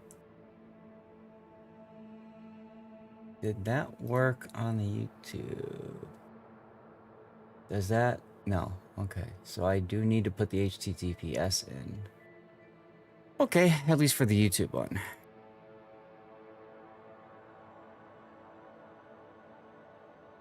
That's fine. All these little things you don't think you need to deal with until you have to deal with them. Or you just ignore them and don't deal with them all at all.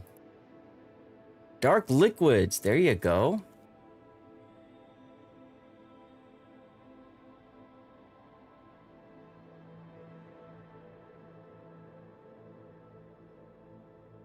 Herbal tea, right? There you go.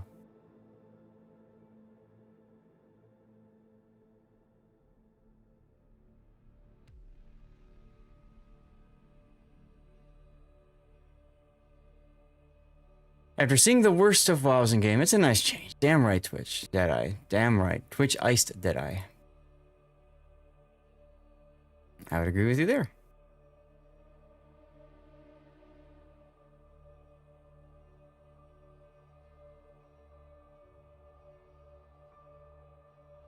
Alright, now let me think about this. Since I've started adding that in, I need to go to sources. I need to add kick message for all my sources too.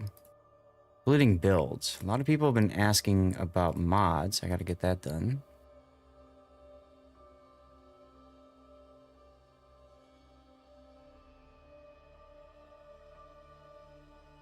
All these little extra doohickeys that we have to do while we wait for Land of Fire to get started, y'all.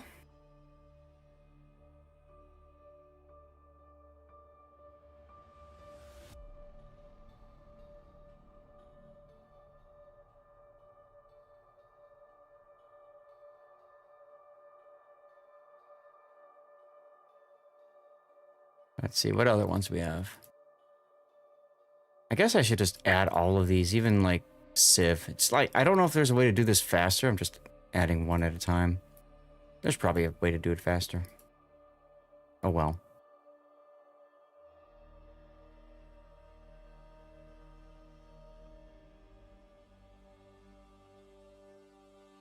Puddin', you still playing with your puppers?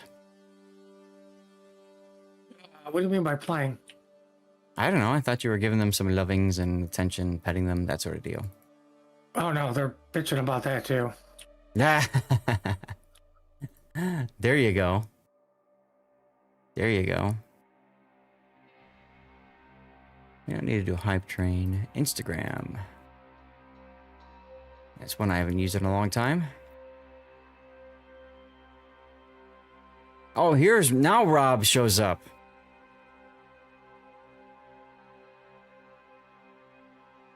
Thanks, Rob. Hey, Rob, can you make predictions for us for this? Please, please, please, pretty please. With a pudding on top. How can you see what was the mystery drop? When you log into the game, it should tell you that you scored a mystery drop and what it was. However, I've been told that that mystery drop is currently broken, so you don't get a message. Wargaming is aware of it. They will fix it hopefully within the week.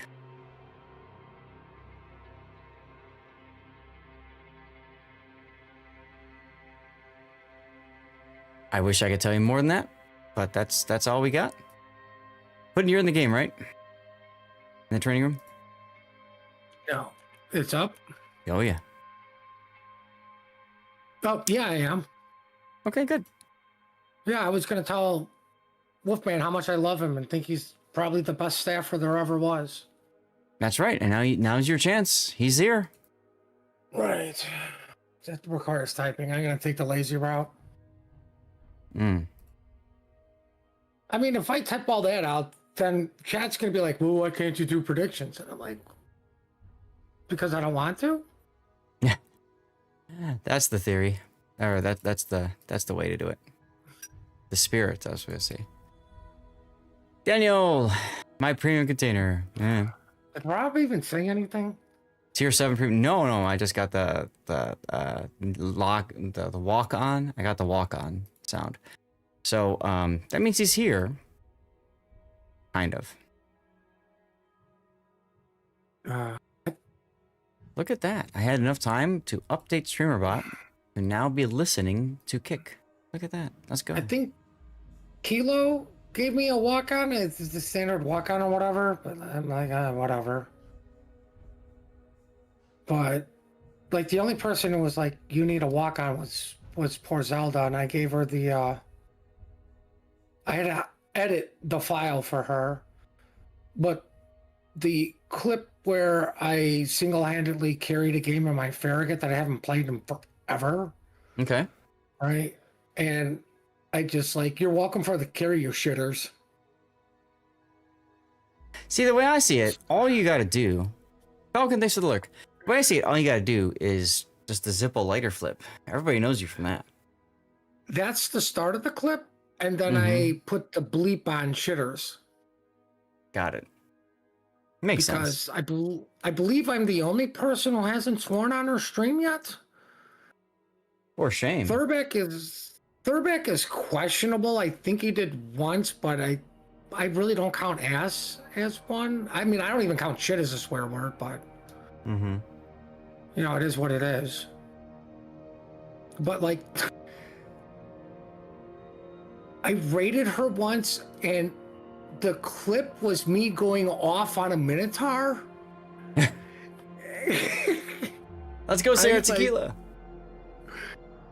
Like, poor Zelda just covers her face and is dying laughing, right? Like, yeah, that's the one we know.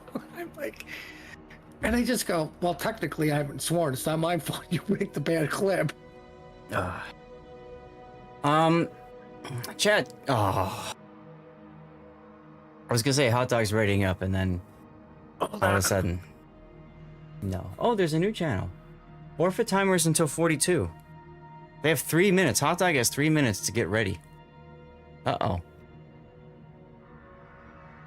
Autumn has 430 ships now. You're slacking, Autumn. You're slacking. All right, map intro video. Let's go. At the extreme southern tip of South America lies an archipelago rich in history and diversity. Soon, these storied waters will play host to a heroic clash between opposing forces, and the region will live up to its name. This is Land of Fire. Land of Fire is a 48 by 48 kilometer domination-style map with 4 cap points running in a line from west to east. The A cap is on the left, B is in the center, and the C and D caps are on the right. To the west, the A cap has been shifted eastward, providing a significantly more open cap than before.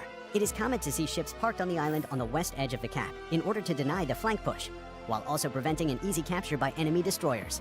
Islands to the north and south also provide a safer but less rewarding place for radar cruisers to sit and defend the cap. Cap B in the center is wide open with plenty of ways in and out, and is initially the purview of competing destroyers. Teams will have to evaluate if it is worth smoking a cruiser to the island to the west of B in order to provide radar and hydro coverage. If combat shifts to an east-west axis, it's common to see some spectacular mid- and late-game pushes through the center of the map. On the right, Caps C and D provide a tempting and risky choice for teams. Fast destroyers will typically take the home caps early, giving the teams the option of pushing a battleship down the 9 or 10 line to gain complete control over the eastern portion of the map. However, teams must always be wary of the multitude of islands that provide cover and ambush opportunities for a daring team. 18 ships, 2 teams, 1 victor. It's time to play Land of Fire.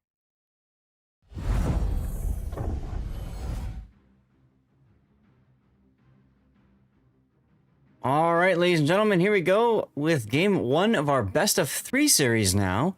This is the grand final part 2, Electric Boogaloo. Resin, this time, is the alpha team versus Hot Dog, since they were defeated previously. It's Hot Dog's last chance to stay in this and win all the bacon. Resin has a Marceau. Kleber. I gotta say, after Marceau shoved the Kleber in, after Resin shoved the Kleber in Hot Dog's face so badly last series, wouldn't you think they'd ban Kleber? But they didn't. 2 Marseilles and a Stalingrad round out the cruisers supporting them, and finally we've got 2 battleships, Rhode Island and Libertad. Puddin', tell us about Hot Dog to the south, please. Uh-oh.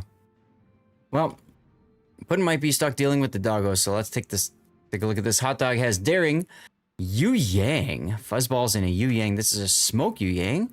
San Martin Bungo. They finally got rid of one of their CBers, but they have the other one still. Yeesh. Salem, Svea, and 2 Kleberes of their own. One with unique upgrade, one without. Seems a little odd, but it is what it is. We'll see how the teams set themselves up.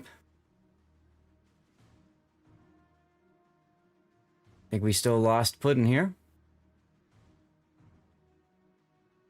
So, no worries. I'll take care of things for y'all. Looks like both teams pushing majority assets towards the AB side of this map. More assets from Resin heading towards the CD side, though, the 8-9 line. As Hot Dog only is sending their Salem and Sabir.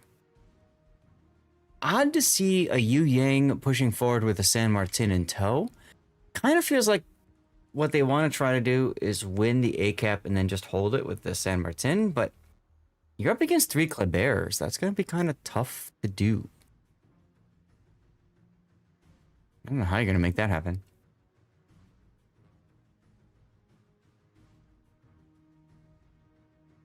Buzzball is taking his time getting into A. Figuring, I suppose that, well, I mean, smoke is okay because you're going to outspot the Klebears at least. Like right there. But at the same time, I kind of feel like your deep water torpedoes aren't going to do anything about the Klebear spam. Feels just kind of weird. It's kind of weird to see all the deep water torpedo spam.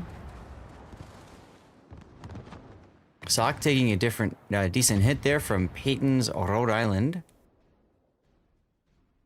Sock picking Fuzzballs up as a little bit of a hood ornament. Now, these deep water torpedoes, even though they won't hit the destroyers, will be spotted enough so that Peyton has time to turn out or in, depending on the situation. You can see that he's turning out now. He might take 2 torpedoes, though, because of RNG reasons. Meanwhile, C-Cap goes towards Resin. Peyton will just take the 1. Nah, he'll take 2, because why not? He's a charitable man.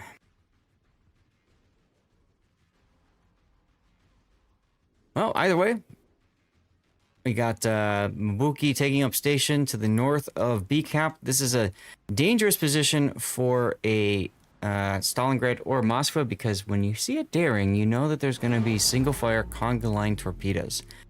And you can see here, Hot Dog's daring, that's healing, doing exactly that with the deep water, with the conga lines. Although what I'd like to see is healing doing 1, and then waiting a while, and 1, waiting a while, 1, waiting. What that does is it forces Mabuki to stay back farther, so that Yuri can get this cap. Mabuki did get the radar, so there's that.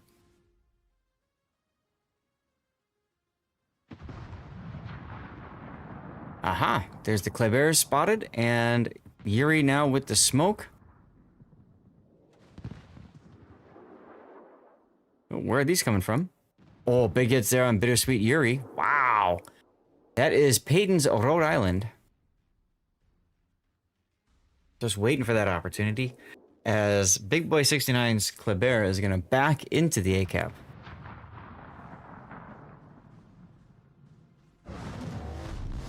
Look at all of this torpedo spam. Not in Bittersweet. Look at all this torpedo spam coming in to healing Yuri's daring. He wants to get in the cap. He can't. By the time he can pull forward and then back up again, guess what? Mabuki's Stalingrad radar is ready. And Mad Dog is right there too. So this cap B is kind of unobtainium right now, I'd say, for Hot Dog. Hot Dog only really has the D cap, although they're trying to push C now with the Klebear. Good, I like it, about time.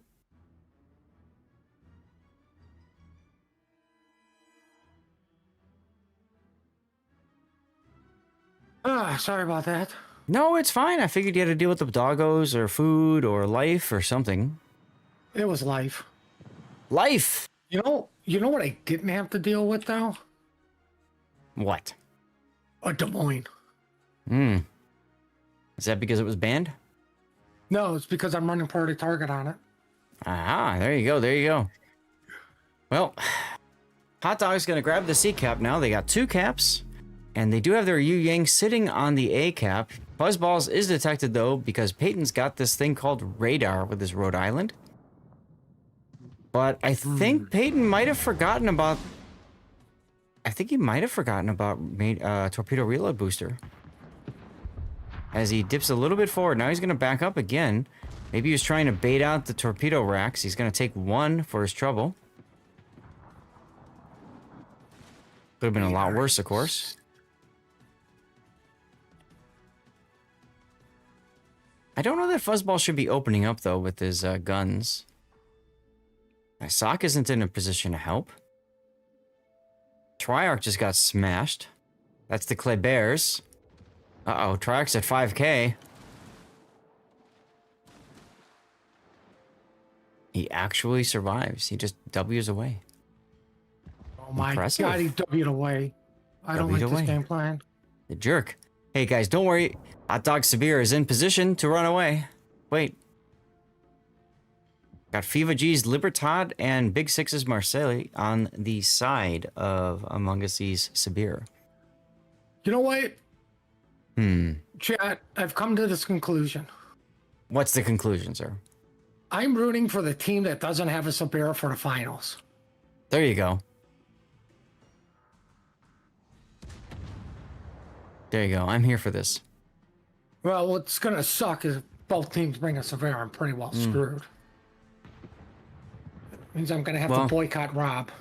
Then you hate each team equally. I already hate both teams. That's like when the Bears play the Packers. You hate both of them. No. It got beat into me, but at this point, I don't care about sports ball because I don't drink anymore. It's ironic. That's fair. That's fair. Well, now you can care about esports ball like I do. No, because most of those idiots turn out to be things we're not allowed to talk about on any platform because bad. There you go. Mabuki being forced back a little bit in Stalingrad. Yuri just chilling there. Yeah, no, you hate to see it. It's like, I get it. You want to keep trying to see if you can get beat, but come on. Currently, Resin looking to win. Never mind. Once again, Hot Dog stepping on the cap. That's funny because Hot Dog is also looking to win. Is this a battle of people looking to win? How dare these people are looking to win? Why? Why? Speaking of why? No. Oh, How does Island this thing... ate the Deepwater Torp. And he dodged the torps by not doing anything. Way to go, healing. This is the second time that Peyton manages to dodge torpedoes by just pulling forward and then backing up again. What a jerk. Really? Really? Buzzball's making Inky after taking a huge salvo from Hungaria's Marsilli. Oh, look, Daring is in the cap. Yeah, that's what I was staring at. He's actually going to get it. Good. There you go. Hot Dog wins in 3 minutes. Or, if you want to look at it like this, Resin wins in 9 minutes? Resin wins at 9. That's true. Enemy is about to win. Big Six is in trouble, though. Taking a lot of hit points of damage. You might need to, like... Might be time to W in at this point, guys. What do you think? I think he needs to W in. Who's going to W in? Yes, is the answer. I mean, come on. 2 minutes and 30 seconds left if you're a Resin. The answer is yes. Oh, look at all these torps. Oh, Mad Dog taking a torp. Oh, taking another torp even though he's already dead. Eagle goes, I'll show you how it's done. Just get desync. Sheesh. And just like that, 2 minutes until a Hot Dog victory. I see Fiva. My lord.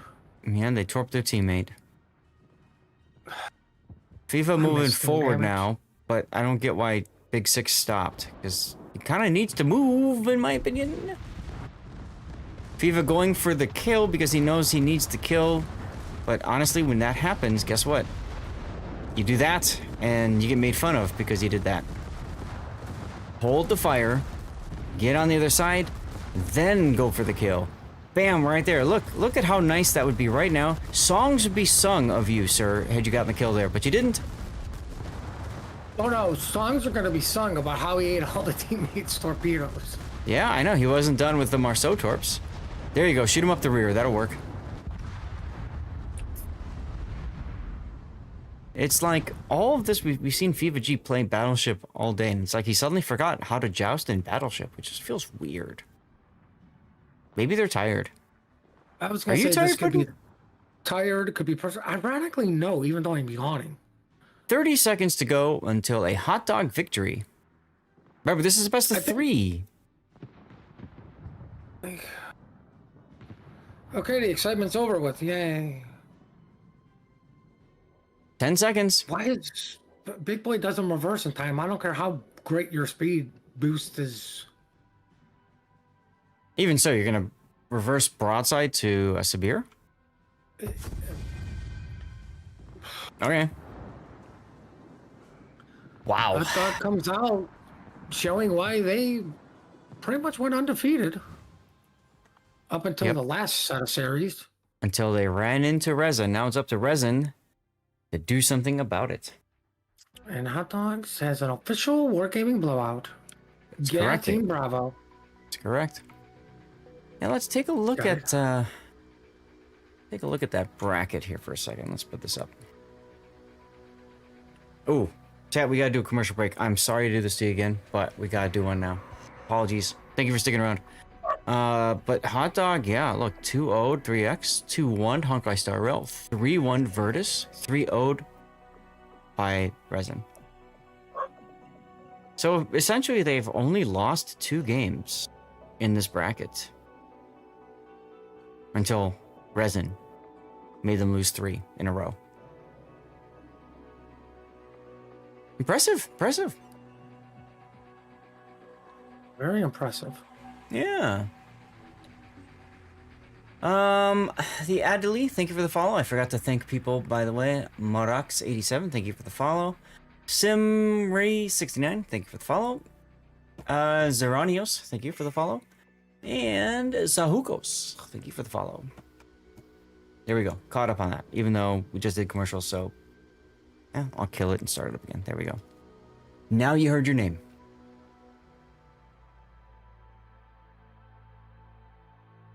You know what I think is funny, Puddin, is that people were typing exclamation point HOTS in chat, thinking that's how they get entered into the giveaway over here. And the bot just keeps spitting out the link to tournaments, wallostournaments.com. I think that's pretty funny. Well, I think that's because that's what everyone else is using, is that, and people aren't used to Painzor's bot. You're probably right. You're probably right. So chat, this might be the last game.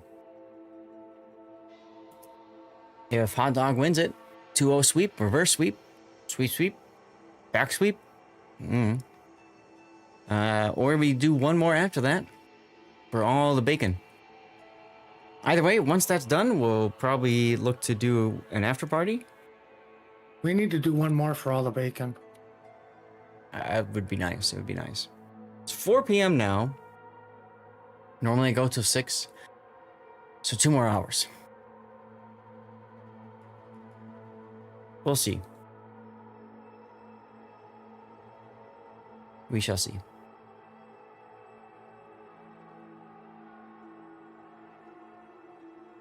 Is there a delay for the viewer awards? Talon, what do you mean by viewer awards?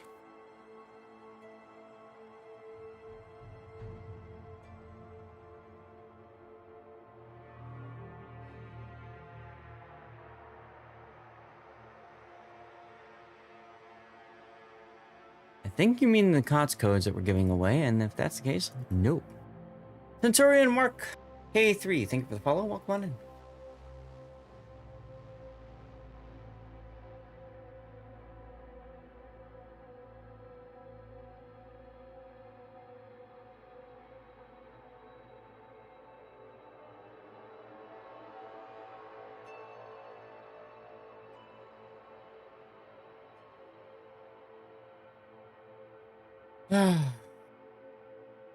Meaning the drop itself?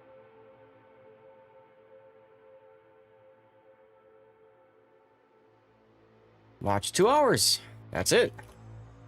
Get the drop. Don't know what else to tell you. We're going to Sleeping Giant next. Alright, good. Got that ready.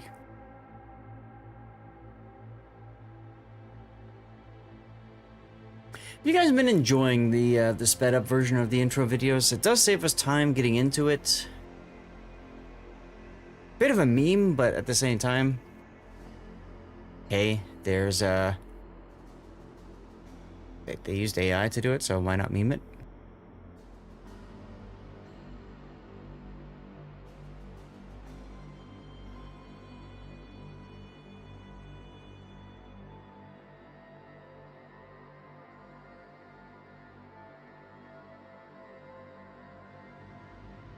Why not meme it? Announcements? No? Any announcements? No. Interesting. Both teams readying up. Boom Diato's just chilling in there in case he needs to get in, I guess. So we shall see what happens there.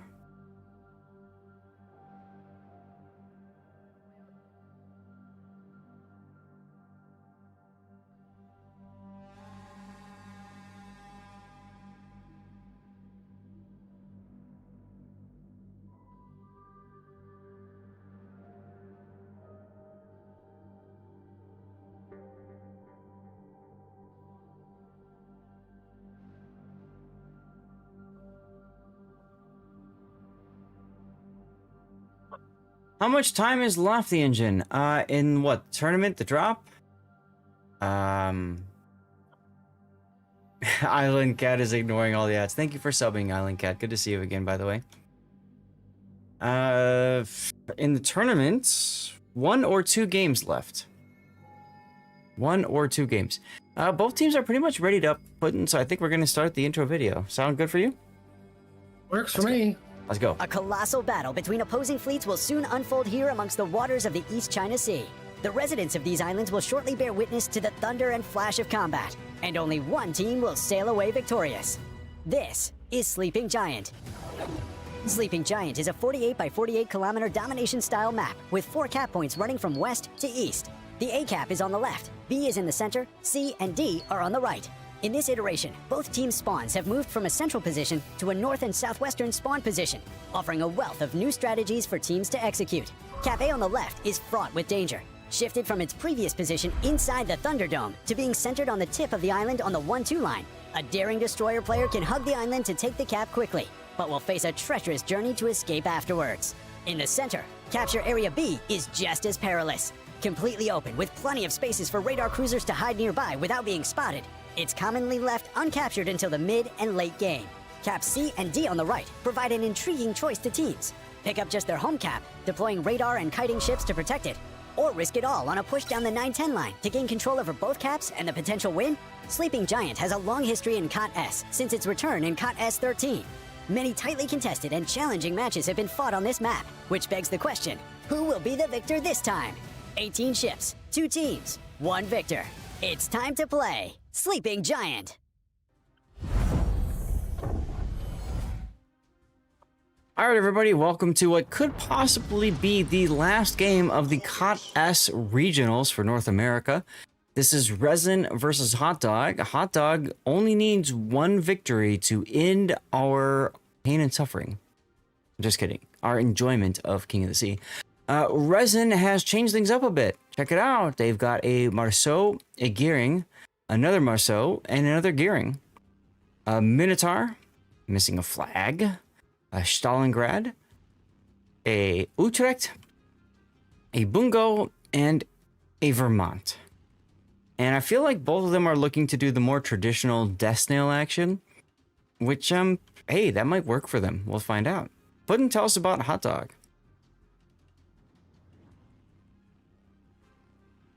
Hot Dog. All right, Hot Dog brought their daring again, a Stalingrad, a Juan de San Martin, and the Sabera. Going to apples, then we got unique Club. Going to B to potentially get a pick. And Wisconsin, who's probably going to be parked behind a high island at age 5/6, possibly is their last ship. Doesn't look like he's moving very quickly there, but it doesn't have to get there fast. Wisconsin opened up, took a guess, and actually got pretty darn close to Frice's gearing. That's pretty impressive. But yes, Hot Dog saying, fine, we'll fight Kleber with Kleber. So, see what happens here. Oh, Mondo, you're most welcome. Thanks for tuning in. Thanks to all of you guys for tuning in. Could be sped up even more. Don't tempt me. Don't tempt me. What do you mean, don't tempt you? I'm pretty sure you just got no bald. I just got no ball, probably, yeah. Well, so next weekend I will be out of town if things work properly, and we'll see what happens there. Amogacy in trouble in the Jinan. You might want to smoke. There he goes. Using torpedo reload booster. He's, I see. He's going to torpedo the area behind the island there. I'm kind of surprised he's doing that instead of torpedoing the, Vermont. But we'll see what happens. Well, to everybody's surprise, Hot Dog got chocolate and donuts because they support the guys in blue with chocolate donuts. They want the diabetes. Oof. Priarch getting smacked a bit in his Utrecht. That was the Sibir reaching out and touching him at 16,000 hit points of damage. But Miami Mateo backing off. You say the bear did something? Yeah, I know. I hate to say it. Don't worry, it wasn't his secondaries. It was his main battery. The bear's taking damage. Which is totally fair and balanced.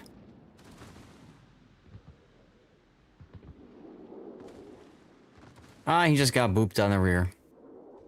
Now, I don't know about you, Puddin'. I am cheering for Resin. I want Resin to win this to force a Game 3, because we all love Game 3.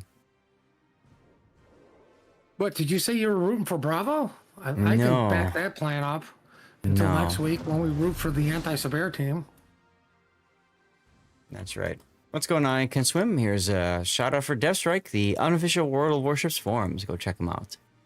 Big thanks to Deathstrike for supporting me in the Stack Up fundraising charity drives. I would say they're pretty much the forums. Oh, at this point, absolutely. All right, Doomed Yuri now. Moving forward there with being spotted. There's Boom Diata, there's the smoke.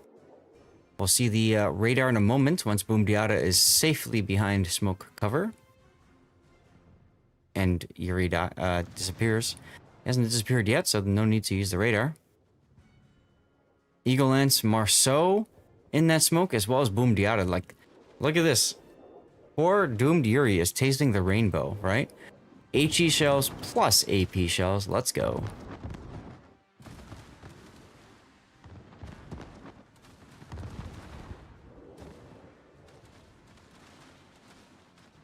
Still, he manages to stay dark now, as Eagle Lance has to dodge a torpedo in the smoke. Look at this, the bear. Hmm? Oh, yeah. Did you notice something? His build?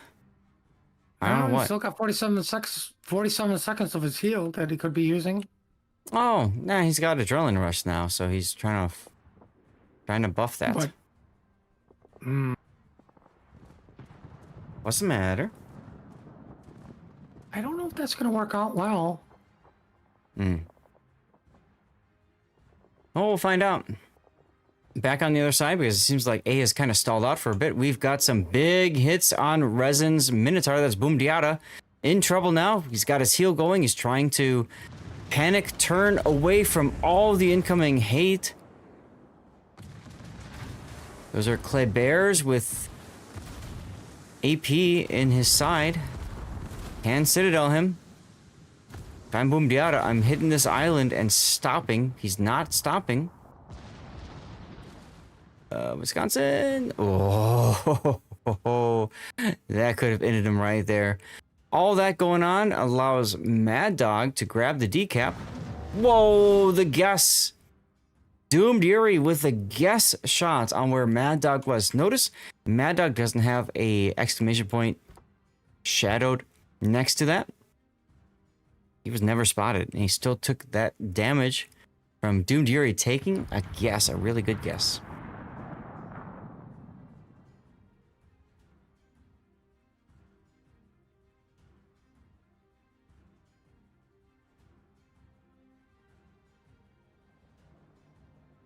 Now this will allow Resin to start taking up faster. I mean, Resin's on the win in 3 minutes if nothing changes. That's right. 3 minutes if nothing changes. Eagle and Mad Dog sitting there trying to defend D, they realize this.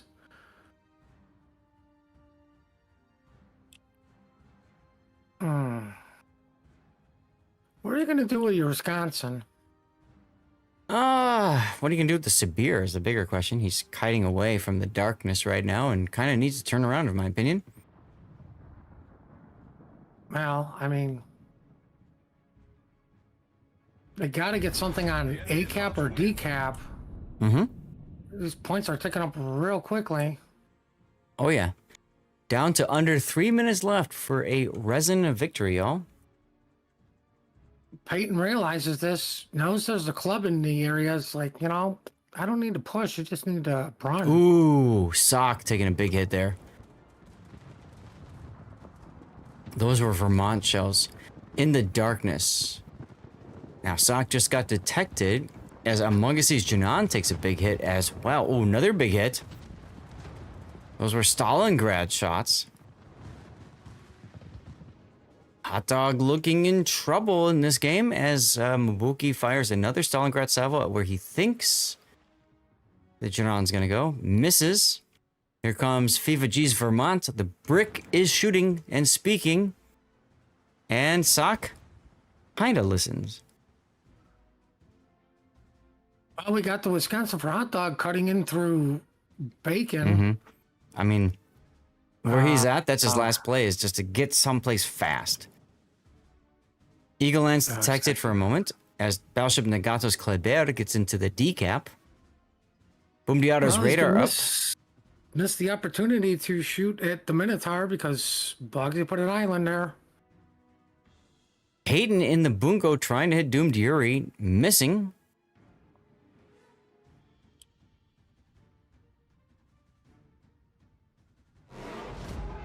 Battleship Nagato grabs the decap for Hot Dog that will kind of stem the bleeding. Still 2 minutes till a Resin victory.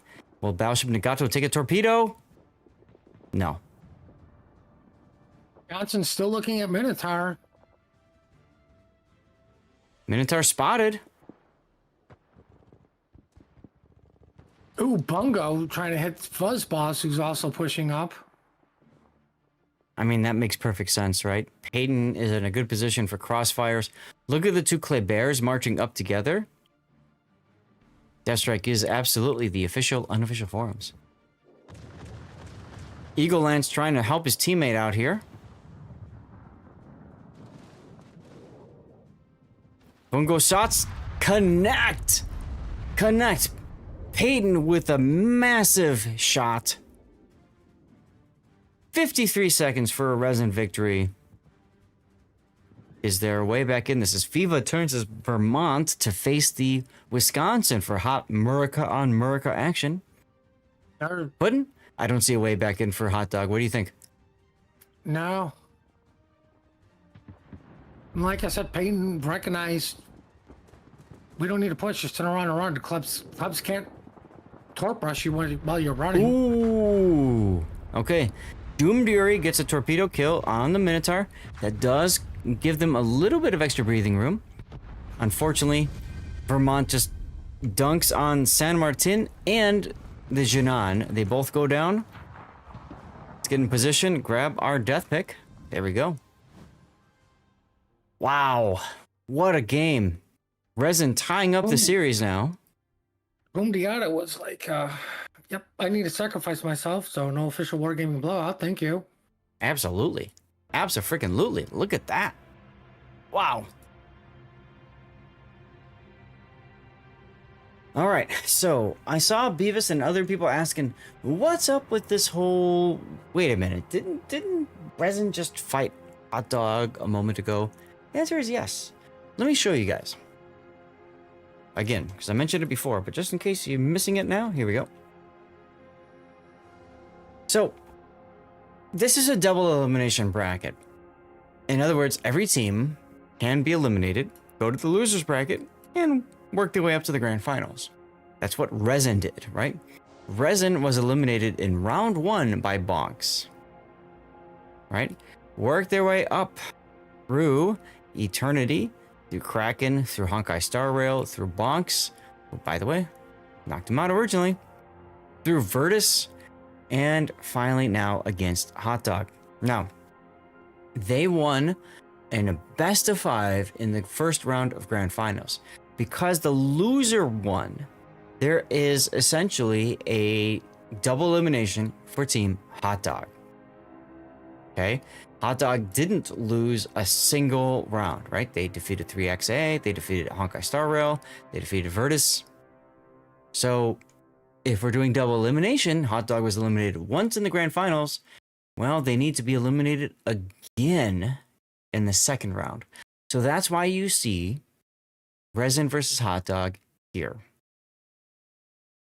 A little bit confusing, I suppose, but it is what it is. Chat, we're going to do a commercial break while we wait for our next game to get started. Here's our best of 3 as of now.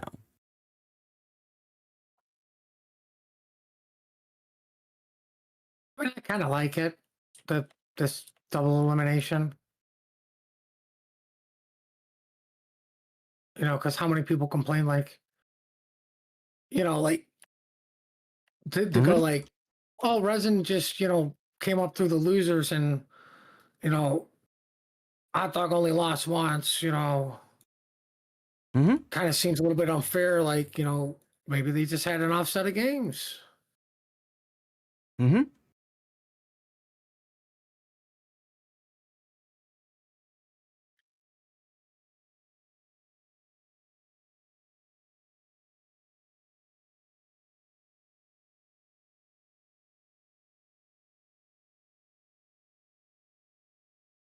Well, ladies and gentlemen, regardless of the result,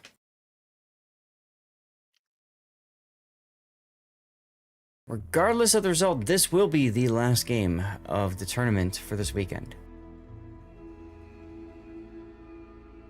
Sahukos, thank you for the follow. And Centurion, no, I thanked you guys earlier. Never mind. We have a giveaway up now. Yes? Did I hear that right? There it is. King of the Sea Signals. A KOTS Signals code. Y'all heard that right? Make sure that you are following the channel, twitch.tv/Lord_Zeth, and typing something in chat.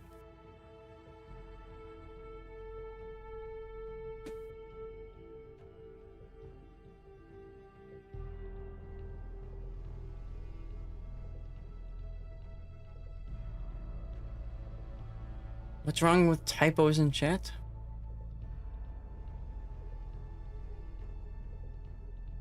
I am confused. What's going on? We said typos in chat. Who's complaining?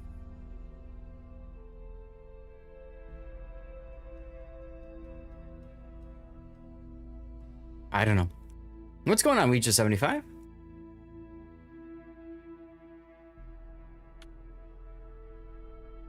While we have a moment, a couple of quick reminders. Let me go to the tournament screen for a second here. Our next King of the Sea transmission stream, whatever, will be on Wednesday, 12th of November. Yes, you heard me correct. For those of you in North America, for me in Chicago and put in Chicago, that's at 12 noon. We will be catching Chant wanted Yo Boy versus Throw. So we will watch Yo Boy versus Throw and then pick up one or both of these. I believe these are best of 5. These are best of 3. This is our final play-in bracket games. Whoever wins these two gets to go into the International King of the Sea tournament, which starts this Saturday. Speaking of which, this Saturday, weekend 1, tune in to receive 200 King of the Sea tokens, followed by 300 King of the Sea tokens and the special horse flag. It's kind of fun, especially if you're on the King of the Sea Discord and understand the reference to the horse. That's 15th and 16th. That's this coming weekend. Now, I will warn you all that International starts 2 hours earlier than today. 2 hours earlier than today. International start at 6 a.m. Central Time. 6 a.m. 2 hours earlier. 6 a.m. Okay? So, if you are looking to get your drops, you better set your damn alarms if you're in North America. If you're in Europe, just simply be awake. If you're in Asia, stay up a little bit late, depending on your time zone. And then the finals weekend, the second weekend, 2 weekends from yesterday, 2 weeks from yesterday, we have KOTS tokens or bonuses, and then possibly a Marceau on Saturday the 22nd.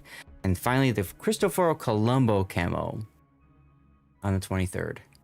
Chat, teams are readying up. At least Resin is readying up. We haven't seen Hot Dog ready up just yet. So that will come soon.tm. Mohicans, how's it going? Things have been going fine today.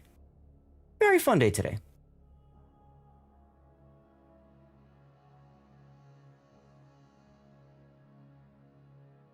Of course, if you're now showing up, you've literally missed the most exciting game where somebody brought a banned ship.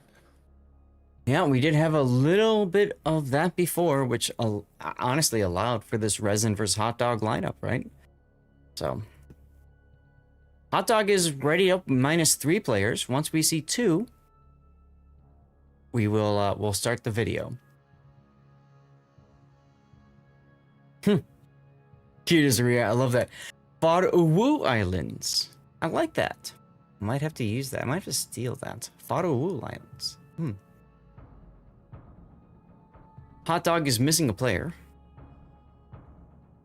Everybody, happy 420. It is 420. 420.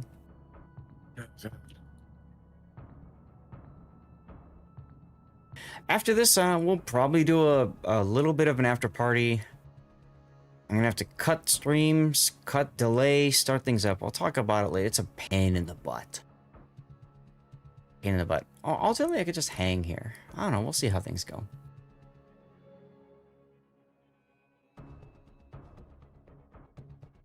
I could also just do live streaming from here with 5 minutes to go. 5 minutes delay and just... I don't know. Whatever. The reason I say that is when you cut the stream and start it up again, chances are you lose like half of your viewer count. Which kind of sucks. Calypso, hi by the way. You merked and actually played with a team that wanted to compete Dunk because I'm a destroyer but can play all ship types. Got stuck following rules, got being a stalling guy. Ooh. It was trash. DD never DD'd. Got stuck tanking a cap that would not capture, and then wasted my ship while their destroyer player just ran. Just trash. Sorry to hear, man. Sorry to hear. All right, 1 player left for Hot Dog, readying up. Let's get the intro video for the Faroe Islands. Between the Norwegian Sea and the North Atlantic Ocean lies a subpolar collection of islands guarding the gates of northern Europe. The seas surrounding this rugged volcanic land will erupt once again as two opposing fleets donate molten steel. Only one fleet can successfully tame this land. This is Faroe Islands. Faroe Islands is a 42 by 42 kilometer domination-style map with 4 cap points running from the northwest to southeast. The A cap is in the top left, B is in the center, C is in the bottom, and D is in the upper right. The A cap lies far from each team's spawn. Ships heading this direction will be forced to expose their full profile to potential enemies along the way. With nearby islands providing refuge to radar cruisers, destroyers must play cautiously. The B cap sits in the direct center, the remnants of an extinct volcano bordering the caldera. On all 4 sides are narrow waterways, in and out. Fleets must commit significant resources if they wish to take and hold this crucial territory. The C and D caps serve as home caps for each fleet. Though easy to take, the islands between them will serve to mask the advancement of friend and foe alike. Will teams opt to blitz their opponent by directly assaulting their home cap, or play it safe and fight for more? Map control. The 4 corners of Faroe Islands consist of landmasses which serve to funnel ships into various choke points. Battles on this map will resemble the molten forces that forged them, fiery and fierce. 18 ships, 2 teams, 1 victor. It's time to play Faroe Islands. They could just dunk on you. Yeah, things have changed quite a bit over time. Anyway, let's get into our final round of the day, because this is game 3. Somebody will be decided and crowned winner of King of the Sea in the North American region. After this will be a little bit of an after party. Let's go. Resin, going back to their Kleber apocalypse. I don't know. 3 Klebers, followed by a gearing for destroyers, Boom Diata, and a Minotaur, with Frice's gearing to form the Destinal over there. We've got a Stalingrad, a Svea, a Bungo, and finally FIFA G, now in a Conqueror. Interesting. All right, let's talk about Hot Dog. Tell us about it, Puddin'. Well, for Hot Dog, we have the Ledge Club hauling butt to apples with, let's see, we've got a Spey, a Ven, and a Bungo. Stalingrad is going to Stalingrad Island. Kind of big. And we have a Sever. Juan, San Martin, and Kleb going to sea. Ironically, Hot Dog only bringing 2 DDs? Yeah, both of them Klebers. This is a small map, so the speed advantage of Kleber does help, but I do feel like concealment is still an important thing to build for. I would agree.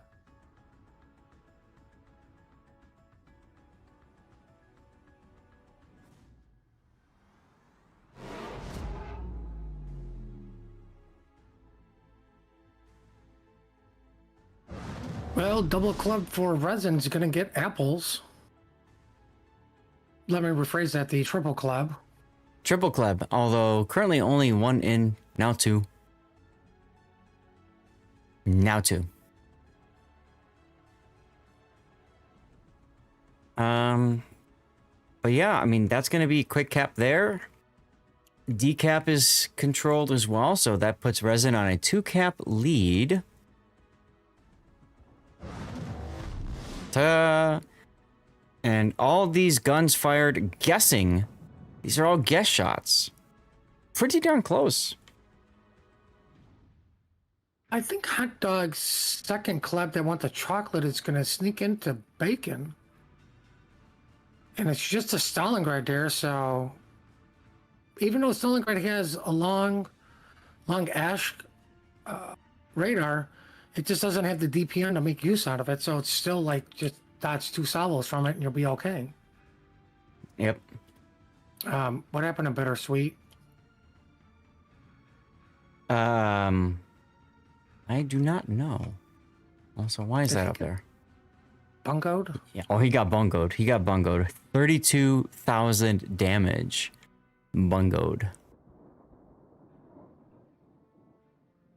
There goes healing, reversing into bees. Stolly did pop his radar just to make sure it was clear for him. Mad Dog gets detected coming in. Something tells me Mad Dog doesn't care about that, though. We'll see what happens. Well, the difference is Mad Dog will have help with the stalling, with where he's positioned. Yep. Where healing will be alone. I think that's part of the reason he doesn't care. Yuri is now in Stalingrad range for radar. Yuri being cautious not to W in. He knows the second he touches the cap, he will get radared, and he knows Mad Dog is there. Mm-hmm. Which is probably telling him there could be another club rotating over. Mm-hmm.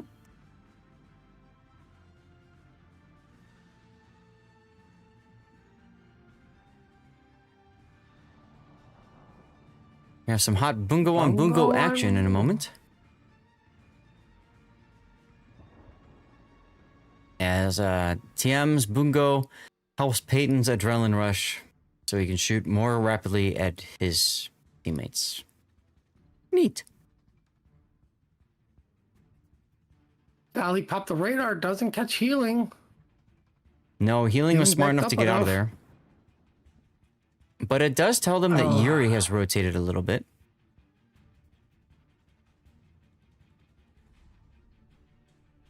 Yuri reversing. Mm-hmm.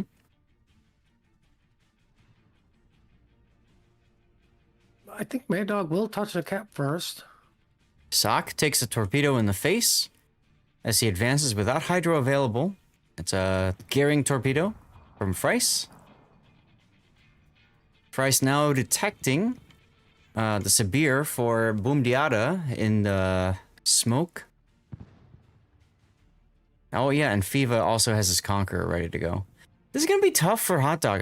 I just don't see Hot Dog being able to push through Resin's defenses over on the D side. And they've kind of audibled away from A, so what does that leave them? Middle? They have to make this push happen. That's what I mean. Like, it just... How many times have we been in clan battles, you and I, where we're told, hey, you gotta push over here. We're just like, dude, that's not gonna happen. You know, like... It's not going to happen the way you want it to happen. Yeah, exactly. Like, I'm sorry, I'll try, but I'm telling you, it's not gonna happen. Ooh, big hit on Peyton. Bryce gets caught out by Sand Mountain's radar. Hmm. Yeah, that won't be too much of a... Why is the Juwan not shooting? He's probably afraid to shoot and get spotted and killed by the conch. But I agree with you, like, you have to take advantage of those little opportunities because you won't get many of them. If you were closer to D, I'd be like, okay, yeah, you're going to sneak in. That makes sense, but you're not. I think Right? maybe You also got that lovely rock in front of you. I think maybe Hot Dog is trying to get a lucky deep water torpedo hit on the Conqueror. Ooh, But now he smokes anyway, so what's the matter? Double fire. He's going to go down. Bungo shots from Peyton coming in and not needed.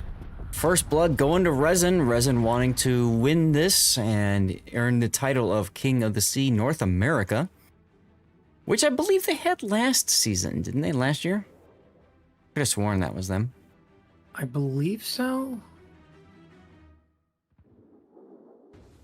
But, I mean, they need to get, Triarch out, but unfortunately he went dark. He'll be light up again. There we go. He comes around the corner.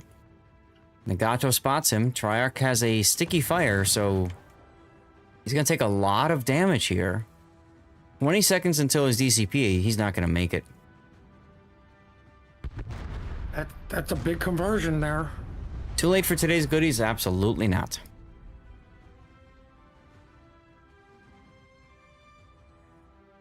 The problem is, though, is Hot Dog's really behind with only one destroyer at this point. Yeah.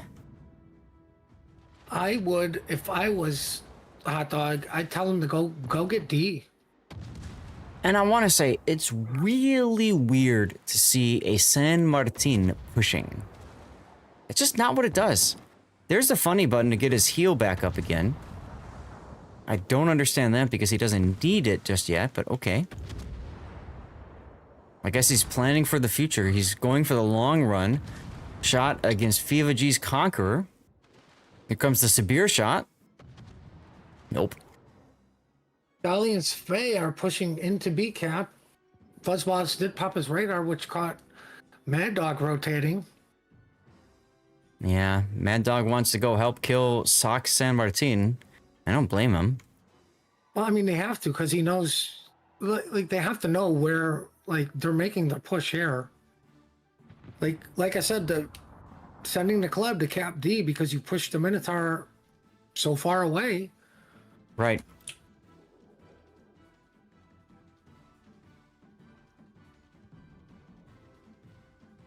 Did Peyton just cross shooting into ships?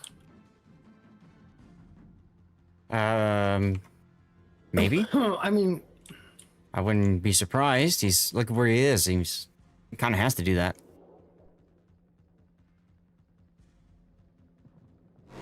oh, with Stalingrad shooting?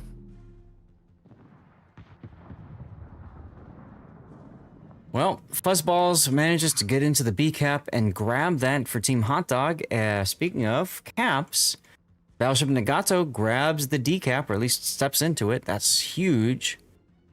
Look at the timings. Hot Dog now wins on time. Fortunately, the Gearings there, they need to get rid of Price. Sock just used his funny button so that he can recharge his heal again. Price just caught Battleship Nagato. Yep. Mad Dog ready with his reload boosted Kleber. Fever G's in a Conqueror saying, well, I don't care, I've got a super heal.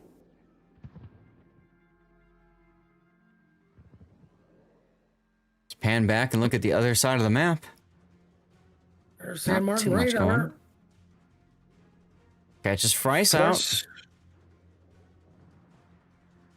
Now, this nice delay by the Gearing is allowing Eagle Lance to rotate over to help out with the club. Because if Battleship Nagato goes down, it's GG. There's no way into the caps anymore. I do want to say, I do like how they're able to use the San Martin more aggressively here. So he's radaring, he's hydroing, he's healing, he's DCPing. Come on, DCP already, he's on 2 fires. He's been trying to charge up his funny button on the Conqueror, which is a great target to charge up the funny button. I mean, big battleship, easy to get hits. As soon as that's done, he's probably going to pop his fancy button now. Yo? Hello? No? No, Eagle Lance Maybe got he doesn't spotted have it briefly. charged up yet. Weird. I thought he would have used his funny button to get his heal and everything else on cooldown, but maybe he doesn't have it charged yet. And at 6,500, you really can't afford to continue taking hits. So I can see the reason to stop shooting there. Look at the Stalingrad on Stalingrad action. Mubuki and Fuzzballs. Opposite ends of the island, shooting opposite ways out of the island. Kind of cool. I think Hot Dog's other option we've been ignoring apples is send the Vens in or to Spay and smoke and just get A. Well, why isn't Tiam in there? I mean, he's literally right on the edge. Oh, Sock's gonna go down. He just got detected. Bye-bye, Sock. That was a nice attempt. I mean, you can only tank so much for so long. Yeah. Eagle Lance detected now, though. Secondaries on. Sabir dodges all these torpedoes. A camp flips. With that, Hot Dog is the only team taking up points, y'all. Only team. That's very worth noting. Wait, nope. Nagato gets out of decap. He's forced away. Look at the time. 6 seconds. 6 seconds between each team.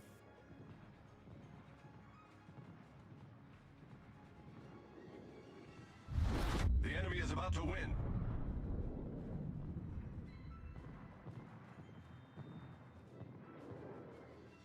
Well, now the Sabir is forced to tank everybody. Yeah. Like, That's something he's great at doing, right?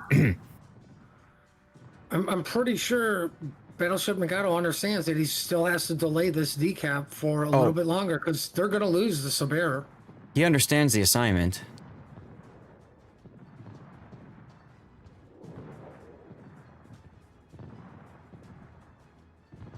Here come torpedoes. I love Frice's gearing positioning. Look at this. Taking all the time in the world to get on Miami Mateo's side. He's got no idea these are coming. He's going to take 2, maybe 3. He'll die before he even get the 3rd. Nope, he won't. And he doesn't eat the 3rd. No, he doesn't, because he W'd forward. Very lucky him. But, oh, unlucky for him, his heel's gone. Whoops. Oh, goodness. No point gain, though, for Resin, so they still need 1 more kill. As they continue to be pushed back to the extreme edge of the cap. Where are they going to get that kill from? The Jinan?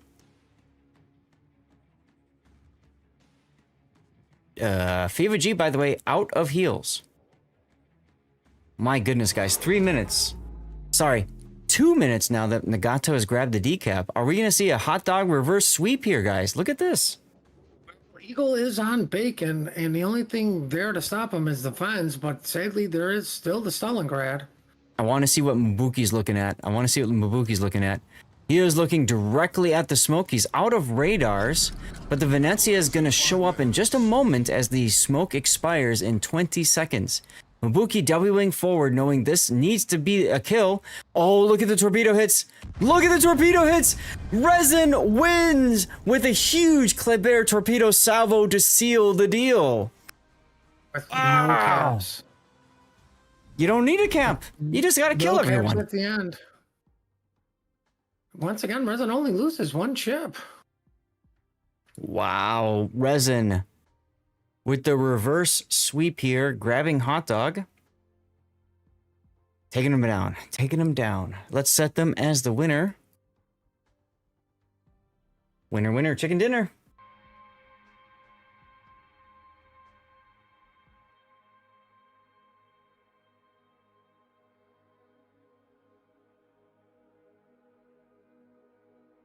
Okay, GG's to Hot Dog, of course, for making the way all the way through here, but ultimate GG's go to Resin.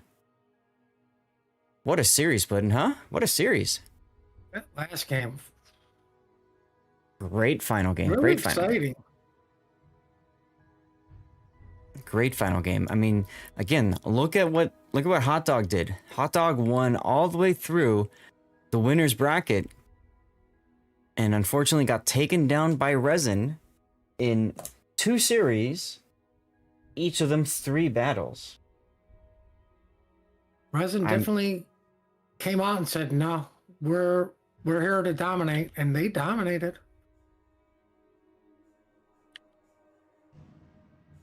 Oh, absolutely, absolutely. I mean, well played to them. Right?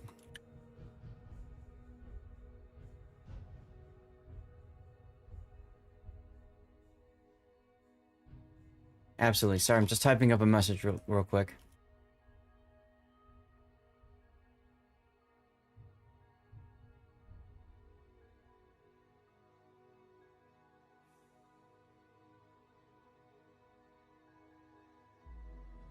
All right, ladies and gentlemen. Now that will do it for the tournament. We got about an hour and 15 minutes. Hour 15 minutes from when y'all catch up to this moment. What I'm going to do is I'm going to switch over to live play. Hopefully you guys can stick around for that, especially if you need COTS drop still, stick around. You may need to refresh the stream. I'm going to warn you that right now because I have to do a series of things which are all really not fun at all. I'll explain it to you real quick. Because of my 5-minute delay, I need to kill that 5-minute delay, which means I need to disconnect my internet. You heard that right. I have to disconnect my network. I've disabled my network adapter. I have to then kill OBS. Ooh, that could be problematic because it doesn't matter. This is the last day of this stream setup. Let's kill OBS. Then I have to start OBS back up again after I restart my internet. I had to get rid of the delay, the 5-minute delay. Then I have to switch scenes to my normal replay theater scene. And then I have to go live. And I have to pray really, really fast that everything works. All my different streaming locations. So stick around. We're going to do some live play. We're going to hang out. We're going to play some World of Warships for about an hour and change. If you are working on your dailies, Liberty Harbor missions, Dockyard missions, you can message me in game. I'm on the North American server, Lord_Zath, once I get things set up. And we'll get some games going. Does that work for everybody? Puddin', good for you? Guys, I mean, you could do what you want. Yeah, what are you going to do? Probably go make dinner for everybody.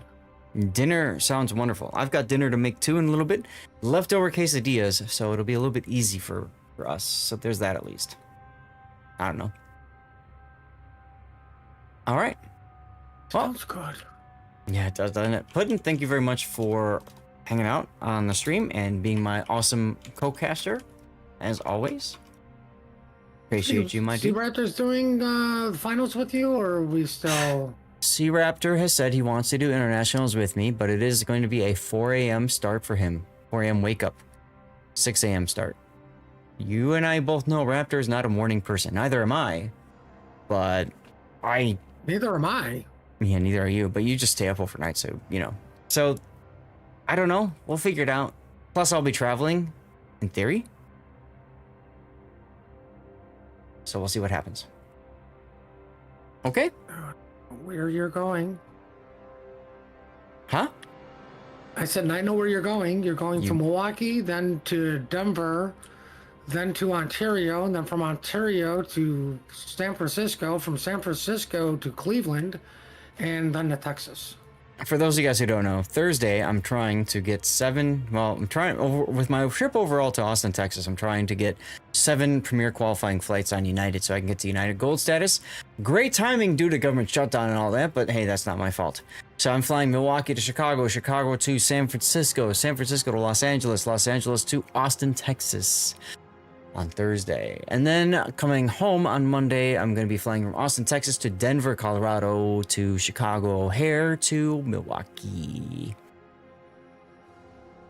Should be a lot of fun. Anyway, guys, stick around. Thank you for being here.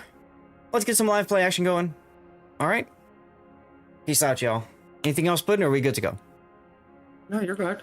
Let's go full send to the outro screen. Do I even have a button for this? I don't have a button for this. Do I? I do. Here we go. Bye, y'all.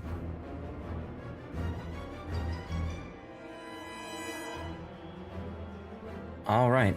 If you're willing to stick around for a little bit, let people know I'm restarting the stream, all that kind of stuff. You know what I mean? Yeah.